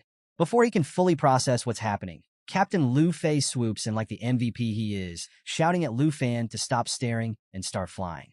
Because if there's one rule when facing a giant death whale, it's this: don't stand around like a deer in headlights. Even Lu Changkong, usually confident to a fault, starts to lose hope. But Shinkai snaps him out of it, reminding him that the cloud cluster is already crawling with corrupted corpses, and anything tainted by the blood moon is a lost cause. Lu Fan, meanwhile, realizes the sheer scale of the problem. The Heaven Devourer doesn't even have life energy. Its presence alone warps reality, turning the battlefield into a living nightmare. Things go from bad to worse when the Heaven Devourer opens its massive mouth. Lu Fan's heart sinks as his health bar takes a nosedive. Just being in the creature's range is draining his health at a terrifying 1.77% per second. It's a race against time, and Lu Fan knows there's no outrunning this thing. Desperate, he considers summoning his dragon, even though he's not sure if it would survive the Blood Moon's corruption. But before he can act, Captain Lu Fei shuts him down. This isn't the time for heroics. Stick with the team, he barks. Even Shinkai, who hasn't exactly been Lu Fan's biggest fan, urges him to stay calm. They're almost out of the cloud cluster. If they can keep it together, they might just survive this. And then, just like that, they burst out of the storm. Shinkai breathes a sigh of relief, announcing that the worst is over. But Lu Fan can't shake the question. Why did the Heaven Devourer suddenly stop chasing them? Captain Lu Fei explains that once the creature leaves the cloud cluster, it can't sustain itself in open air. It'll fall to the ground, taking itself out in the process. Turns out even boss monsters have weaknesses. You just have to know how to exploit them. As predicted, the Heaven Devourer begins to plummet, performing what Captain Lu Fei casually calls its ultimate move: whale fall. Because why just fall when you can make an event? The squad watches as the massive beast crashes to the ground, leaving behind a giant skeletal structure. Even in death, it manages to be extra, creating a landmark that screams, "Future adventurers beware." As the squad lands to regroup, Lu Changkong turns to Lu Fan with a teasing smirk. He points out that Captain Lu Fei was so focused on the mission that he dragged a newcomer into a literal cloud of death. Lu Fan, feeling a bit guilty, starts to apologize, admitting that his inexperience might have caused delays. But Lu Changkong waves him off, assuring him that everyone goes through this trial by fire when they first join the Griffin Squad. It's basically a rite of passage. Survive the Blood Moon, fight some corrupted monsters, and hope you don't lose your mind along the way. As the team sets up camp, Captain Lu Fei silently prepares their gear while Shinkai feeds the griffins, grumbling the whole time. She's clearly had enough of the tight deadlines, the dangerous missions, and, well, life in general. At this rate, we won't even finish the mission on time, she mutters, shooting a glare at Captain Lu Fei.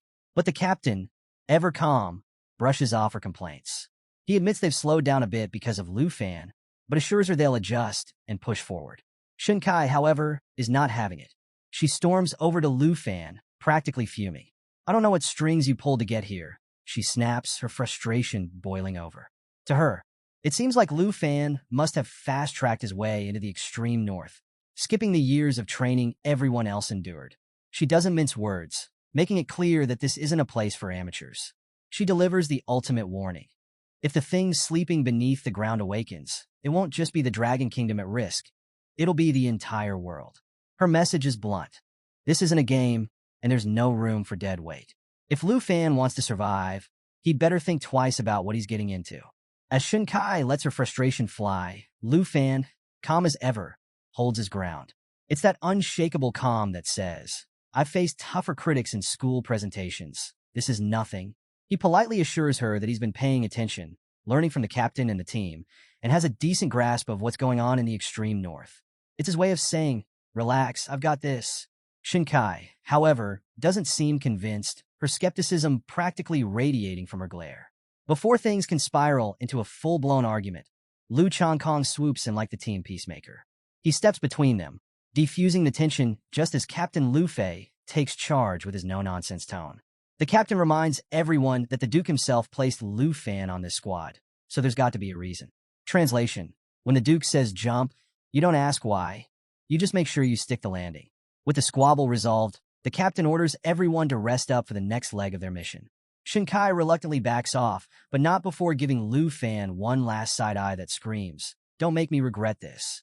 Meanwhile, The captain quietly tells her to focus on the mission and make sure Lu Fan doesn't accidentally turn their dangerous journey into a disaster movie. No pressure, right? The team barely gets a moment to breathe before the griffins start squawking like an alarm system on steroids. Shinkai, caught off guard, wonders aloud what's happening. But before she can finish her thought, massive ice blocks come hurtling toward them at breakneck speed. The captain barks out orders for everyone to scatter, because nothing screams rest break like dodging giant chunks of frozen death. Lu Chongkong, ever the reliable senior, throws up a holy shield to protect the group.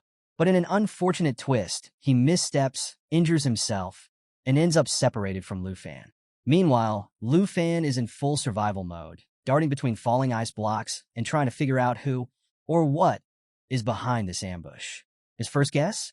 Probably another corrupted corpse, because when in doubt, blame the undead. As the chaos unfolds, Captain Lu Fei keeps calling out for Lu Fan to check in, but there's no response. It's not that Lu Fan's ignoring him. Our boys just realized he's in way deeper trouble than anyone expected. Surrounding him are elite level 80 Icefield Yetis, towering monsters that look like they've been pulled straight out of someone's worst nightmare. These beasts are massive, relentless, and very clearly out for blood. The captain, still trying to keep his team together, orders Lu Fan to respond if he's still breathing. But Shinkai, ever the realist, quickly cuts him off, warning that yelling will only draw more Yetis their way. She mutters under her breath, assuming Lu Fan is already done for, because let's face it, the odds aren't looking great for him. Even the captain realizes they're not in a position to fight all these monsters at once. Their priority is survival, not heroics. Shinkai, trying to think on her feet, suggests using her falcon to launch a fire attack. But before they can put any plans into action, the Yetis close in. One hulking beast looms over the captain, its massive shadow casting an ominous chill. Sensing the danger, Captain Lu Fei orders Shinkai to find Lu Chongkong while he holds off the creature. Shinkai hesitates, but quickly realizes there's no time to argue. She dashes off, navigating the icy battlefield with the grace of someone who knows every second counts. As Shinkai moves through the icy terrain, she spots Captain Lu Fei in the distance, struggling to fend off the relentless blows of the Yeti. Its strength is monstrous, and the captain's legs are buckling under the pressure. Shinkai knows she needs to act fast, but also realizes that exposing herself too much could spell disaster. She produces a low-pitched whistle, signaling to her griffin, hoping the sound is subtle enough to avoid drawing the Yeti's attention. Unfortunately, the Yetis aren't just strong. They've got super hearing, and now they're on her trail.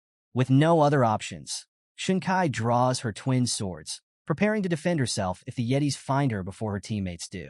It's a risky move, but she's banking on Lu Chongkong spotting her signal before it's too late. Meanwhile, the scene cuts to Lu Fan, who has finally found Lu Chongkong. Seeing his senior injured, Lu Fan tells him to save his energy and rest up while he handles the 3 Yetis barreling toward them. Because obviously, when you're the rookie, taking on 3 elite-level monsters solo is just part of the job. Lu Fan materializes his trusty big black machete, standing his ground as the Yetis close in. Lu Chongkong, lying injured, watches in disbelief. He's convinced Lu Fan has no chance. Facing monsters of this caliber isn't something you just wing.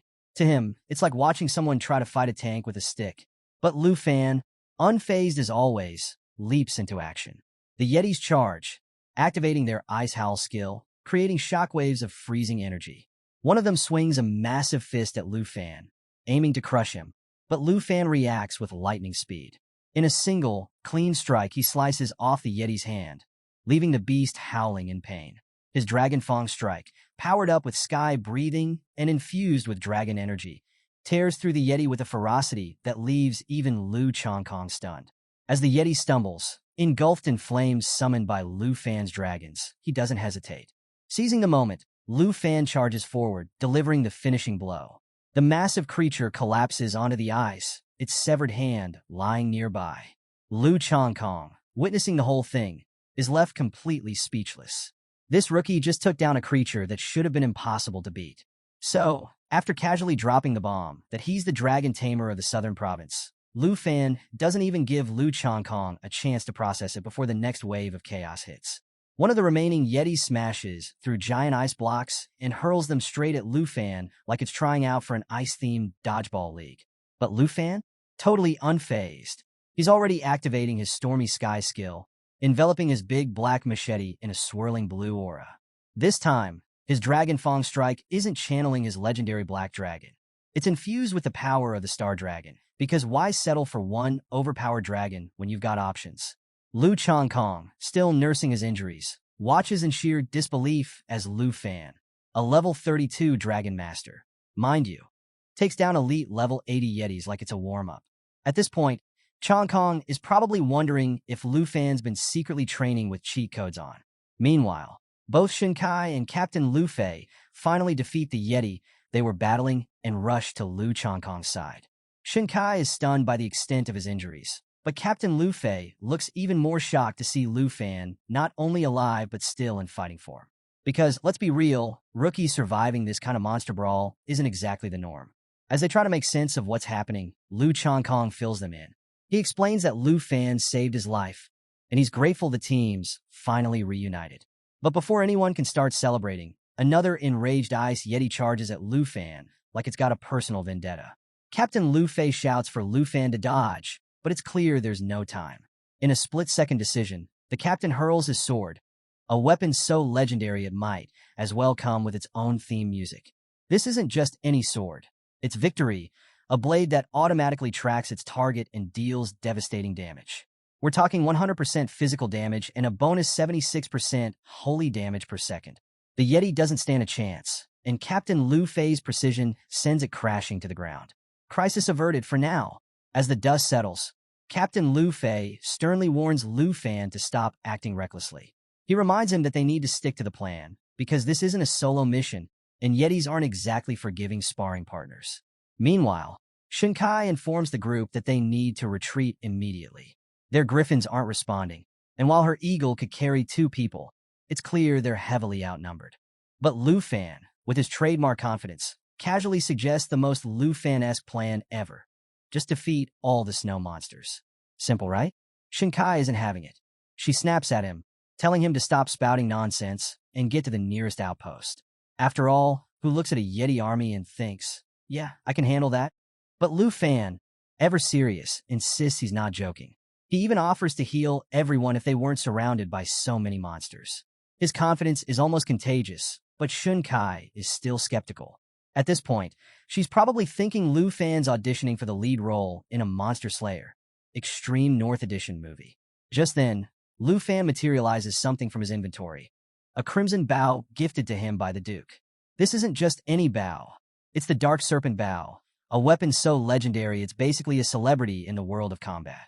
When Captain Lu Fei sees it, his eyes widen in recognition.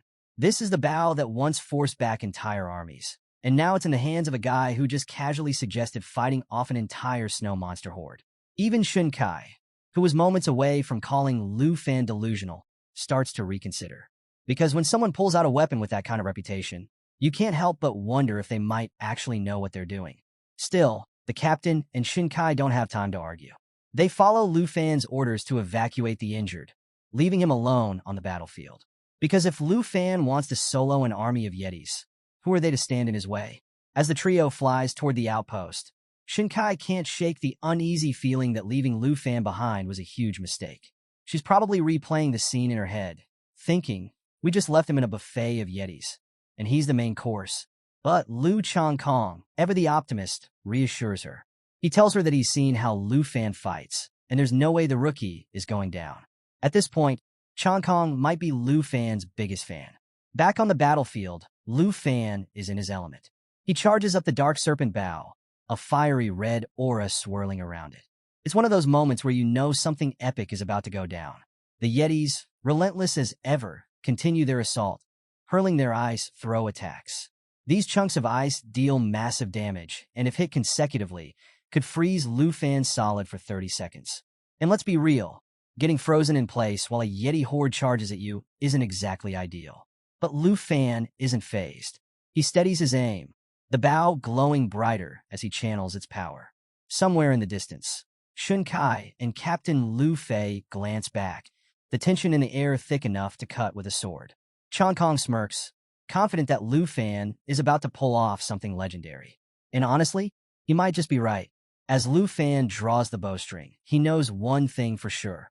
When you've got a legendary weapon in your hands and an army of Yetis bearing down on you, there's only one thing to do. Let it rain fire. And with that, he releases the shot, the arrow streaking through the icy battlefield like a blazing comet. As the Yetis ramp up their relentless assault, Lu Fan wastes no time. He whips out his big black bow like he's starring in a fantasy version of an action blockbuster. With pinpoint accuracy, he fires off a volley of glowing red arrows, each one smashing through the incoming ice blocks. The result? A dazzling display of shattering ice, leaving the Yetis looking more annoyed than injured. It's like they're saying, "Oh, you think you're done? Cute."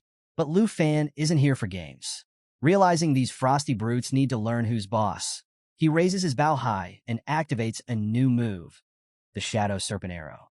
12 sleek, magical arrows spiral through the air, each dealing damage with precision. It's basically a masterclass in multitasking destruction. Yet, even after this impressive assault, the Yetis activate their berserk state, cranking their attack power by a ridiculous 350%. Oh, and for fun, they boost their movement and casting speed by 100% too. Because, apparently, Yetis don't know when to quit. As if that weren't bad enough, the monsters throw in Fallen Corpse Tide, boosting their defense by 25%. It's like someone handed them a cheat sheet on how to be the most annoying enemies ever. Lu Fan, visibly unimpressed, calls out to his star dragon Xingqian, commanding it to unleash its Shattered Star attack. The dragon summons a massive star, glowing with enough destructive energy to make any monster rethink its choices. But just as Xingqian is about to fire, Lu Fan has a better idea. He calls the dragon back, like a chef tweaking his recipe mid-cook, and fuses the Shattered Star attack with his charged Shadow Serpent Arrow, letting the power multiply. By the time he releases the shot, the damage boost has hit 500%. The result? A massive, explosive combo move that even the Yetis pause to reconsider. Wait, maybe this wasn't the best idea. You can almost hear them think. The explosion is deafening, shaking the entire ice field. The shockwave knocks even the griffins off balance, sending Lu Fan's teammates crash landing onto the frozen ground. It's the kind of blast that doesn't just clear monsters, it changes the landscape. When the dust settles, what's left behind is a crater so massive it looks like Lu Fan decided to remodel the extreme north. As the griffins scramble to rescue the team, Captain Lu Fei is the last one pulled out of the ice. Staring at the gigantic crater, he finally understands the sheer power of a dragon tamer when paired with their legendary dragons. It's like witnessing cheat codes in action. Meanwhile, Lu Fan stands tall, casually praising his dragons, Xiaoyi and Xingqian, like a proud parent after a school recital. Except, with more explosions. He commands the legendary black dragon Xiaoyi to clear out any remaining fallen corpses, but before she can take off, a griffin lands nearby, carrying Captain Lu Fei and the rest of the team. They all look at Lu Fan like they've just stumbled across the hero of their wildest legends. Captain Lu Fei, still processing what he just witnessed, can barely ask if that massive explosion was really caused by Lu Fan's attack. But before the captain can finish his thought, someone catches his eye. Behind Lu Fan stands a stunning woman, silent but exuding power. Confused, the captain asks who she is. Lu Fan turns with a knowing smile and tells her to reveal her true form. The woman obeys, transforming into her legendary black dragon form. It's the kind of dramatic reveal that makes you want to cue epic background music. As Shaya, the black dragon, takes to the sky, her overwhelming presence silences the squad. Lu Fan commands her to use Cataclysm to obliterate the remaining fallen corpses. With one move, she clears the area in a fiery, devastating blaze. The griffins screech wildly at the sight, while the team can only stare in awe. Even Xun Kai, who had been the queen of skepticism earlier, is now eating her words. Turns out Lu Fan isn't just another rookie. He's the dragon tamer of the southern province, a living legend in the making. When Lu Fan notices how familiar everyone seems with his name, he finally asks what's going on. Captain Lu Fei, shaking off his awe, explains that Lu Fan isn't just some guy. They've all heard about him through the Duke's endless praise. The Duke has been hyping him up as the top candidate for the national trials, and now they see why. It's like finding out your teammate is secretly the star athlete everyone's been talking about. Even Xun Kai, who couldn't have cared less about him earlier, realizes the Duke doesn't just send anyone to the 78 squad. She finally understands that Lu Fan is a big deal, and probably feels a little silly for doubting him. Meanwhile, Lu Changkong, ever the Joker, teases Lu Fan, congratulating him for hiding his skills so well. But Lu Fan, still humble, admits he feels like he's been holding the team back since he's unfamiliar with the extreme north. The captain, stepping forward, assures Lu Fan that's far from the truth. He's trained plenty of hot-headed rookies in his time, but none have shown the same level of calm and responsibility as Lu Fan. It's basically the nicest way of saying, "You're the best rookie we've ever had." Even Shin Kai, though reluctant, agrees that she underestimated him. In her mind, she's probably kicking herself for doubting someone recommended by the Duke himself. So, it's now crystal clear to everyone. Lu Fan isn't just a recruit, he's the guy. Lu Changkong, grinning like he's won the lottery, tells Lu Fan it must have been fate when they first crossed paths. And now, he's planning to rely on Lu Fan to take care of him. Classic move, find the strongest guy in the room and buddy up. Lu Fan, always humble, just smiles and thanks the team for their support. But before things can get too touchy-feely, something jaw-dropping happens. The Black Dragon starts transforming. Yep, right there in front of everyone, she begins to ascend to a more mystical form. And let me tell you, the squad's eyes go wide. It's like watching the ultimate magic trick, but this one comes with a side of, oh no, what's happening? Turns out, the Black Dragon's hit level 30, and with that, she unlocks a second-tier transformation. But that's not all. Her contract with Lu Fan has evolved to Black Dragon 2, and she's gained a shiny new skill called Perception. What does it do? Oh, just the ability to detect any enemies in stealth or disguise. Think of it as the ultimate anti-ninja radar. Now, anyone thinking they can sneak up on Lu Fan? Yeah, they'd better rethink their entire career path. The team is still staring, trying to process what's happening, when Lu Changkong, ever the curious one, asks what in the world this transformation is all about. Lu Fan, ever the cool customer, casually explains that the Dragon Lady just hit level 30, and with it came some serious stat boosts. It's like she went through dragon puberty and came out an apex predator. Not only has she reached her second-tier transformation, but her attributes are now off the charts. Oh, and ambushes? Yeah, those are officially canceled. Then Changkong remembers something. Didn't Lu Fan say earlier that he couldn't ride the dragon because her level wasn't high enough? He's about to bring it up when Lu Fan interrupts him with the smoothest move ever. Out of nowhere, Lu Fan materializes an epic quality dragon saddle. That's right. The moment has arrived. Lu Fan declares that he's officially becoming a dragon rider. And honestly, it's like a mic drop in saddle form. Now, this isn't just any saddle. It's next level. With this bad boy, Lu Fan doesn't just ride the dragon. He levels up their entire combat potential. Mounted mode boosts both their stats, and all of Lu Fan's attacks get infused with dragon energy, turning him into a flying, long-range, fire-breathing powerhouse. The squad watches in awe as Lu Fan prepares to claim his rightful place as a true rider. Then it happens.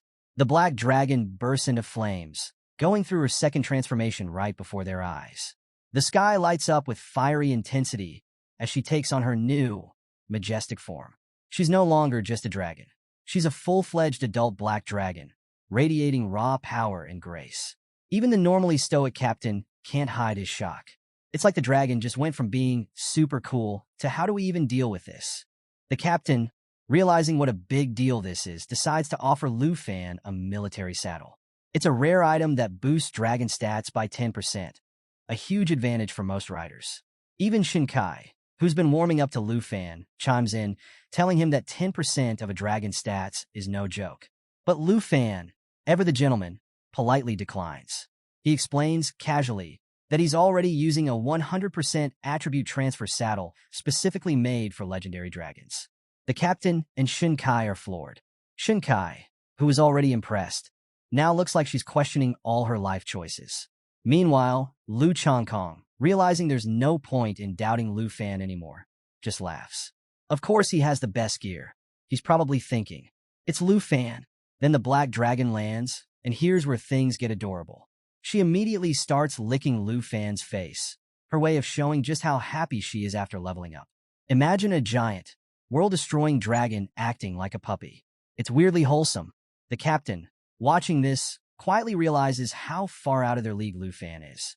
Even Shin Kai, who started the day thinking Lu Fan was a burden, is now looking at him like he's the coolest person alive. She starts daydreaming about having gear as amazing as his, but the captain quickly snaps her out of it with a sarcastic, "You riding a dragon or a griffin?" Classic burn. Lu Fan, meanwhile, thanks his black dragon for being his rock through all the chaos. He promises her that from now on, they'll face every challenge together. It's a sweet moment that's immediately interrupted by Lu Changkong, who tells everyone to stop arguing and appreciate what they're witnessing. The birth of the world's first true dragon rider. With the saddle in place, Lu Fan leaps onto his dragon's back, and the power surge is instantaneous. He feels like he could destroy the world with a flick of his wrist. The saddle doesn't just make riding easier. It creates a direct link between Lu Fan and the Dragon Clan, boosting all his stats to insane levels. His normal attacks now carry dragon energy, making them long-range, high-damage nightmares for any enemy. The captain, standing below, looks on in awe. Even Lu Changkong, who spent years building his strength, realizes there's no comparison. Seeing Lu Fan rise to this level makes him question every decision he's ever made. It's like watching someone casually surpass all your achievements without even trying. But instead of being bitter, he's inspired, knowing he's witnessing history in the making. So, there's Lu Fan, perched confidently on his legendary black dragon, soaring through the air like he owns the sky.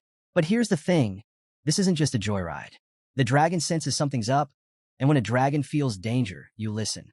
Lu Fan, never one to ignore his trusted mount, commands her to activate perception, and suddenly her eyes light up, detecting hidden enemies lurking nearby. It's not long before the dragon reveals the threat: snow moths. Now, if you've never heard of them, let me break it down. They're like vampiric mosquitoes from your worst nightmare. They hide in the snow, completely invisible, and once they latch on, they drain your health like it's going out of style. 10% per second, to be exact. The captain spots them and immediately yells for the squad to keep their distance. These things are no joke. But let's be real. This is Lu Fan we're talking about. Running isn't exactly his style. Instead, he's hyped, ready to turn these deadly pests into target practice. With his legendary black dragon by his side, he synchronizes their movements like it's a deadly dance routine. Together, they unleash pure destruction, wiping out the moths like they're nothing more than pesky flies. Lu Changkong, watching all this, looks like he's about to pass out. For years, the snow moths have terrorized the Griffin squad, and here's Lu Fan making it look easy, like he's just swatting bugs on a lazy afternoon. Meanwhile, Shun Kai, starting to relax a little too much, assumes Lu Fan's got everything under control. But you already know what happens when you let your guard down in these stories. The captain snaps her out of it just in time, but not before she nearly gets ambushed by a swarm of moths. Luckily for her, Lu Fan is ready. With that trademark smirk, he unleashes his dragon's fiery breath, turning the moths into crispy snowflakes before they can even get close. The dragon's perception skill proves invaluable, exposing every hidden enemy and making this extermination mission a breeze, for Lu Fan at least. After what feels like a one-sided video game boss fight, Lu Fan and his dragon land gracefully, declaring that the last of the moths have been dealt with. Lu Changkong, still reeling from the chaos, thanks Lu Fan for saving him again. But before he can say too much, Shun Kai snaps, telling him to stop relying on Lu Fan like a personal knight. Maybe try doing something useful for once, she grumbles, clearly fed up with his repeated rescues. Lu Fan, as calm as ever, reassures the group that with his dragon's flying abilities and perception skill, they can handle whatever comes their way, even a blizzard. But the captain isn't convinced. He's been around long enough to know better than to underestimate the extreme north. Looking at the ominous sky, he warns that the snowstorm might arrive sooner than expected. If it hits tomorrow, they won't even have time to make it back to camp. Shun Kai's worry deepens, and the captain hesitates. He doesn't want to push the squad further, especially with a wounded team member. But Lu Fan, always the optimist, steps forward with a confident grin. He assures them that the snow moths are no longer a threat and suggests that the storm and its dangers could actually be an opportunity for the squad to rack up some serious military merit. He extends his hand, promising to lead them safely through the storm. The captain, probably wondering how his life got to this point, takes Lu Fan's hand after a long pause. With Lu Fan and his dragon leading the charge, the squad suddenly looks fired up. After all, if anyone can turn a deadly blizzard into an opportunity, it's the guy who just roasted thousands of snow moths like they were marshmallows. As they continue their journey, Lu Fan stumbles upon a rare treasure, the unmelting ice. This isn't just any ice. It's the legendary item his senior sister has been wanting forever. Imagine finding a rare Pokemon, but instead of fighting it, you put it in your inventory for bragging rights. Lu Fan smiles, feeling like a treasure hunter, and calls the squad over to see his find. Shun Kai, ever the realist, compares the snow moths to earthworms after a rainstorm. Annoying, numerous, and everywhere during a blizzard. Even the captain can't hide his admiration, noting that Lu Fan probably took down thousands of the beasts. But Lu Fan, ever humble, shrugs it off, mentioning that his hands gone numb from all the action. Classic Lu Fan, saving the day without breaking a sweat. Meanwhile, Lu Chongkong, clearly inspired by Lu Fan's heroics, jokes that if he were a level 32 Dragon Rider, he'd wipe out the entire blizzard in one go and earn a shiny gold badge. But before he can finish his sentence, Shinkai whacks him on the head, reminding him that he's not Lu Fan and that he spends more time whining than fighting. The squad bursts into laughter, though you can tell Lu Chongkong is secretly plotting his next chance to shine, or at least avoid another head smack. With the mission complete, and the squad having advanced 100 miles into the unexplored region, the captain decides it's time to head back. Supplies are running low, and the team looks ready to collapse after battling ferocious snow moths. Even Shinkai and Lu Chongkong, who usually try to act tough, look like they could use a week-long nap. The moment someone mentions rest, Lu Fan's legendary black dragon doesn't waste a second. She shifts back into her stunning human form and lets out the cutest cry, a universal dragon code for "Feed me, human." And Lu Fan? Well, he hears those little whimpers and immediately knows what's up. His dragon lady is not just tired. She's cold and starving. Even dragons need their snacks and beauty rest, right? Not about to let his prized dragon stay hangry. Lu Fan quickly tells the team they need to head back and get her some food. Because, let's be honest, a hungry dragon is everyone's problem. The captain, always the practical one, nods and orders Shinkai to set the landmark signal for their return journey. Meanwhile, Lu Chongkong can't help but notice just how pampered Lu Fan's dragon is. It's like watching someone spoil their pet, while Shinkai's poor giant eagle looks like it hasn't seen a decent meal in weeks. The bird's even slumping like it's questioning all of its life choices. But Shinkai, true to form, just brushes it off, telling Chongkong to mind his own business. Clearly, eagle care isn't high on her to-do list. Shinkai pulls a giant red rod from her inventory, because apparently she travels with the magical equivalent of a glowing flare gun. She slams it into the ground, and the marker starts glowing with ominous red light. Two beams of energy swirl out from the rod, giving off some serious "don't mess with this" vibes. She explains it's the landmark signal, basically their hardcore version of a GPS. It transmits their exact location back to the barracks, so when the weather clears, a construction team can come in and set up a temporary outpost. Think of it like laying down a campsite, but with monsters lurking everywhere and no marshmallows in sight. Just as the signal activates, all the griffins, and even Lu Fan's dragon lady, take off toward the barracks on autopilot. It's like someone flipped a switch, and suddenly, the mounts are all. Later, humans, from a distance, though, a hooded figure with glowing red eyes watches them leave. And let's be real, nothing good ever comes from glowing red eyes. The next day, back at the extreme North Region barracks, the captain orders the team to rest up. They've earned it after all the monster mayhem. While the squad gets a much-needed break, the captain heads off to report everything to the Duke. Because even in a fantasy epic, someone's gotta do the paperwork. Meanwhile, Lu Fan is already on a mission. He runs up to Shinkai and asks if there's anyone in the barracks who can work with unmelting ice, that legendary treasure he snagged during their adventure. Shinkai smirks, directing him to the blacksmith at the supply office. But, being Shinkai, she can't resist teasing him, asking if the ice is for his girlfriend. Cue Lu Fan's immediate blush and panicked denial. He stammers that it's for his senior sister, who's just a friend. Thank you very much. Shinkai, clearly enjoying his discomfort, smirks and waves him off, but Lu Fan's already sprinting away with his dragon lady in tow. He shouts something about finding the blacksmith and promising his dragon a feast for all her hard work. You can almost hear Shinkai laughing as he disappears. But then, Shinkai's playful demeanor shifts. She reaches into her chest pocket, pulling out a pendant made of unmelting ice. Her expression softens as she kisses it gently. It's a rare moment of vulnerability from Shinkai, hinting at a deeper story behind that pendant. Even warriors of the extreme north have their soft sides. Over at the blacksmith shop, A giant of a man with arms like tree trunks greets Lu Fan. The blacksmith promises that in 2 days, he'll have a gift so perfect it could make any girl swoon. Lu Fan, grateful, thanks him, but just as he's leaving, someone taps him on the shoulder. He turns around and, surprise, it's the Duke, looking a little frazzled, like he just ran a marathon trying to find him. The Duke, still catching his breath, tells Lu Fan he's heard everything from the captain. How Lu Fan not only survived the mission, but absolutely crushed it. The Duke admits he didn't expect much, figuring Lu Fan might end up as a popsicle in the snowstorm. But instead, Lu Fan saved the team, led the charge, and basically turned the entire mission into his personal highlight reel. The captain was so impressed he awarded Lu Fan a bronze badge, the same one Captain Lu Fei wears. Let's take a moment here, folks. Lu Fan just got promoted to captain. That's right. Our boy is officially climbing the ranks like it's a speed run. Yesterday, he was slashing snow moths. Today, he's wearing a badge that says, "I'm the boss now." But the Duke isn't done. He reveals that the Griffin squad's mounts were found by other teams, but there's bad news. They've been turned into zombies. Yeah, that's right, zombie griffins. And unfortunately, the teams had no choice but to take them out.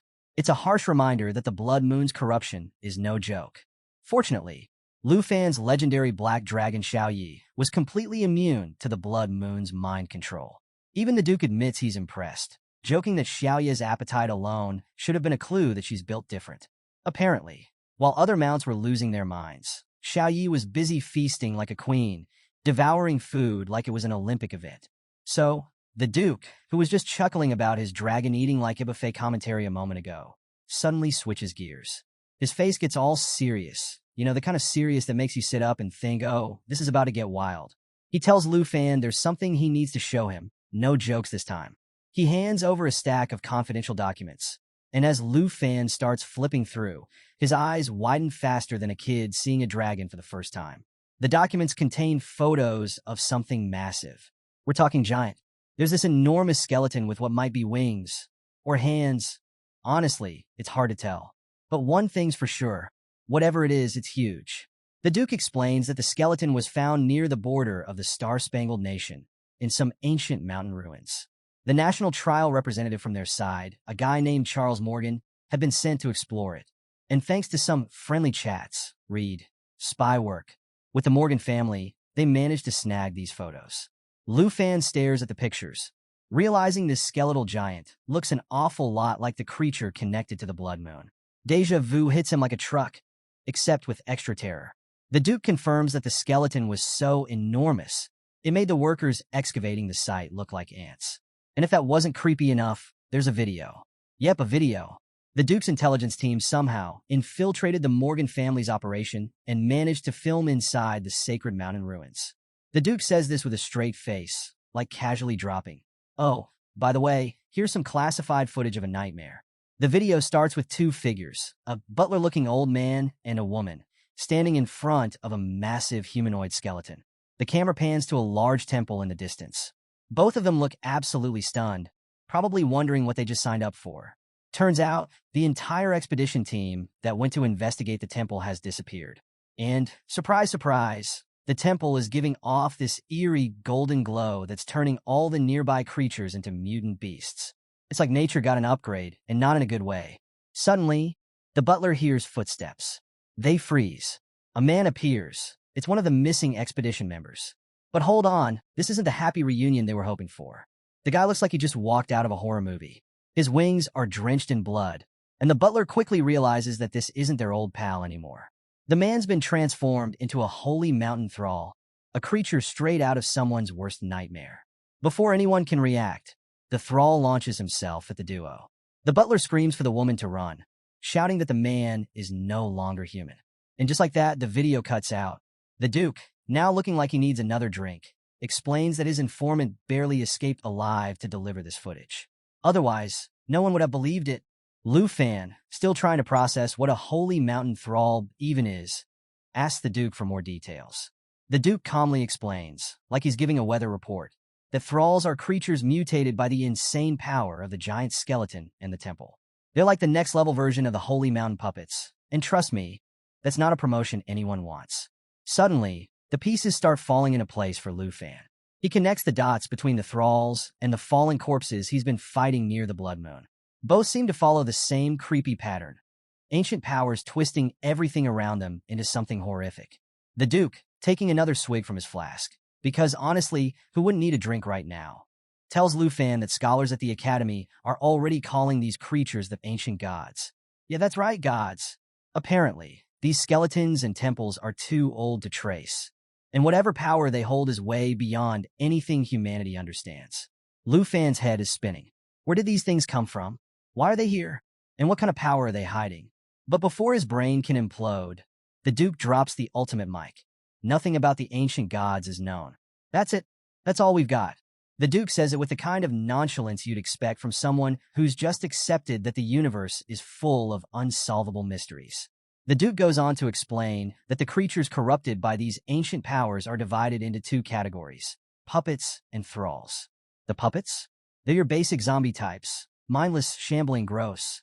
But the thralls? Oh, those are the elite-level nightmares. They're faster, stronger, and way harder to kill. Lu Fan, sharp as ever, realizes something. He cuts the Duke off and says, "So, the fallen corpses aren't just regular undead, are they? There are puppet fallen corpses and thrall fallen corpses too." The Duke nods, giving him a look like, finally someone gets it. He warns Lu Fan and the captain that while they've mostly been dealing with the basic zombie versions, the real threat, the corpse thralls, are out there waiting. Lu Fan presses for more details, asking what happened after the thrall attacked the Morgan family. And here's where it gets even weirder. The Duke reveals that the thrall wiped out every single Morgan family member at the ruins, except for one, Charles Morgan. Yeah, the guy leading the expedition. For some reason, the thrall spared him. Why? Who knows? Maybe even ancient zombie monsters respect bureaucracy. But here's the kicker. After killing everyone else, the thrall and Charles didn't fight. Nope, they talked. That's right. This monstrous undead creature and Charles Morgan had a full-on chat in front of the ancient temple. What they talked about? That's anyone's guess. The Duke reveals the ultimate twist. The thrall didn't just spare Charles Morgan. It gave him something. And no, it wasn't a pat on the back or a motivational speech. It handed him the essence of the holy mountain. Lu Fan's curiosity shoots through the roof. What kind of overpowered nonsense is this now? The Duke explains that Charles, already a beast as a combat priest, used the essence to unlock an entirely new profession: holy priest. And get this, it's a profession that doesn't even exist in the known records. Yeah, Charles basically unlocked the hidden boss level of career upgrades. The Duke's spies tried to dig up more dirt, but the Morgan family had doubled down on security, turning their estate into an impenetrable fortress. Frustrated, the Duke warns Lu Fan to keep an eye on Charles during the trials of nations. With the backing of the ancient gods, Charles is shaping up to be a walking cheat code. But Lu Fan? Oh, our boy doesn't even flinch.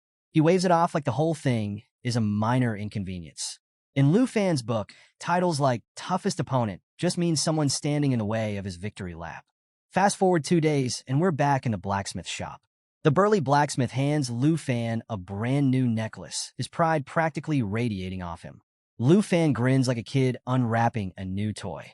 He's thrilled with the craftsmanship, calling it top tier, a real masterpiece. But Lu Fan doesn't just take the necklace and walk out. Oh no, he pulls out the Duke's favorite strong drink and gifts it to the blacksmith as a thank you.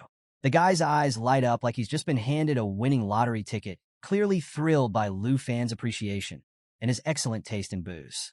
Before the blacksmith can bask in the glory of his creation for too long, Lu Chongkong and Shin Kai show up, interrupting the moment like a couple of chaotic siblings. They casually mention that there's a new exploration mission, and it's time to gear up. Lu Fan bids farewell to the blacksmith, who tells him to drop by any time. You can practically hear the guy mentally adding Lu Fan to his VIP customer list. As Lu Fan steps out, Lu Chongkong's jaw drops when he spots the bronze badge pinned to Lu Fan's uniform.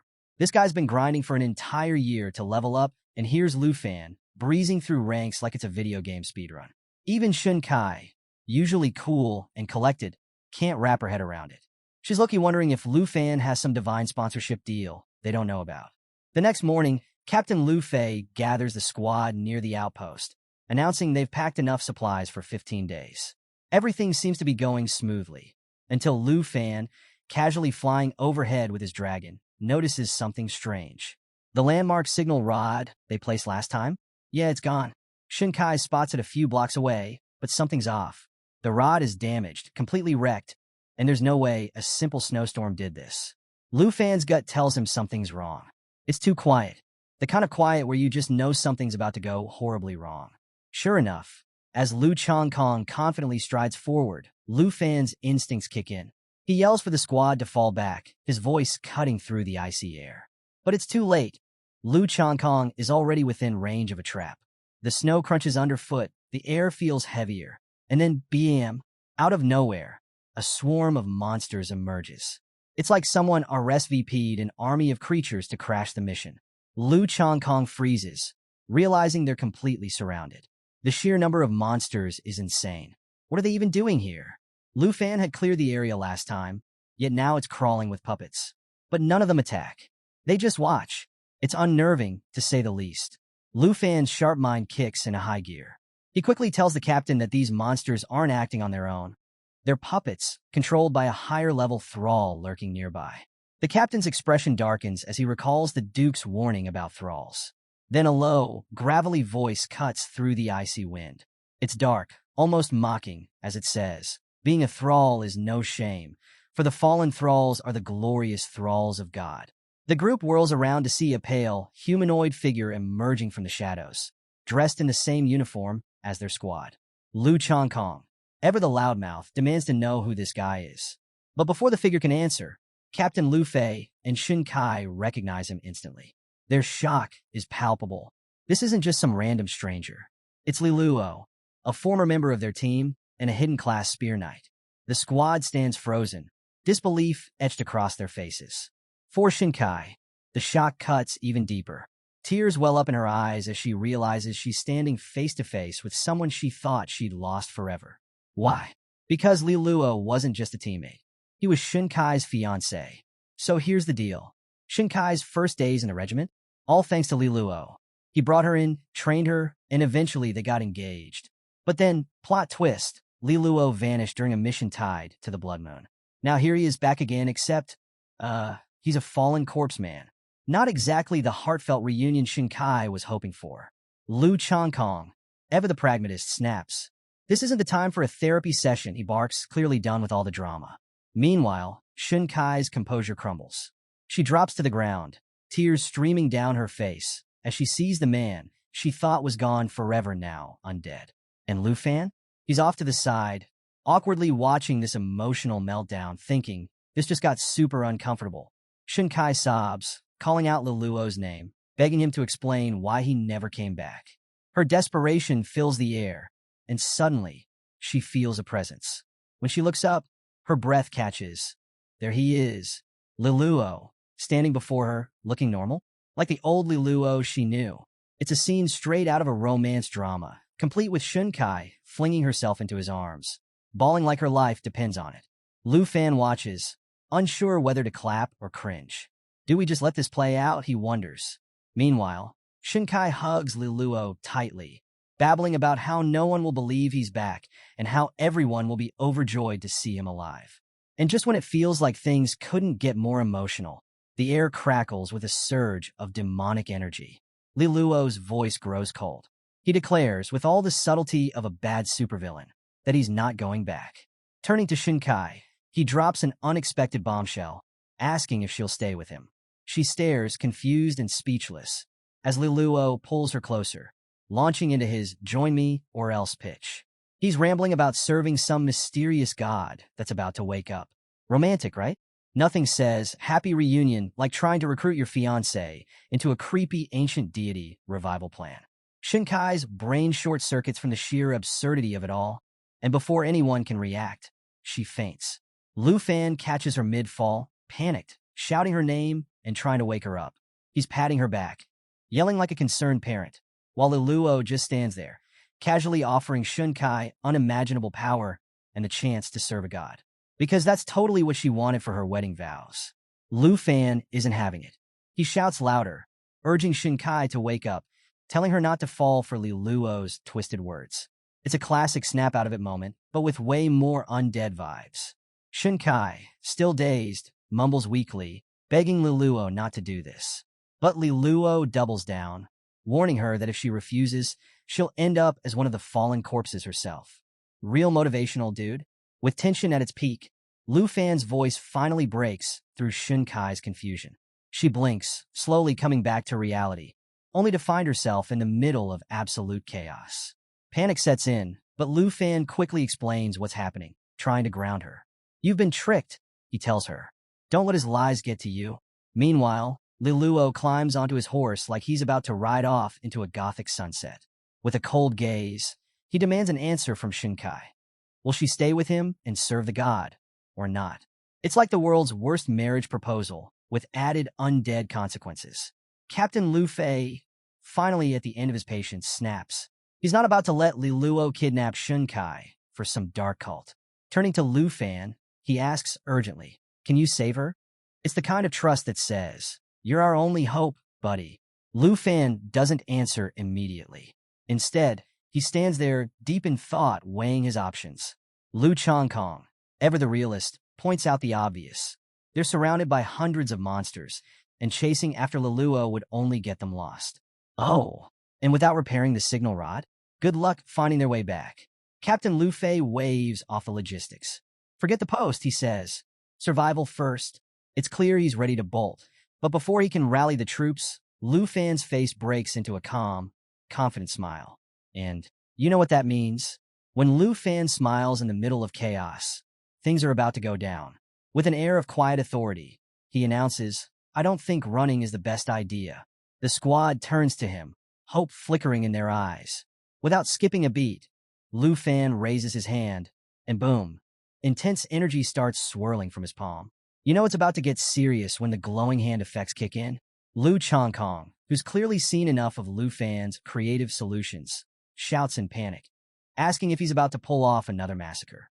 And Lu Fan, ever the king of confident chaos, grins and basically says, "Yep, watch this." Lu Fan pulls out his divine bow, the thing practically radiating power like it's auditioning for the lead role in an action movie. He declares with zero hesitation that if they've got military capabilities, it's time to use them, because holding back isn't in his vocabulary. Meanwhile, Liluo, looking every bit like the bad guy who's about to overstep, narrows his eyes and makes his move. He declares that rejecting God comes with one consequence: death. And just like that, he orders his horde of monsters to attack, screaming for them to kill the group and turn them into puppets. The monsters rush forward, eyes glowing with malice, their chilling screams filling the air. But Lu Fan? Oh, he's cool as a cucumber. He quickly fires up his Shadow Serpent arrow and shouts for Lu Changkong to activate the Sanctuary Shield. Lu Changkong doesn't miss a beat, throwing up the protective barrier just in time. The shield glows brilliantly, absorbing damage equal to 200% of Lu Changkong's max HP. But the kicker? It only lasts for 10 seconds. No pressure, right? As the Sanctuary Shield hums with energy, Lu Fan turns to Lu Changkong with that trademark confidence and says, "You don't need to do anything else." Lu Changkong, understandably panicked, reminds him, this shield only lasts 10 seconds. But Lu Fan just smiles, telling him, "Relax. 10 seconds is all I need," because of course it is. The countdown starts, and the tension is so thick you could cut it with a sword. As the monsters swarm closer, Lu Fan takes aim with his Shadow Serpent arrow. The air practically buzzes as the energy builds, the black serpent coiling in midair, growing stronger by the second. At the same time, he summons Xiaya, his legendary black dragon, instructing her to unleash her dragon of destruction form. Flames ripple around her as she transforms, her roar shaking the battlefield. With 6 seconds left on the shield, Xiaya lets out a terrifying roar that makes even the monsters hesitate. Lu Fan doesn't waste a moment. He releases the arrow, and the black serpent hurtles through the air, locking onto Liluo with deadly precision. As the seconds tick down, Xiaya and Lu Fan work in perfect sync. She detonates the ground beneath her with cataclysm, fiery explosions ripping through the battlefield. Lu Fan follows up with Cut the Sky, delivering 2 dragon-infused strikes that slice through the chaos like a hot knife through butter. The combo is devastating. Flames erupt, monsters are obliterated, and the battlefield is reduced to a smoking ruin. It's the kind of destruction that makes you wonder if Mother Nature is going to file a complaint. Amid the chaos, Liluo's condition visibly worsens. His once imposing form collapses as his horse, overwhelmed by the battle's toll, falls beneath him. Liluo hits the ground hard, and Lu Fan, recognizing the conflict within him, moves quickly to catch him. Shinkai rushes forward, cradling Liluo in her arms as tears stream down her face. It's Heartbreak City, folks, population, Shinkai. As she holds him, she whispers through her sobs, asking if it's really him. Her words are filled with love, grief, and desperation. She recounts how kind he used to be, how everything changed because of the curse. It's a tearjerker moment, no doubt. But before anyone can catch their breath, a strange purple aura begins to seep from Liluo's body, growing stronger by the second. Lu Fan's instincts scream danger. This isn't over. The energy, dark and ominous, spreads like a warning sign for anyone still holding out hope. As the group watches in stunned silence, Liluo momentarily regains consciousness. His voice is weak but urgent. He begs them to leave, warning of even greater dangers ahead. Shinkai, clinging to him, pleads with him to hold on, tears streaming as she promises that he'll be fine. But it's too late. His strength fades, and his hand, once clutching Shinkai tightly, slips from her grasp. Liluo's body goes still. The moment is gut-wrenching. Shinkai screams, her heartbreak palpable as she sobs uncontrollably, holding his lifeless body. The grief is raw, the kind that rips through the strongest warriors and leaves them shattered. Through her tears, Shinkai whispers that even if it was brief, for those fleeting seconds, she had her Liluo back. It's a bittersweet goodbye, the kind of heartbreak that lingers long after the battle is over. Shinkai was a sobbing mess, absolutely shattered over her fiancé, Liluo. Lu Fan, ever the dependable one, was doing his best to calm her down. But Captain Lu Fei wasn't having it. He was still on high alert, worried about the danger lurking nearby. He gave Lu Fan a serious look and basically said, "Hey man, we're grateful for you and Black Dragon Xiaoyi saving us, but Liluo's situation is anything but normal. We need to haul back to camp." Lu Fan, being the thoughtful guy he is, knew that Shinkai needed a moment to process everything. He told Captain Lu Fei as much, explaining that she was mourning Liluo deeply.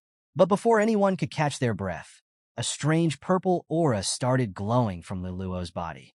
Yep, you guessed it, Liluo wasn't done causing chaos. Captain Lu Fei's jaw hit the floor as he realized what was happening. He's not dead yet.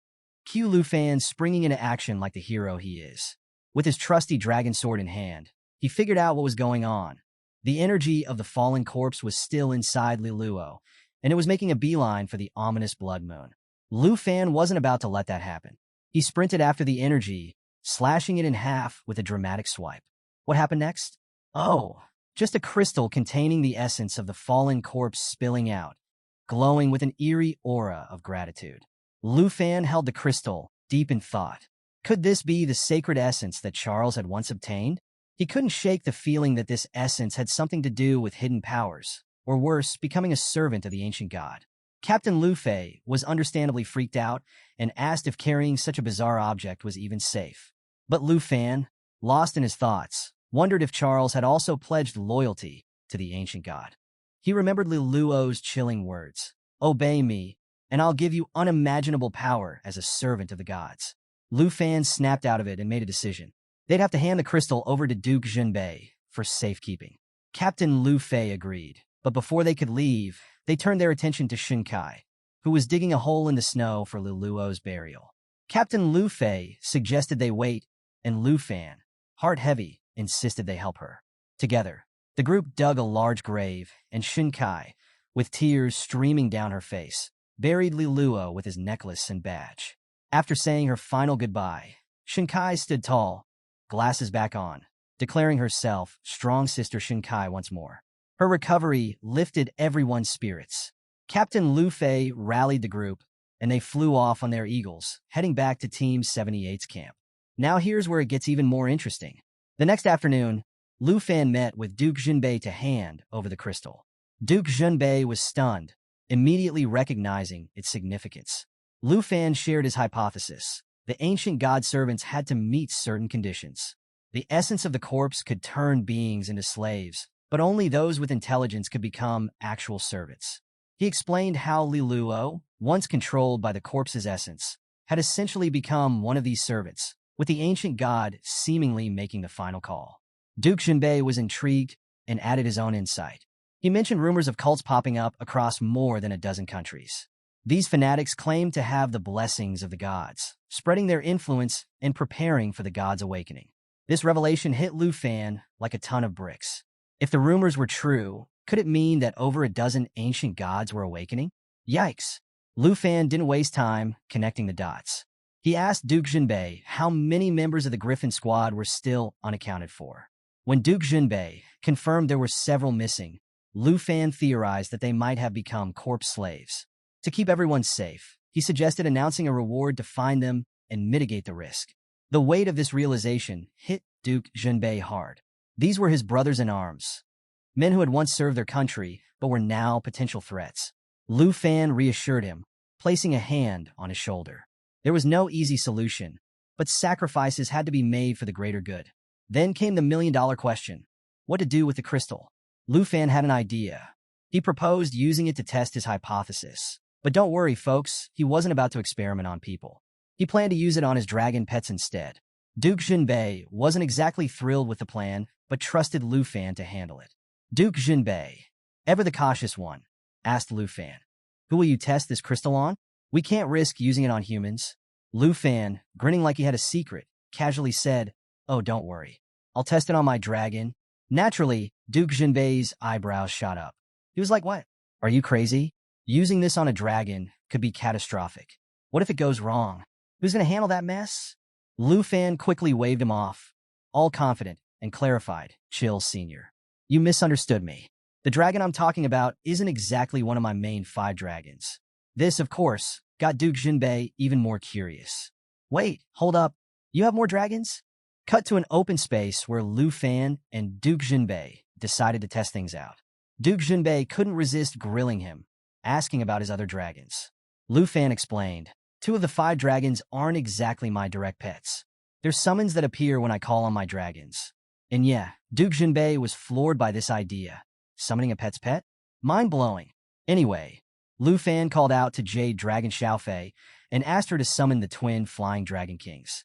Moments later, the twin flying dragons appeared with a roar, their presence absolutely majestic. These dragons had a unique feature. They could summon identical twins, mirroring the summoner's level. Duke Jinbei was blown away, thinking how cool it was that Jade Dragon Xiaofei could summon them herself, and they were completely loyal to her. But Duke Jinbei wasn't done worrying. He asked Lu Fan if they couldn't test this on something simpler. Lu Fan chuckled and reassured him. These flying dragon kings are the weakest of the 5 dragons. If anything goes wrong, we could take them down easily and bring them back later. Now Lu Fan held the crystal, deep in thought. His plan? Have the flying dragon swallow it. He threw the crystal toward the dragon, and sure enough, it gulped it down. Immediately, the dragon started changing. Its color darkened, and a sinister purple aura surrounded it. It roared, shaking the ground, and even Jade Dragon Xiaofei looked shocked. Duke Jinbei wasn't about to stand by and watch things spiral. He leapt into action, raising his weapon and warning Lu Fan, "We need to act now, before it's too late." But Lu Fan held him back, insisting they wait and observe. One of the twin dragons roared loudly, while the other was enveloped in the purple aura. Lu Fan realized the dragons weren't fully turning into fallen corpses yet, so killing them now wouldn't accomplish anything. Things got even more intense when Duke Jinbei noticed the transformation accelerating. He urged Lu Fan to act, but instead, Lu Fan told Jade Dragon Xiaofei to step in and try to regain control. Xiaofei activated Emerald Light, a blessing that cleared debuffs and boosted ally damage. It was a gamble, but Xiaofei's divine light surrounded the dragons, pushing back against the ancient god's control. For a moment, everyone held their breath. The purple aura didn't disappear, but Xiaofei's constant stream of radiant light started having an effect. Duke Jinbei, still skeptical, asked if this method could really work. Then, suddenly, the dragons roared once more, but this time, they bowed to Jade Dragon Xiaofei, fully acknowledging her as their master. They weren't slaves to the fallen corpse. They had absorbed the ancient god's power without losing themselves. The system updated, revealing that the fallen corpse demon dragon had reached level 22 and gained some insane abilities. Elemental Dragon Breath Demon. magical breath that could resurrect its targets as demon dragon puppets. Soul Charge Demon Dragon. Aura armor that reduced 99% of incoming damage and reflected skills. Dragon Tongue Magic. A destructive spell replacing the dragon's breath attack. Duke Jinbei was shocked but relieved. He admitted that Lu Fan's theory about the ancient god's essence was spot on. The experiment worked. Jade Dragon Xiaofei had reclaimed the twin dragons, and the ancient god's influence was gone. Lu Fan, always ready for the next challenge, couldn't wait to try out the dragon's new skills. But before he could dive into another test, he asked Duke Jinbei about their mission. Was it still ongoing? Duke Jinbei confirmed that the squad's work wasn't done yet. They still had to investigate the ruins connected to the ancient god's awakening. The next morning, the group set off for the ruins. As they trudged through the snowy terrain, Shinkai, ever curious, noticed they were leaving the blizzard area. She pointed out a radiant light ahead, and everyone was stunned by the beauty of the scene. A massive lake stretched before them, with clear skies that felt almost otherworldly. As they landed, Captain Lu Fei spotted a huge chain buried in the snow. He wondered aloud what it could be connected to, and Lu Changkong suggested following it might lead them to the ruins Lu Luo had mentioned. Meanwhile, Lu Fan felt something strange. His system was indicating they had arrived at a treasure map location. Digging into the snow, Lu Fan uncovered a blue dragon egg. His excitement was palpable.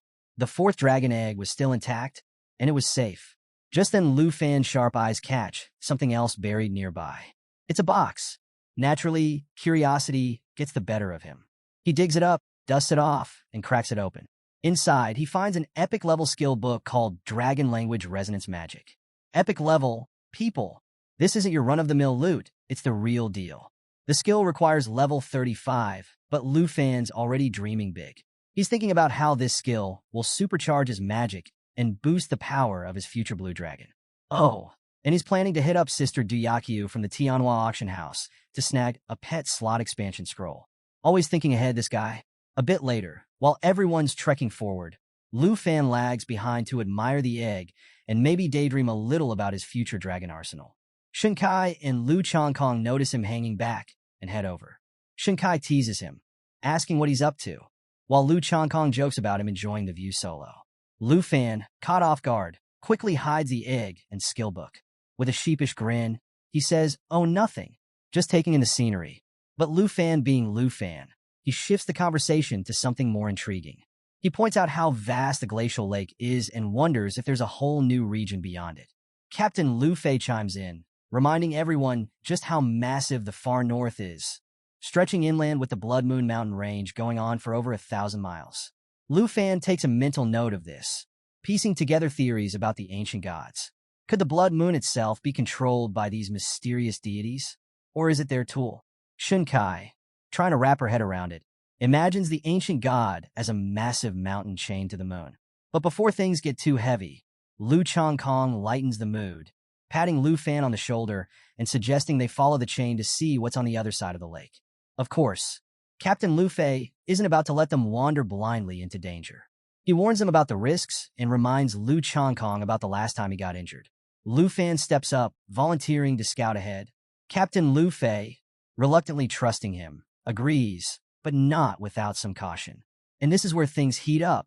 Lu Fan summons Black Dragon Xiaoyi in her destroyer form, complete with molten lava vibes.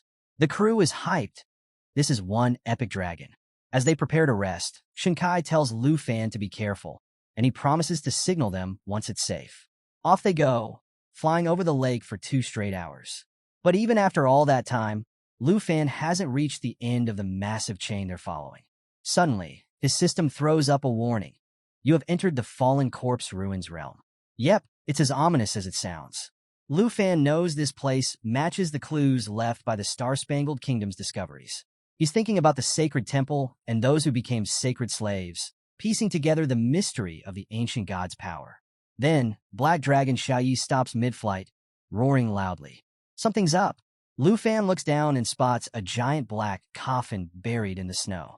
His system offers no info, just a cryptic label, the mystery of the Fallen Corpse Ruins. Black Dragon Xiaoyi is clearly agitated, roaring uncontrollably. Lu Fan tries to calm her, but it's clear this coffin, and the strange shadow around it, is bad news. He knows they're in over their heads. The shadow seems to notice them. Lu Fan doesn't waste a second. He orders Black Dragon Xiao Yi to retreat, activating his spiritual wind ring to boost their speed. It's a close call, but they manage to escape back to the lake. When Lu Fan finally returns to the group, he's visibly shaken. Lu Changkong rushes over, excited to hear what he found, but Lu Fan's tone is dead serious. He explains the fallen corpse ruins and warns them about the terrifying presence buried in the snow. Everyone looks at him in confusion, trying to grasp the gravity of the situation. Lu Fan doesn't mince words. They need to teleport back to camp immediately. Lu Changkong, shocked, asks what could possibly be so dangerous that even Lu Fan had to retreat. After Lu Fan warned the team about the dangers lurking in the ruins, everyone decided to get the heck out of there and teleport back to camp. The tension was sky high, and when they finally reached the office, all eyes turned to the screen. Duke Junbei laid it all out for them. The black coffin, the shadows under the snow, the massive chains, it all screamed danger. He reminded everyone what happened to the Morgan family, warning that no one would survive if they messed with the fallen corpse ruins. Lu Fan, dead serious, chimed in. He described how the area seemed sealed off, with chains everywhere and a strange creature in the lake. Even Black Dragon Xiao Yi, who's usually a total powerhouse, was uneasy and losing control. That alone was enough to give everyone chills. Duke Junbei didn't waste any time. He marked the frozen lake as a forbidden zone, canceling all special routes in the area. Captain Lu Fei was ordered to notify Dragon City scholars about the discovery ASAP. And just like that, Team 78's isolation mission was called off. Instead, they were assigned to assist the scholars in researching the ruins. Now here's where things got interesting. Duke Junbei turned to Lu Fan and dropped a bombshell. He praised Lu Fan for leading the team to such a massive discovery in under a month and awarded him the Griffin Corps Silver Military Merit Medal. This was no small deal. This badge is a high honor, and only a handful of people had it. Naturally, Lu Fan tried to play it humble, saying he didn't deserve it after just 1 month in the Griffin Corps. But Duke Junbei wasn't having it. He insisted Lu Fan take the badge, saying it would open doors for him if he joined the Griffin Corps after graduation. Lu Fan finally accepted the badge, and the whole team was thrilled for him. Captain Lu Fei joked that he might have to take orders from Lu Fan if he joined officially. Meanwhile, Lu Changkong couldn't help but pout a little, joking about how jealous he was of Lu Fan's fast promotion. Shin Kai shook his head in mock disappointment and muttered something about, what a shame. The lighthearted moment didn't last long, though. Duke Junbei pulled Lu Fan aside after everyone left. He handed him a book and explained that it was time to prepare for the national trials. Lu Fan realized he only had about 2 weeks left and started planning his return to Dragon City Academy. Meanwhile, trouble was brewing in Taichi Nation. Jin Chenghan, the princess's brother, was up to no good in the forest. His summoned creature, an abyss crawler, looked terrifying, and it wasn't even fully grown yet. To help it grow, Jin Chenghan released it on a nearby family, mercilessly sacrificing them to the beast. Even when Chun Tianji, an old family ally, tried to stop him, Jin Chenghan brushed him off, calling the citizens lowly sacrifices. The princess, Jinju, was horrified but powerless to stop her brother. As he left, she reluctantly followed, disheartened by his cruelty. Elsewhere, the stage for the national trials was being set. Leaders from different nations gathered to discuss their strategies. Kiran from the Hung Nation, Wei Ji from the Han Nation, and Yasin Lai from the South Nation all shared one goal: winning the trials. With their four-nation alliance, they were confident about taking the top spot this year. Meanwhile, Andre, the Snow Nation representative, was training near a volcano. Fresh from slaying a demon, he received news that it was time to prepare for the trials. Andre smirked, ready to prove his strength. And over in the Star Stripes Nation, Charles Morgan stood atop the ruins of the sacred mountain temple, declaring that he would be invincible in the trials. Back at camp, 2 days had passed, and Lu Fan was busy studying the documents Duke Junbei had given him. The team gathered to send him off. Lu Changkong teased him, asking if he was aiming for first place in the trials, while Shin Kai cheered him on, promising to support him from afar. Captain Lu Fei reminded him that it was time to leave the team. Duke Junbei gave Lu Fan one last piece of advice, urging him to make the most of his skills, especially with the mountain summoning skill and the fallen corpse dragon in his arsenal. Lu Fan thanked him and assured everyone he was ready. The next morning, Lu Fan arrives at the academy and heads straight for the vice principal's office. He's all formal, knocking on the door and asking to come in. Inside, Vice Principal Zhao greets him warmly, shaking his hand like they're old pals. Zhao's excited. He's temporarily in charge of the national trials since the principal's away. And standing beside him, two intimidating shadow guards, Yu and Jun, sent by higher-ups to protect the delegates heading to the Tea Empire.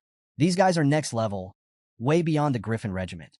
Zhao can't help but mention how much attention the higher-ups are giving this year's trials. Lu Fan, ever the opportunist, casually asks if Zhao can join him on a trip to the Tai Chi Nation. Zhao agrees, but mentions the principal won't return for another 10 days. He's already arranged a private plane, so they'll leave the next afternoon. Over a cup of tea, Zhao drops an interesting offer. Lu Fan can ask for anything he wants, and the academy will provide it. So, of course, Lu Fan asks for a pet slot expansion scroll. Zhao, caught off guard, spills his tea everywhere, admitting the school doesn't have one in stock. But he assures Lu Fan that he's free to handle his time as he likes, and the shadow guards won't interfere. Later, Lu Fan stops by to meet his close friends, and well, let's just say emotions are running high. Sister Hank practically tackles him with a hug, crying, saying how much she missed him. Chinchou chimes in, telling him they've been waiting since the night before. Lu Fan, looking a bit sheepish, admits that Vice Principal Zhao tipped him off about his return, but jokes about not bringing gifts. They wave it off, dragging him to the dining table, where a feast is waiting. Sister Hank proudly announces she cooked everything just for him, knowing how bad the food was in the far north. Lu Fan doesn't deny it. He missed Annie's cooking the most. As they dig in, Chinchou peppers him with questions about his adventures and whether he's grown stronger. For hours, Lu Fan shares his far north experiences, from battling demons to discovering forbidden ruins. At some point, he shows them a bracelet he's crafted, intending it as a gift for his senior sister. Xiaoman notices the bracelet immediately and teases him about it, wondering who the lucky person is. Flustered, Lu Fan hides it and stammers something incoherent. Kim rolls her eyes and jokes, saying it's obviously for his senior sister. The teasing continues until Aunt Hank changes the subject, reminding Lu Fan to return early tomorrow night because they're all going out. Later that evening, Lu Fan visits the spot where his elder sister had trained him. Sitting alone, he reminisces about her introducing him to Sister Duyakyu and the Tianhua auction house. Missing her presence, he calls Duyakyu, asking for news about his senior sister. Duyakyu teases him, suggesting he must be blushing. She finally admits his senior sister had to leave for personal reasons, but left something for him at the auction house. That night, Lu Fan heads to Tianhua auction house. Sister Duyakyu greets him with her usual charm, teasing him about traveling with shadow guards now. He brushes it off, saying they're professionals who don't interfere. She leads him to a private room, unveiling a flowing meteorite sword. This isn't just any weapon. It's a level 30 beast with insane stats. 256 strength, 204 agility, and a primary ability called Flame Enhancement that boosts fire skills by 50% and stores damage for an extra attack. Lu Fan's jaw drops. He holds the sword, immediately feeling its power, and realizes it's been custom-made for him by his senior sister. Duyakyu smiles, pointing out how much thought went into the gift. But she's not done yet. She hands him another surprise, a Magma Burst skill book. This rare skill turns targets into magma, dealing massive damage. A perfect addition to Lu Fan's arsenal for the national trials. Finally, there's a letter. Duyakyu, ever the tease, jokes about it being a love letter. Lu Fan reads it and can't help but smile. His senior sister writes that she had to leave unexpectedly, but left these gifts as encouragement for the trials. She reminds him of his promise to give her something that won't melt the ice. Lu Fan, touched by the thoughtful gifts, thanks Sister Duyakyu. As he's leaving, he casually asks if the auction house has a pet slot expansion scroll. Unfortunately, no luck. Duyakyu explains that these scrolls are super niche, mostly used by hunters, so they're rarely kept in stock. Lu Fan, ever the optimist, takes it in stride, thinking to himself, well, no scrolls for now. Guess I'll focus on leveling up Xingxin and wait to hatch the blue dragon egg later. Duyakyu reassures him, saying she'll keep an eye out for any scrolls or dragon spellbooks that come in and notify him right away. With that, Lu Fan bids her farewell and heads back home, his trusty shadow guards trailing behind. As he walks, his mind races with plans. He realizes he'll need to level up during the early stages of the national trials to give Xingxin the proper training she needs. The far north might have sharpened my military skills, but I need some real leveling to stay ahead, he thinks. Just as Lu Fan nears home, he spots Jian Ying waiting for him along the path. She calls out, teasing him about how relaxed he looks despite the looming competition. Lu Fan, grinning, asks what she's doing there alone. Jian Ying gets straight to the point. She wants a practice match before he heads abroad for the trials. Lu Fan, always up for a challenge, agrees. Perfect timing, he thinks, eager to test out his new flowing meteorite sword. The two head to the training hall at Dragon Capital Academy, where Jian Ying draws her sword, ready for battle. Lu Fan unsheathes the flowing meteorite sword, its fiery aura lighting up the hall. Jian Ying smirks, reminding him not to rely too much on new skills. Let's see how far your training in the far north has taken you, she says. The duel begins with Jian Ying's swift attacks, but Lu Fan's new sword makes quick work of them. Its lightweight design and responsive movements amaze him. It's like this sword already knows my next move, he marvels. Activating Wicked Surge, Lu Fan adds a fiery sheath to his weapon, amplifying his power with every strike. Jian Ying, impressed, notes how the bonus attack power keeps stacking. This sword is incredible, Lu Fan thinks. Big Sister was right. It's the perfect match for me. It might be time to retire my permanent dragon scale sword.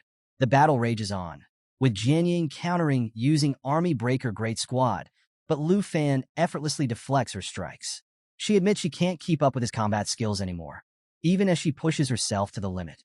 Finally, Lu Fan activates Mountain Shaker, a devastating move that deals massive physical damage and reduces health. Jian Ying is knocked down, but smiles, acknowledging Lu Fan's growth. You're stronger than ever. You'll definitely win first place in the national trials, she says.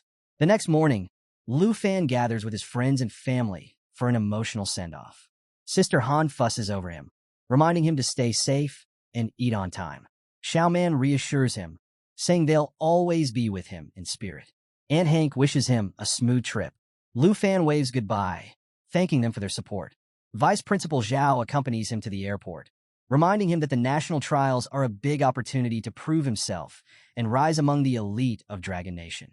Lu Fan, reflecting on everything, silently vows to seize this chance. At the airport, Vice Principal Zhao mentions that the Dragon Nation Overseer is already waiting for them.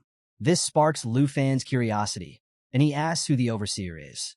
Zhao explains that every nation sends not just representatives, but also an Overseer to ensure the competition rules are followed. As they arrive, Lu Fan is surprised by the Shadow Guards bowing and kneeling before the Overseer. The air feels heavy, and Lu Fan can't shake the feeling that something's off. Zhao warns him to mind his conduct and stay humble. The Overseer, exuding authority, steps forward and waves for everyone to stand. His attention shifts to Lu Fan, and he acknowledges him as Dragon Nation's representative. The tension in the air hints that the Overseer might have a bigger role in this story than we realize. With only 3 days until the national trials, Lu Fan's got new weapons, skills, and unwavering determination. But with mysterious figures like the Overseer in play, it's clear the road ahead won't be easy. Will Lu Fan rise to the occasion and bring glory to Dragon Nation? Stay tuned for the next chapter in this thrilling journey.